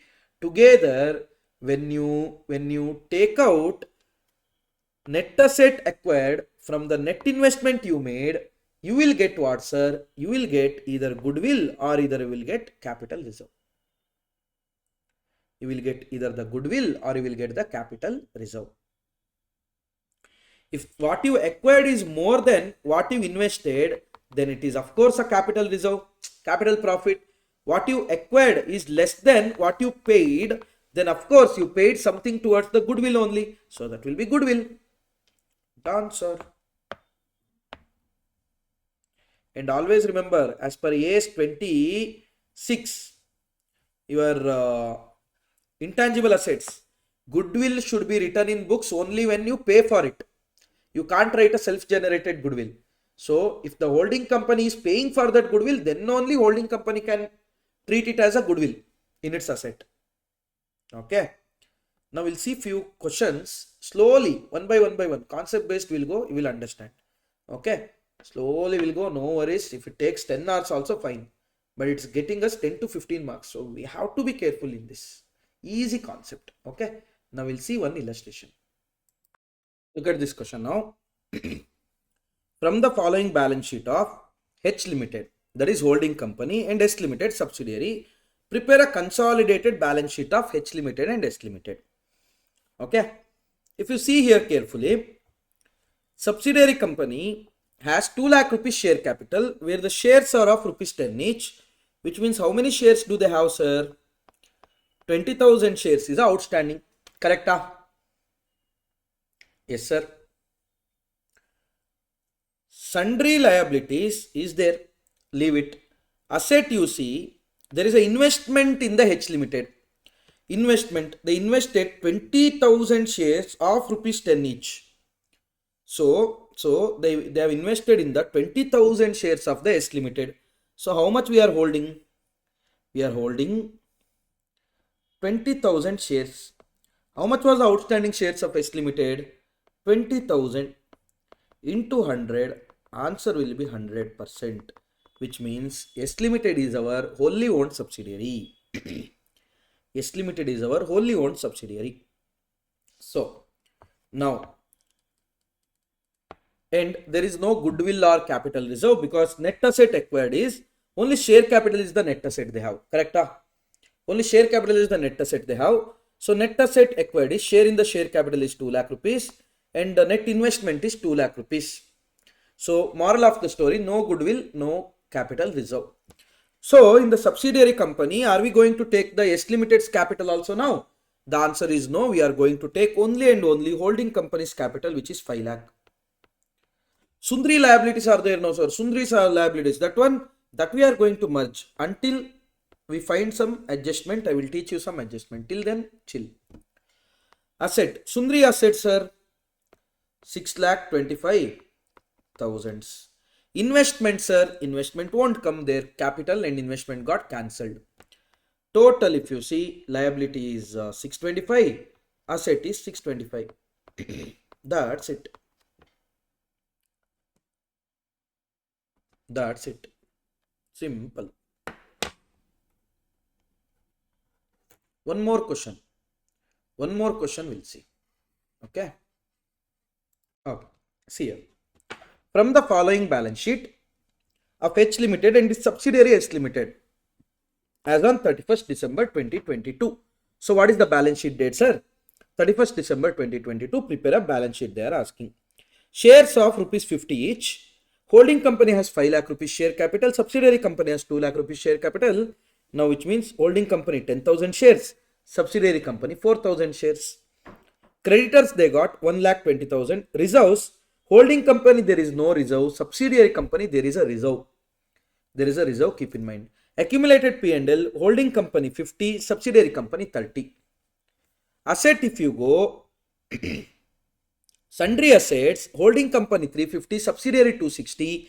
Also investment is there of rupees 3 lakh is been invested where 4,000 shares were acquired.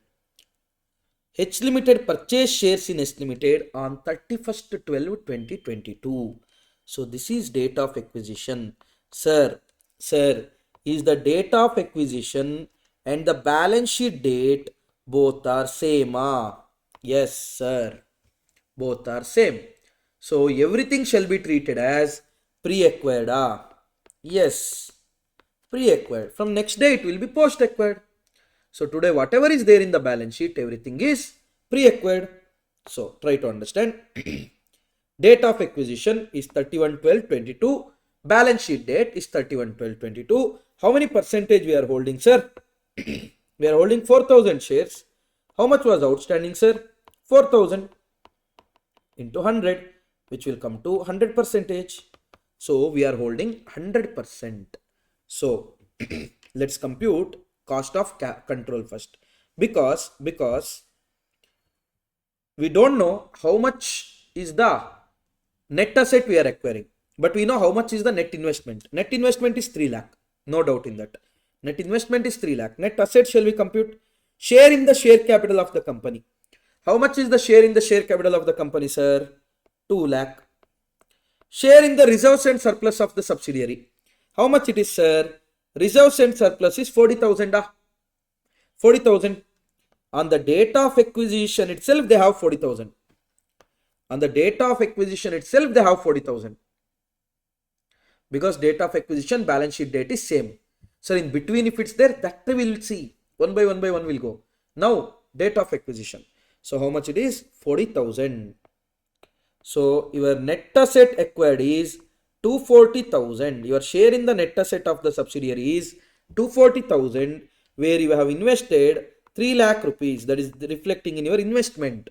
So 60,000 rupees is what you are paying extra, will be towards a goodwill. Now how you are going to show the goodwill, sir? Goodwill will be shown on the asset side. Goodwill will be shown in the asset side. Try to understand, this is happening only and only in consolidated financial statement, not in standalone. In standalone subsidiary financial statement, capital will be there in subsidiary books. Investment will be there in holding company. Only and only it is happening in the consolidated financial statement. See here. Cost of investment 3 lakh, dividend out of pre-acquired profit nothing, you got net investment, share in the share capital of the subsidiary 2 lakh into 100%, 2 lakh, pre-acquired reserves and surplus, there were two reserves and surplus, one is reserves, one is P&L. Reserves 10,000 was there, 100% is ours only. Sir, how do you know pre-acquired? On the date of balance sheet it is. Acquisition is on the date of balance sheet, so everything is pre-acquired. P&L 30,000 was there, 100% 30,000. Goodwill. So consolidated balance sheet, if you see, what happens, sir? In the consolidated balance sheet, what happens? Share capital, only holding companies will come, there is 5 lakh. Correct? Creditors, both will come, 120. Reserves and surplus, again, shareholders fund, only holding companies it will come, nothing is there in the holding company. P&L, again holding companies it will come, 50,000. Done. Asset side, if you go, Sundri assets, around 16,000 it will come. Investment, nothing. So if you see here,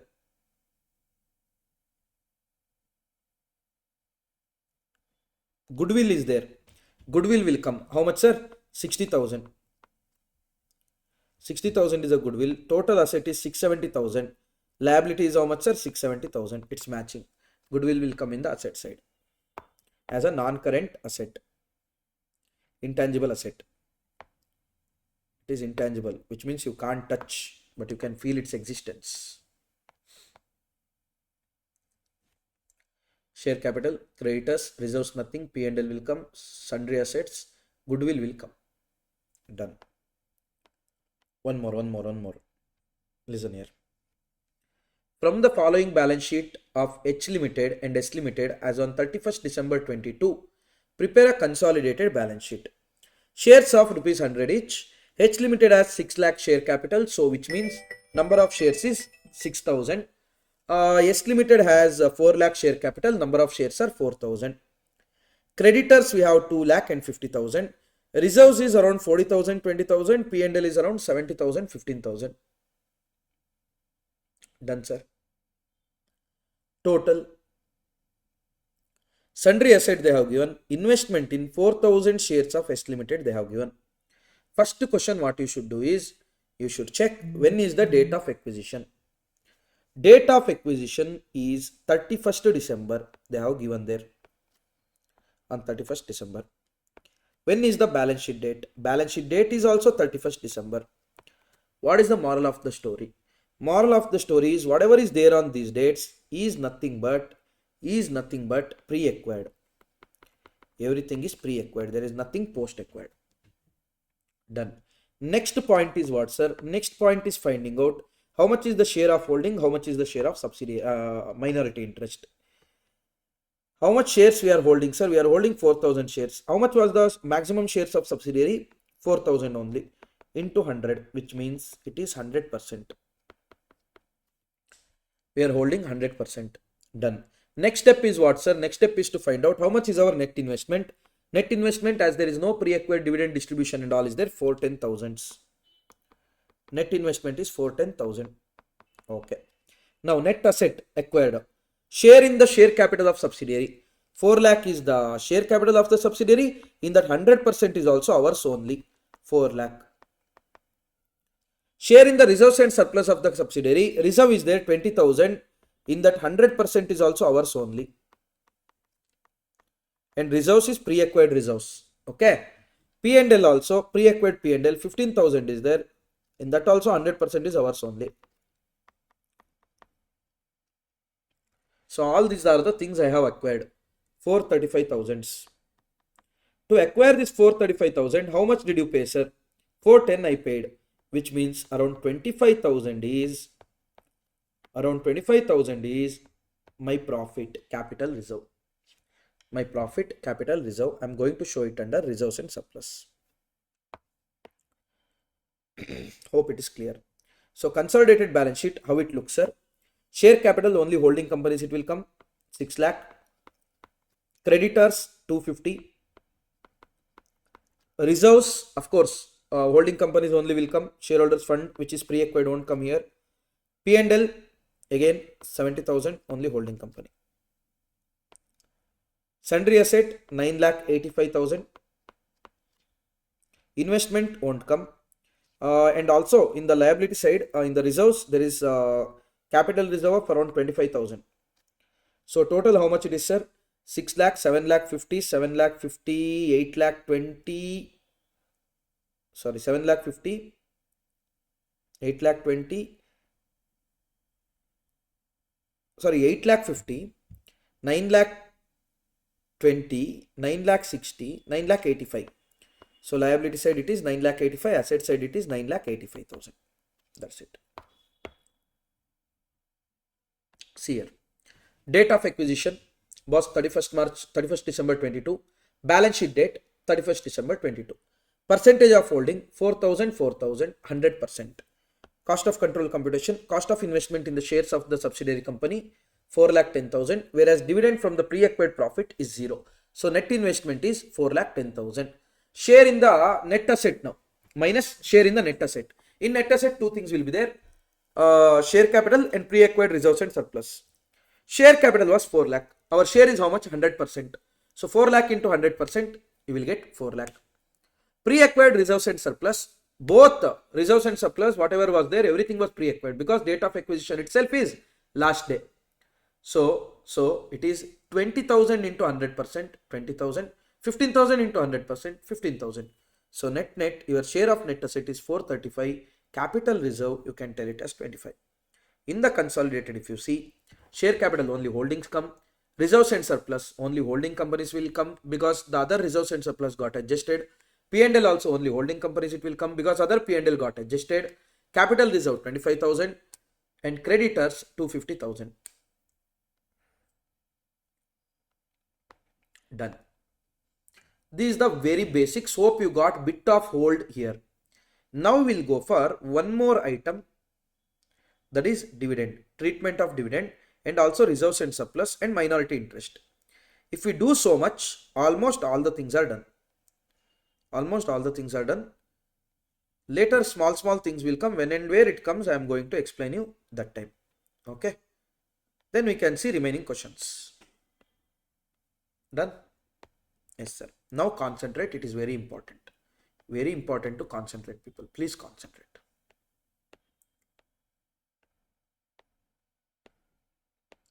Now, how to treat the dividend, sir? Which dividend? Not holding company's dividend. Holding company's dividend, what holding company has to do? Nothing. Subsidiary company, what it has to do? Nothing. Because subsidiary company can't hold the holding company share. So listen here. We are talking about subsidiary company's dividend, which is received by the holding company. How to treat it? Sir,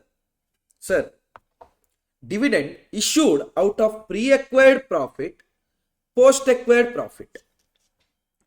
Dividend is acquired out of pre-acquired profit and dividend is acquired out of post-acquired profit.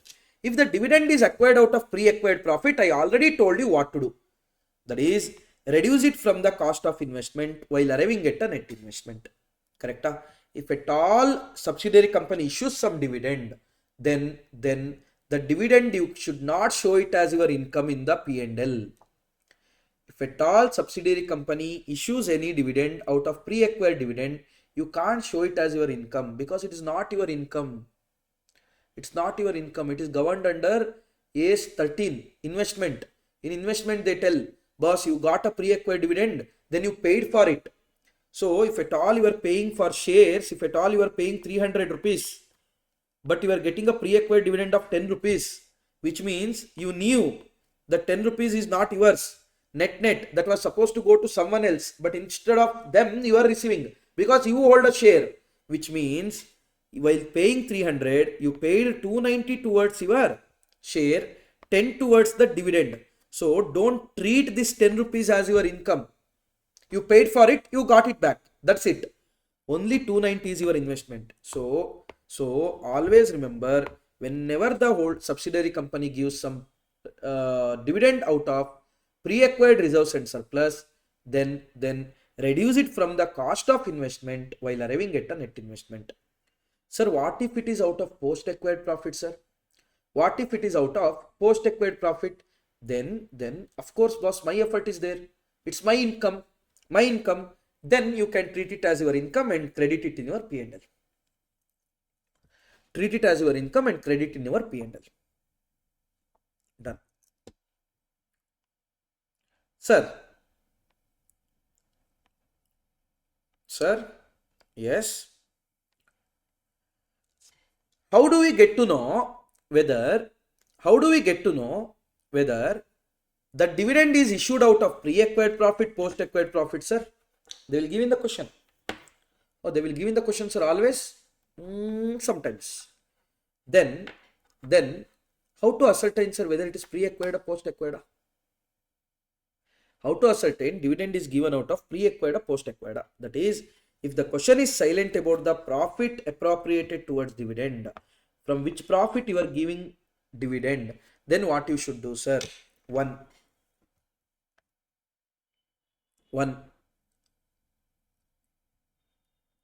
it could be treated this way. You are going to treat it as declared out of current year profit, and any deficit previous year reserves are used. So always remember, if the question is silent about which reserve is used, P&L reserve or general reserve, which money is used for the dividend purpose, if this is silent, always remember one thing. First, you are going to think as it has been issued out of current year's profit. It is issued out of current year's profit. If at all the shortage is there, then you are going to treat it as that shortage has been bought from previous year profit. This is only when question is silent. What is one assumption? One assumption is, that is, boss, you issued out of current year profit. If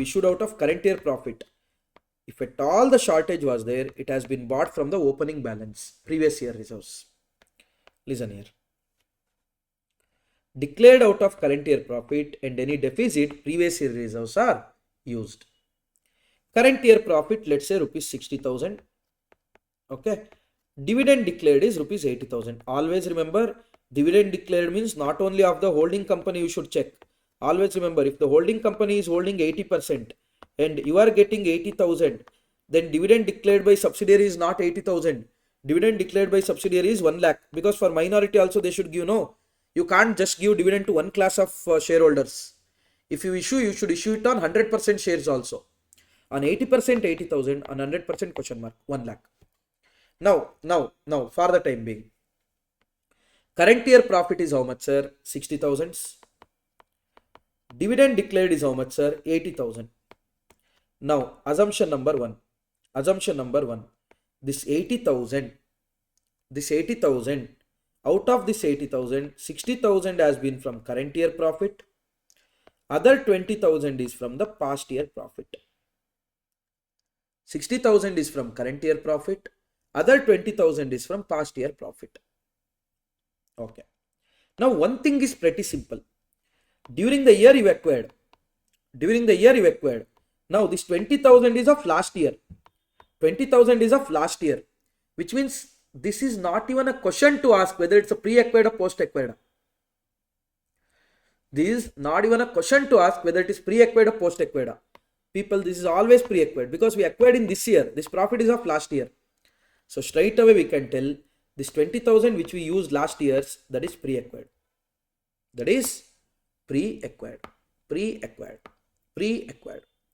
Okay, sir. Current years you are using 60,000, no? No, this is post-acquired, no, sir? The answer is big no. What? Why, sir? Because try to understand, people, from 1st April till 31st March, you have made a profit of 60,000. Somewhere in the month of, let's say, 1st January, you are acquiring a share. 1st January, you are acquiring a share. Now try to understand. Till the date of acquisition, it is pre only, no? Now this 60,000 is earned throughout the year. Now what you are going to do, 60,000 in this, how much is earned in first 9 months? That is April, May, June, July, August, September, October, November, December. Out of 60,000, how much is earned in the next 3 months post? So around 45,000 is treated as pre, around 15,000 is treated as post. Moral of the story, out of 80,000 declared, except 15,000, everything is pre-acquired. That is around 65,000 is pre-acquired. Hope it is clear.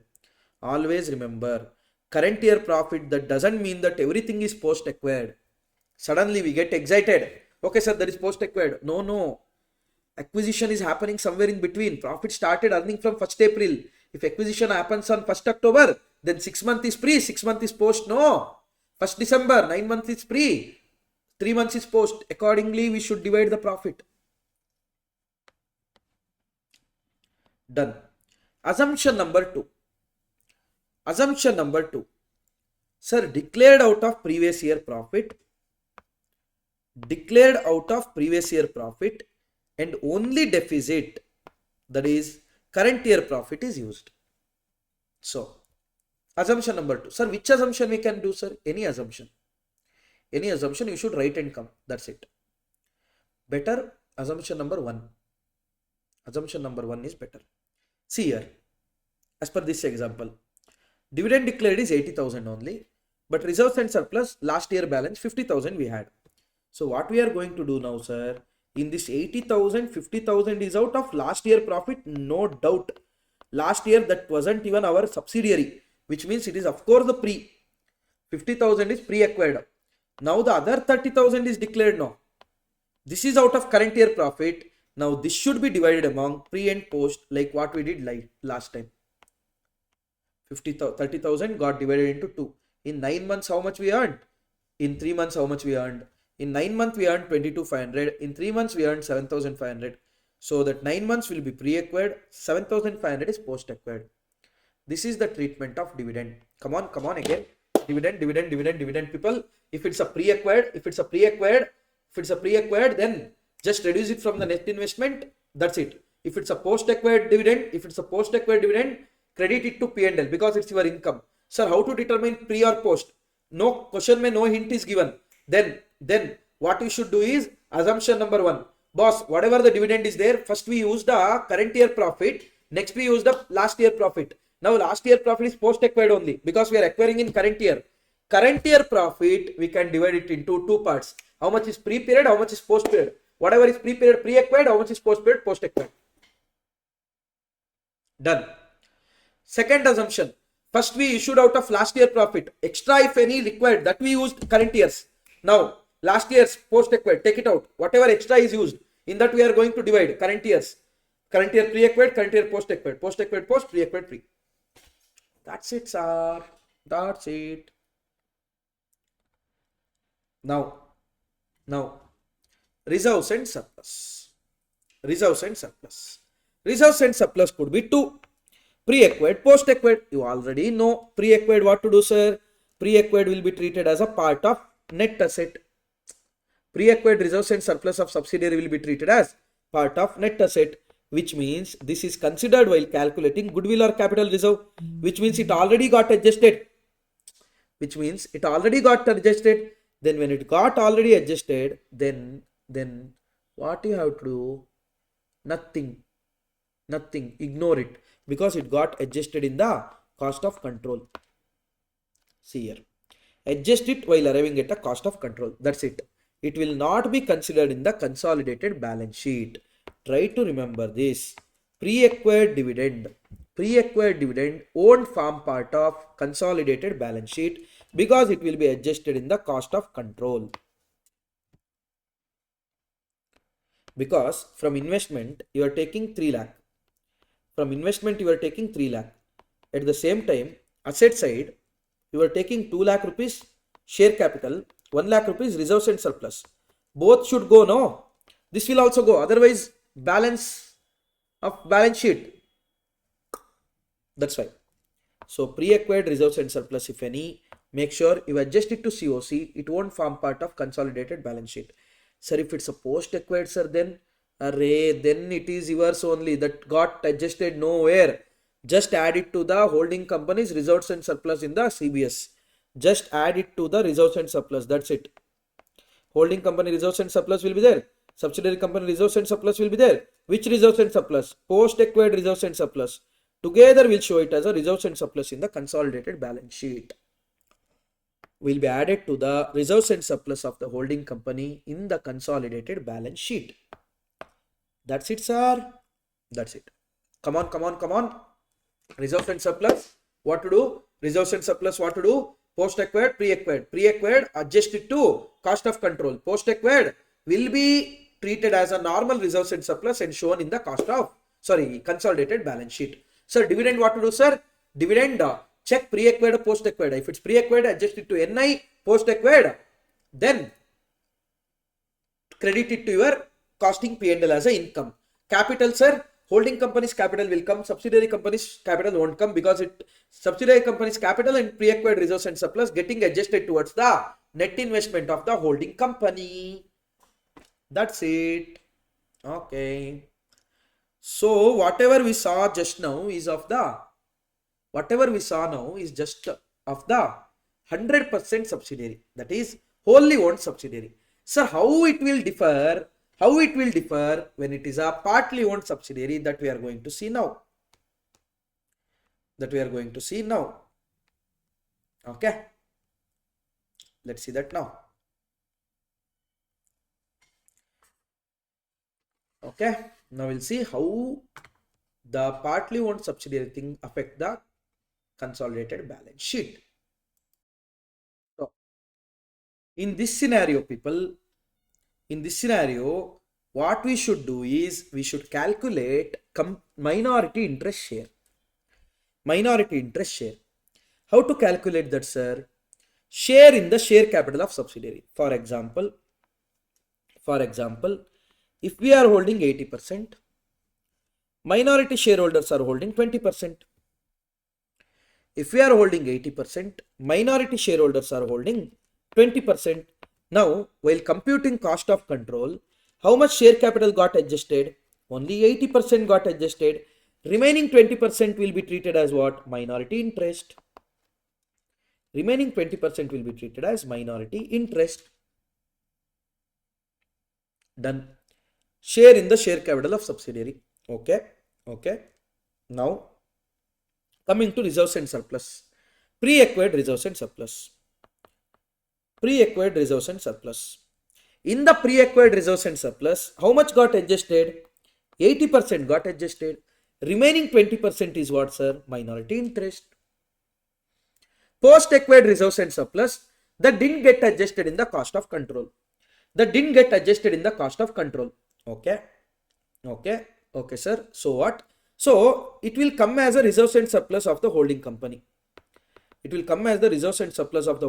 Only holding company share, which is 80%. Remaining 20% is whose share, sir? Remaining 20% is minority interest share. Try to understand what is happening. Share capital, 80% is ours. That will be considered for computation of COC. 20% is minority. That will take there.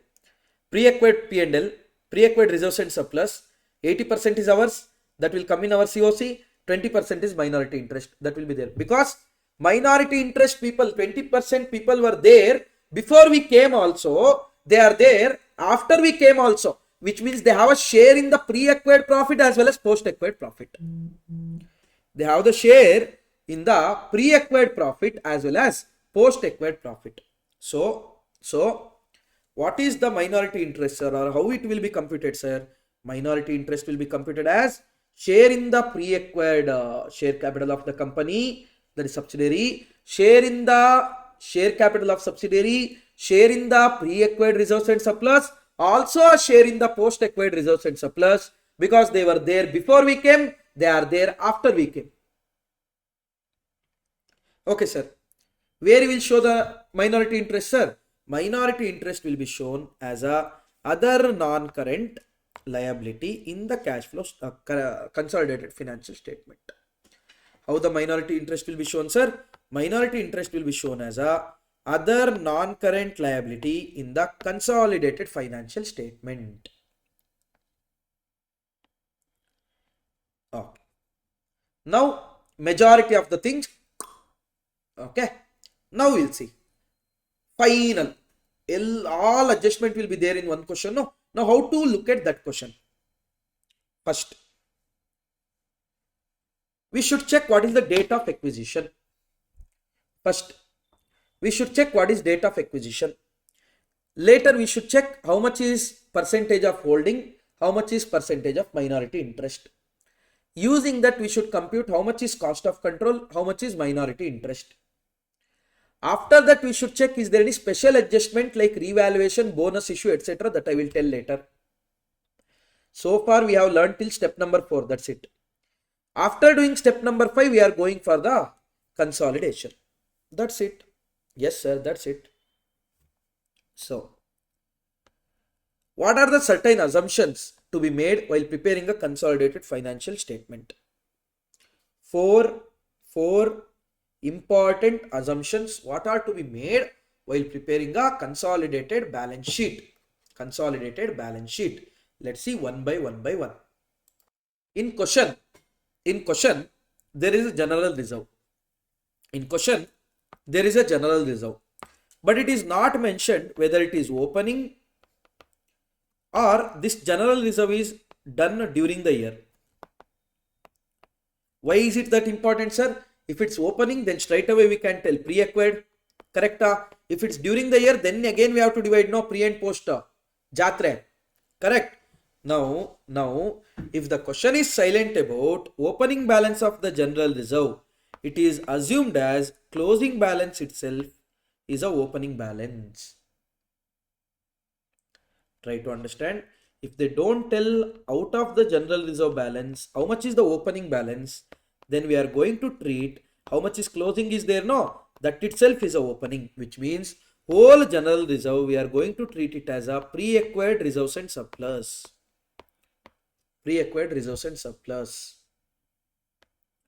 Now, sir, P&L account, they have given closing, they have given how much is closing, but they haven't given how much is opening. Then how much shall be treated, sir? How much shall be treated as that, sir? If the question is silent about opening balance of the P&L account or profit or loss during the period, then the closing balance shall be assumed as a profit or loss for the period and opening balance is nil. For example, they have given P&L in the balance sheet of the subsidiary. Closing balance sheet, no, they usually give closing balance sheet.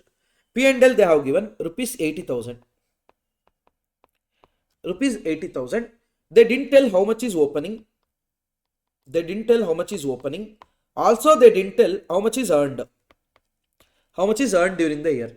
Then try to understand what we are going to assume is whatever is there in the P&L now, 80,000.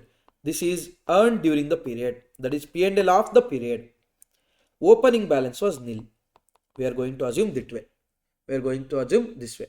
If at all they give during the year it is 60,000, then straight away out of 80,000, 60,000 is of during the year, which means 20,000 is of last year.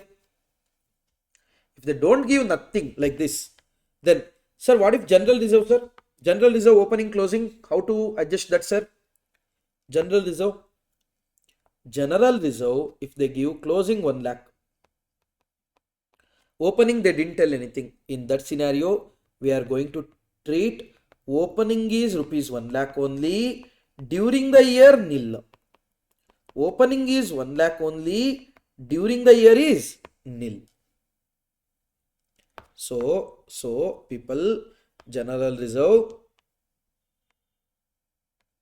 if the question is silent about general reserve, then treat it as opening. If the question is silent about P&L, then treat it as profit during the period and opening was nil.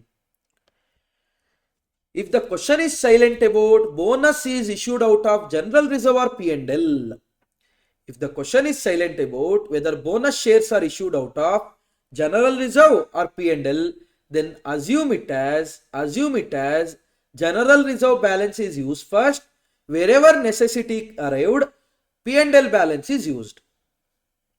If the question is silent about whether general reserve balance is used first or P&L balance is used first, then assume general reserve balance is used first, then P&L balance.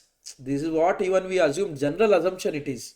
This is what even assumed when doing bonus issue. If you remember, I used to write off bonus amount, general reserve first.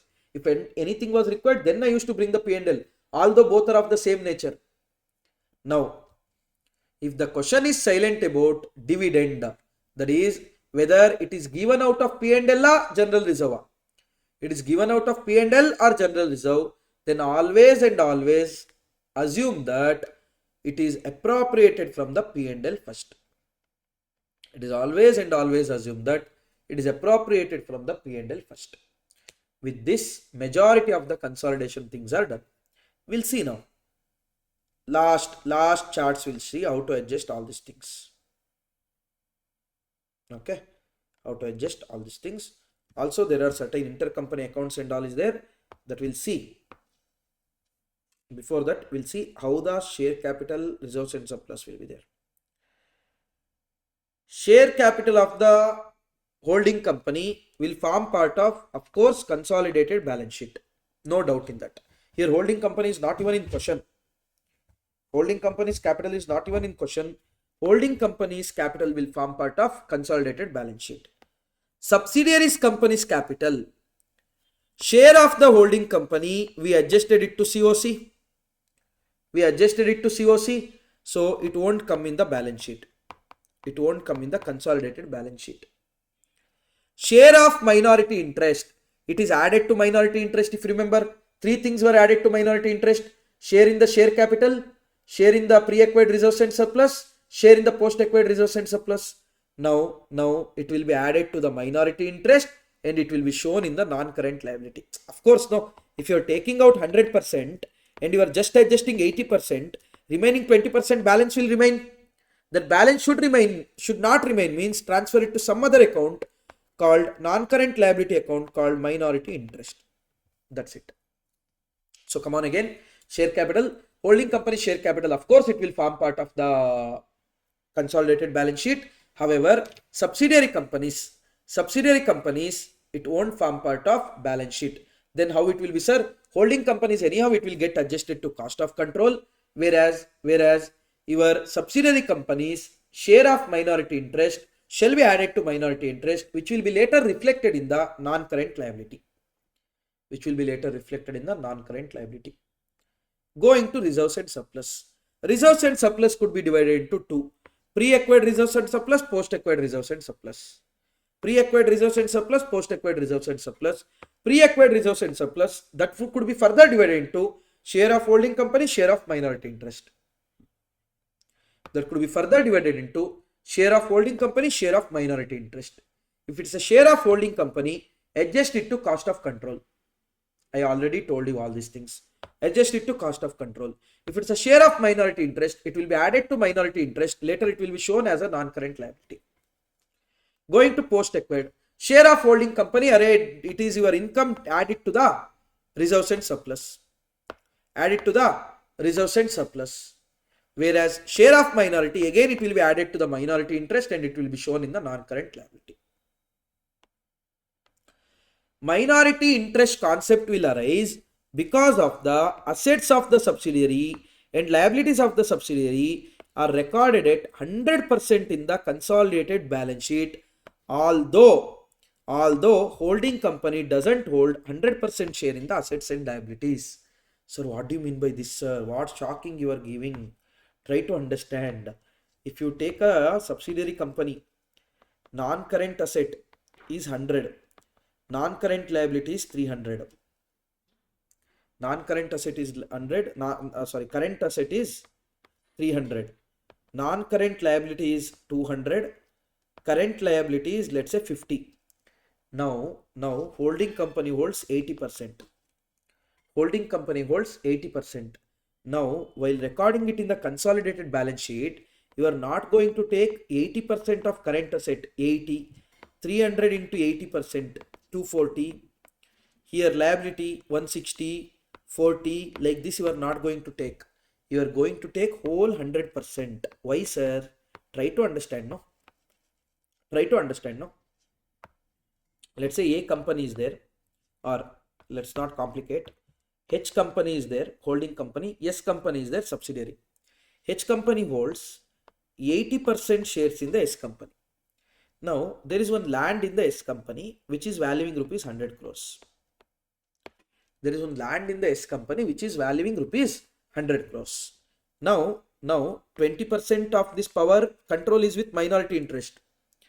80% of the control is with holding company. Now try to understand. Although we have a ownership of 80%, 100% control is with us only. How, sir? We will tell, we'll build a building in it. We'll build a commercial building in it. Minority interest will tell, boss, will build a flats over here. Residential property will do. Who will win? Okay, we'll go for a voting. No, let's go for a voting. 20% will vote for a flat. 80% will vote for building. Who will win? Of course, the holding company. So try to understand. Although you are not a 100% owner, but still you have control, no? Although you are not a 100% owner of that, still you have control over it.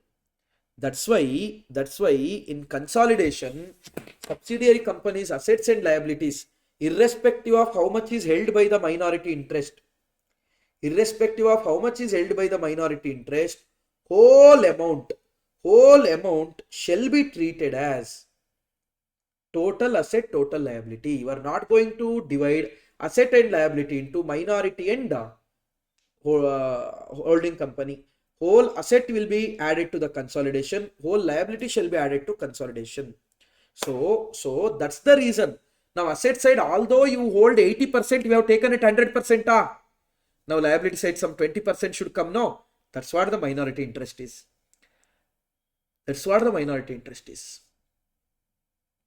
So minority interest concept will arise because of the asset of subsidiary and liabilities of subsidiary are recorded at 100% in the consolidated balance sheet, although holding company doesn't have 100% share in such asset and liability. Ownership won't be there, but control wise we are going to take. Okay. Now, sir, certain intercompany accounts will be there. In that scenario, eliminate in the consolidated balance sheet. What, sir? What do you mean by that, sir? Try to understand. Subsidiary company is a debtor for 50,000 in the holding company book. Now, subsidiary company is a debtor for rupees 50,000 in the holding company's books. Okay. Holding company is the creditor in the books of subsidiary for 50,000. Now, instead of adding this 50,000 in creditors, adding this 50,000 in debtors, just eliminate it, no? So if there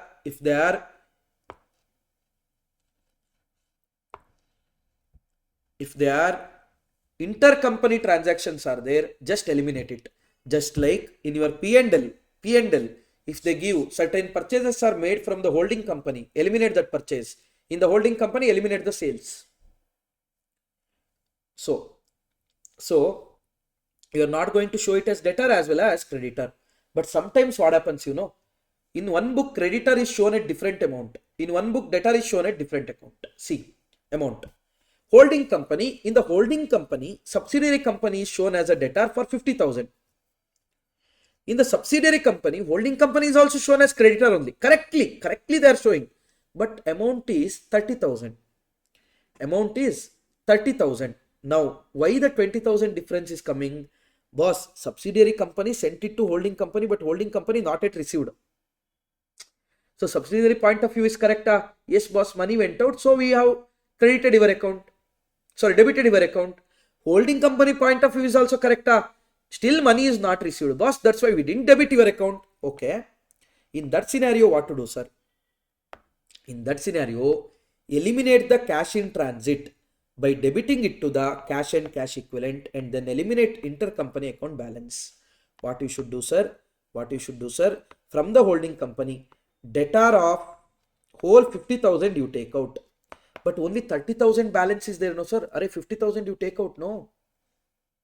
Sir, but extra 20,000 went out.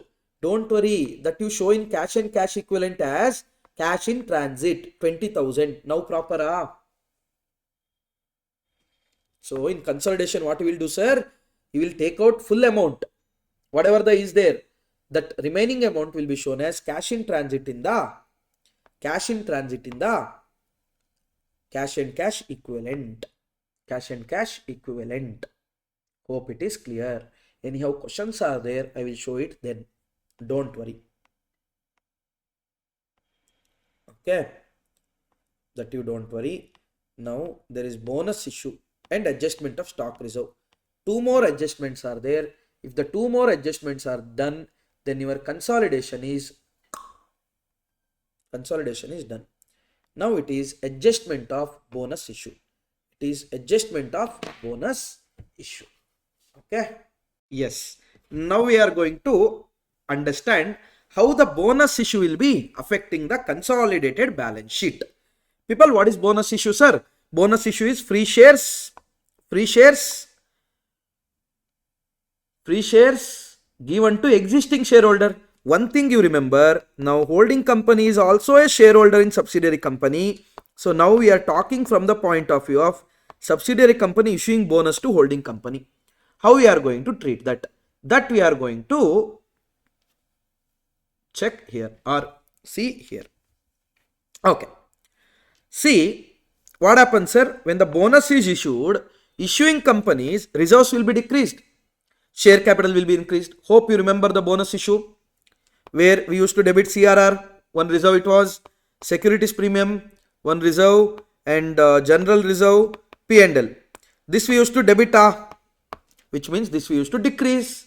Reserves, debit means decrease. To bonus to equity shareholders. Later, equity shareholders to share capital we used to do. So, decrease in this, increase in this. Correct? Yes, sir. Now, whatever the subsidiary company issues as a bonus, that could have been received by the holding company, received by minority interest. Yes, sir. It would have been received by the holding company or by minority interest. Now, if at all it is received by the holding company, cost of investment won't change because percentage of holding won't change. Where it is received by the minority interest, there also percentage of interest won't change. Why, sir? Try to understand. Now let's say subsidiary company has 1 lakh shares. Now holding company has 60,000 shares. Minority interest has 40,000 shares. Holding company has 60,000 shares. Minority interest has 40,000 shares. Now, minority, what subsidiary company did is they issued a ratio shares is to 1:2. That is 1 share for every 2 shares held. Now holding company will get 30,000 shares. Minority interest will get 20,000 shares. Here it will become 50,000 extra. Now, earlier what was the ratio, sir? Earlier what was the ratio of holding? Holding company, it was 60,000 divided by 1 lakh. 60%. Minority interest, 40,000 divided by 1 lakh. 40%. After bonus, sir, after bonus, holding company, 90,000 divided by 150,000. 3 by 5, again 60%. Subsidiary company, 60,000 divided by 150,000. 2 by 5, again 40%. So try to understand, people, whenever the bonus is issued, percentage of holding won't change. Percentage of holding won't change. Hope it is clear. Yes, sir. Then sir.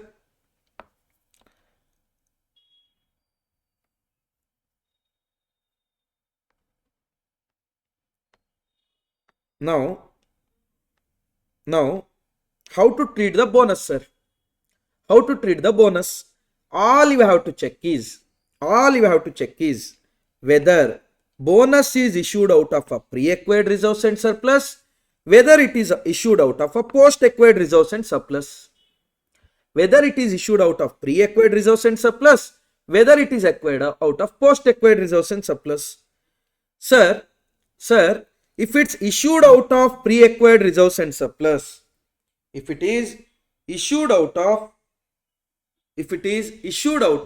pre-acquired reserves and surplus, then holding company, no change in cost of control. Minority interest, no change in final amount.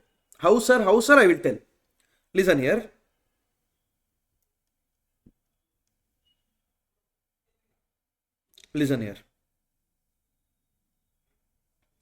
Before bonus, this is the situation. 1 lakh shares are the outstanding of rupees 10 each. Reserves and surplus available is 5 lakh.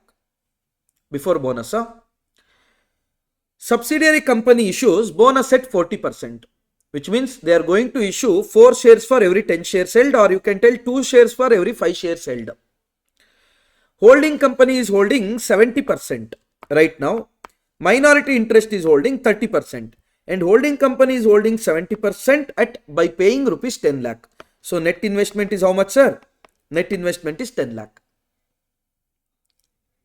Now, sir, what is the cost of control before bonus?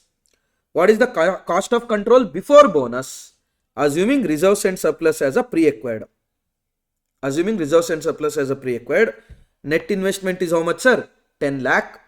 Done, because there is no pre-acquired, dividend from the pre-acquired reserves and surplus. Okay. Share of net asset is how much, sir? Share capital is how much? 1 lakh into 10 lakh. We hold 70%, which will come to 7 lakh.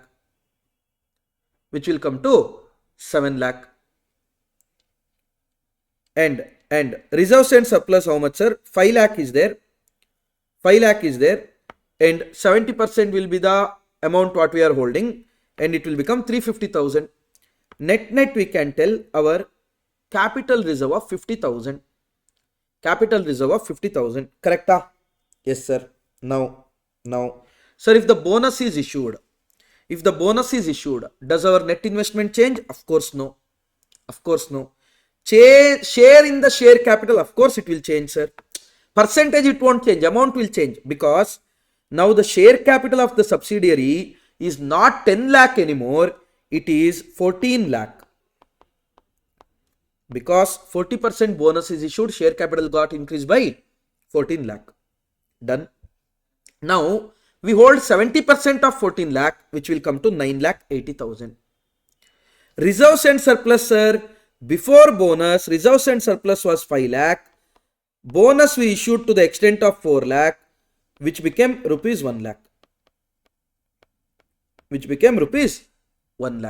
Now it is 1 lakh into 70%. 1 lakh into 70%, which will come to 70,000. So net capital reserve will change? No, sir, it will remain same. So earlier also 50, now also 50. What I am trying to tell, when the bonus is issued out of pre-acquired reserves and surplus, what is happening here? Next, minority interest shall we calculate? Before, 10 lakh into 30% in the share capital, 3 lakh. 5 lakh into 30% in the reserves and surplus, 150,000. Together 450,000. After bonus, sir, share capital is 14 lakh. So 14 lakh into 30%, 420,000. 1 lakh into 30%, 30,000. 4 lakh 50,000. No change. Sir, what if reserves and surplus is treated as a post acquired? They are telling no. They are telling no. Reserves and surplus. The bonus is issued out of reserves and surplus as a post. Now try to understand. Let's calculate the cost of control of the holding company. Net investment is 10 lakh only. Yes, sir. Share in the share capital before bonus I am talking. 10 lakh into 70%, 7 lakh. Share in the pre-acquired reserves and surplus. There is no pre-acquired reserves and surplus as such. Nil. So we can tell our goodwill is 3 lakh. Correct? Sir, after bonus, net investment is 10 lakh only. Net investment is 10 lakh only. Share in the share capital of the company. After bonus, share capital is not 10 lakh anymore. It is 14 lakh. So 70% of 14 lakh will come to 980,000. So share in the pre-acquired reserves and surplus, anyhow it's not there. Goodwill will come to 20,000. Goodwill will come to 20,000. Try to understand. Here changing. When you treat pre-acquired, when you treat bonus is issued out of pre-acquired reserves and surplus, no changes. From reserves it will go to share capital. That's the only difference.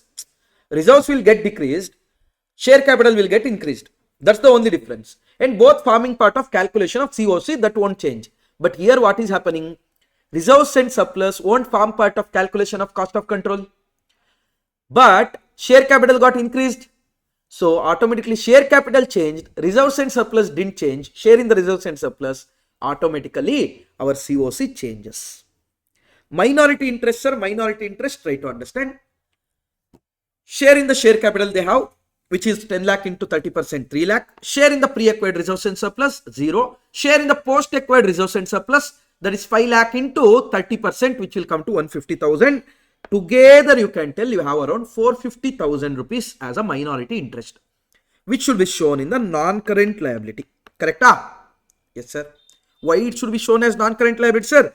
Because in the asset side and liability side, you are not taking your subsidiary company's assets and liabilities at whatever you are holding, 70%. No, you are taking it as a 100% only, because you have 100% control, although you don't have a ownership. Yes, sir. Sir, after bonus, sir, after bonus, how much will be the minority interest? 14 lakh into 30%, which will come to 420,000. Share in the pre-acquired reserves and surplus, 0. Share in the post-acquired reserves and surplus. Out of 5 lakh rupees, people, out of 5 lakh rupees, 4 lakh is gone towards issue of bonus. 1 lakh is remaining. So 1 lakh into 30%, 30,000. So 420,000 plus 30,000, 450,000. Moral of the story, whether bonus is issued out of pre-acquired, bonus is issued out of post-acquired, minority won't change. Minority interest won't change. However, if at all, it's from the point of view of holding company's cost of control, if the bonus is issued out of pre-acquired reserves and surplus, nothing will change, because from the reserves and surplus, which is considered for the calculation, it is going to the capital. But if at all it is post-acquired, that post-acquired reserves is not considered for calculation, but share capital got increased. So your net asset will increase. Share in net asset will increase. So now we will understand this. If at all issued out of the pre-acquired reserves and surplus, if at all it is issued out of pre-acquired reserves and surplus, then holding company, no change in cost of control, boss, but minority interest, change in the final amount. No change in the final amount. When it comes to issued out of post-acquired reserves and surplus, boss, goodwill will decrease or capital reserve will increase, because your net asset will increase. Value of net asset acquired will increase. So goodwill will either decrease or capital reserve will increase. Minority interest, no change in final amount. That remains same. Ditto. Okay. That is all about your bonus. If you had understood, great. If you haven't understood, don't worry. When we see the sum, you will understand it better. Now we are almost near our last two adjustments. One is for the revaluation, one is for the stock reserve. One is for the revaluation, one is for the stock reserve. What is it, sir? Try to understand. Holding company might send some goods to subsidiary company. Subsidiary company might send some goods to holding company. Now let's assume holding company is sending goods to subsidiary company, cost of which is rupees 1 lakh to the holding company. They sent it at a selling price of 150,000. They sent it at the selling price of 150,000, which means we are sending at 50,000 profit.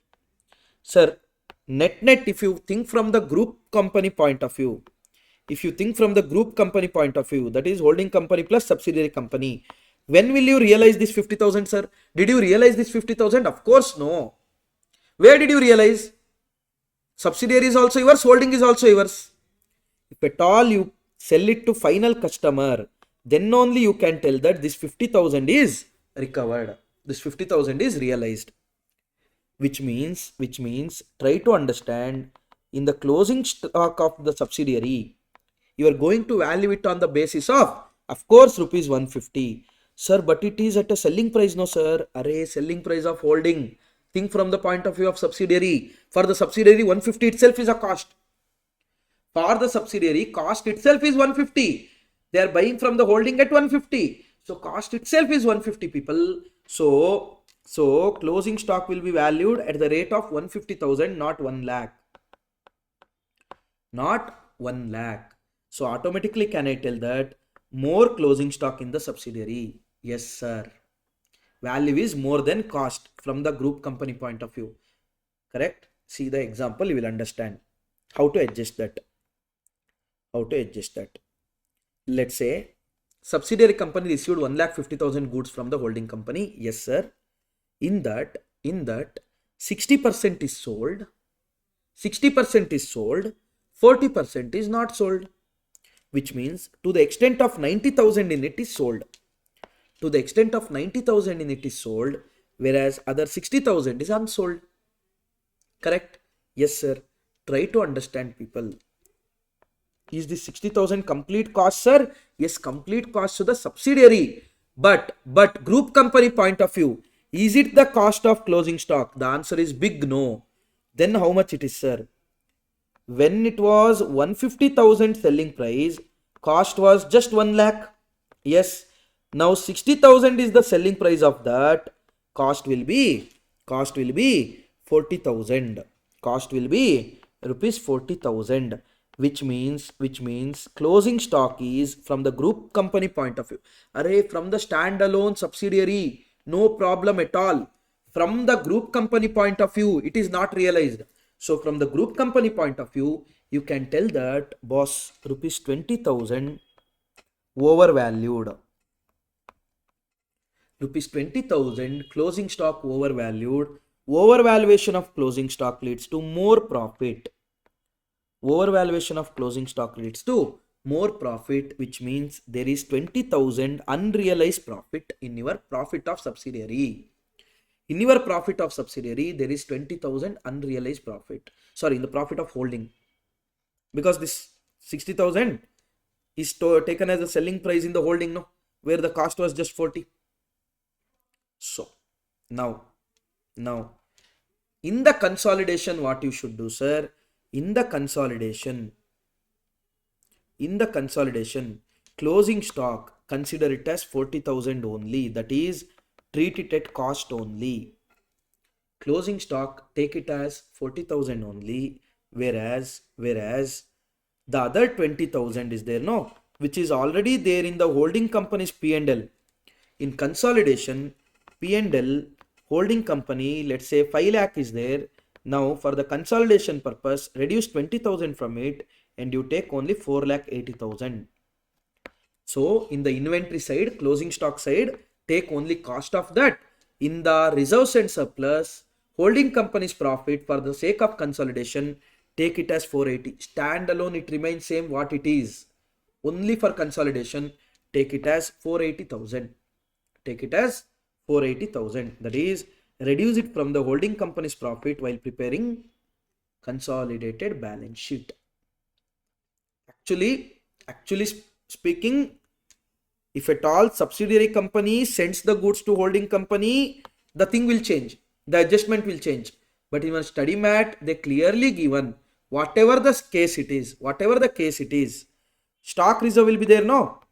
unrealized profit, that should be reduced from the closing stock and taken it to consolidation, and that will be reduced from the holding company's profit and taken it to consolidation. So you are also going to do in that way itself. I don't want to tell you the other adjustment now for the time being.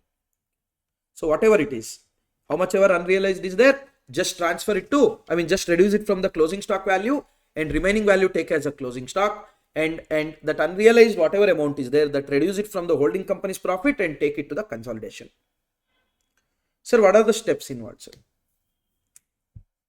Calculate the stock reserve in the closing stock of the company, that is subsidiary company or a holding company, whatever it is.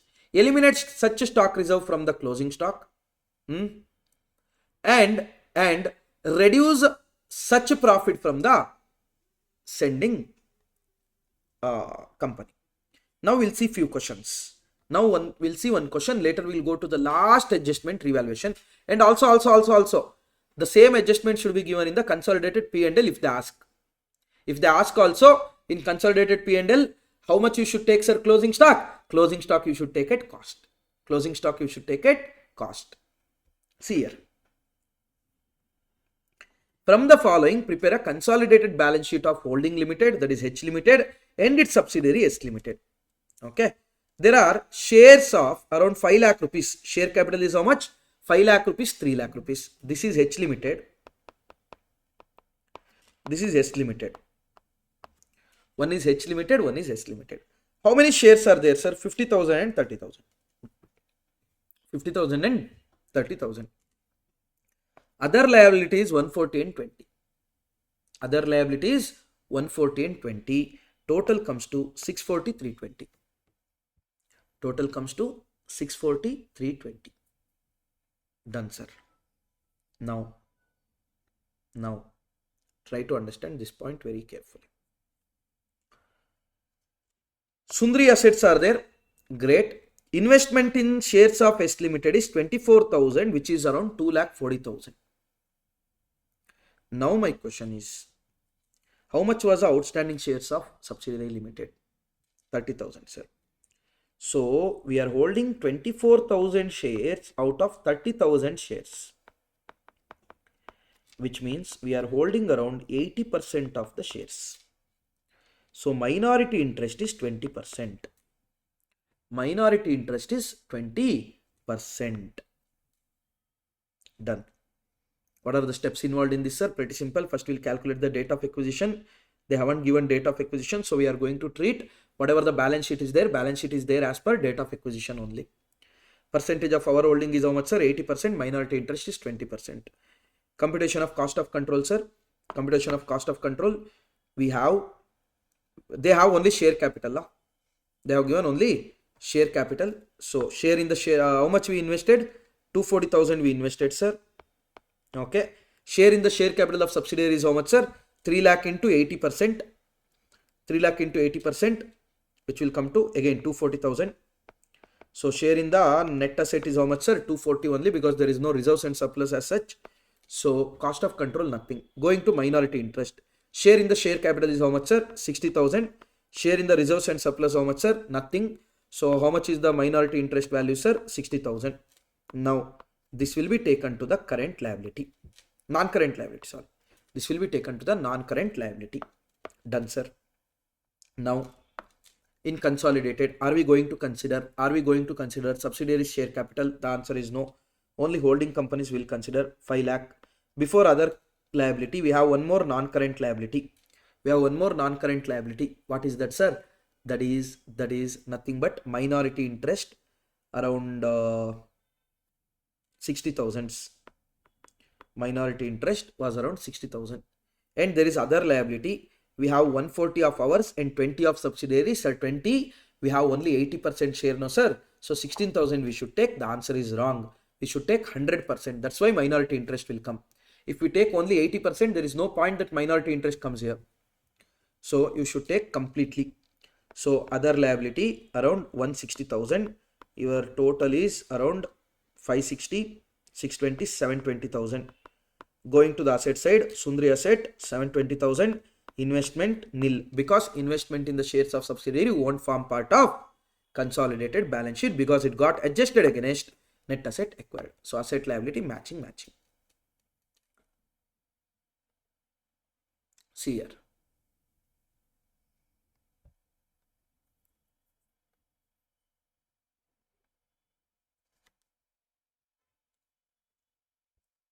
Done.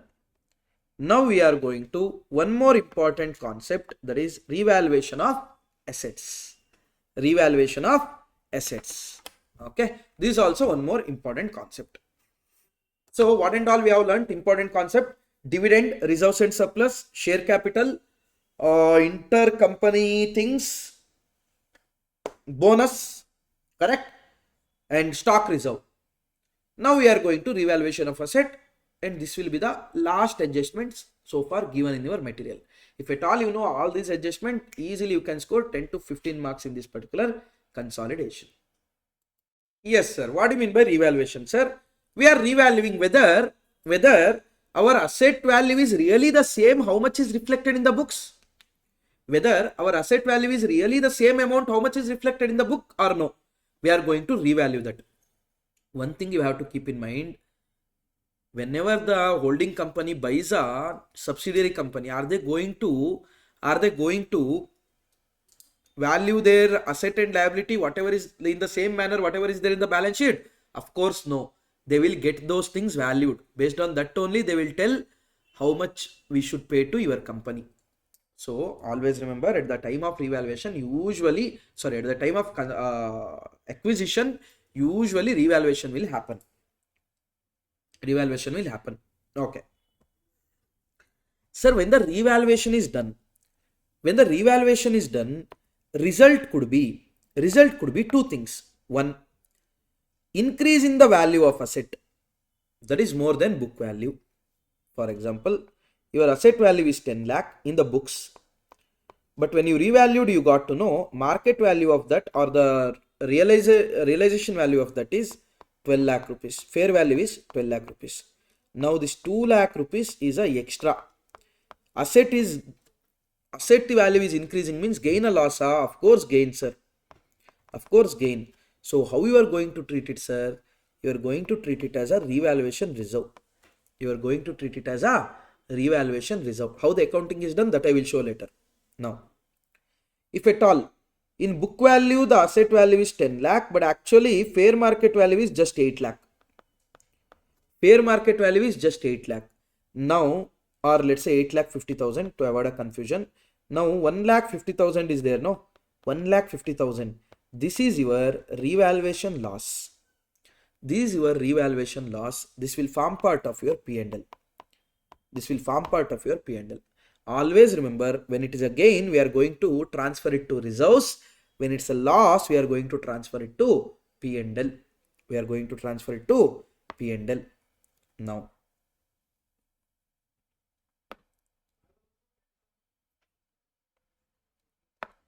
book value of asset right now is 10 lakh. Book value of asset is 10 lakh. Let's say it is revalued at 7 lakh rupees. It is revalued at 12 lakh rupees. Book value of asset is revalued at 7 lakh rupees, revalued at 12 lakh rupees. First we'll go for 7 lakh rupees. It was 10 lakh rupees, boss. You revalued it to 7 lakh. Moral of the story, you undervalued it by 3 lakh. Correct? Yes, sir. Now, you are going to write it off from the value of the asset. That is, asset will decrease in the asset, you have to credit. So that particular asset account you have to credit. Debit what, sir? You should write it off to P&L. Unless and until you have some revaluation reserve pending in your books, then first you write off to that revaluation reserve, and later extra is there, then you take it to P&L. Otherwise, you take it to P&L directly. Done, boss. What if it is increased, sir? That is, asset is valued at 12 lakh, where in book it was mentioned as 10 lakh, which means 2 lakh rupees is revaluation gain. Then asset value will increase, so asset account debit. Revaluation reserve, not P&L, you are going to transfer to revaluation. That will also increase, is a reserve, nature of capital, increase in capital, credit. So entry we are going to pass is asset account debit to revaluation reserve account. Done, sir. Done, sir. Now, how we were going to treat that revaluation reserve, sir? How we were going to treat that revaluation gain? Revaluation gain. Try to understand. You should check as per the question whether changes are recorded in the financial statement or no. Whether changes are recorded in financial statement of subsidiary company or no. Also, you should check whether changes are recorded in financial statement of subsidiary company or no. Usually in question they will tell revaluation changes already made in the books of subsidiary company. Revaluation changes is not made in the books of subsidiary company. They will tell like this. Based on that you should think. Now, changes are already recorded. Then no need to record anything now. Same value is taken in the CBS. Same value is taken into consolidated balance sheet because changes is already implemented. Sir, revaluation reserve will be there, no? Then in the reserves and surplus, yes, it will be there. That how you are going to treat, sir. Try to understand. When you are revaluing it, when you are acquiring it, let's say there is one building. In book it is around 1 crore. Actual market value is 3 crore. Now you revalued it to 3 crore. When, sir? On the date of acquisition. Now from 1 crore to 3 crore the value went. Why did it go? Because they held it since last 10 years. That's the reason. Or because you acquired it. Of course, they held it till last 10 years. That's the reason. Do you have any efforts? In making it 3 crore? Of course, no. Which means this 2 crore rupees, whatever you are getting extra, that is effort of previous shareholders. So treat it as a pre-acquired reserves and surplus and consider it for the calculation of cost of control and MI.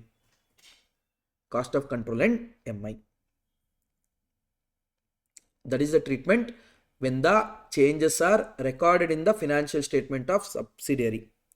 Now, when the changes are not recorded in the financial statement of the subsidiary, then in consolidation what you should do? What you should do is you should check whether depreciation rate can be ascertained or cannot be ascertained.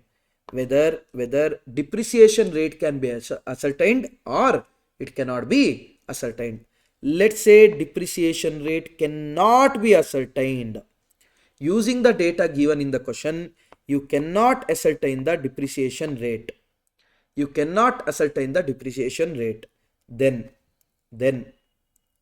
add the revaluation gain to asset and show it asset at a revalued amount. What you should do, sir? You should add the asset into revaluation, asset gain into value of asset and show it at a revalued amount because it is not yet added.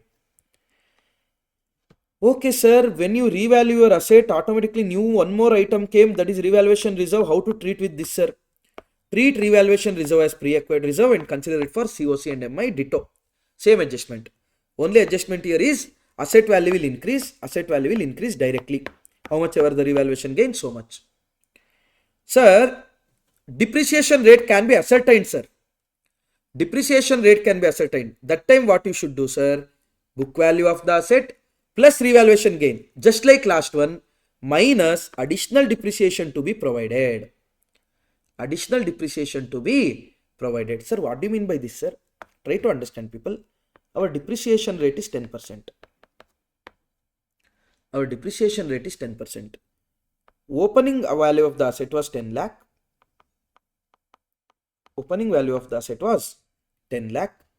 Now it is revalued to 12 lakh. Now for the sake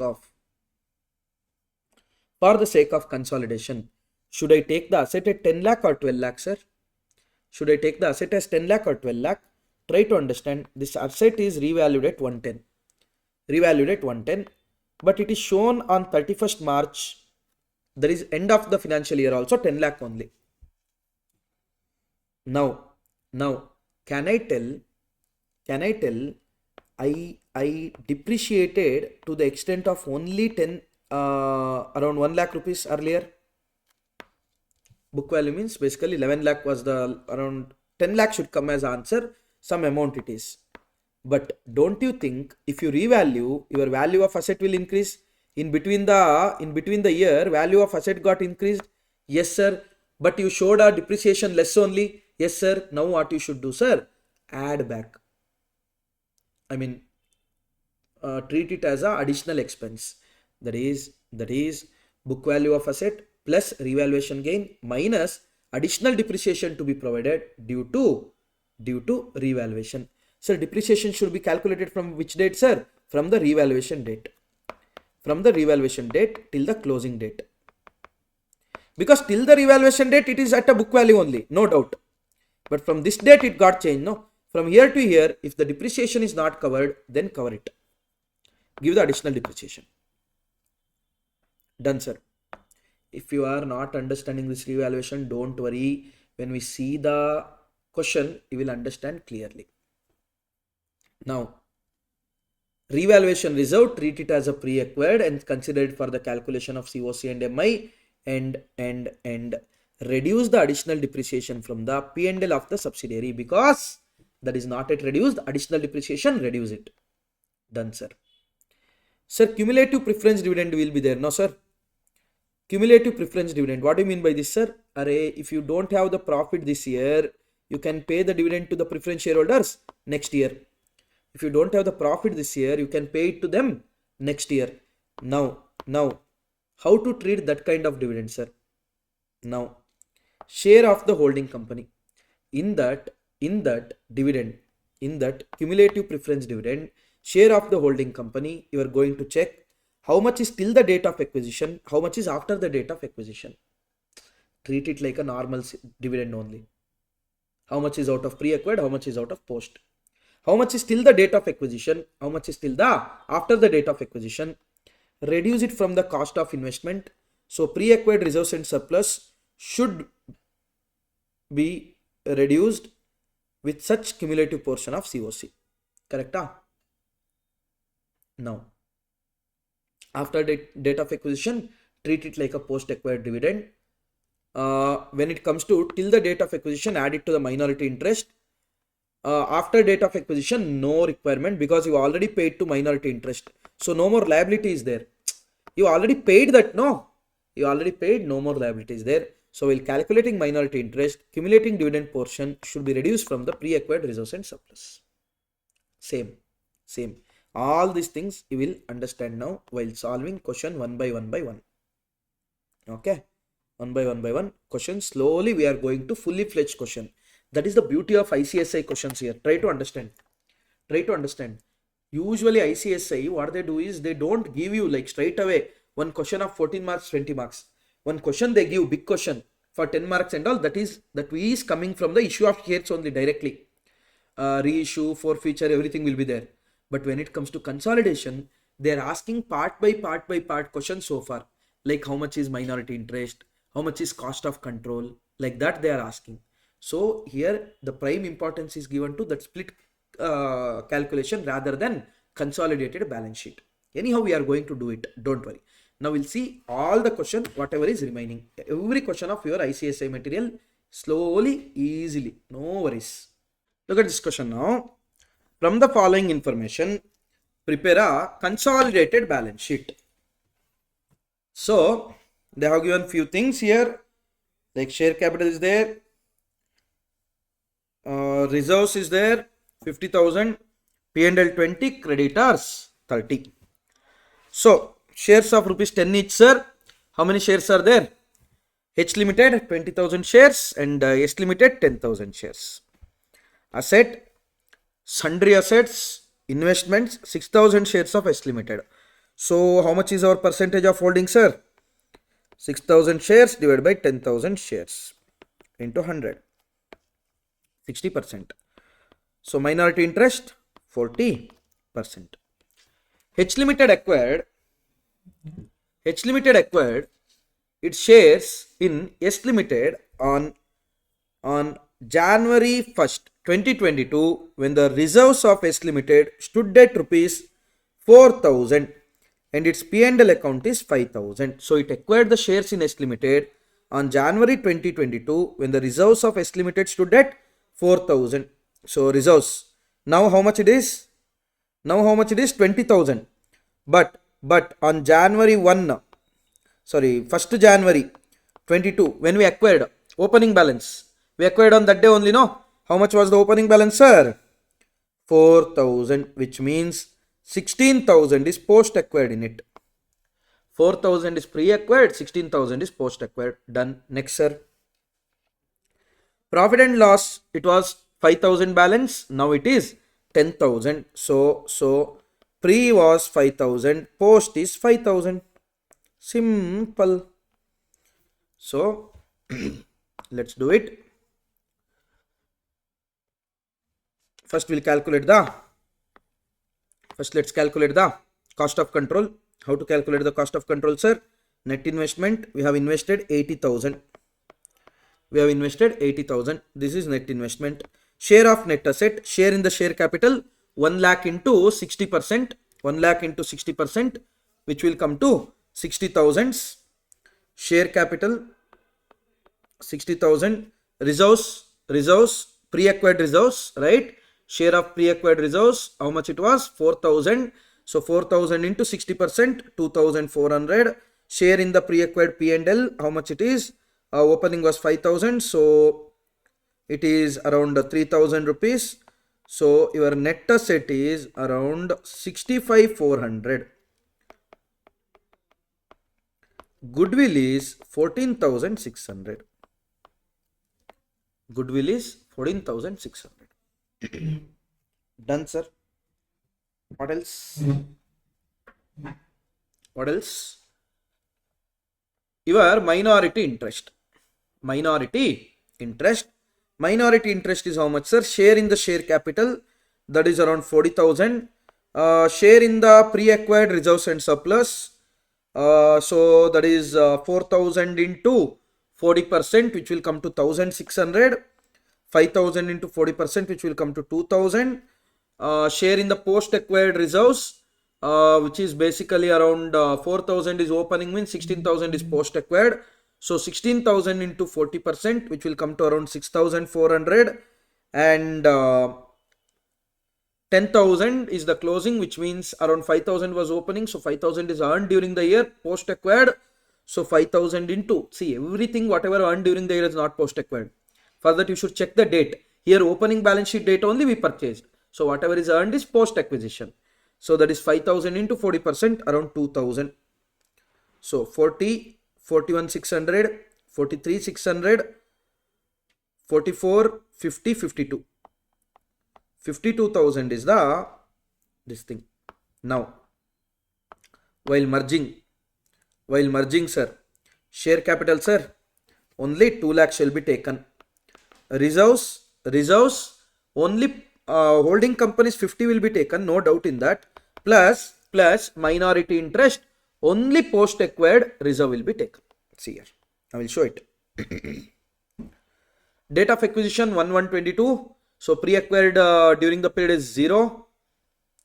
Balance sheet date is 31st 12/22. Post duration is 12 months, because from the date of acquisition till the balance sheet date we held it for 12 months.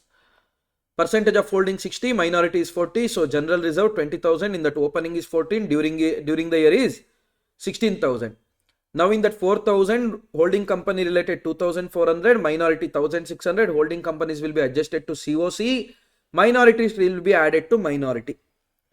During the period 16,000, in that holding company is 9,600, that will be coming in the consolidated balance sheet. Around 6,400 is minority interest, that will come in the minority interest. P&L 10,000, in that opening is 5,000. Holding company 3,000, minority 2,000. Holding company pre-acquired will be adjusted to COC. Minority will be added to minority interest.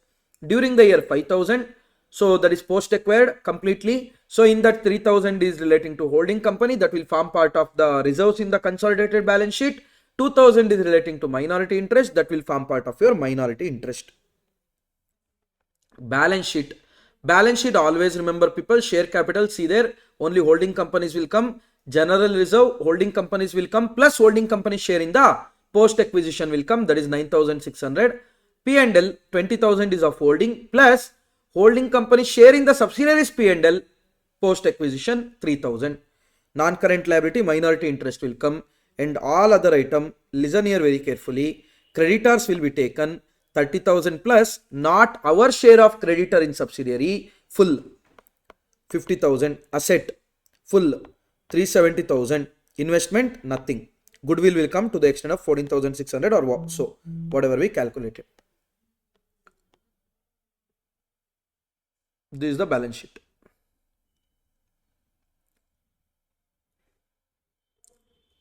Assuming it is clear. Assuming it is clear, we are going to the next one, which has the adjustment of revaluation. See, all the illustrations got covered.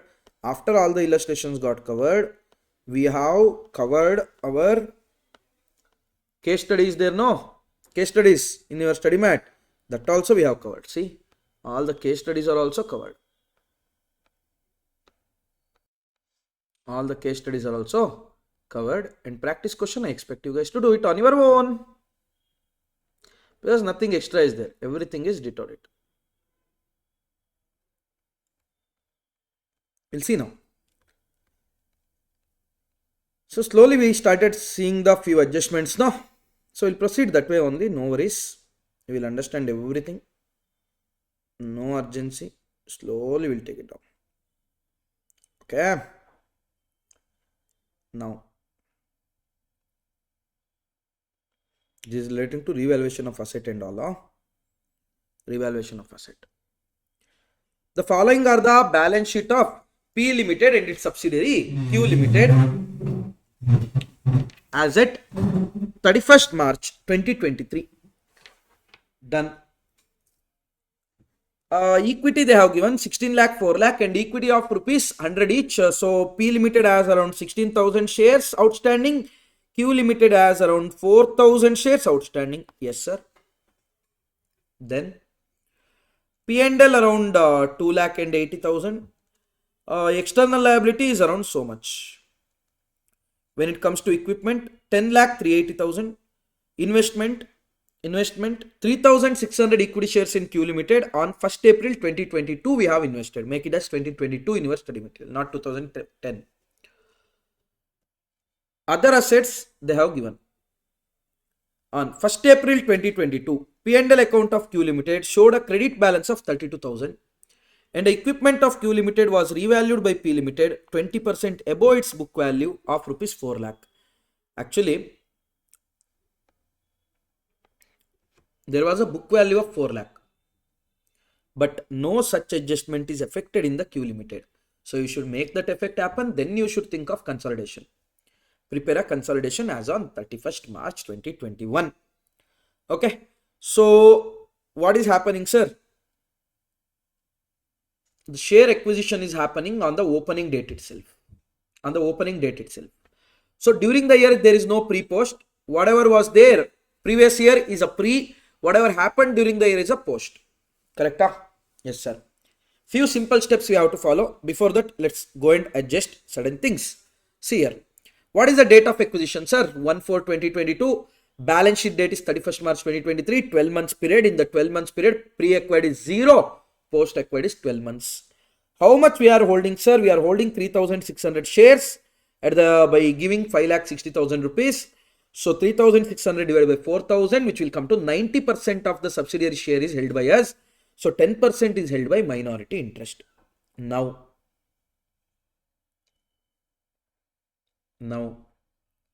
try to understand. What they have told. Here they are telling value of the asset as 380,000. Value of the asset as 380,000. Here they are telling book value was 4 lakh. Book value was 4 lakh. It is valued 20% above the book value, but the such adjustment is not yet made. So try to understand. On opening, our asset value was 4 lakh. On opening, our asset value was 4 lakh. On closing, all of the sudden it became 380,000. Sir, what magic, sir, it is? How is that even possible, sir? Revaluation adjustment is also not made. How is that possible? People, this 20,000 is nothing but how much depreciation we charge during the period. How much depreciation we charge during the period. So using the information, don't you think we can ascertain the depreciation percentage? Of course we can ascertain, sir. How much it is, sir? Rupees 20,000 divided by 4 lakh, which will come to 5%. Rate of depreciation is 5%. Wow, that's it, sir. That's it. Okay, now how to adjust it, sir? Now how to adjust it? Try to understand what is happening. Sir, they told that 20% is the revalue on the book value. So revaluation is how much, sir? Revaluation gain is 80,000. Revaluation gain is 80,000. At the same time, remember one thing, guys. If at all we have taken the revaluation amount already, then the depreciation would be calculated on 4 lakh 80,000 into 5% into 12 by 12, because on the opening date only all these things are happening. So our depreciation would have been 24,000. But as we took it as only 4 lakh, our depreciation is 20,000. Which means depreciation of 4,000 rupees is not adjusted. Depreciation of 4,000 is not adjusted. Now you are going to treat it as additional depreciation. How we were going to adjust this, sir? You are going to adjust this in your P&L. See here. Revalued amount is 480. Revaluation gain is 80,000. Now, in the revaluation gain, how much is holding company's gain, sir? 90% of it. How much is minority interest? 8,000. Revaluation gain is pre-A, correct? So pre-reserves, what you should do, sir? Holding company related, take it to the calculation of COC. Minority interest, take it to the MI. Remember one thing, this you won't find while finding out the COC and MI, you won't find it here. But don't forget, you should consider that. Don't forget. Done. Now, depreciation amount is how much, sir? 20,000. Depreciation rate is 5%. Additional depreciation to be charged to the post-acquired P&L, because revaluation happened on the date of acquisition. After that only the depreciation starts, no? Which is post-acquired period. So that should be charged to post-acquired. How much is the additional depreciation, sir? 4,000. That should be charged to post-acquired profit. So, sir, now how much is the amount to be taken to the CBS, sir? Book value, it is shown as 380. Correct? Book value, it is shown as 380. No doubt. Additional, we have revalued it, because of which 80,000 got increased. 80,000 got increased. Correct? However, 4,000 we showed a less depreciation. That if we reduce now, net our asset value is rupees 4,56,000. This shall be taken for the sake of consolidation. So for the sake of consolidation, it is 456,000. Done. Revaluation is so much. Now we'll see one by one. P&L, they are telling 80,000, and also they are telling on 1st April it showed a credit balance of 32,000. So listen here, P&L 80,000, opening was 32, completely pre. During the year 48,000 is earned. It should be completely post, no, because there is no pre-period in it. 48,000 was there. Whether we have adjusted depreciation to this, of course we have adjusted already. But we have adjusted additional depreciation? No. Now reduce that additional depreciation. Net your profit is 44,000. Now pre-acquired profit we are going to divide between holding company and minority interest. Holding company, parent company will be holding 90% of that. So that will form part of your cost of control calculation. 28,800 will be considered for your cost of control calculation, whereas 3,200 will be treated as minority interest. When it comes to this 44,000, holding companies related will form part of the consolidated balance sheet, and minority interest will be treated as in the minority interest, post-acquired profit. Okay. Now, sir, computation of cost of control. How much we have invested, sir? Net investment. We have invested 5,60,000. Is there any dividend from the pre-acquired reserves? Nothing. Correct? So straight away 5,60,000 minus share in the net asset of the subsidiary. That is in the net asset we have share capital, we have reserves and surplus. Which reserves and surplus, sir? Pre-acquired reserves and surplus. First, share in the share capital, sir, 4 lakh into 90%, which will come to 360,000. Share in the pre-acquired reserves and surplus. Try to understand. How much is our pre-acquired reserves and surplus?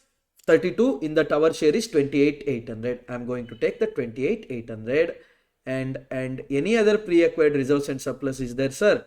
No, sir. Only P&L is there, so that should be there. The answer is wrong, because there is a revaluation reserve. I told you, as it won't be there in the question, you might forget it. But remember, revaluation reserve is there. 72,000 should be adjusted to COC. So we are going to adjust this 72,000 also.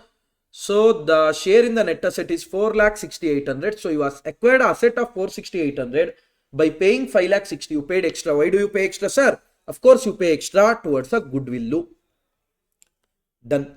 Minority interest, sir. Share in the share capital, 4 lakh into 10%, 40,000. Share in the pre-acquired reserves and surplus, that is share in revaluation reserve as well as P&L. Share in post-acquired P&L, 4,400. You will get minority interest. If you see the balance sheet, share capital, only holding companies will come. P&L, share of holding company in the holding company will come, of course, full, plus share of holding company in the post-acquired P&L. Non-current liability, minority interest is there, and external liabilities full will come, no adjustments as there. Goodwill of 99,200 and equipment will come as 10 lakh holding company, and 456 is subsidiary. Why 456? I explained that time only. Other asset. That's it. See this one. The summarized balance sheet of H&S Limited as on 31st December 2022. Balance sheet date is 31st December 2022. They have given a share capital, shares of rupees 10 each. We have 15 lakh and around 3 lakh, which is 30,000 and 1,50,000 shares respectively. Subsidiary and holding. Reserves 240 and 90 thousands. P&L is there 180 and 120. Asset they have given so and so and so. We have a investment of around 24,000 shares in S Limited. We hold how many percentage, sir? Now 24,000 shares we hold out of 30,000 available. So we hold around 80% of the shares. Hold around 80% of the shares. So minority interest is 20%. Now we'll see the adjustment. S Limited has had reserves of around 90,000 when H Limited acquired the shares in S Limited, but the P&L balance was fully earned after the purchase of shares. What they are trying to tell, sir? They are trying to tell the reserve is there. No, reserve 90,000. 90,000 was there pre-acquired, it seems. So 90,000 is what, sir? Pre-acquired. Whereas P&L 1,20,000 completely earned after acquisition, post-acquired. S Limited decided to issue the bonus out of the post-acquisition profit. They have given from where? Post-acquisition profit in the ratio of 2 shares for every 5 shares held. So now how many shares are there outstanding? 30,000 into 2 by 5. 12,000 shares. So 12,000 into 10, which will come to rupees 120,000. Rupees 120,000 is what we need. Do we have so much, sir, in the post acquired? Of course we have Exactly 120,000. So nothing will be left in the post-acquired P&L after issue of bonus. Calculate the cost of control before the issue of bonus and after the issue of bonus. Sir, will that change, sir? Yes. I told you, if the bonus is issued out of pre-acquired, then from reserves it will go to share capital. Both were considered for the calculation of COC, so it won't change. However, if it is post-acquired P&L, of course it will change. See here. Percentage of holding 24, 30, 80%. Computation of cost of control before and after bonus. Before bonus and after bonus. First, let's calculate before bonus. How much is our net investment, sir? We have invested 420,000. There is no recovery of the dividend as such. Share in the net asset. Share capital is 3 lakh. Before bonus, 3 lakh. So 3 lakh into 80%, 240. Share in the pre-acquired reserves and surplus. They are telling reserves and surplus, 90,000 balance is there in the reserves. Everything is pre-acquired. So 90,000 into 80%, which will come to 72,000. Net goodwill is 1,08,000. Goodwill is 1,08,000. Computation of cost of control after bonus. After bonus, still our investment didn't change, 4,20,000 only. Share in the net asset, share in the share capital. Try to understand, people. Earlier it was 3 lakh. Earlier it was 3 lakh. Then what we did, sir? For 30,000 shares, we issued bonus. That is around 12,000. So our outstanding became 42,000, which means our share capital became 4,20,000. Now our share of 80% is 80% of 420,000, which will come to 3,36,000. Pre-acquired reserves and surplus, again that 90,000 is there, that will come. Done. That's it. Sir, minority interest, sir, minority interest, sir, minority interest. Let's calculate and show you guys. Before issue of bonus, share capital was 3 lakh. In that 20% was theirs, so that would be 60,000. Pre-acquired reserves and surplus was around 90,000. Pre-acquired reserves and surplus was around 90,000. So share of 20% on that will come to 18,000. And post-acquired reserves and surplus before bonus was 120,000. So whole 20% share in that 120,000 also considered for minority interest. Minority interest calculation, pre-acquired reserves and surplus plus post-acquired reserves and surplus.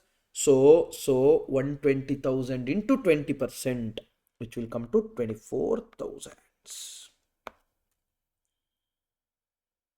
How much is minority interest, sir? 78, 82, 102,000. Sir, after bonus, share in the share capital, we got to know share capital will become 420,000. So 420,000 into 20% will come to around 84,000. Share in the pre-acquired reserves and surplus, it's not changing, so it is 18,000. Share in the post-acquired profit, out of 120,000, nothing will be left over, so it will be 0. So it will be 102,000 only. 102,000 only. Sir, if the question they don't tell, sir, bonus is issued out of pre-acquired profit or post-acquired profit, what you should assume, sir? I told you yesterday few assumptions. In that one assumption is, if they don't tell in question, post-acquired, bonus is issued out of which profit, we should treat it as it is issued out of pre-acquired profit first.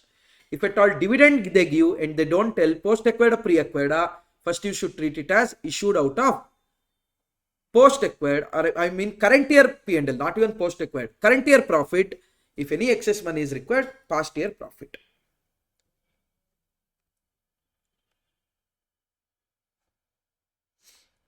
We'll see one more question. From the following balance sheet of holding company and its subsidiary as on 31st March 2022, balance sheet date is 31st March 2022, prepare consolidated balance sheet. Share capital is there, sir, of the rupees 10 rupees each. So it is around 1,50,000 shares in the holding company, 60,000 shares in the subsidiary company. General reserve is there. Both general reserve is there. P&L is also there. Sundry creditors 150 and 120. No, it is sundry creditors, sir. Why, sir? Creditors cannot be sundry, so correct. Outstanding expenses 60,000, 30,000. Great. Going to the asset, goodwill is already there. Goodwill is already there. In that scenario, what to do, sir? I will tell. This is not this goodwill, some other goodwill. Done. Machinery is there. stock is there, debtor is there, cash at bank is there, investment 48,000 shares in Nest Limited. So how much we are holding, sir?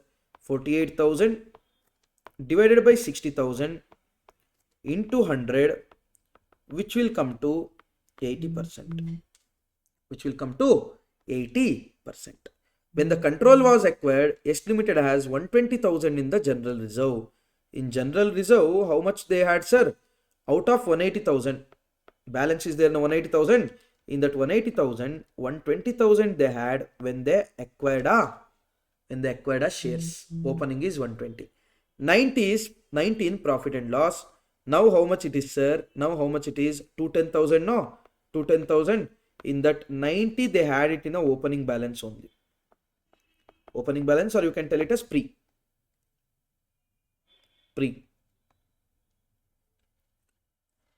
Immediately on purchase of shares of H Limited, H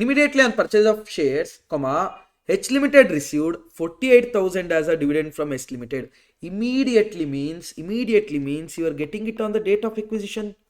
Date of acquisition, that question itself won't arise whether dividend is out of post acquired or pre acquired, because as on the date of acquisition, whatever is there, everything is pre acquired. No, whatever is there, everything is pre acquired. So of course this 48,000 is issued out of pre acquired. So make sure you are going to reduce it from the net investment, which was credited to the P&L account. We credited it to the P&L account, which is wrong.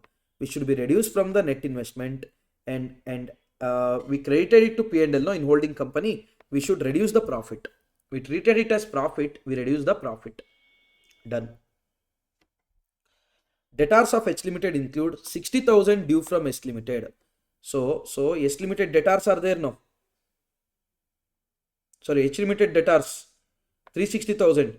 In that 60,000 is the amount to be received from the S Limited, whereas S Limited shows 45,000. So S Limited's Sundri creditors 120,000. In that 45,000 is holding company. Arey, how is that possible, sir? Cash in transit. I told you yesterday. What you should do, sir? From the debtors creditors, take out 45. In the cash and cash equivalent, add 15,000. The difference is being accounted as check in transit. Okay. Percentage of holding 80%, minority 20%. Dividend of H Limited is how much, sir? Try to understand what is happening. H Limited received 48,000. So that doesn't mean that dividend distributed is 48,000 from the subsidiary. H Limited as a 80% shareholder, they are getting 48,000. 100% means together how much they would have paid? They would have paid total 60,000. From reserves, it would have gone 60,000. This is one of the important adjustment. Now, P&L 210 was there. P&L 210 was there. In that they are telling 90,000 is pre-acquired, correct? And post-acquired is 180,000. But they also told that on the date of acquisition itself, immediately you are getting a dividend. Can I tell this 90,000 is paid off pre-acquired? So pre-acquired profit remaining is 30,000. Pre-acquired profit remaining is 30,000. In that holding company 24,000. Minority interest 6,000. Holding companies adjust to COC. Minority interest. Post-acquired 180 is there. In that holding company 144. Minority 36. 144 you are going to take it to the consolidated balance sheet, whereas your 36,000 also treated as a minority interest. General reserve 180 is there. They are only telling pre is 120, post is remaining balance 60. In that holding share is 96, minority is 24. Holding share, what you are going to do, sir? Holding share you are going to adjust it to cost of control. Minority interest will form part of your minority interest. Holding company 48,000 in the post acquired. This thing is basically forming part of reserves and surplus in the consolidated balance sheet, whereas this 12,000 rupees minority interest again will form part of minority interest. So try to understand cost of investment 570,000 minus pre-acquired dividend of 48,000, 522,000. Share in the net asset, share in the share capital is 480,000. Share in the pre-acquired general reserve around 96,000. Share in the pre-acquired P&L 24,000. Net around 6 lakh rupees is a net asset acquired. You are paying 5 lakh 22. which means you are getting at a benefit of 78,000 profit. Which profit? Capital profit. So we are going to treat it as capital reserve. Computation of minority interest, people share in the share capital they have taken, share in the pre-acquired reserves, share in the post-acquired reserves, both will come. We'll get minority interest. Sir. But in consolidation, goodwill is there, no sir? Yes, goodwill is there.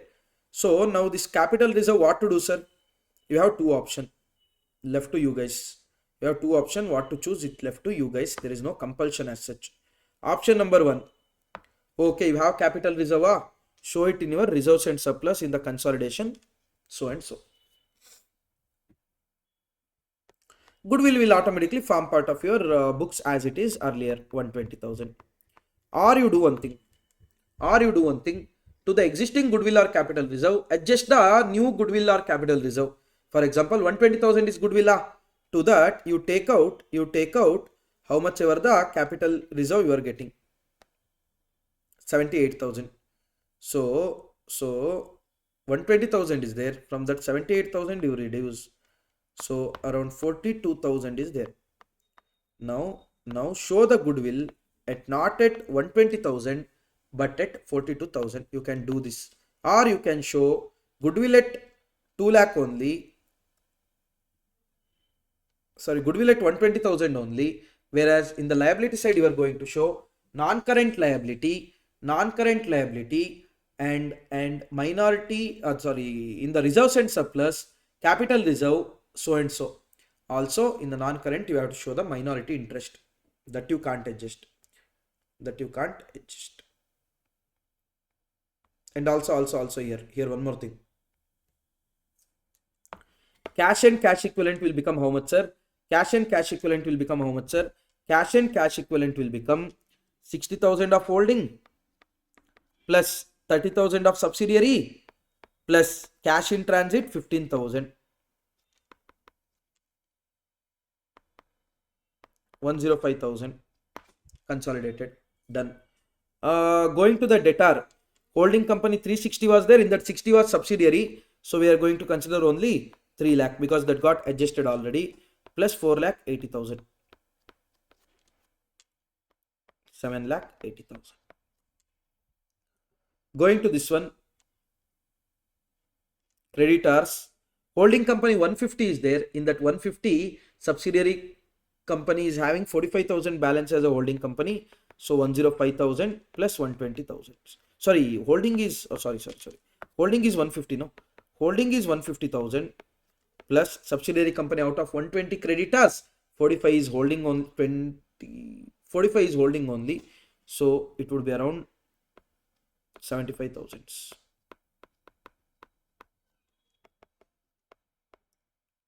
2,25,000.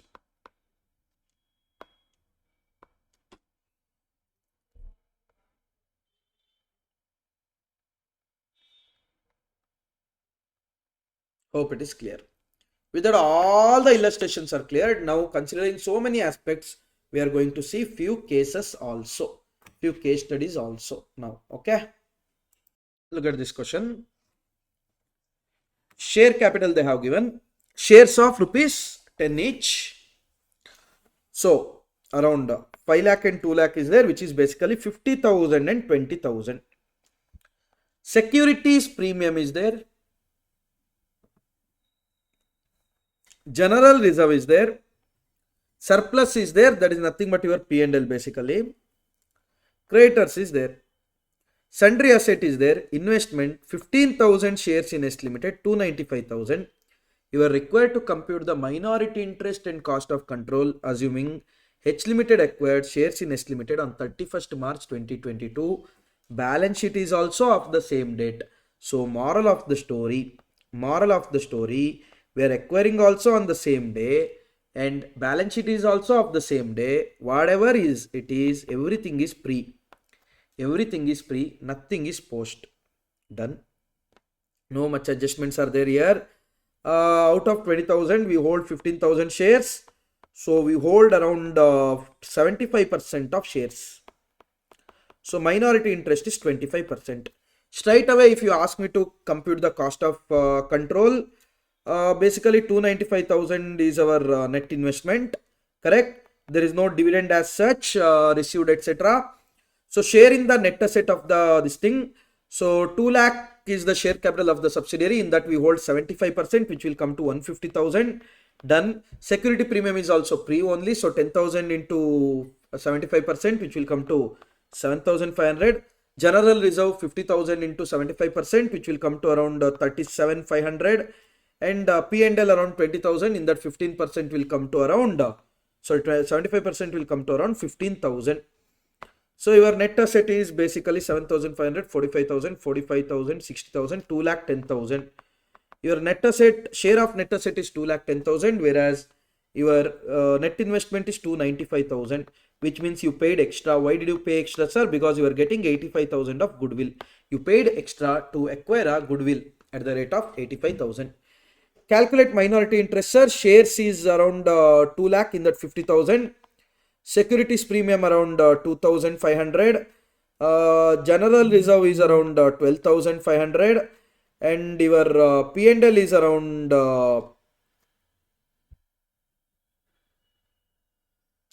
15,000 is this one, means 5,000 is this one, correct? So how much it is, sir?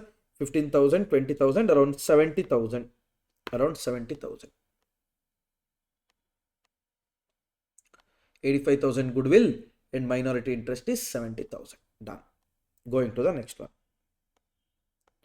Going to the next one. Bit adjustments are there over here. See here.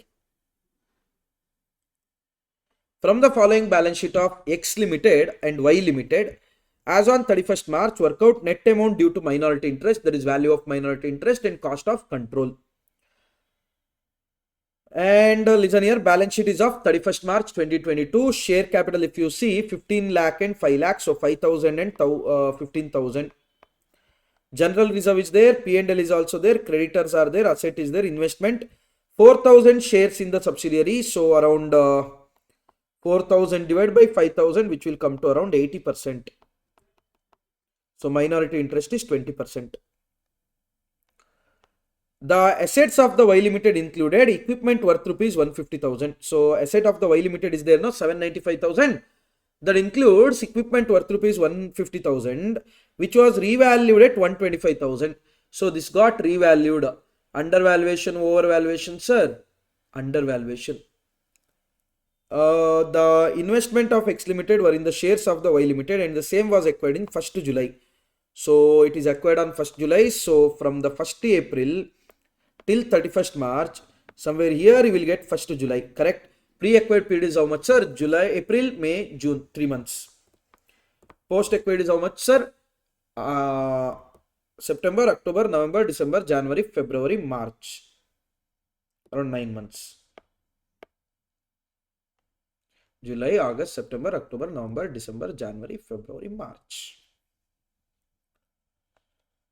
There is no opening of general reserve and P&L. So basically, moral of the story, there is no opening.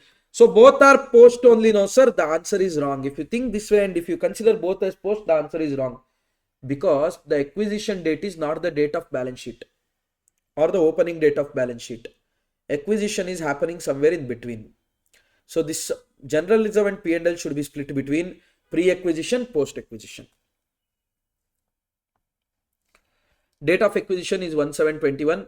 Balance sheet date is 31st/3. Pre-acquisition is 3 months. Post-acquisition is 4 months. Percentage of holding is 80. Minority interest is 20. Now general reserve and P&L, if you see, together it is 175,000, that we can divide into pre and post on the period basis.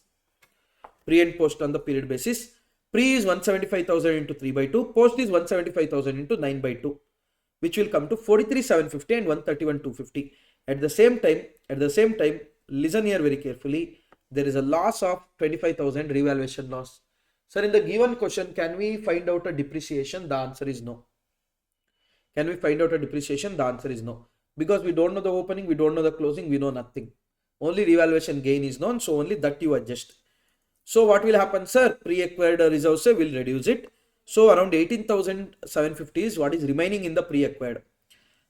And post-acquired is 131,250. From the pre-acquired, we are going to divide it between how much is holding companies, how much is minority interest. Holding companies will be adjusted to COC, minority will be minority interest. Out of 131,250, how much is holding, how much is minority? Holding is 105,000, minority is 26,250. Holding companies will be treated as the reserves in the consolidated balance sheet, whereas minority interest together, everything together, minority interest will be treated as non-current liability.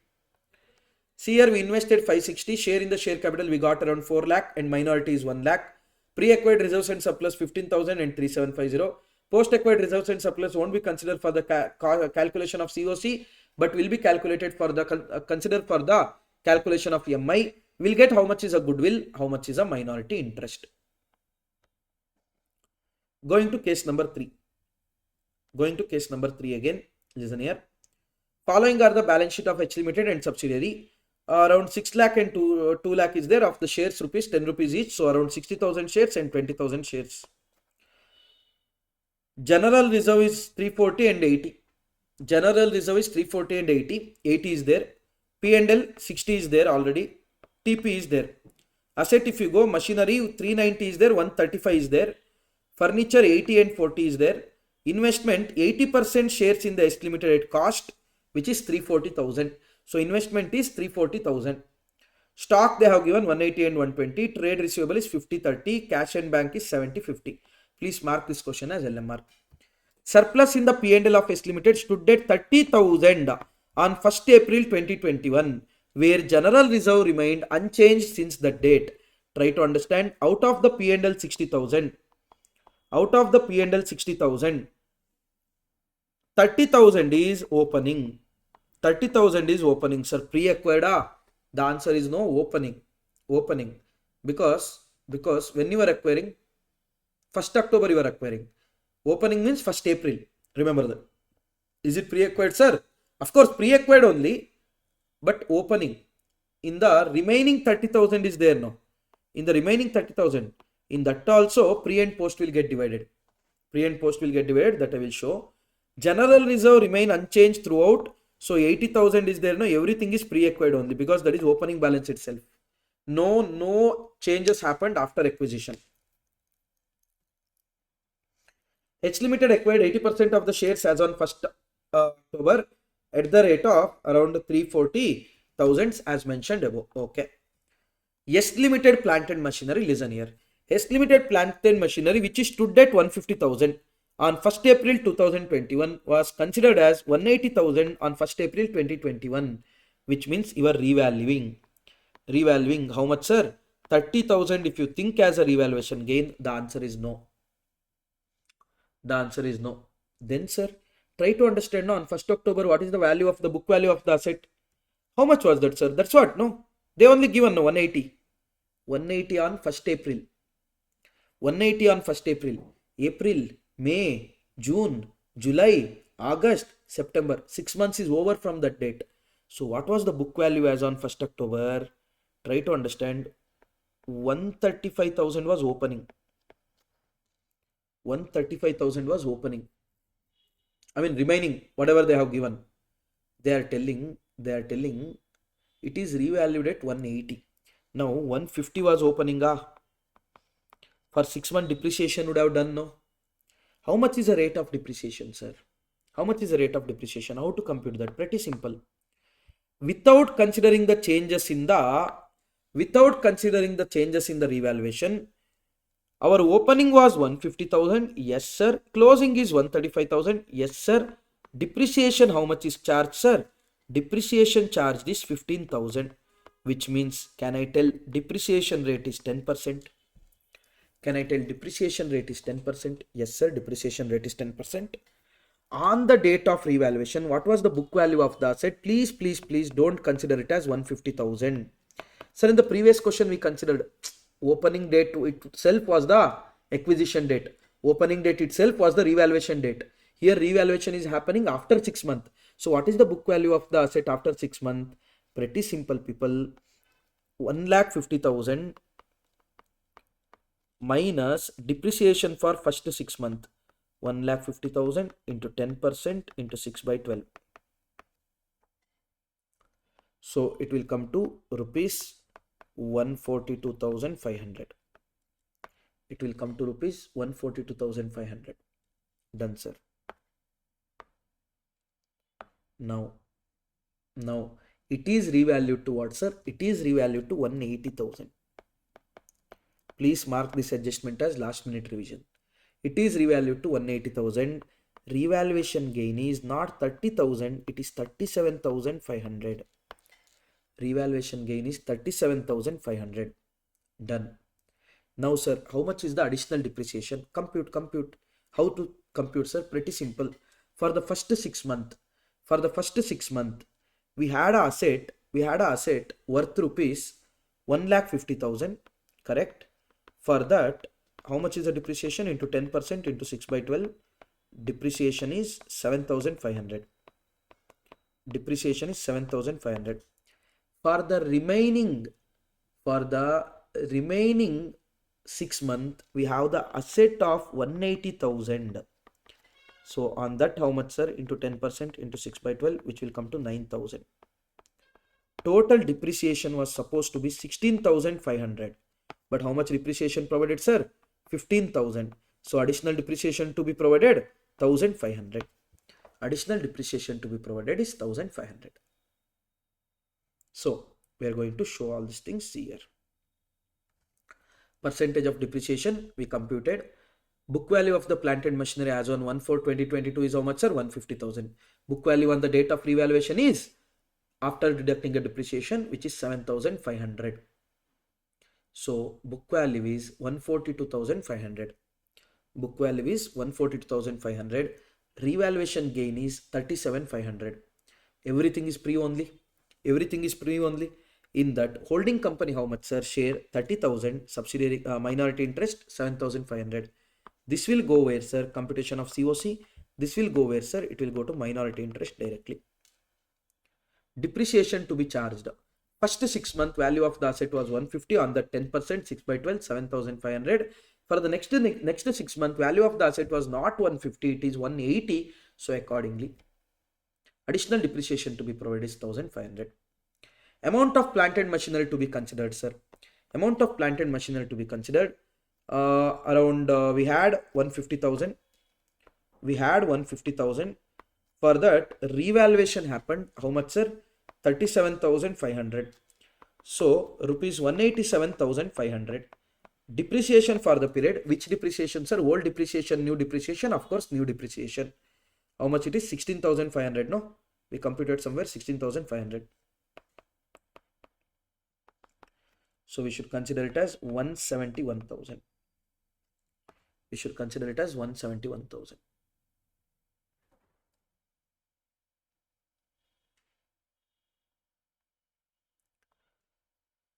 General reserve, they are telling everything is pre only because that didn't change. So 80,000, holding company is 64, minority it's 16. P&L if you go, opening was how much, sir? Opening was 30. So everything is pre only in opening. So holding company 24, minority interest 6,000. During the year it is 30,000, sir. In that pre is how much, sir? Pre is half of that because 6 months, 15,000. Post is 15,000. In that pre, holding company 12,000, minority 3,000. How to adjust that? Holdings will be COC, minority will be minority. Other post, if you come 15,000, in that 1,500 is what, sir? Additional depreciation. So remaining is 13,500. That will be divided among holding company and minority interest. 10,800, 2,700 CBS and minority interest. Accordingly, we have computed our cost of control and a minority interest. I'm not going to show it again. Hope it is clear. Going to the next one. Balance sheet of H Limited and S Limited. They have given share capital, general reserve, P&L. Asset side, if you see, they have a investment of 162,400 with the share capital of 60%. We acquired shares of 60%, which means minority interest is 40%. Preliminary expense is there in the asset. Actually, it is not asset, fictitious asset. Preliminary expense is what, sir? Preliminary expense is an expense incurred at the time of incorporation of the company. When the subsidiary company got incorporated, are we a shareholders? The answer is big no. Then if we aren't a shareholder, do you think it is pre? No, sir. It is. Sorry, do you think it's post? No, sir. It's pre. If it's a pre, what we should do, sir? From the pre-reserves, you reduce this. From the pre-reserves, you write it off and take it as a remaining pre-reserves, you take it for the calculation of COC and MI. Okay.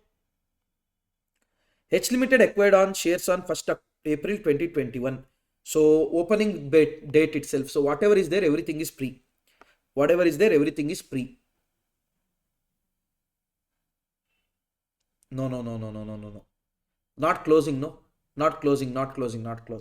So whatever opening was there, everything is pre. Whatever during the year, everything is post. General reserve and P&L showed the balance of 40,000 and 80,000 respectively.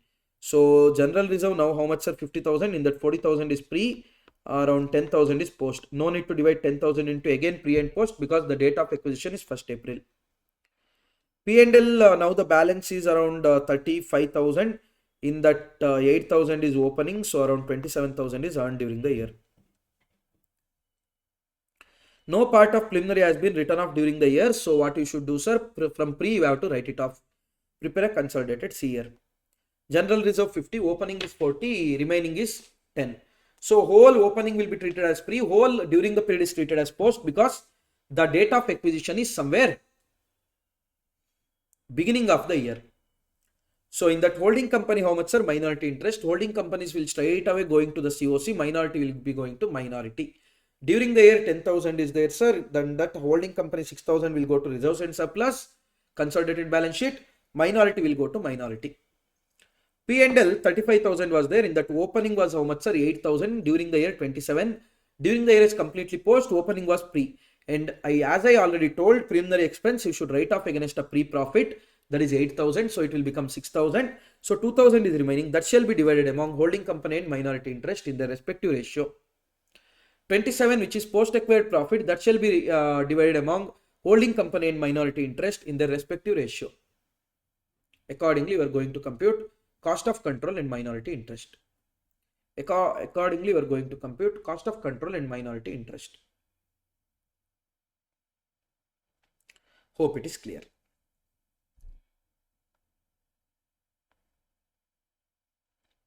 Next, we are going to case number 5. How many cases do we have, sir? In total? Done. Last case. Last. With that, whole our CS executive marathon is also done. Okay. Yes. On 31st March 2022, the balance sheet of the major limited and its subsidiary minor limited is as follows. Equity share capital, general reserve, P&L. Sometimes what happens, guys, listen here. They will give somewhere investment here. For example, investment in the shares. We invested 2 lakh. They will give like this. We invested how much? 2 lakh. In the investment, they will give it as, let's say, 2 lakh 80. In the investment, they will give it as 2 lakh 80. Now try to understand, out of 2 lakh 80, only 2 lakh is relating to investment in the shares of subsidiary company. Other 80,000 is normal investment. So for the adjustment of COC, you are going to consider only 2 lakh, not 2 lakh 80, because above they told at what you acquired. So this 80,000 will form part of your consolidated balance sheet. Don't eliminate this also. This is some normal general investment. Remember that if they give like that. Listen here. On 31st March 2022, the balance sheet of major limited and its subsidiary minor limited, they have given equity share capital, they have given it as 8 lakh and 2 lakh. Done. They didn't tell share is of how much value. Let it be. Let's see what they're asking. They only told how much we have acquired. So no need for that. General reserve is there. P&L is there. Remember this. Going to asset, and always remember minority interest is there means still asset and liability will be taken at both at 100% value only. Fixed asset there is there, and investment is there, stock is there, and other current is there. Draw the consolidated balance sheet as at 31st March 2022 after taking the following into consideration. Major Limited acquired the shares on 31st July. So balance sheet date is when, sir? 31st March. So if you consider this as a timeline, somewhere in the 1st April, the balance sheet, the financial statements, financial year starts. It goes till year on somewhere on 1st to 31st July. On 31st July, we have acquired the shares. April, May, June, July. 4 months is pre-acquired, other 8 months is post-acquired. Minor Limited earned a profit of rupees 45,000 for the year. So try to understand. P&L they have given 55,000, no? In that 55,000, 45,000 is off the period, which means opening is 10,000. Okay, sir. So 10,000 is pre, no, sir? Yes, 10,000 is pre. 45,000 is post, no, sir? The answer is no. Why, sir? Because this is during the year, which means from 1st April till 31st March of 12 months. You are going to divide it between 4 month and 8 month. You are going to divide between 4 month and 8 month. 4 month will be pre, 8 month will be post. 4 month will be pre, 8 month will be post. Listen here. Listen here carefully. And also on 31st March, the half of the goods were lying as unsold in the godown of Major Limited. See, in January 2022, Minor Limited sold to Major Limited goods costing 15,000 for rupees 20,000. So Minor Limited it's selling to Major Limited. Still no adjustment changes will come as per your CS executive syllabus. But actually the reverse entry should be, the thing should be ulta, but you can't help. So try to understand what they are telling. It is sold at 15,000 and 20,000 it seems, which means 5,000 is the profit. Now what they are telling, sir, half of the goods were lying in the godown, which means in the 20,000, 10,000 is still there in the closing stock. In the 20,000, 5,000 is the profit element. In the 10,000, how much will be the profit element, sir? 2,500 will be the profit element. 2,500 will be the profit element. So what you should do, sir? Nothing. In the closing stock, you should take it as 7,500. Try to understand. Holding company, how much is the stock? 105,000. In that 105,000, I am going to divide between 2. 95,000 normal stock, 10,000 stock relating to subsidiary, stock from the subsidiary. This 95 will come as it is. This is from someone outside. This 10,000, instead of 10,000, it will be taken as 7,500. It will be taken as 7,500. Done. Done. At the same time. At the same time. Profit of this profit shall be reduced by 2,500. Profit shall be reduced by 2,500. See here. Date of acquisition, pre-post, percentage of holding, unrealized profit, amount of closing 10,000, cost is so much, stock reserve is so much. Stock reserve of 2,500 should be reduced from the P&L of the holding company as it is unrealized profit and reduce the same from the value of closing stock. Basically, sir, I know. Now the profit is not there in the holding company's P&L. It is there in the subsidiary company. But still as per your syllabus, they have clearly given no other adjustment. They have particularly told only like this. So listen here. General reserve, they didn't talk anything about it. So what I told, they didn't tell anything about it. You are going to treat it as opening only, not during the year. So 70,000 I am going to divide between how much is holding, how much is minority interest. P&L 55 is there. In that I am going to divide as how much is during the period, how much is opening. Opening they only told it as 10,000. That is completely pre. In that holding company 7,500, minority interest 2,500. During the year 45, again I am going to divide it between pre and post. Pre and post, 15 and 30. So that 15 and 30 shall be divided like this. Done, sir. Computation is like this. So this is all about it. So in the consolidation, this stock shall be considered as 102,500.